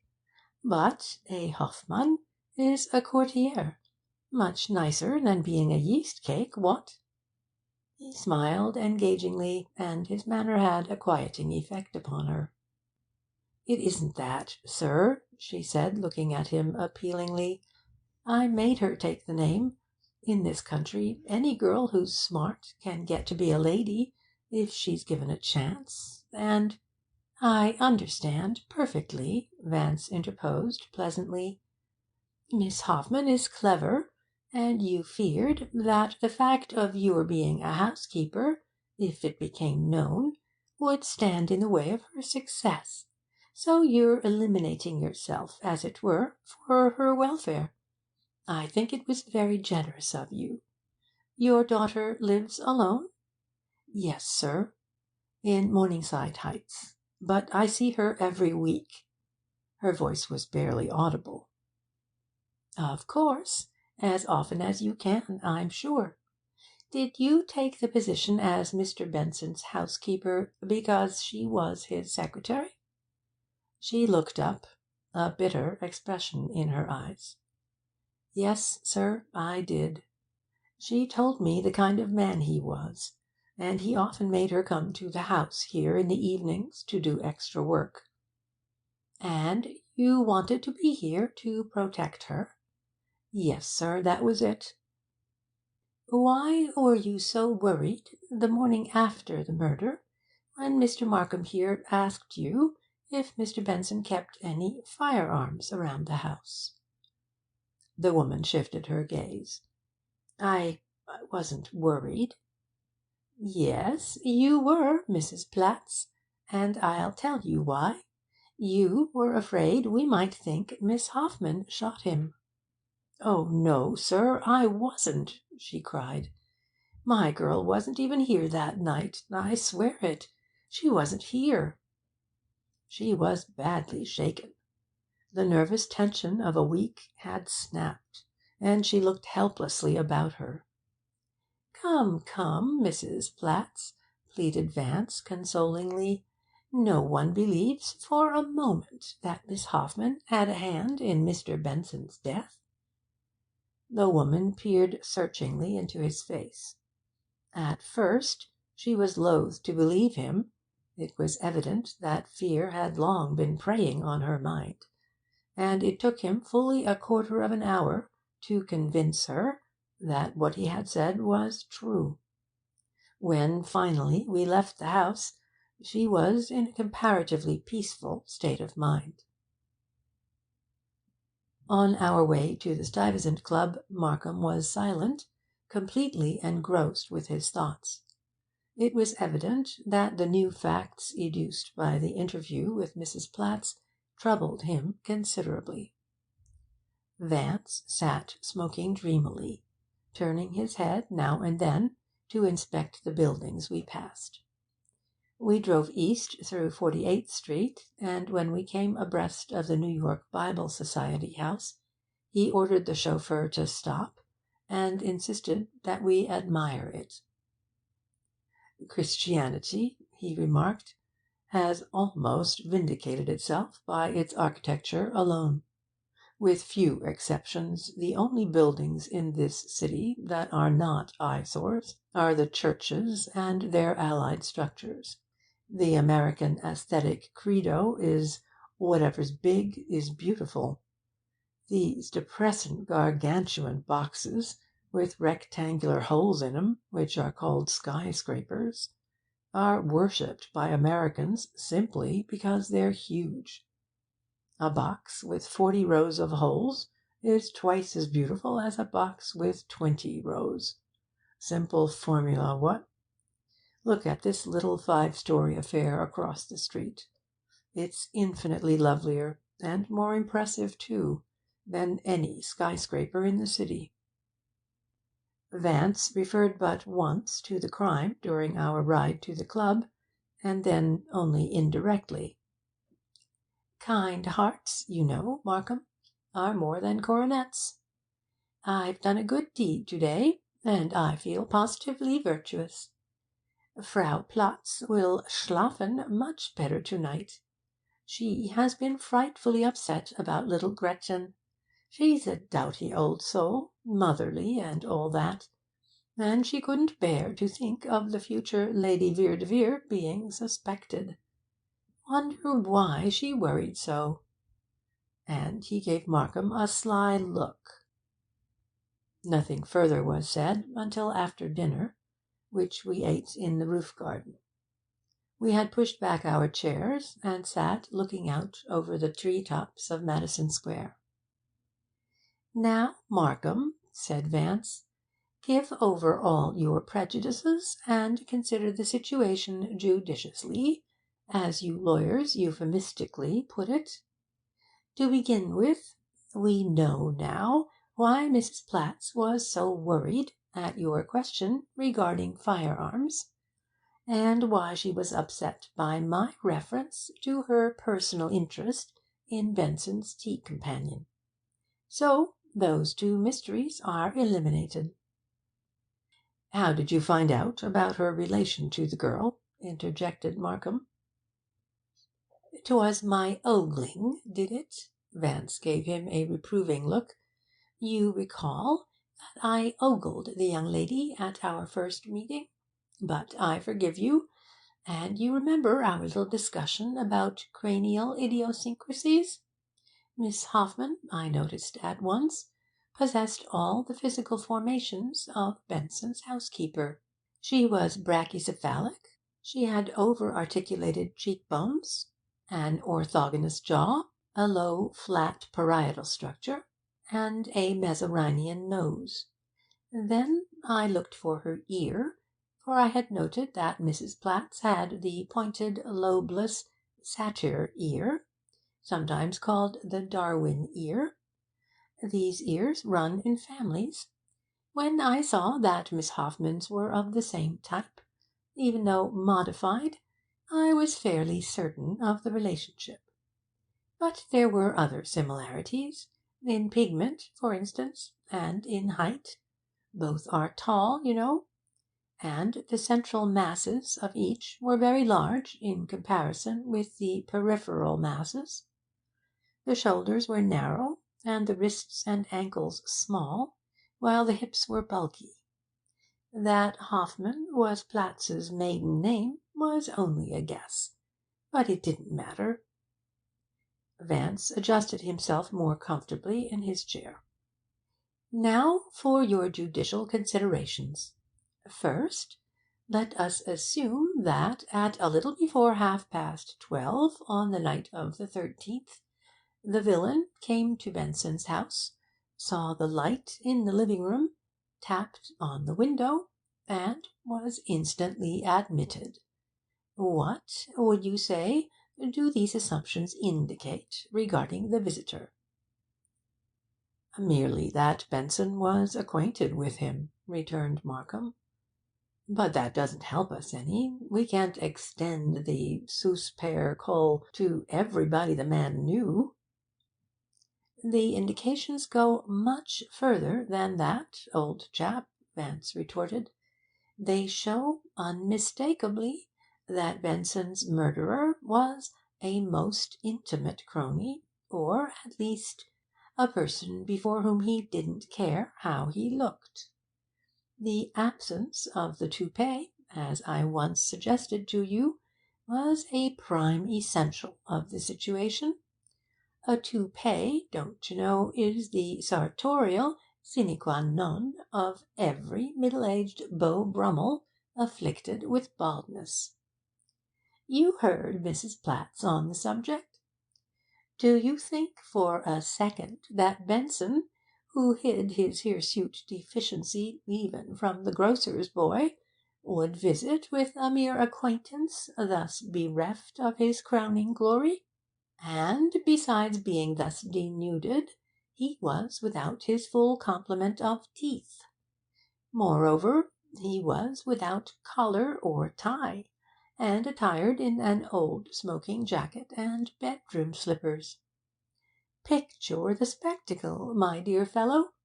A man does not look fascinating without his collar, and with his shirt band and gold stud exposed. Thus attired, he is the equivalent of a lady in curl papers. How many men do you think Benson knew with whom he would have sat down to a tete-a-tete in this undressed condition? 3 or 4, perhaps, answered Markham, but I can't arrest them all. I'm sure you would if you could, but it won't be necessary. Vance selected another cigarette from his case and went on. There are other helpful indications, you know. For instance, the murderer was fairly well acquainted with Benson's domestic arrangements. He must have known that the housekeeper slept a good distance from the living room, and would not be startled by the shot if her door was closed as usual. Also, he must have known there was no one else in the house at that hour. And another thing, don't forget that his voice was perfectly familiar to Benson. If there had been the slightest doubt about it, Benson would not have let him in view of his natural fear of housebreakers, and with the captain's threat hanging over him. That's a tenable hypothesis. What else? The jewels, Markham. Those orators of love. Have you thought of them? They were on the centre table when Benson came home that night, and they were gone in the morning. Wherefore, it seems inevitable that the murderer took 'em. What? And may they not have been one reason for the murderer's coming there that night? If so, who of Benson's most intimate personae gratae knew of their presence in the house, and who wanted them particularly? Exactly, Vance. Markham nodded his head slowly. You've hit it. I've had an uneasy feeling about Pfyfe right along. I was on the point of ordering his arrest today, when Heath brought word of Leacock's confession, and then, when that blew up, my suspicions reverted to him. I said nothing this afternoon, because I wanted to see where your ideas had led you.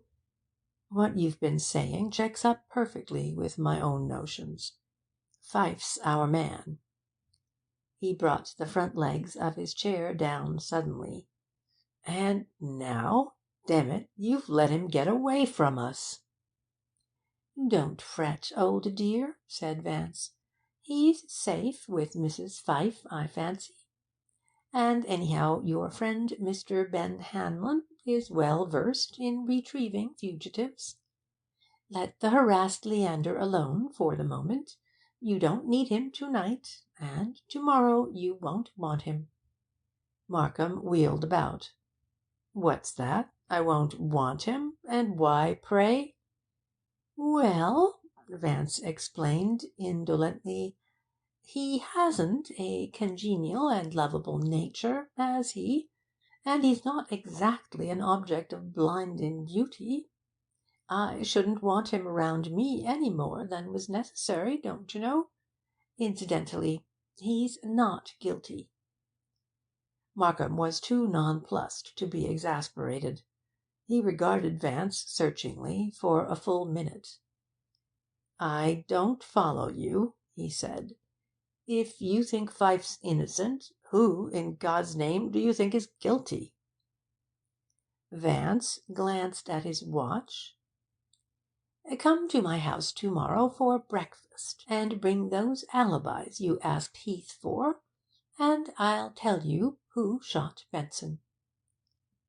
Something in his tone impressed Markham. He realized that Vance would not have made so specific a promise unless he was confident of his ability to keep it. He knew Vance too well to ignore or even minimize his statement. "Why not tell me now?" he asked. "Awfully sorry, you know," apologized Vance, "but I'm going to the Philharmonic's special to-night. They're playing César Franck's D minor, and Stransky's temperament is eminently suited to its diatonic sentimentalities. You'd better come along, old man.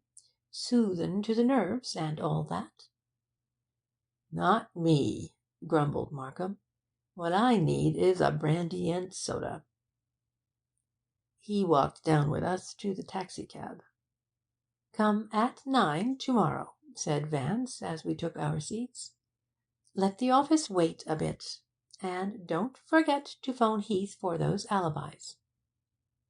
Then, just as we started off, he leaned out of the car. "And I say, Markham, how tall would you say Mrs. Platts is?" End of chapter 21.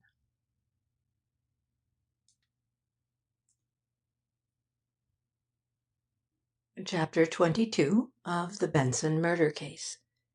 Vance outlines a theory. Thursday, June 20, 9 a.m. Markham came to Vance's apartment at promptly 9 o'clock the next morning. He was in a bad humour. "Now, see here, Vance," he said, as soon as he was seated at the table. "I want to know what was the meaning of your parting words last night." "Eat your melon, old dear," said Vance. "It comes from northern Brazil, and is very delicious. But don't devitalize its flavour with pepper or salt. An amazin' practice, that, though not as amazin' as stuffing a melon with ice cream.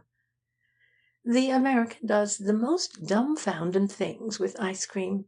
He puts it on pie, he puts it in soda water, he encases it in hard chocolate like a bonbon, he puts it between sweet biscuits, and calls the result an ice cream sandwich.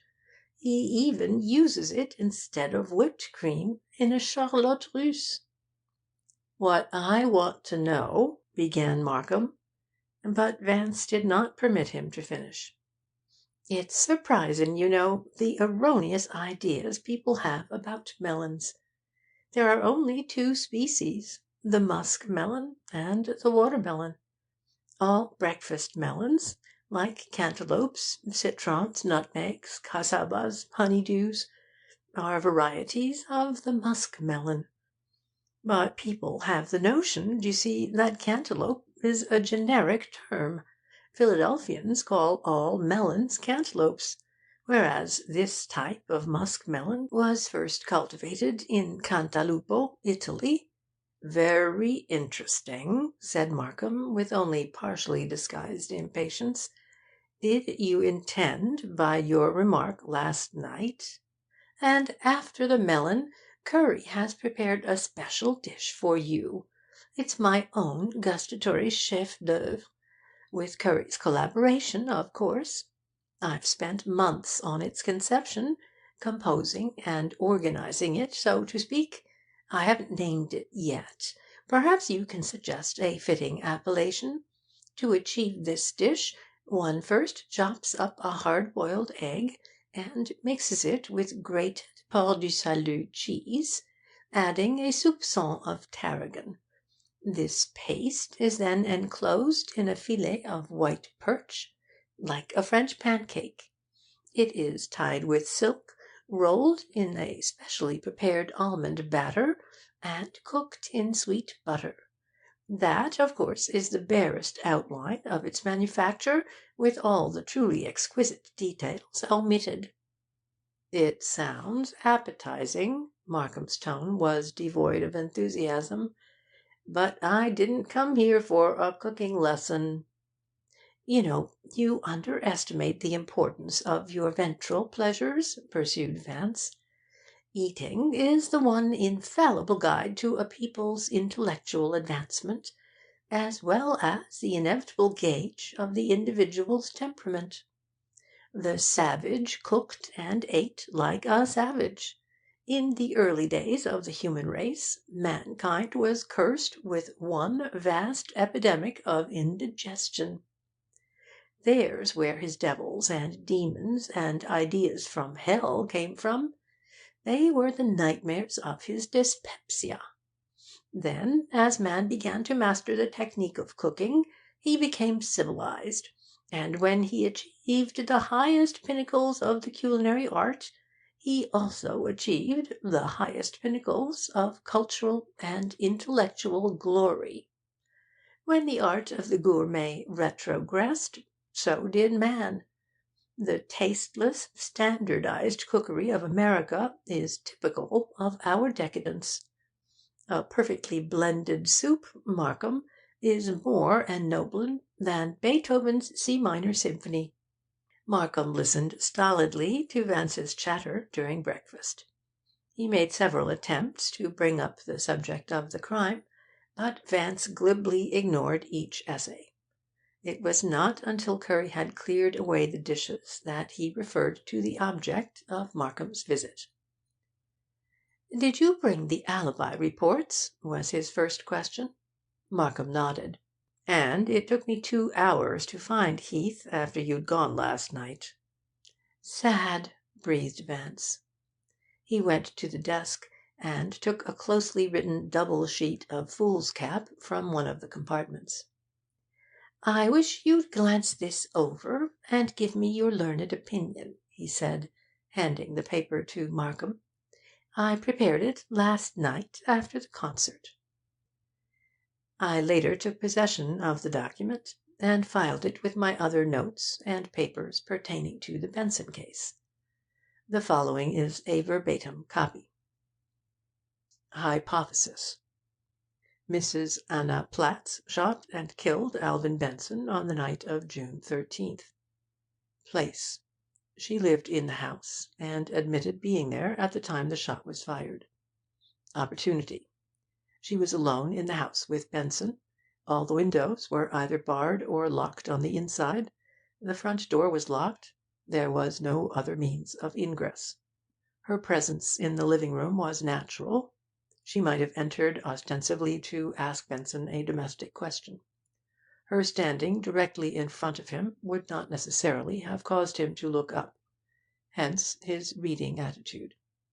Who else could have come so close to him for the purpose of shooting him without attracting his attention? He would not have cared how he appeared before his housekeeper. He had become accustomed to being seen by her without his teeth and toupee, and in negligee condition. Living in the house, she was able to choose a propitious moment for the crime. Time: She waited up for him. Despite her denial, he might have told her when he would return. When he came in alone and changed to his smoking jacket, she knew he was not expecting any late visitors. She chose a time shortly after his return, because it would appear that he had brought someone home with him, and that this other person had killed him. Means: She used Benson's own gun. Benson undoubtedly had more than one, for he would have been more likely to keep a gun in his bedroom than in his living room, and since a Smith & Wesson was found in the living room, there probably was another in the bedroom. Being his housekeeper, she knew of the gun upstairs. After he had gone down to the living room to read, she secured it and took it with her, concealed under her apron. She threw the gun away or hid it after the shooting. She had all night in which to dispose of it. She was frightened when asked what firearms Benson kept about the house, for she was not sure whether or not we knew of the gun in the bedroom. Motive: She took the position of housekeeper because she feared Benson's conduct toward her daughter. She always listened when her daughter came to his house at night to work. Recently she discovered that Benson had dishonourable intentions, and believed her daughter to be in imminent danger. A mother who would sacrifice herself for her daughter's future, as she had done, would not hesitate at killing to save her. And there are the jewels. She has them hidden, and is keeping them for her daughter. Would Benson have gone out and left them on the table? And if he had put them away, who but she, familiar with the house and having plenty of time, could have found them? Conduct. She lied about St. Clare's coming to tea, explaining later that she knew St. Clare could not have had anything to do with the crime. Was this feminine intuition? No. She could know St. Clare was innocent only because she herself was guilty. She was too motherly to want an innocent person suspected. She was markedly frightened yesterday when her daughter's name was mentioned, because she feared the discovery of the relationship might reveal her motive for shooting Benson. She admitted hearing the shot, because if she had denied it, a test might have proved that a shot in the living room would have sounded loudly in her room, and this would have aroused suspicion against her. Does a person, when awakened, turn on the lights and determine the exact hour? And if she had heard a report which sounded like a shot being fired in the house, would she not have investigated or given an alarm? When first interviewed, she showed plainly she disliked Benson. Her apprehension has been pronounced each time she's been questioned. She is the hard-headed, shrewd, determined German type, who could both plan and perform such a crime. Height. She is about 5 feet 10 inches tall, the demonstrated height of the murderer. Markham read this précis through several times. He was fully 15 minutes at the task, and when he had finished, he sat silent for 10 minutes more. Then he rose and walked up and down the room. "Not a fancy legal document, that," remarked Vance, "but I think even a grand juror could understand it. You, of course, can rearrange and elaborate it, and bedeck it with innumerable meaningless phrases and recondite legal idioms." Markham did not answer at once. He paused by the French windows and looked down into the street. Then he said, "Yes, I think you've made out a case. Extraordinary. I've wondered from the first what you were getting at, and your questioning of Platts yesterday impressed me as pointless. I'll admit it never occurred to me to suspect her. Benson must have given her good cause." He turned and came slowly towards us, his head down, his hands behind him. "I don't like the idea of arresting her. Funny, I never thought of her in connection with it." He stopped in front of Vance. "And you yourself didn't think of her at first, despite your boast that you knew who did it, after you'd been in Benson's house 5 minutes?" Vance smiled mirthfully and sprawled in his chair. Markham became indignant.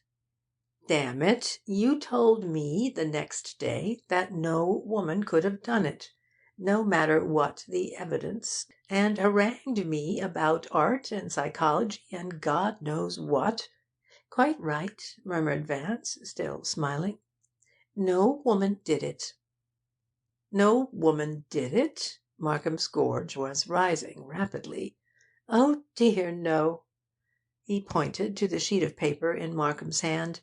"That's just a bit of spoofing, don't you know? Poor old Mrs. Platts.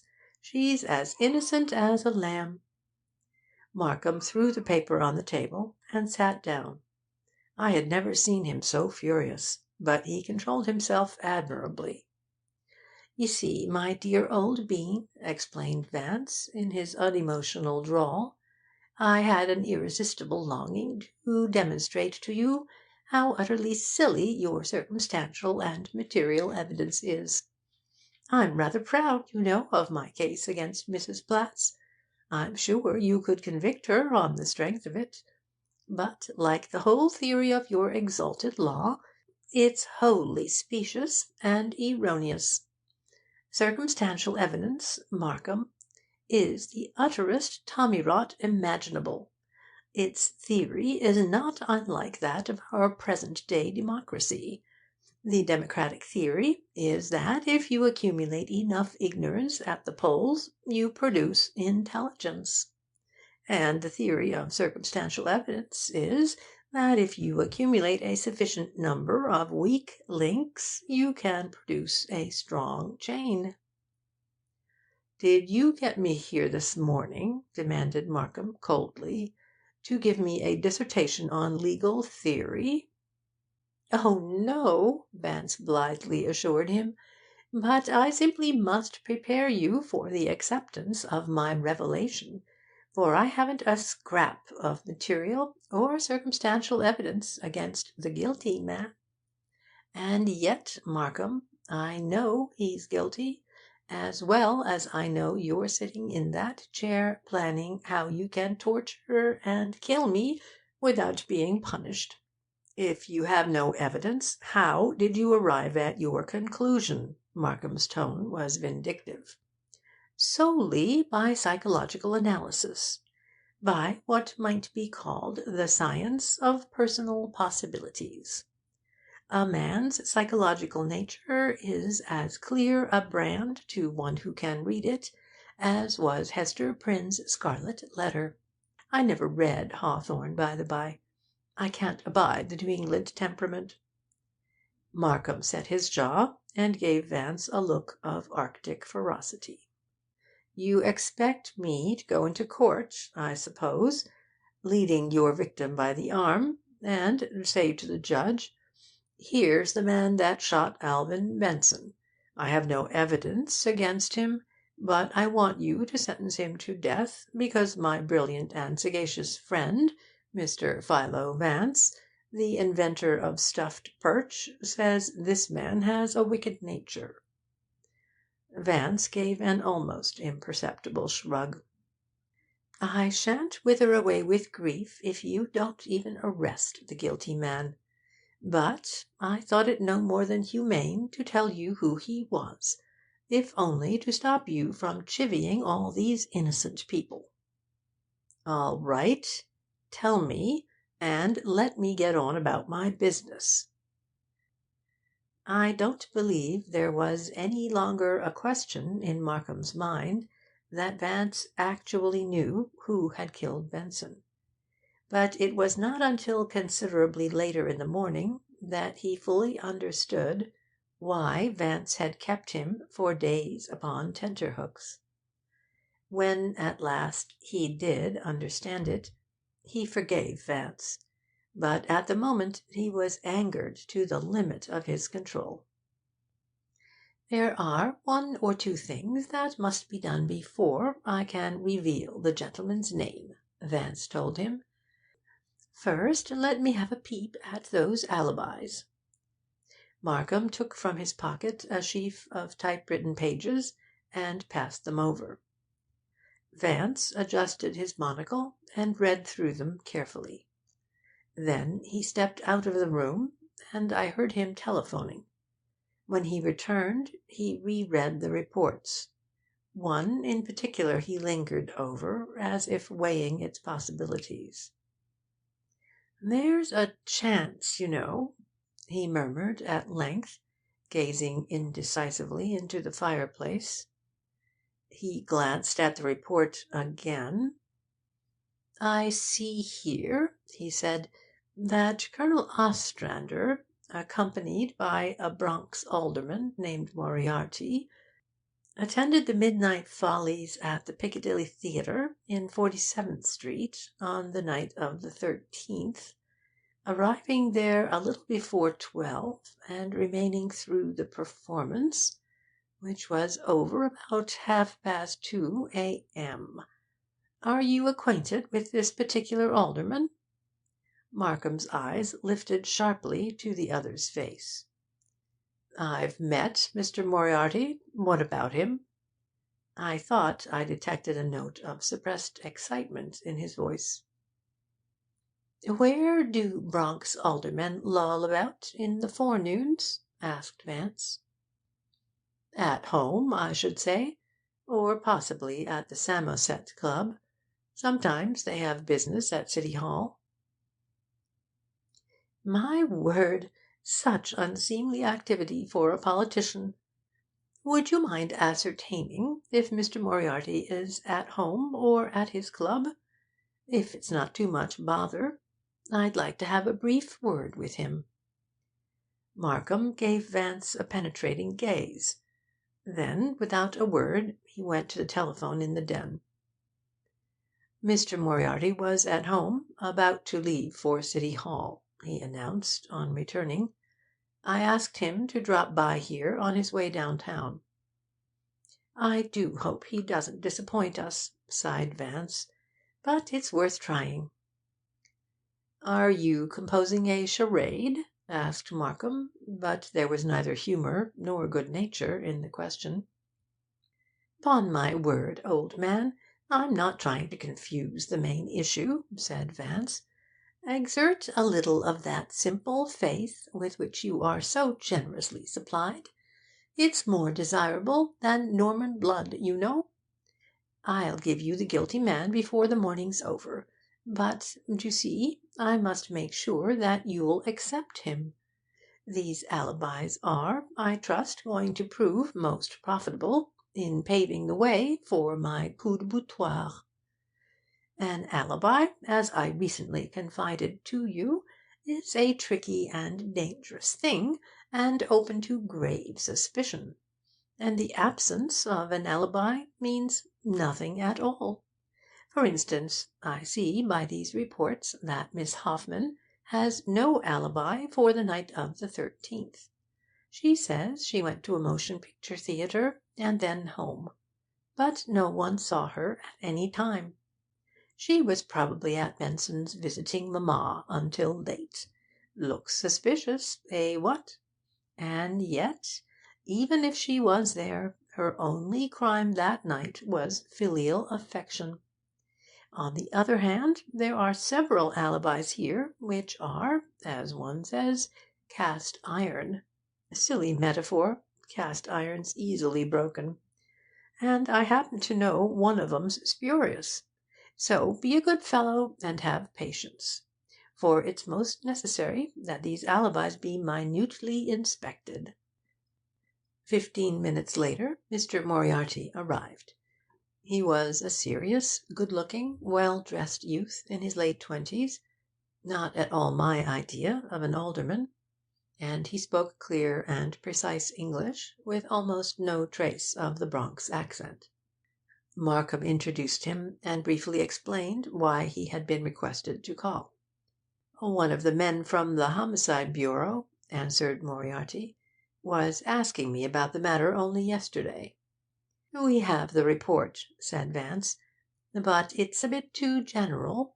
Will you tell us exactly what you did that night after you met Colonel Ostrander?"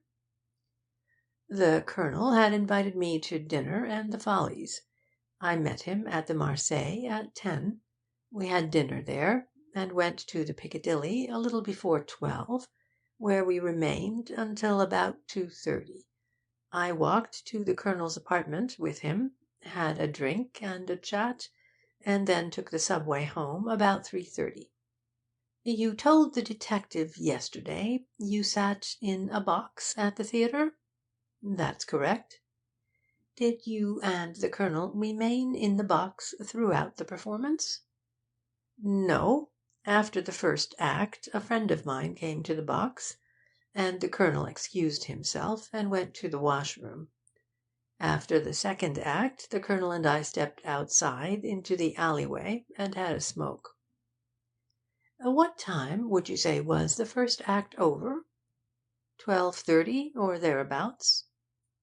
"And where is this alleyway situated?" asked Vance. "As I recall, it runs along the side of the theatre to the street." "You're right." "And isn't there an exit door very near the boxes, which leads into the alleyway?"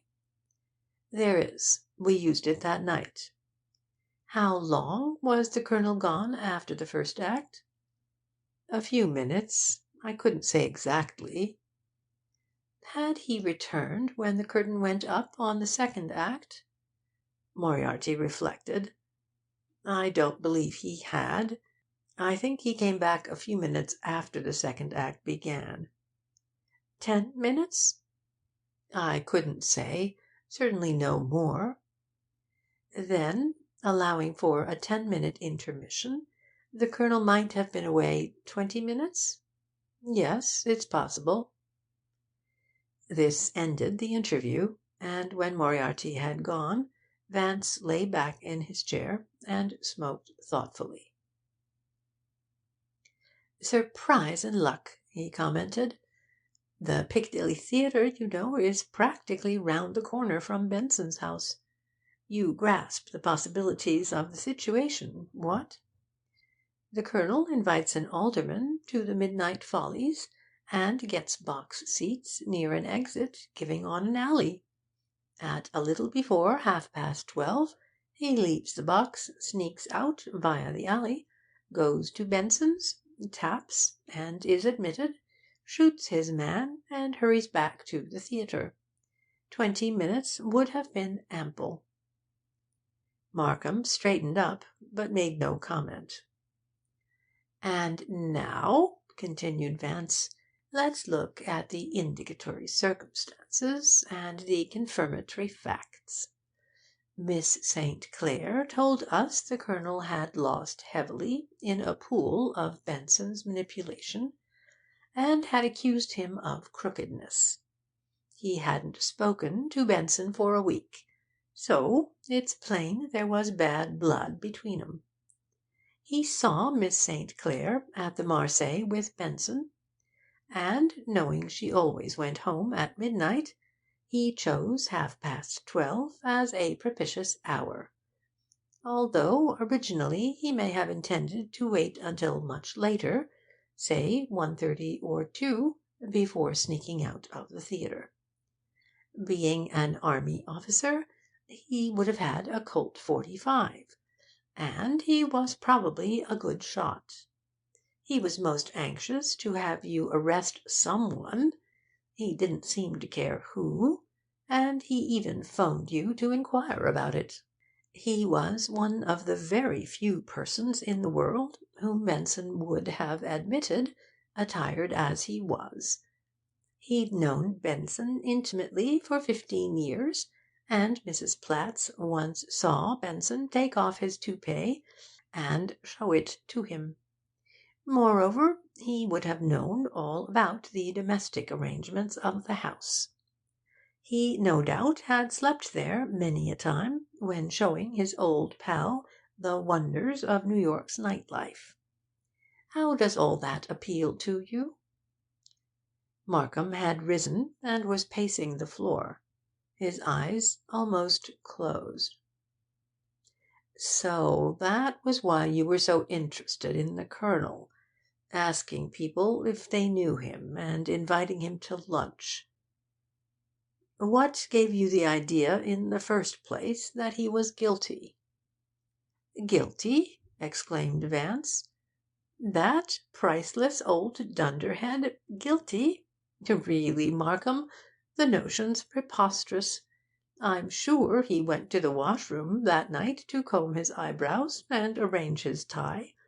Sitting as he was in a box, the gals on the stage could see him, you know."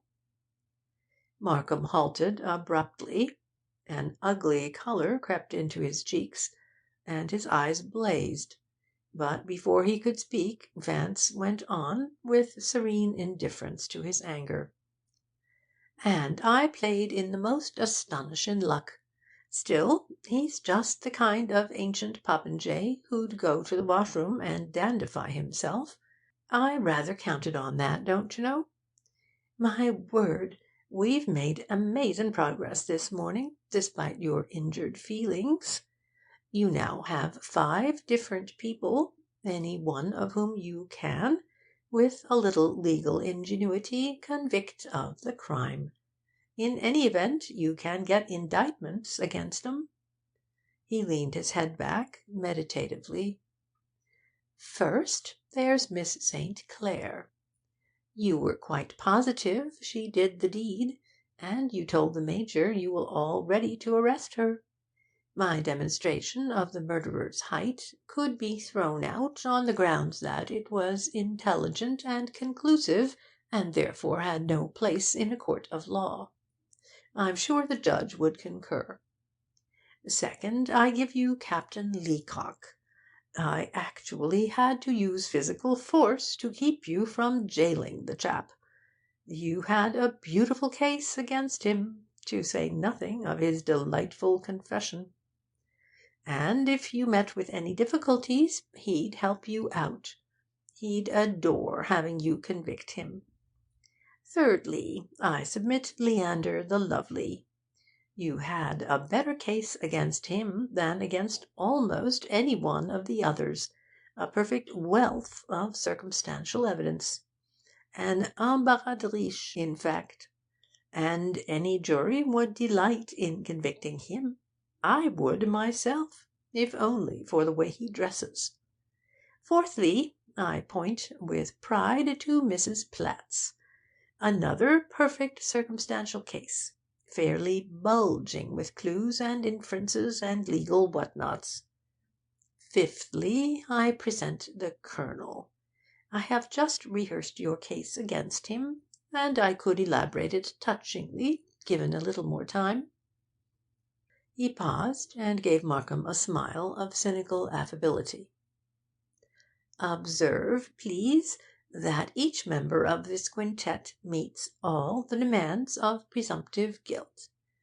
Each one fulfils the legal requirements as to time, place, opportunity, means, motive, and conduct. The only drawback, you see, is that all five are quite innocent. A most discomposing fact, but there you are.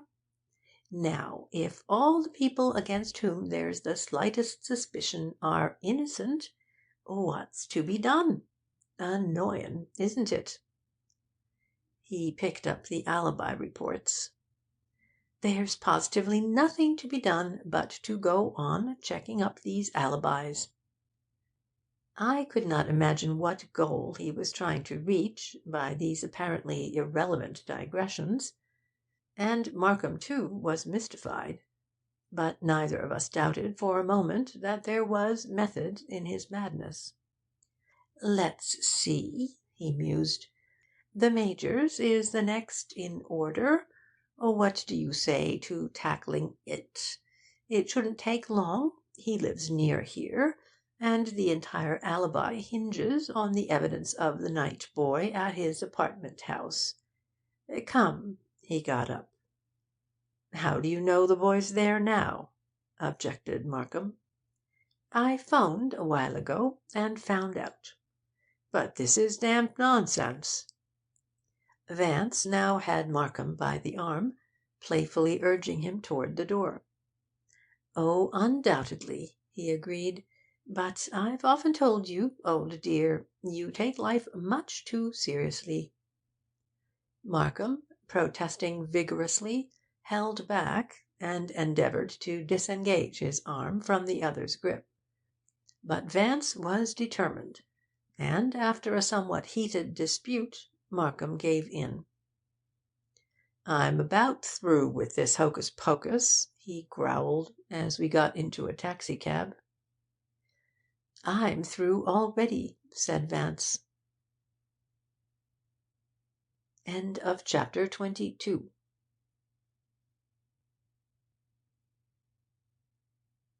Chapter 23 of the Benson Murder Case.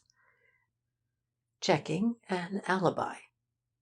Thursday, June 20, 10:30 a.m. The Chatham Arms, where Major Benson lived, was a small, exclusive bachelor apartment house in 46th Street, midway between 5th and 6th Avenues. The entrance, set in a simple and dignified façade, was flush with the street, and only 2 steps above the pavement. The front door opened into a narrow hallway, with a small reception room, like a cul-de-sac, on the left.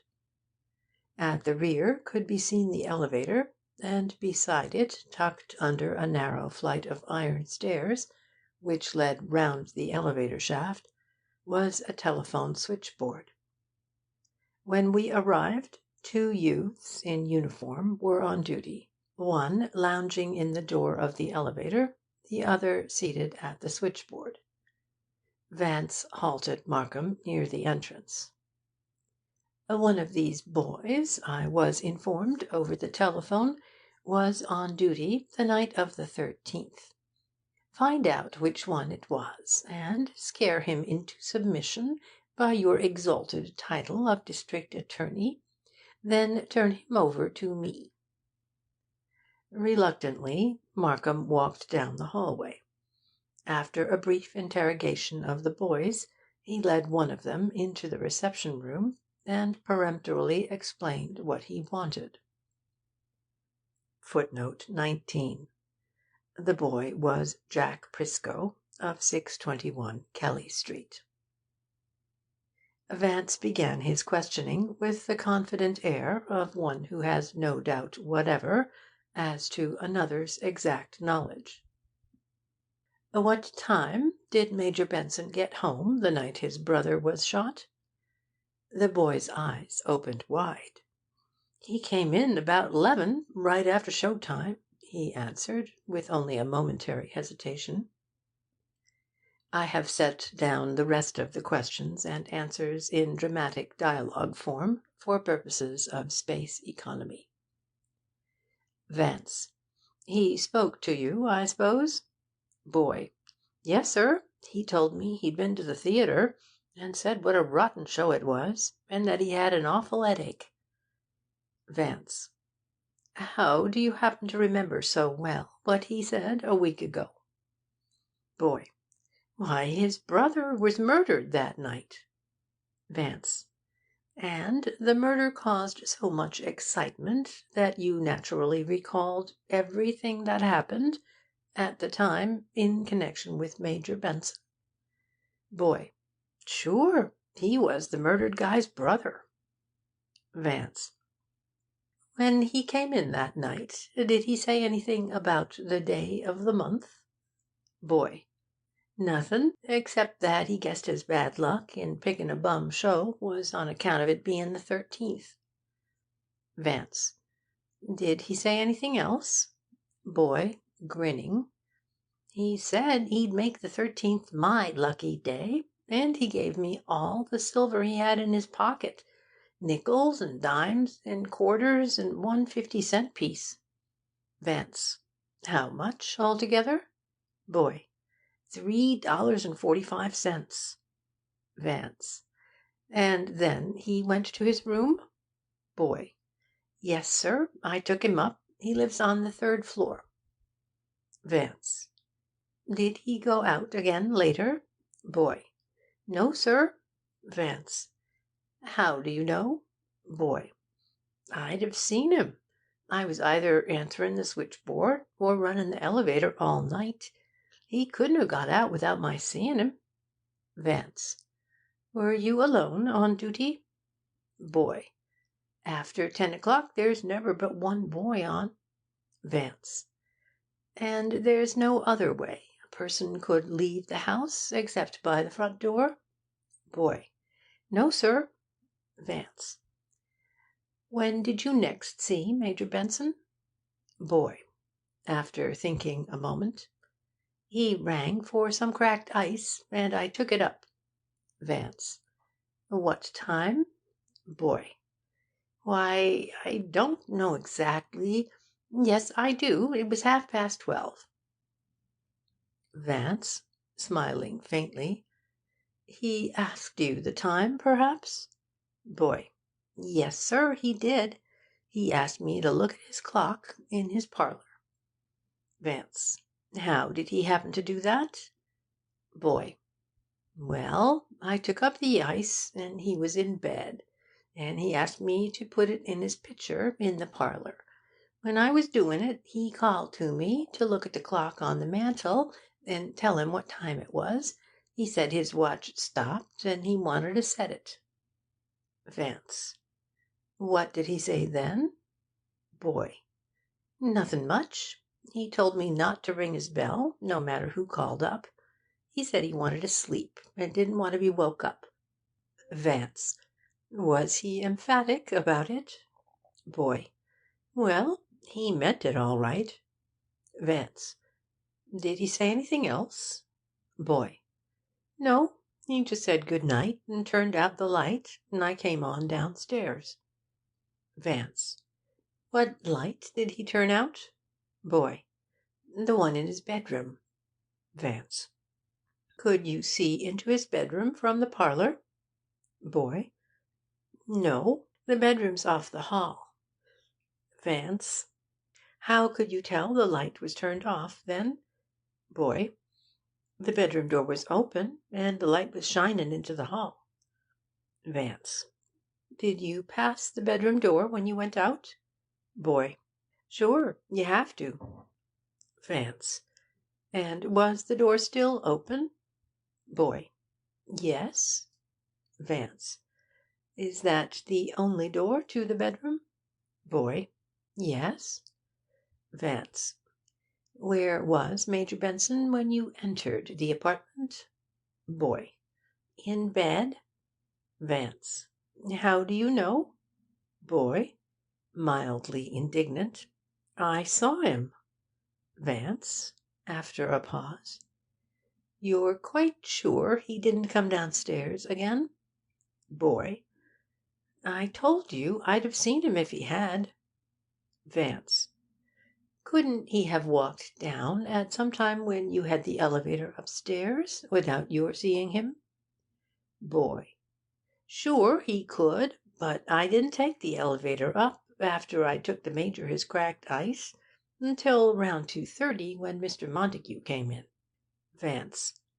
You took no one up in the elevator, then, between the time you brought Major Benson the ice and when Mr. Montague came in at 2:30? Boy. Nobody. Vance. And you didn't leave the hall here between those hours? Boy. No, I was sitting here all the time. Vance.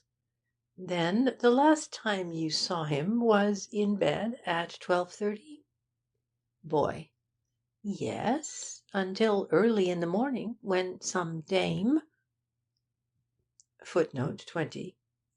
Obviously, Mrs. Platts. Some dame phoned him and said his brother had been murdered. He came down and went out about 10 minutes after. Vance. Giving the boy $1. That's all. But don't you open your mouth to anyone about our being here, or you may find yourself in the lock-up. Understand? Now get back to your job. When the boy had left us, Vance turned a pleading gaze upon Markham. Now, old man, for the protection of society and the higher demands of justice, and the greatest good for the greatest number, and pro bono publico, and all that sort of thing, you must once more adopt a course of conduct contrary to your innate promptings, or whatever the phrase is that you used. Vulgarly put, I want to snoop through the Major's apartment at once. What for? Markham's tone was one of exclamatory protest. Have you completely lost your senses? There's no getting round the boy's testimony. I may be weak-minded, but I know when a witness like that is telling the truth.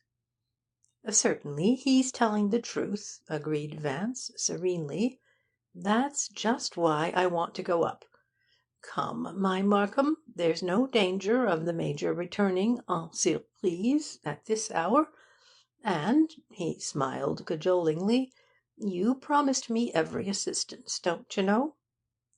Markham was vehement in his remonstrances, but Vance was equally vehement in his insistence, and in a few minutes later we were trespassing, by means of a pass-key, in Major Benson's apartment. The only entrance was a door leading from the public hall into a narrow passageway, which extended straight ahead into the living room at the rear. On the right of this passageway, near the entrance, was a door opening into the bedroom. Vance walked directly back into the living room. On the right-hand wall was a fireplace and a mantel on which sat an old-fashioned mahogany clock. Near the mantel, in the far corner, stood a small table containing a silver ice-water service, consisting of a pitcher and 6 goblets. "There is our very convenient clock," said Vance, "and there is the pitcher in which the boy put the ice. Imitation Sheffield plate." Going to the window, he glanced down into the paved rear court 25 or 30 feet below. "The Major certainly couldn't have escaped through the window," he remarked. He turned and stood a moment looking into the passageway. "The boy could easily have seen the light go out in the bedroom, if the door was open. The reflection on the glazed white wall of the passage would have been quite brilliant." Then, retracing his steps, he entered the bedroom. It contained a small canopied bed facing the door, and beside it stood a night table on which was an electric lamp. Sitting down on the edge of the bed, he looked about him, and turned the lamp on and off by the socket chain. Presently he fixed his eyes on Markham. "You see how the Major got out without the boy's knowing it, eh, what?" "By levitation, I suppose," submitted Markham. "It amounted to that, at any rate," replied Vance. "Deuced ingenious, too. Listen, Markham. At 12:30 the Major rang for cracked ice. The boy brought it, and when he entered he looked in through the door, which was open, and saw the Major in bed. The Major told him to put the ice in the pitcher in the living room. The boy walked on down the passage and across the living room to the table in the corner. The Major then called to him to learn the time by the clock on the mantel. The boy looked. It was 12:30. The Major replied that he was not to be disturbed again, said good night, turned off this light on his night table, jumped out of bed he was dressed, of course and stepped quickly out into the public hall before the boy had time to empty the ice and return to the passage. The Major ran down the stairs, and was in the street before the elevator descended. The boy, when he passed the bedroom door on his way out, could not have seen whether the Major was still in bed or not, even if he had looked in, for the room was in darkness. Clever, what?" "The thing would have been possible, of course," conceded Markham, "but your specious imaginings fail to account for his return." "That was the simplest part of the scheme. He'd probably waited in a doorway across the street for some other tenant to go in. The boy said a Mr. Montague returned about 2:30. Then the Major slipped in when he knew the elevator had ascended, and walked up the stairs." Markham, smiling patiently, said nothing. "You perceive," continued Vance, "the pains taken by the Major to establish the date and the hour, and to impress them on the boy's mind. Poor show! Headache! Unlucky day! Why unlucky? The 13th, to be sure. But lucky for the boy. A handful of money, all silver. Singular way of tipping, what? But a dollar bill might have been forgotten." A shadow clouded Markham's face, but his voice was as indulgently impersonal as ever. "I prefer your case against Mrs. Platt's." "Ah, but I've not finished." Vance stood up. I have hopes of finding the weapon, don't you know?' Markham now studied him with amused incredulity. 'That, of course, would be a contributory factor. You really expect to find it?' 'Without the slightest difficulty,' Vance pleasantly assured him. He went to the chiffonier and began opening the drawers. Our absent host didn't leave the pistol at Alvin's house, and he was far too canny to throw it away. Being a major in the late war, he'd be expected to have such a weapon. In fact, several persons may actually have known that he possessed one. And if he is innocent, as he fully expects us to assume, why shouldn't it be in its usual place?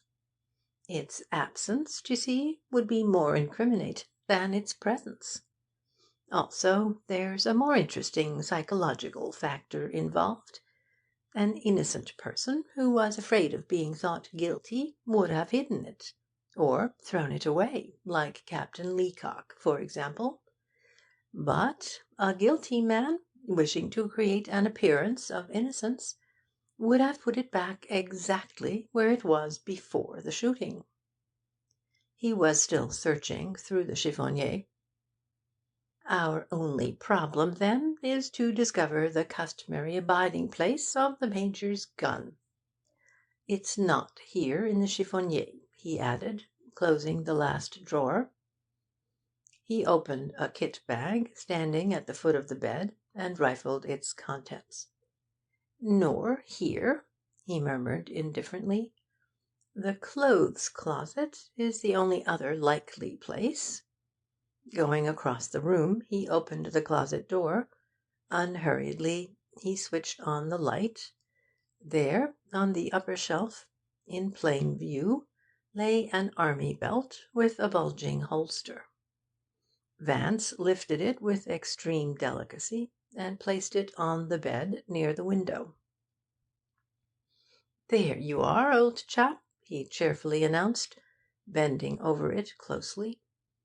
'Please take particular note that the entire belt and holster, with only the exception of the holster's flap, is thickly coated with dust. The flap is comparatively clean, showing it has been opened recently. Not conclusive, of course, but you're so partial to clues, Markham.' He carefully removed the pistol from the holster. 'Note also that the gun itself is innocent of dust. It has been recently cleaned, I surmise.' His next act was to insert a corner of his handkerchief into the barrel. Then, withdrawing it, he held it up. 'You see, what? Even the inside of the barrel is immaculate. And I'll wager all my sezon against an LL.B. degree that there isn't a cartridge missing.' He extracted the magazine and poured the cartridges onto the night table, where they lay in a neat row before us. There were 7, the full number for that style of gun. 'Again, Markham, I present you with one of your revered clues. Cartridges that remain in a magazine for a long time become slightly tarnished, for the catch-plate is not air-tight. But a fresh box of cartridges is well sealed, and its contents retain their lustre much longer.' He pointed to the first cartridge that had rolled out of the magazine.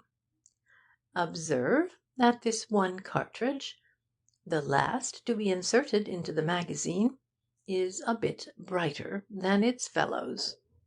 The inference is you're an adept at inferences, you know that it is a newer cartridge, and was placed in the magazine rather recently.'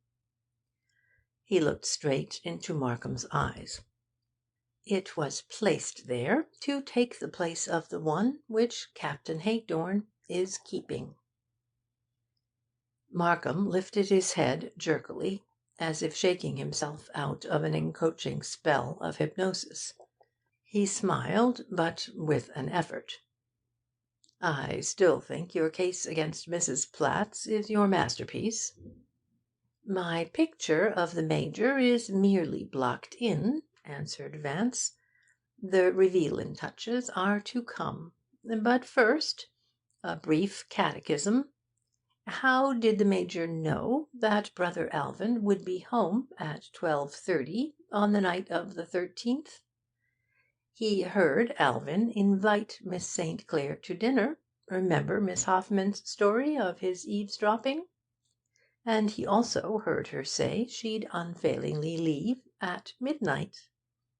When I said yesterday, after we had left Miss St. Clair, that something she told us would help convict the guilty person, I referred to her statement that midnight was her invariable hour of departure. The Major therefore knew Alvin would be home about 12:30, and he was pretty sure that no one else would be there. In any event, he could have waited for him, what? Could he have secured an immediate audience with his brother en déshabille? Yes. He tapped on the window, his voice was recognised beyond any shadow of doubt, and he was admitted instanter. Alvin had no sartorial modesties in front of his brother, and would have thought nothing of receiving him without his teeth and toupee. Is the Major the right height?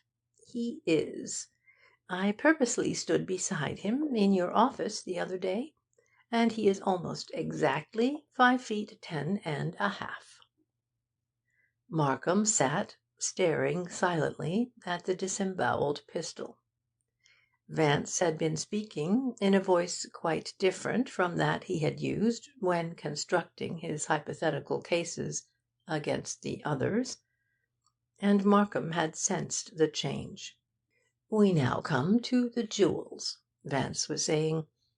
"I once expressed the belief, you remember, that when we found the security for Pfyfe's note, we would put our hands on the murderer.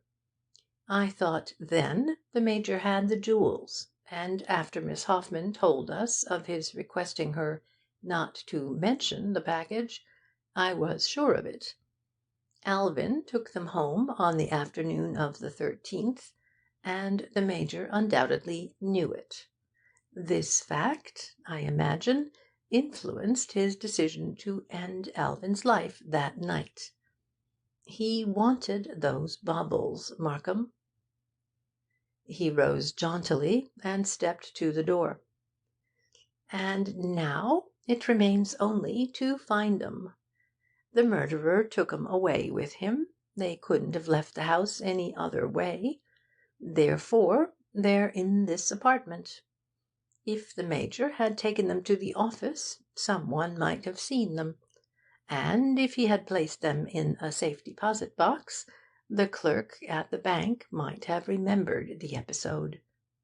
Moreover, the same psychology that applies to the gun applies to the jewels. The Major has acted throughout on the assumption of his innocence, and, as a matter of fact, the trinkets were safer here than elsewhere. There'd be time enough to dispose of them when the affair blew over. Come with me a moment, Markham. It's painful, I know, and your heart's too weak for an anaesthetic." Markham followed him down the passageway in a kind of daze. I felt a great sympathy for the man, for now there was no question that he knew Vance was serious in his demonstration of the Major's guilt. Indeed, I have always felt that Markham suspected the true purpose of Vance's request to investigate the Major's alibi, and that his opposition was due as much to his fear of the results as to his impatience with the other's irritating methods. Not that he would have balked ultimately at the truth, despite his long friendship for Major Benson, but he was struggling, as I see it now, with the inevitability of circumstances, hoping against hope that he had read Vance incorrectly, and that, by vigorously contesting each step of the way, he might alter the very shape of destiny itself.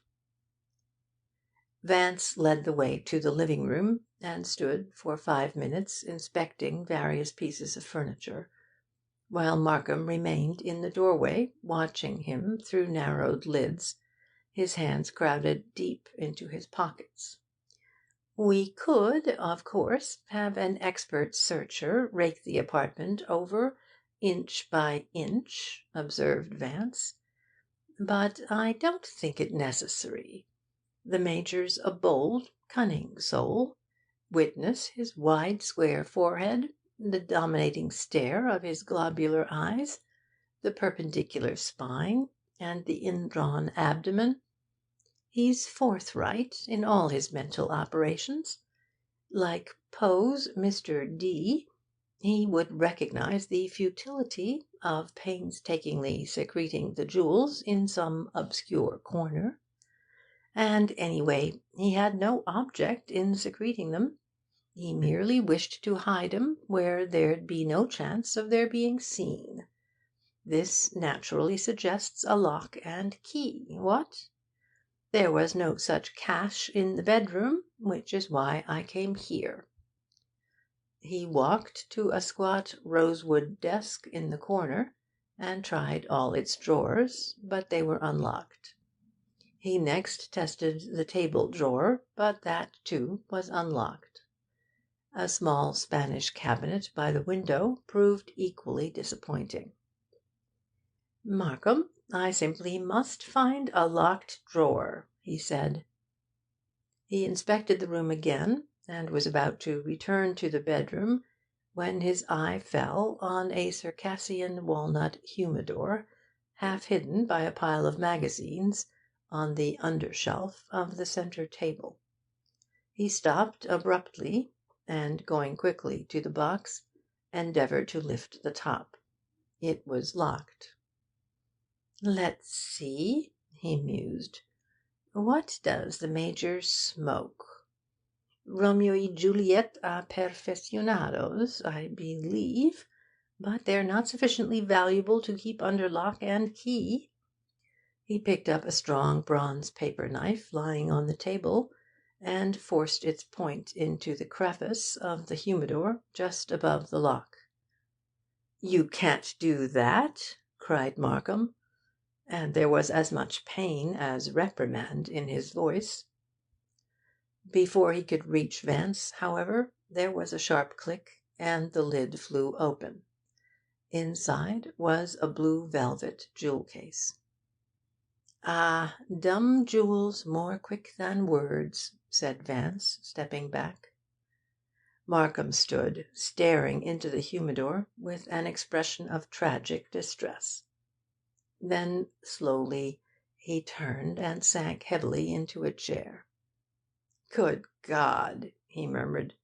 "I don't know what to believe." "In that respect," returned Vance, "you're in the same disheartenin' predicament as all the philosophers. But you were ready enough, don't you know, to believe in the guilt of a half-dozen innocent people. Why should you gag at the Major, who actually is guilty?"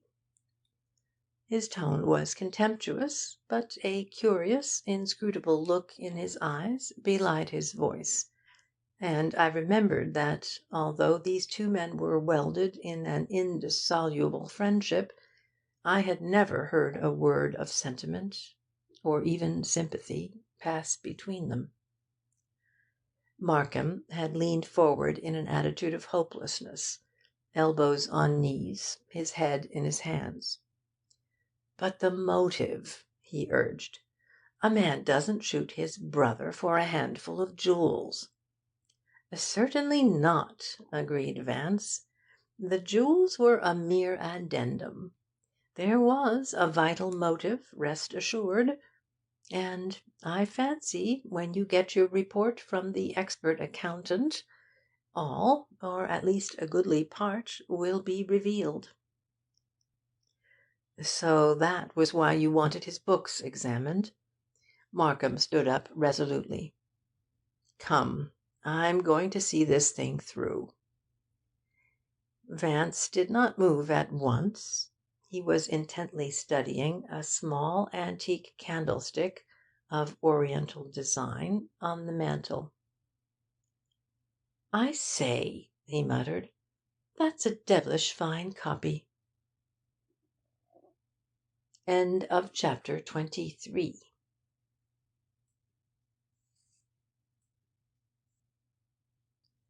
Chapter 24 of the Benson Murder Case.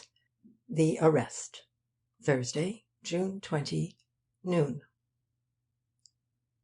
On leaving the apartment, Markham took with him the pistol and the case of jewels. In the drug store at the corner of Sixth Avenue, he telephoned Heath to meet him immediately at the office, and to bring Captain Hagedorn. He also telephoned Stitt, the public accountant, to report as soon as possible. "You observe, I trust," said Vance, when we were in the taxicab, headed for the Criminal Courts Building, "the great advantage of my methods over yours. When one knows at the outset who committed a crime, one isn't misled by appearances. Without that foreknowledge, one is apt to be deceived by a clever alibi, for example. I asked you to secure the alibis because, knowing the Major was guilty, I thought he'd have prepared a good one. But why ask for all of them? And why waste my time trying to disprove Colonel Ostrander's? What chance would I have had of securing the Major's alibi if I had not injected his name surreptitiously, as it were, into a list of other names? And had I asked you to check the Major's alibi first, you'd have refused. I chose the Colonel's alibi to start with because it seemed to offer a loophole, and I was lucky in the choice. I knew that if I could puncture one of the other alibis, you would be more inclined to help me test the Major's. But if, as you say, you knew from the first that the Major was guilty, why in God's name didn't you tell me and save me this week of anxiety?" "Don't be ingenuous, old man," returned Vance. "If I had accused the Major at the beginning, you'd have had me arrested for scandalum magnatum and criminal libel. It was only by deceiving you every minute about the Major's guilt, and drawing a whole school of red herrings across the trail, that I was able to get you to accept the fact even to-day. And yet not once did I actually lie to you. I was constantly throwing out suggestions and pointing to significant facts, in the hope that you'd see the light for yourself. But you ignored all my intimations, or else misinterpreted them with the most irritating perversity." Markham was silent a moment. "I see what you mean. But why did you keep setting up these straw men and then knocking them over?" "You were bound, body and soul, to circumstantial evidence," Vance pointed out. "It was only by letting you see that it led you nowhere that I was able to foist the Major on you. There was no evidence against him. He naturally saw to that. No one ever regarded him as a possibility. Fratricide has been held as inconceivable, a lusus naturae, since the days of Cain. Even with all my finessing, you fought every inch of the way, objecting to this and that, and doing everything imaginable to thwart my humble efforts. Admit, like a good fellow, that, had it not been for my assiduousness, the Major would never have been suspected." Markham nodded slowly. "And yet there are some things I don't understand even now. Why, for instance, should he have objected so strenuously to my arresting the captain?" Vance wagged his head. How deuced obvious you are! Never attempt a crime, my Markham. You'd be instantly apprehended. I say, can't you see how much more impregnable the Major's position would be if he showed no interest in your arrests? If, indeed, he appeared actually to protest against your incarceration of a victim? Could he, by any other means, have eliminated so completely all possible suspicion against himself? Moreover, he knew very well that nothing he could say would swerve you from your course. You're so noble, don't you know? But he did give me the impression, once or twice, that he thought Miss St. Clair was guilty. Ah, there you have a shrewd intelligence taking advantage of an opportunity. The Major unquestionably planned the crime so as to cast suspicion on the captain. Leacock had publicly threatened his brother in connection with Miss St. Clair, and the lady was about to dine alone with Alvin, when in the morning Alvin was found shot with an army Colt. Who but the captain would be suspected? The Major knew the captain lived alone, and that he would have difficulty in establishing an alibi. Do you now see how cunning he was in recommending Pfyfe as a source of information? He knew that if you interviewed Pfyfe, you'd hear of the threat. And don't ignore the fact that his suggestion of Pfyfe was an apparent afterthought. He wanted to make it appear casual, don't you know? Astute devil, what? Markham, sunk in gloom, was listening closely. "Now for the opportunity of which he took advantage," continued Vance. "When you upset his calculations by telling him you knew whom Alvin dined with, and that you had almost enough evidence to ask for an indictment, the idea appealed to him. He knew no charming lady could ever be convicted of murder in this most chivalrous city, no matter what the evidence. And he had enough of the sporting instinct in him to prefer that no one should actually be punished for the crime. Consequently, he was willing to switch you back to the lady. And he played his hand cleverly, making it appear that he was most reluctant to involve her. Was that why, when you wanted me to examine his books, and to ask him to the office to discuss the confession, you told me to intimate that I had Miss St. Clair in mind?" "Exactly." "And the person the Major was shielding?" "Was himself. But he wanted you to think it was Miss St. Clair." "If you were certain he was guilty, why did you bring Colonel Ostrander into the case?" "In the hope that he could supply us with faggots for the Major's funeral pyre. I knew he was acquainted intimately with Alvin Benson and his entire camarilla, and I knew, too, that he was an egregious quidnunc who might have got wind of some enmity between the Benson boys, and have suspected the truth. And I also wanted to get a line on Pfyfe, by way of eliminating every remote counter possibility." "But we already had a line on Pfyfe." "Oh, I don't mean material clues. I wanted to learn about Pfyfe's nature, his psychology, you know.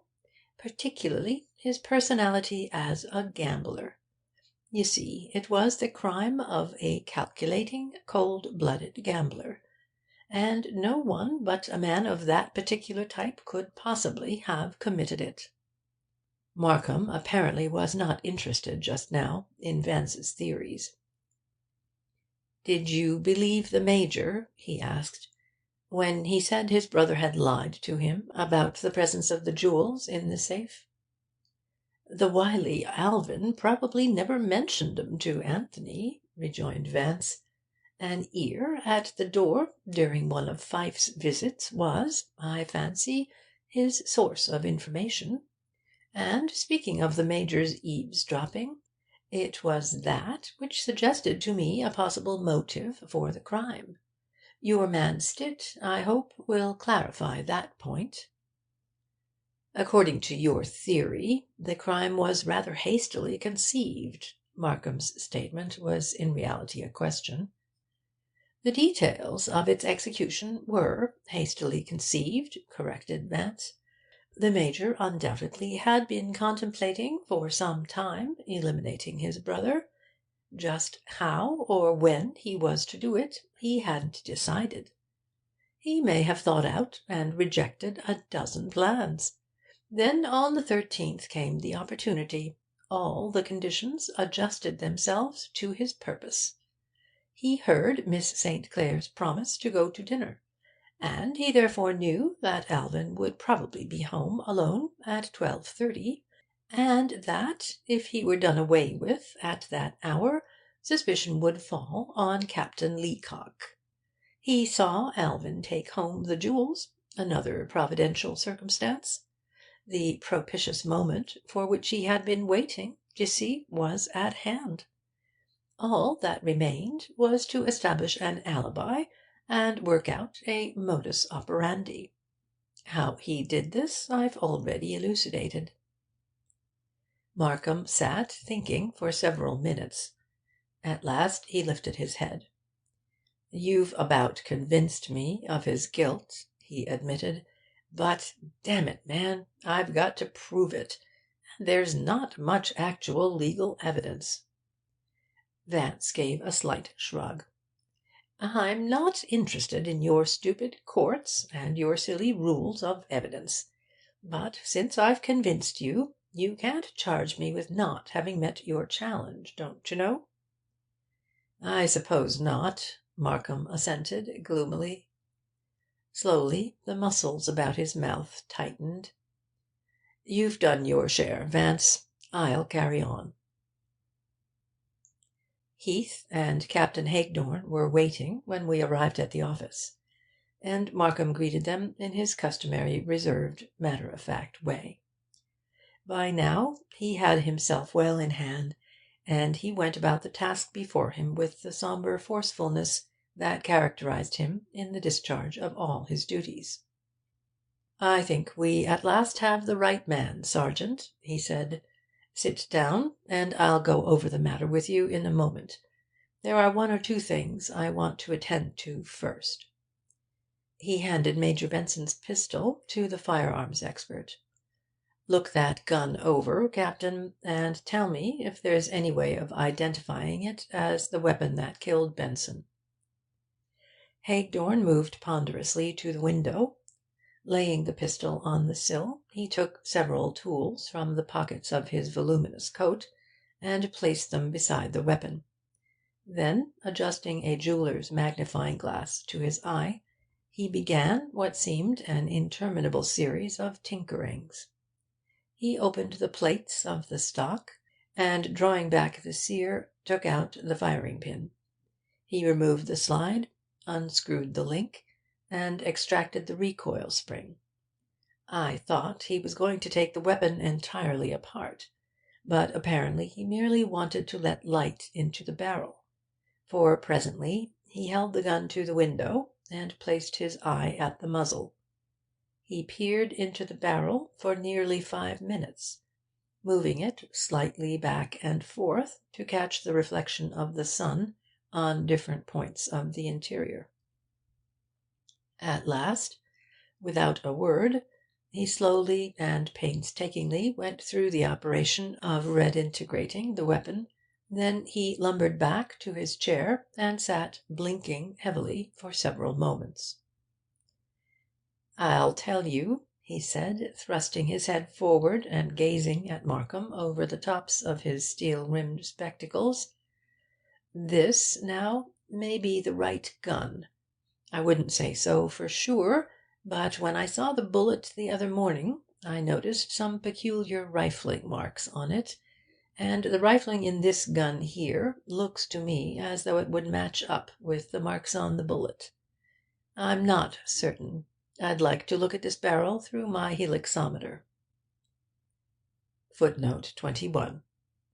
A helixometer, I learned later, is an instrument that makes it possible to examine every portion of the inside of a gun's barrel through a microscope.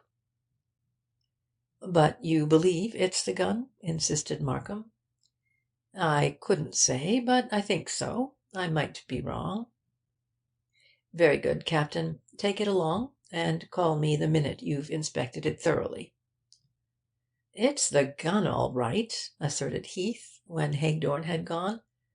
"I know that bird. He wouldn't have said as much as he did if he hadn't been sure. Whose gun is it, sir?" "I'll answer you presently." Markham was still battling against the truth, withholding even from himself his pronouncement of the Major's guilt until every loophole of doubt should be closed. "I want to hear from Stitt before I say anything.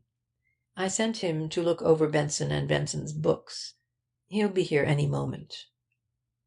After a wait of a quarter of an hour, during which Markham attempted to busy himself with other matters, Stitt came in. He said a sombre good morning to the district attorney and Heath, then, catching sight of Vance, smiled appreciatively. "That was a good tip you gave me. You had the dope. If you'd kept Major Benson away longer, I could have done more. While he was there, he was watching me every minute." "I did the best I could," sighed Vance. He turned to Markham. "You know, I was wondering all through lunch yesterday how I could remove the Major from his office during Mr. Stitt's investigation. And when we learned of Leacock's confession, it gave me just the excuse I needed. I really didn't want the Major here. I simply wished to give Mr. Stitt a free hand." "What did you find out?" Markham asked the accountant. "Plenty," was the laconic reply. He took a sheet of paper from his pocket and placed it on the desk. "There's a brief report. I followed Mr. Vance's suggestion, and took a look at the stock record and the cashier's collateral blotter, and traced the transfer receipts. I ignored the journal entries against the ledger, and concentrated on the activities of the firm heads. Major Benson, I found, has been consistently hypothecating securities transferred to him as collateral for marginal trading, and has been speculating steadily in mercantile curb stocks. He has lost heavily. How much, I can't say." "And Alvin Benson?" asked Vance. "He was up to the same tricks, but he played in luck. He made a wad on a Columbus Motors pool a few weeks back, and he has been salting the money away in his safe, or at least that's what the secretary told me." "And if Major Benson had possession of the key to that safe," suggested Vance, "then it's lucky for him his brother was shot." "Lucky?" retorted Stitt. "It'll save him from state prison." When the accountant had gone, Markham sat like a man of stone, his eyes fixed on the wall opposite. Another straw, at which he had grasped in his instinctive denial of the Major's guilt, had been snatched from him. The telephone rang. Slowly he took up the receiver, and as he listened I saw a look of complete resignation come into his eyes. He leaned back in his chair like a man exhausted. "It was Hagedorn," he said. "That was the right gun." Then he drew himself up and turned to Heath. "The owner of that gun, Sergeant, was Major Benson." The detective whistled softly, and his eyes opened slightly with astonishment, but gradually his face assumed its habitual stolidity of expression. "Well, it don't surprise me any," he said. Markham rang for Swacker. "Get Major Benson on the wire, and tell him I'm about to make an arrest, and would appreciate his coming here immediately." His deputizing of the telephone call to Swacker was understood by all of us, I think. Markham then summarised, for Heath's benefit, the case against the Major. When he had finished, he rose and rearranged the chairs at the table in front of his desk.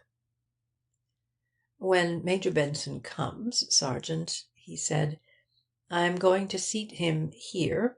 He indicated a chair directly facing his own.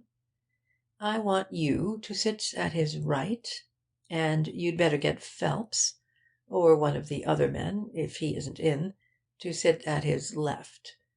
But you're not to make any move until I give the signal. Then you can arrest him." When Heath had returned with Phelps, and they had taken their seats at the table, Vance said, "I'd advise you, Sergeant, to be on your guard. The minute the Major knows he's in for it, he'll go bald-headed for you." Heath smiled with heavy contempt.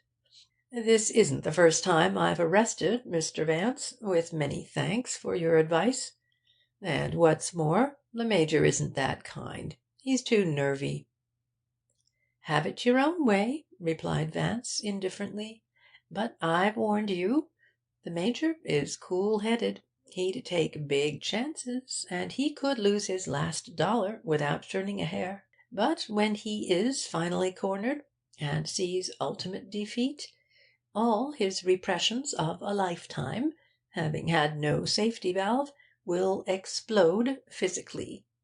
When a man lives without passions or emotions or enthusiasms, there's bound to be an outlet some time.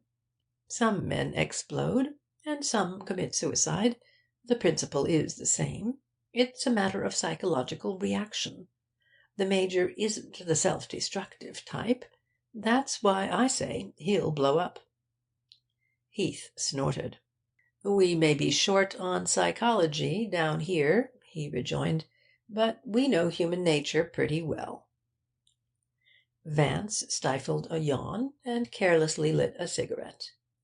I noticed, however, that he pushed his chair back a little from the end of the table where he and I were sitting. "Well, Chief," rasped Phelps, "I guess your troubles are about over, though I sure did think that Leacock fellow was your man. Who got the dope on this Major Benson?" "Sergeant Heath and the Homicide Bureau will receive entire credit for the work," said Markham, and added, "I'm sorry, Phelps, but the District Attorney's office, and everyone connected with it, will be kept out of it altogether." "Oh, well, it's all in a lifetime," observed Phelps philosophically.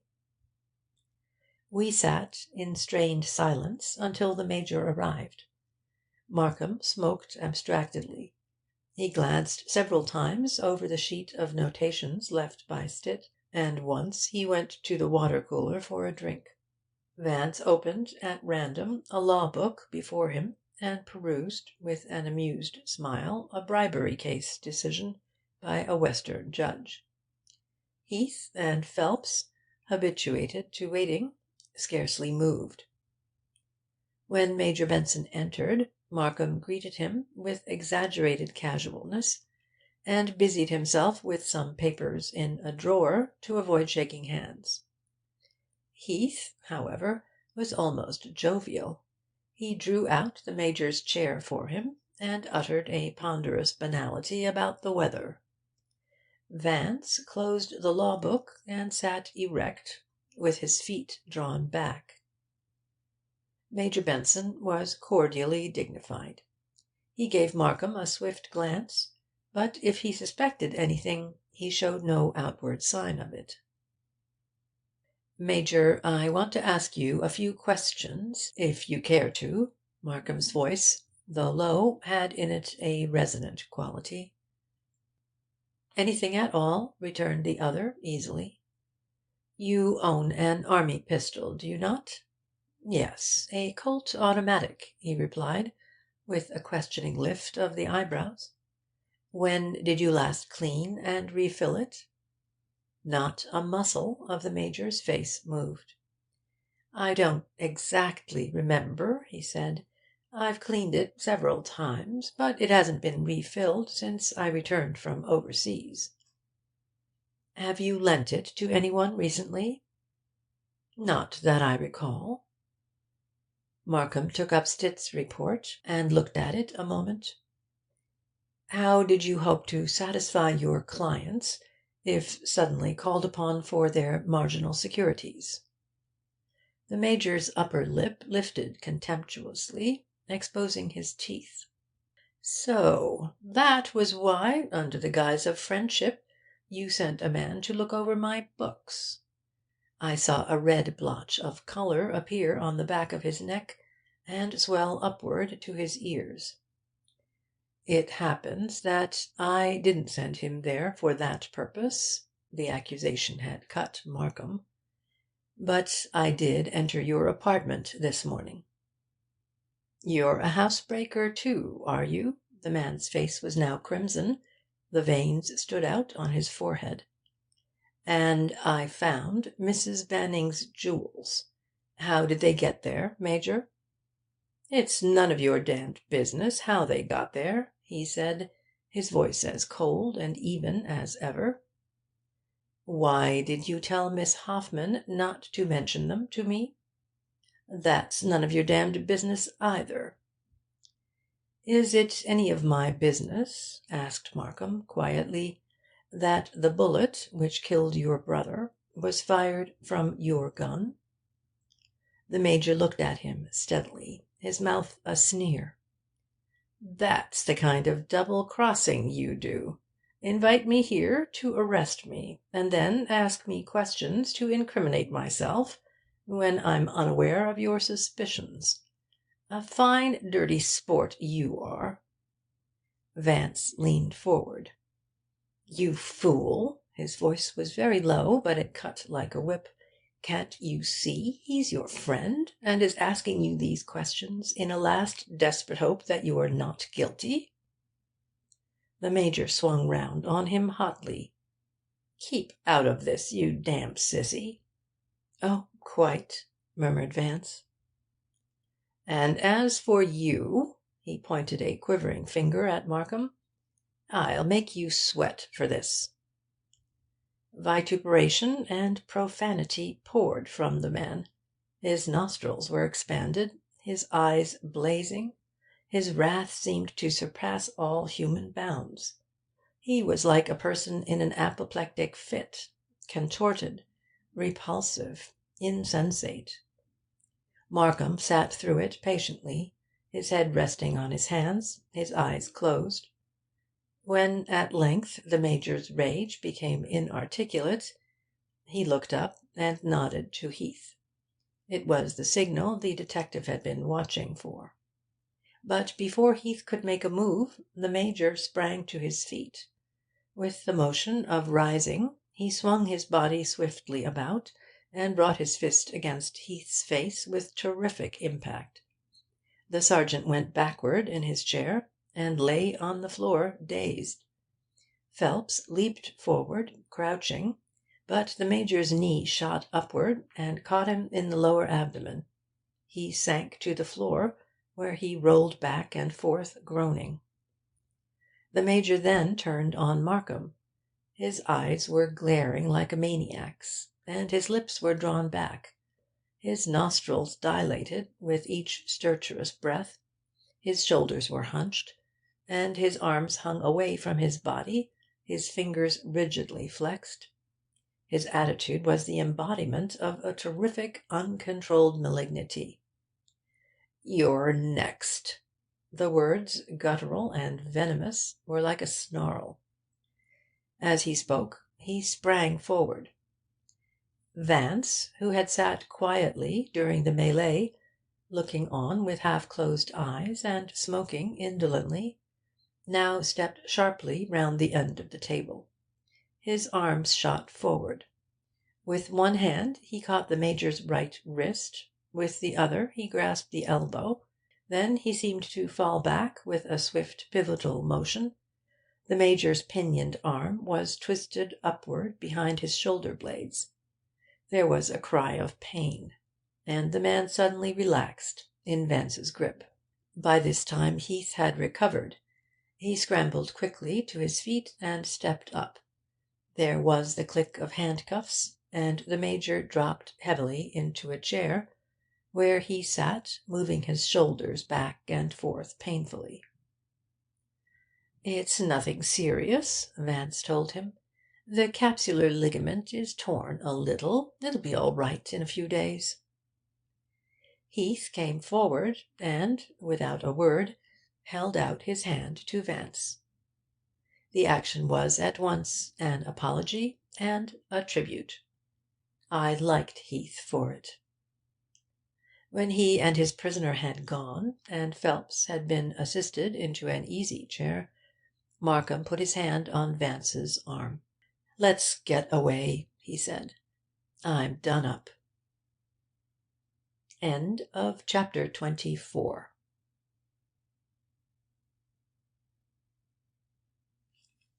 Chapter 25 of the Benson Murder Case.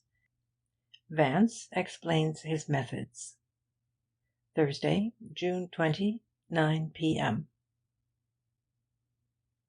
That same evening, after a Turkish bath and a dinner, Markham, grim and weary, and Vance, bland and debonair, and myself, were sitting together in the alcove of the Stuyvesant Club's lounge-room. We had smoked in silence for half an hour or more, when Vance, as if giving articulation to his thoughts, remarked, "And it's stubborn, unimaginative chaps like Heath who constitute the human barrage between the criminal and society. Sad, sad." "We have no Neapolitans to-day," Markham observed, "and if we had, they'd probably not be detectives." "But even should they have yearnings toward the profession," said Vance, "they would be rejected on their physical measurements. As I understand it, your policemen are chosen by their height and weight. They must meet certain requirements as to heft, as though the only crimes they had to cope with were riots and gang feuds. Bulk, the great American ideal, whether in art, architecture, table d'hote meals, or detectives. An entrancing notion." "At any rate, Heath has a generous nature," said Markham palliatingly. "He has completely forgiven you for everything." Vance smiled. "The amount of credit and emulsification he received in the afternoon papers would have mellowed anyone. He should even forgive the Major for hitting him. A clever blow, that, based on rotary leverage. Heath's constitution must be tough, or he wouldn't have recovered so quickly. And poor Phelps, he'll have a horror of knees the rest of his life." "You certainly guessed the Major's reaction," said Markham. "I'm almost ready to grant there's something in your psychological flummery, after all. Your aesthetic deductions seemed to put you on the right track." After a pause he turned and looked inquisitively at Vance. "Tell me exactly why, at the outset, you were convinced of the Major's guilt." Vance settled back in his chair. "Consider for a moment the characteristics, the outstanding features, of the crime. Just before the shot was fired, Benson and the murderer undoubtedly had been talking or arguing, the one seated, the other standing. Then Benson had pretended to read.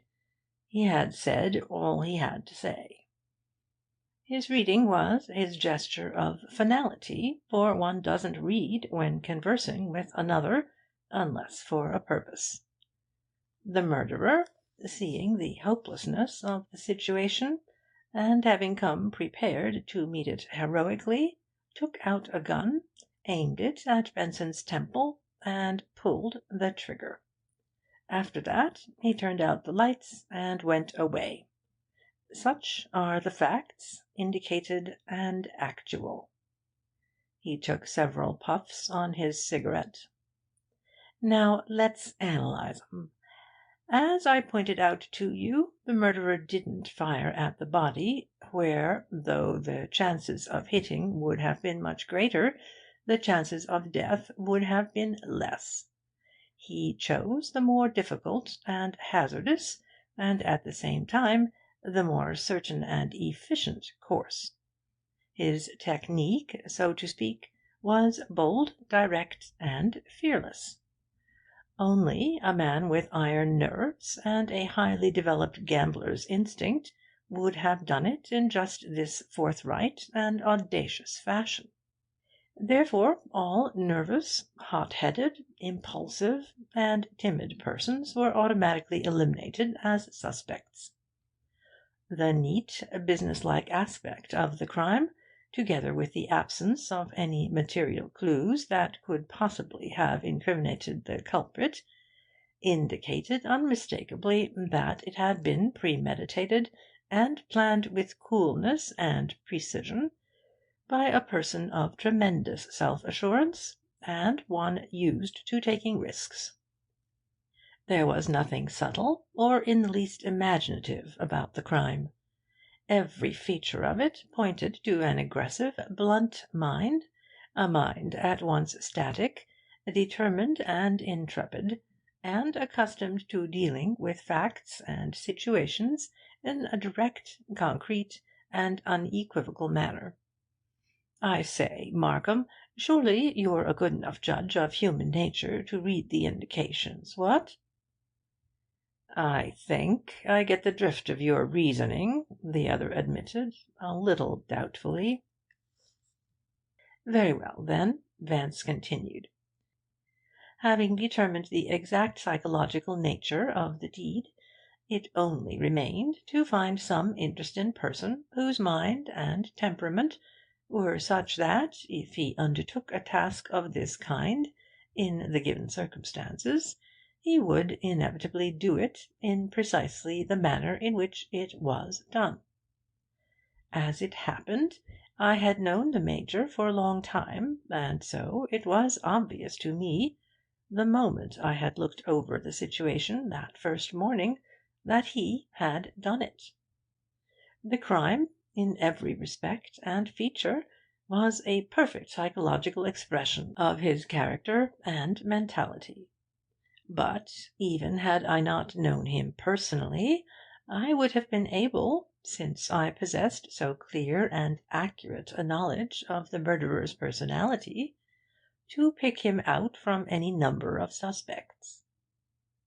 "But suppose another person of the Major's type had done it?" asked Markham.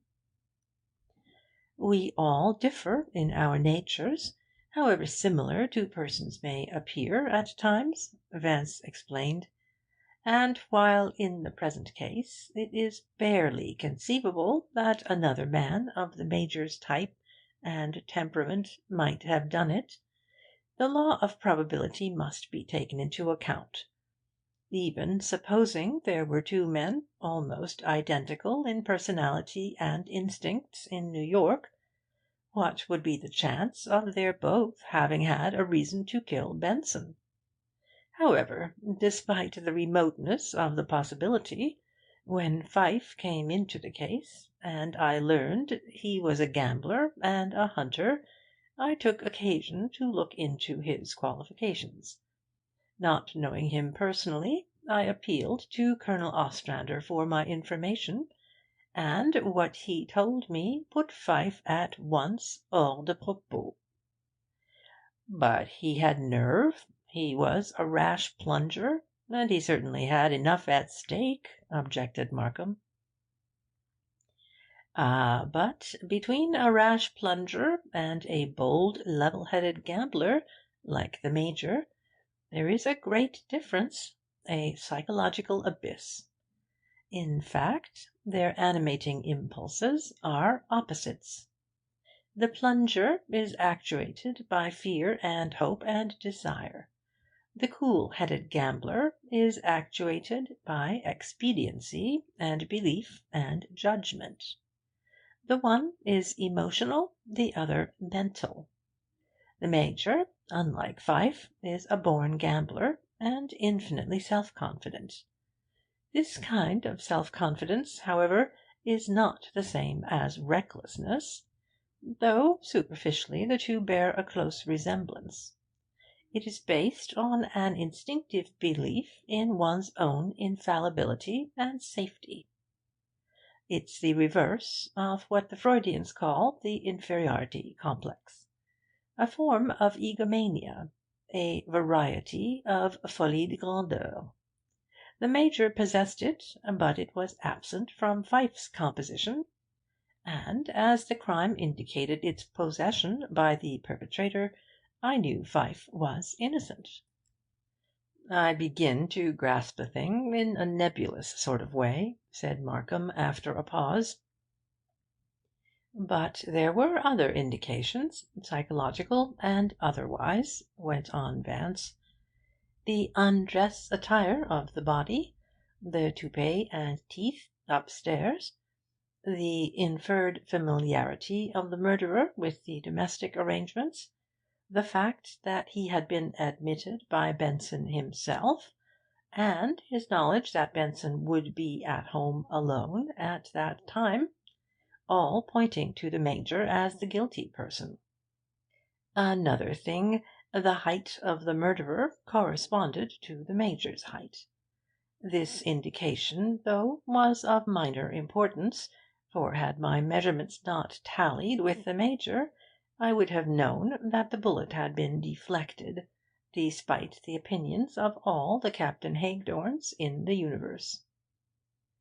"Why were you so positive a woman couldn't have done it?" "To begin with, it wasn't a woman's crime. That is, no woman would have done it in the way it was done. The most mentalized women are emotional when it comes to a fundamental issue like taking a life. That a woman could have coldly planned such a murder, and then executed it with such business-like efficiency, aiming a single shot at her victim's temple at a distance of 5 or 6 feet, would be contrary, d'you see, to everything we know of human nature.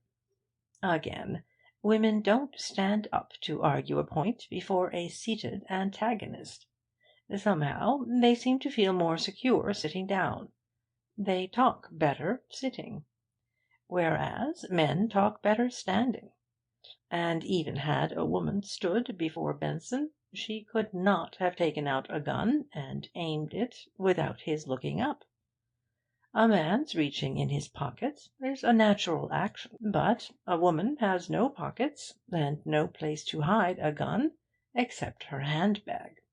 And a man is always on guard when an angry woman opens a handbag in front of him. The very uncertainty of women's natures has made men suspicious of their actions when aroused. But, above all, it was Benson's bald pate and bedroom slippers that made the woman hypothesis untenable." "You remarked that a moment ago," said Markham, "that the murderer went there that night prepared to take heroic measures if necessary, and yet you say he planned the murder." "True. The two statements don't conflict, you know. The murder was planned, without doubt, but the Major was willing to give his victim a last chance to save his life. My theory is this. The Major, being in a tight financial hole, with state prison looming before him, and knowing that his brother had sufficient funds in the safe to save him, plotted the crime, and went to the house that night prepared to commit it. First, however, he told his brother of his predicament, and asked for the money, and Alvin probably told him to go to the devil. The Major may even have pleaded a bit in order to avoid killing him. But when the literary Alvin turned to reading, he saw the futility of appealing further, and proceeded with the dire business." Markham smoked a while. "Granting all you've said," he remarked at length, I still don't see how you could know, as you asserted this morning, that the Major had planned the murder so as to throw suspicion deliberately on Captain Leacock. Just as a sculptor, who thoroughly understands the principles of form and composition, can accurately supply any missing integral part of a statue, Vance explained, so can the psychologist who understands the human mind supply any missing factor in a given human action. I might add, parenthetically, that all this blather about missing arms of the Aphrodite of Melos and Milo Venus, is the utterest fiddle-faddle. Any competent artist who knew the laws of aesthetic organisation could restore the arms exactly as they were originally. Such restorations are merely a matter of context. The missing factor, you see, simply has to conform and harmonise with what is already known. He made one of his rare gestures of delicate emphasis. Now, the problem of circumventing suspicion in every deliberate crime. And since the general conception of this particular crime was positive, conclusive, and concrete, it followed that each one of its component parts would be positive, conclusive, and concrete. Therefore, for the Major merely to have arranged things so that he himself should not be suspected would have been too negative a conception to fit consistently with the other psychological aspects of the deed. It would have been too vague, too indirect, too indefinite. The type of literal mind which conceived this crime would logically have provided a specific and tangible object of suspicion. Consequently, when the material evidence began to pile up against the captain, and the Major waxed vehement in defending him, I knew he had been chosen as the dupe. At first, I admit, I suspected the Major of having selected Miss St. Clair as the victim, but when I learned that the presence of her gloves and hand-bag at Benson's was only an accident, and remembered that the Major had given us Pfyfe as a source of information about the captain's threat, I realised that her projection into the role of murderer was unpremeditated. A little later Markham rose and stretched himself. "Well, Vance," he said, "your task is finished. Mine has just begun, and I need sleep." Before a week had passed, Major Anthony Benson was indicted for the murder of his brother. His trial before Judge Rudolph Handsacker, as you remember, created a nation-wide sensation.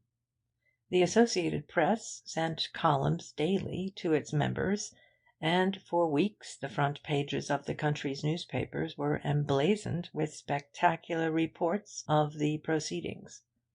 How the district attorney's office won the case, after a bitter struggle; how, because of the indirect character of the evidence, the verdict was for murder in the second degree; and how, after a retrial in the Court of Appeals, Anthony Benson finally received a sentence of from 20 years to life. All these factors are a matter of official and public record. Markham, personally, did not appear as public prosecutor. Having been a lifelong friend of the defendants, his position was an unenviable and difficult one, and no word of criticism was directed against his assignment of the case to Chief Assistant District Attorney Sullivan.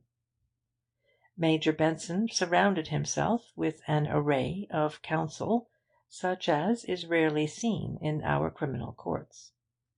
Both Blashfield and Bower were among the attorneys for the defence. Blashfield fulfilled the duties of the English solicitor, and Bower acted as advocate. They fought with every legal device at their disposal, but the accumulation of evidence against their client overwhelmed them. After Markham had been convinced of the Major's guilt, he had made a thorough examination of the business affairs of the two brothers, and found the situation even worse than had been indicated by Stitt's first report. The firm's securities had been systematically appropriated for private speculations. But whereas Alvin Benson had succeeded in covering himself and making a large profit, the Major had been almost completely wiped out by his investments. Markham was able to show that the Major's only hope of replacing the diverted securities and saving himself from criminal prosecution lay in Alvin Benson's immediate death. It was also brought out at the trial that the Major, on the very day of the murder, had made emphatic promises which could have been kept only in the event of his gaining access to his brother's safe. Furthermore, these promises had involved specific amounts in the other's possession, and in one instance he had put up on a 48-hour note a security already pledged, a fact which in itself would have exposed his hand had his brother lived. Miss Hoffman was a helpful and intelligent witness for the prosecution. Her knowledge of conditions at the Benson and Benson offices went far towards strengthening the case against the Major. Mrs. Platts also testified to overhearing acrimonious arguments between the brothers. She stated that after an unsuccessful attempt to borrow $50,000 from Alvin, the Major had threatened him, saying, "If I ever have to choose between your skin and mine, it won't be mine that'll suffer." Theodore Montague, the man who, according to the story of the elevator boy at the Chatham Arms, had returned at 2:30 on the night of the murder, testified that as his taxicab turned in front of the apartment house, the headlights flashed on a man standing in a tradesman's entrance across the street, and that the man looked like Major Benson. This evidence would have had little effect had not Pfyfe come forward, after the arrest, and admitted seeing the Major crossing 6th Avenue at 46th Street when he had walked to Pietro's for his drink of Haig and Haig. He explained that he had attached no importance to it at the time, thinking the Major was merely returning home from some Broadway restaurant. He himself had not been seen by the Major. This testimony, in connection with Mr. Montague's, annihilated the Major's carefully planned alibi, and though the defence contended stubbornly that both witnesses had been mistaken in their identification, the jury was deeply impressed by the evidence, especially when Assistant District Attorney Sullivan, under Vance's tutoring, painstakingly explained, with diagrams, how the Major could have gone out and returned that night without being seen by the boy. It was also shown that the jewels could not have been taken from the scene of the crime except by the murderer, and Vance and I were called as witnesses to the finding of them in the Major's apartment. Vance's demonstration of the height of the murderer was shown in court, but curiously it carried little weight, as the issue was confused by a mass of elaborate scientific objections. Captain Hagedorn's identification of the pistol was the most difficult obstacle with which the defence had to contend. The trial lasted 3 weeks, and much evidence of a scandalous nature was taken. Colonel Ostrander has never forgiven Markham for not having had him called as a witness. During the last week of the trial, Miss Muriel St. Clair appeared as prima donna in a large Broadway light opera production, which ran successfully for nearly 2 years. She has since married her chivalrous Captain Leacock, and they appear perfectly happy. Pfyfe is still married and as elegant as ever. He visits New York regularly, despite the absence of his dear old Alvin, and I have occasionally seen him and Mrs. Banning together. Somehow I shall always like that woman. Pfyfe raised the £10,000, how I have no idea, and reclaimed her jewels. Their ownership, by the way, was not divulged at the trial, for which I was very glad. On the evening of the day the verdict was brought in against the Major, Vance and Markham and I were sitting in the Stuyvesant Club. We had dined together, but no word of the events of the past few weeks had passed between us. Presently, however, I saw an ironic smile creep slowly to Vance's lips. "I say, Markham," he drawled, "what a grotesque spectacle the trial was! The real evidence, wasn't even introduced. Benson was convicted entirely on suppositions, presumptions, implications, and inferences. God help the innocent Daniel, who inadvertently falls into a den of legal lions." Markham, to my surprise, nodded gravely. "Yes," he concurred, "but if Sullivan had tried to get a conviction on your so-called psychological theories, he'd have been adjudged insane." "Doubtless," sighed Vance. "You illuminati of the law would have little to do if you went about your business intelligently." "Theoretically," replied Markham at length, "your theories are clear enough. But I'm afraid I've dealt too long with material facts to forsake them for psychology and art. However," he added lightly, "if my legal evidence should fail me in the future, may I call on you for assistance?" "I'm always at your service, old chap, don't you know," Vance rejoined. "I rather fancy, though, that it's when your legal evidence is leading you irresistibly to your victim that you'll need me most. What?" And the remark, though intended merely as a good-natured sally, proved strangely prophetic. End of chapter 25, and end of The Benson Murder Case, a Philo Vance story by S.S. Van Dine. Recording by Kirsten Wever.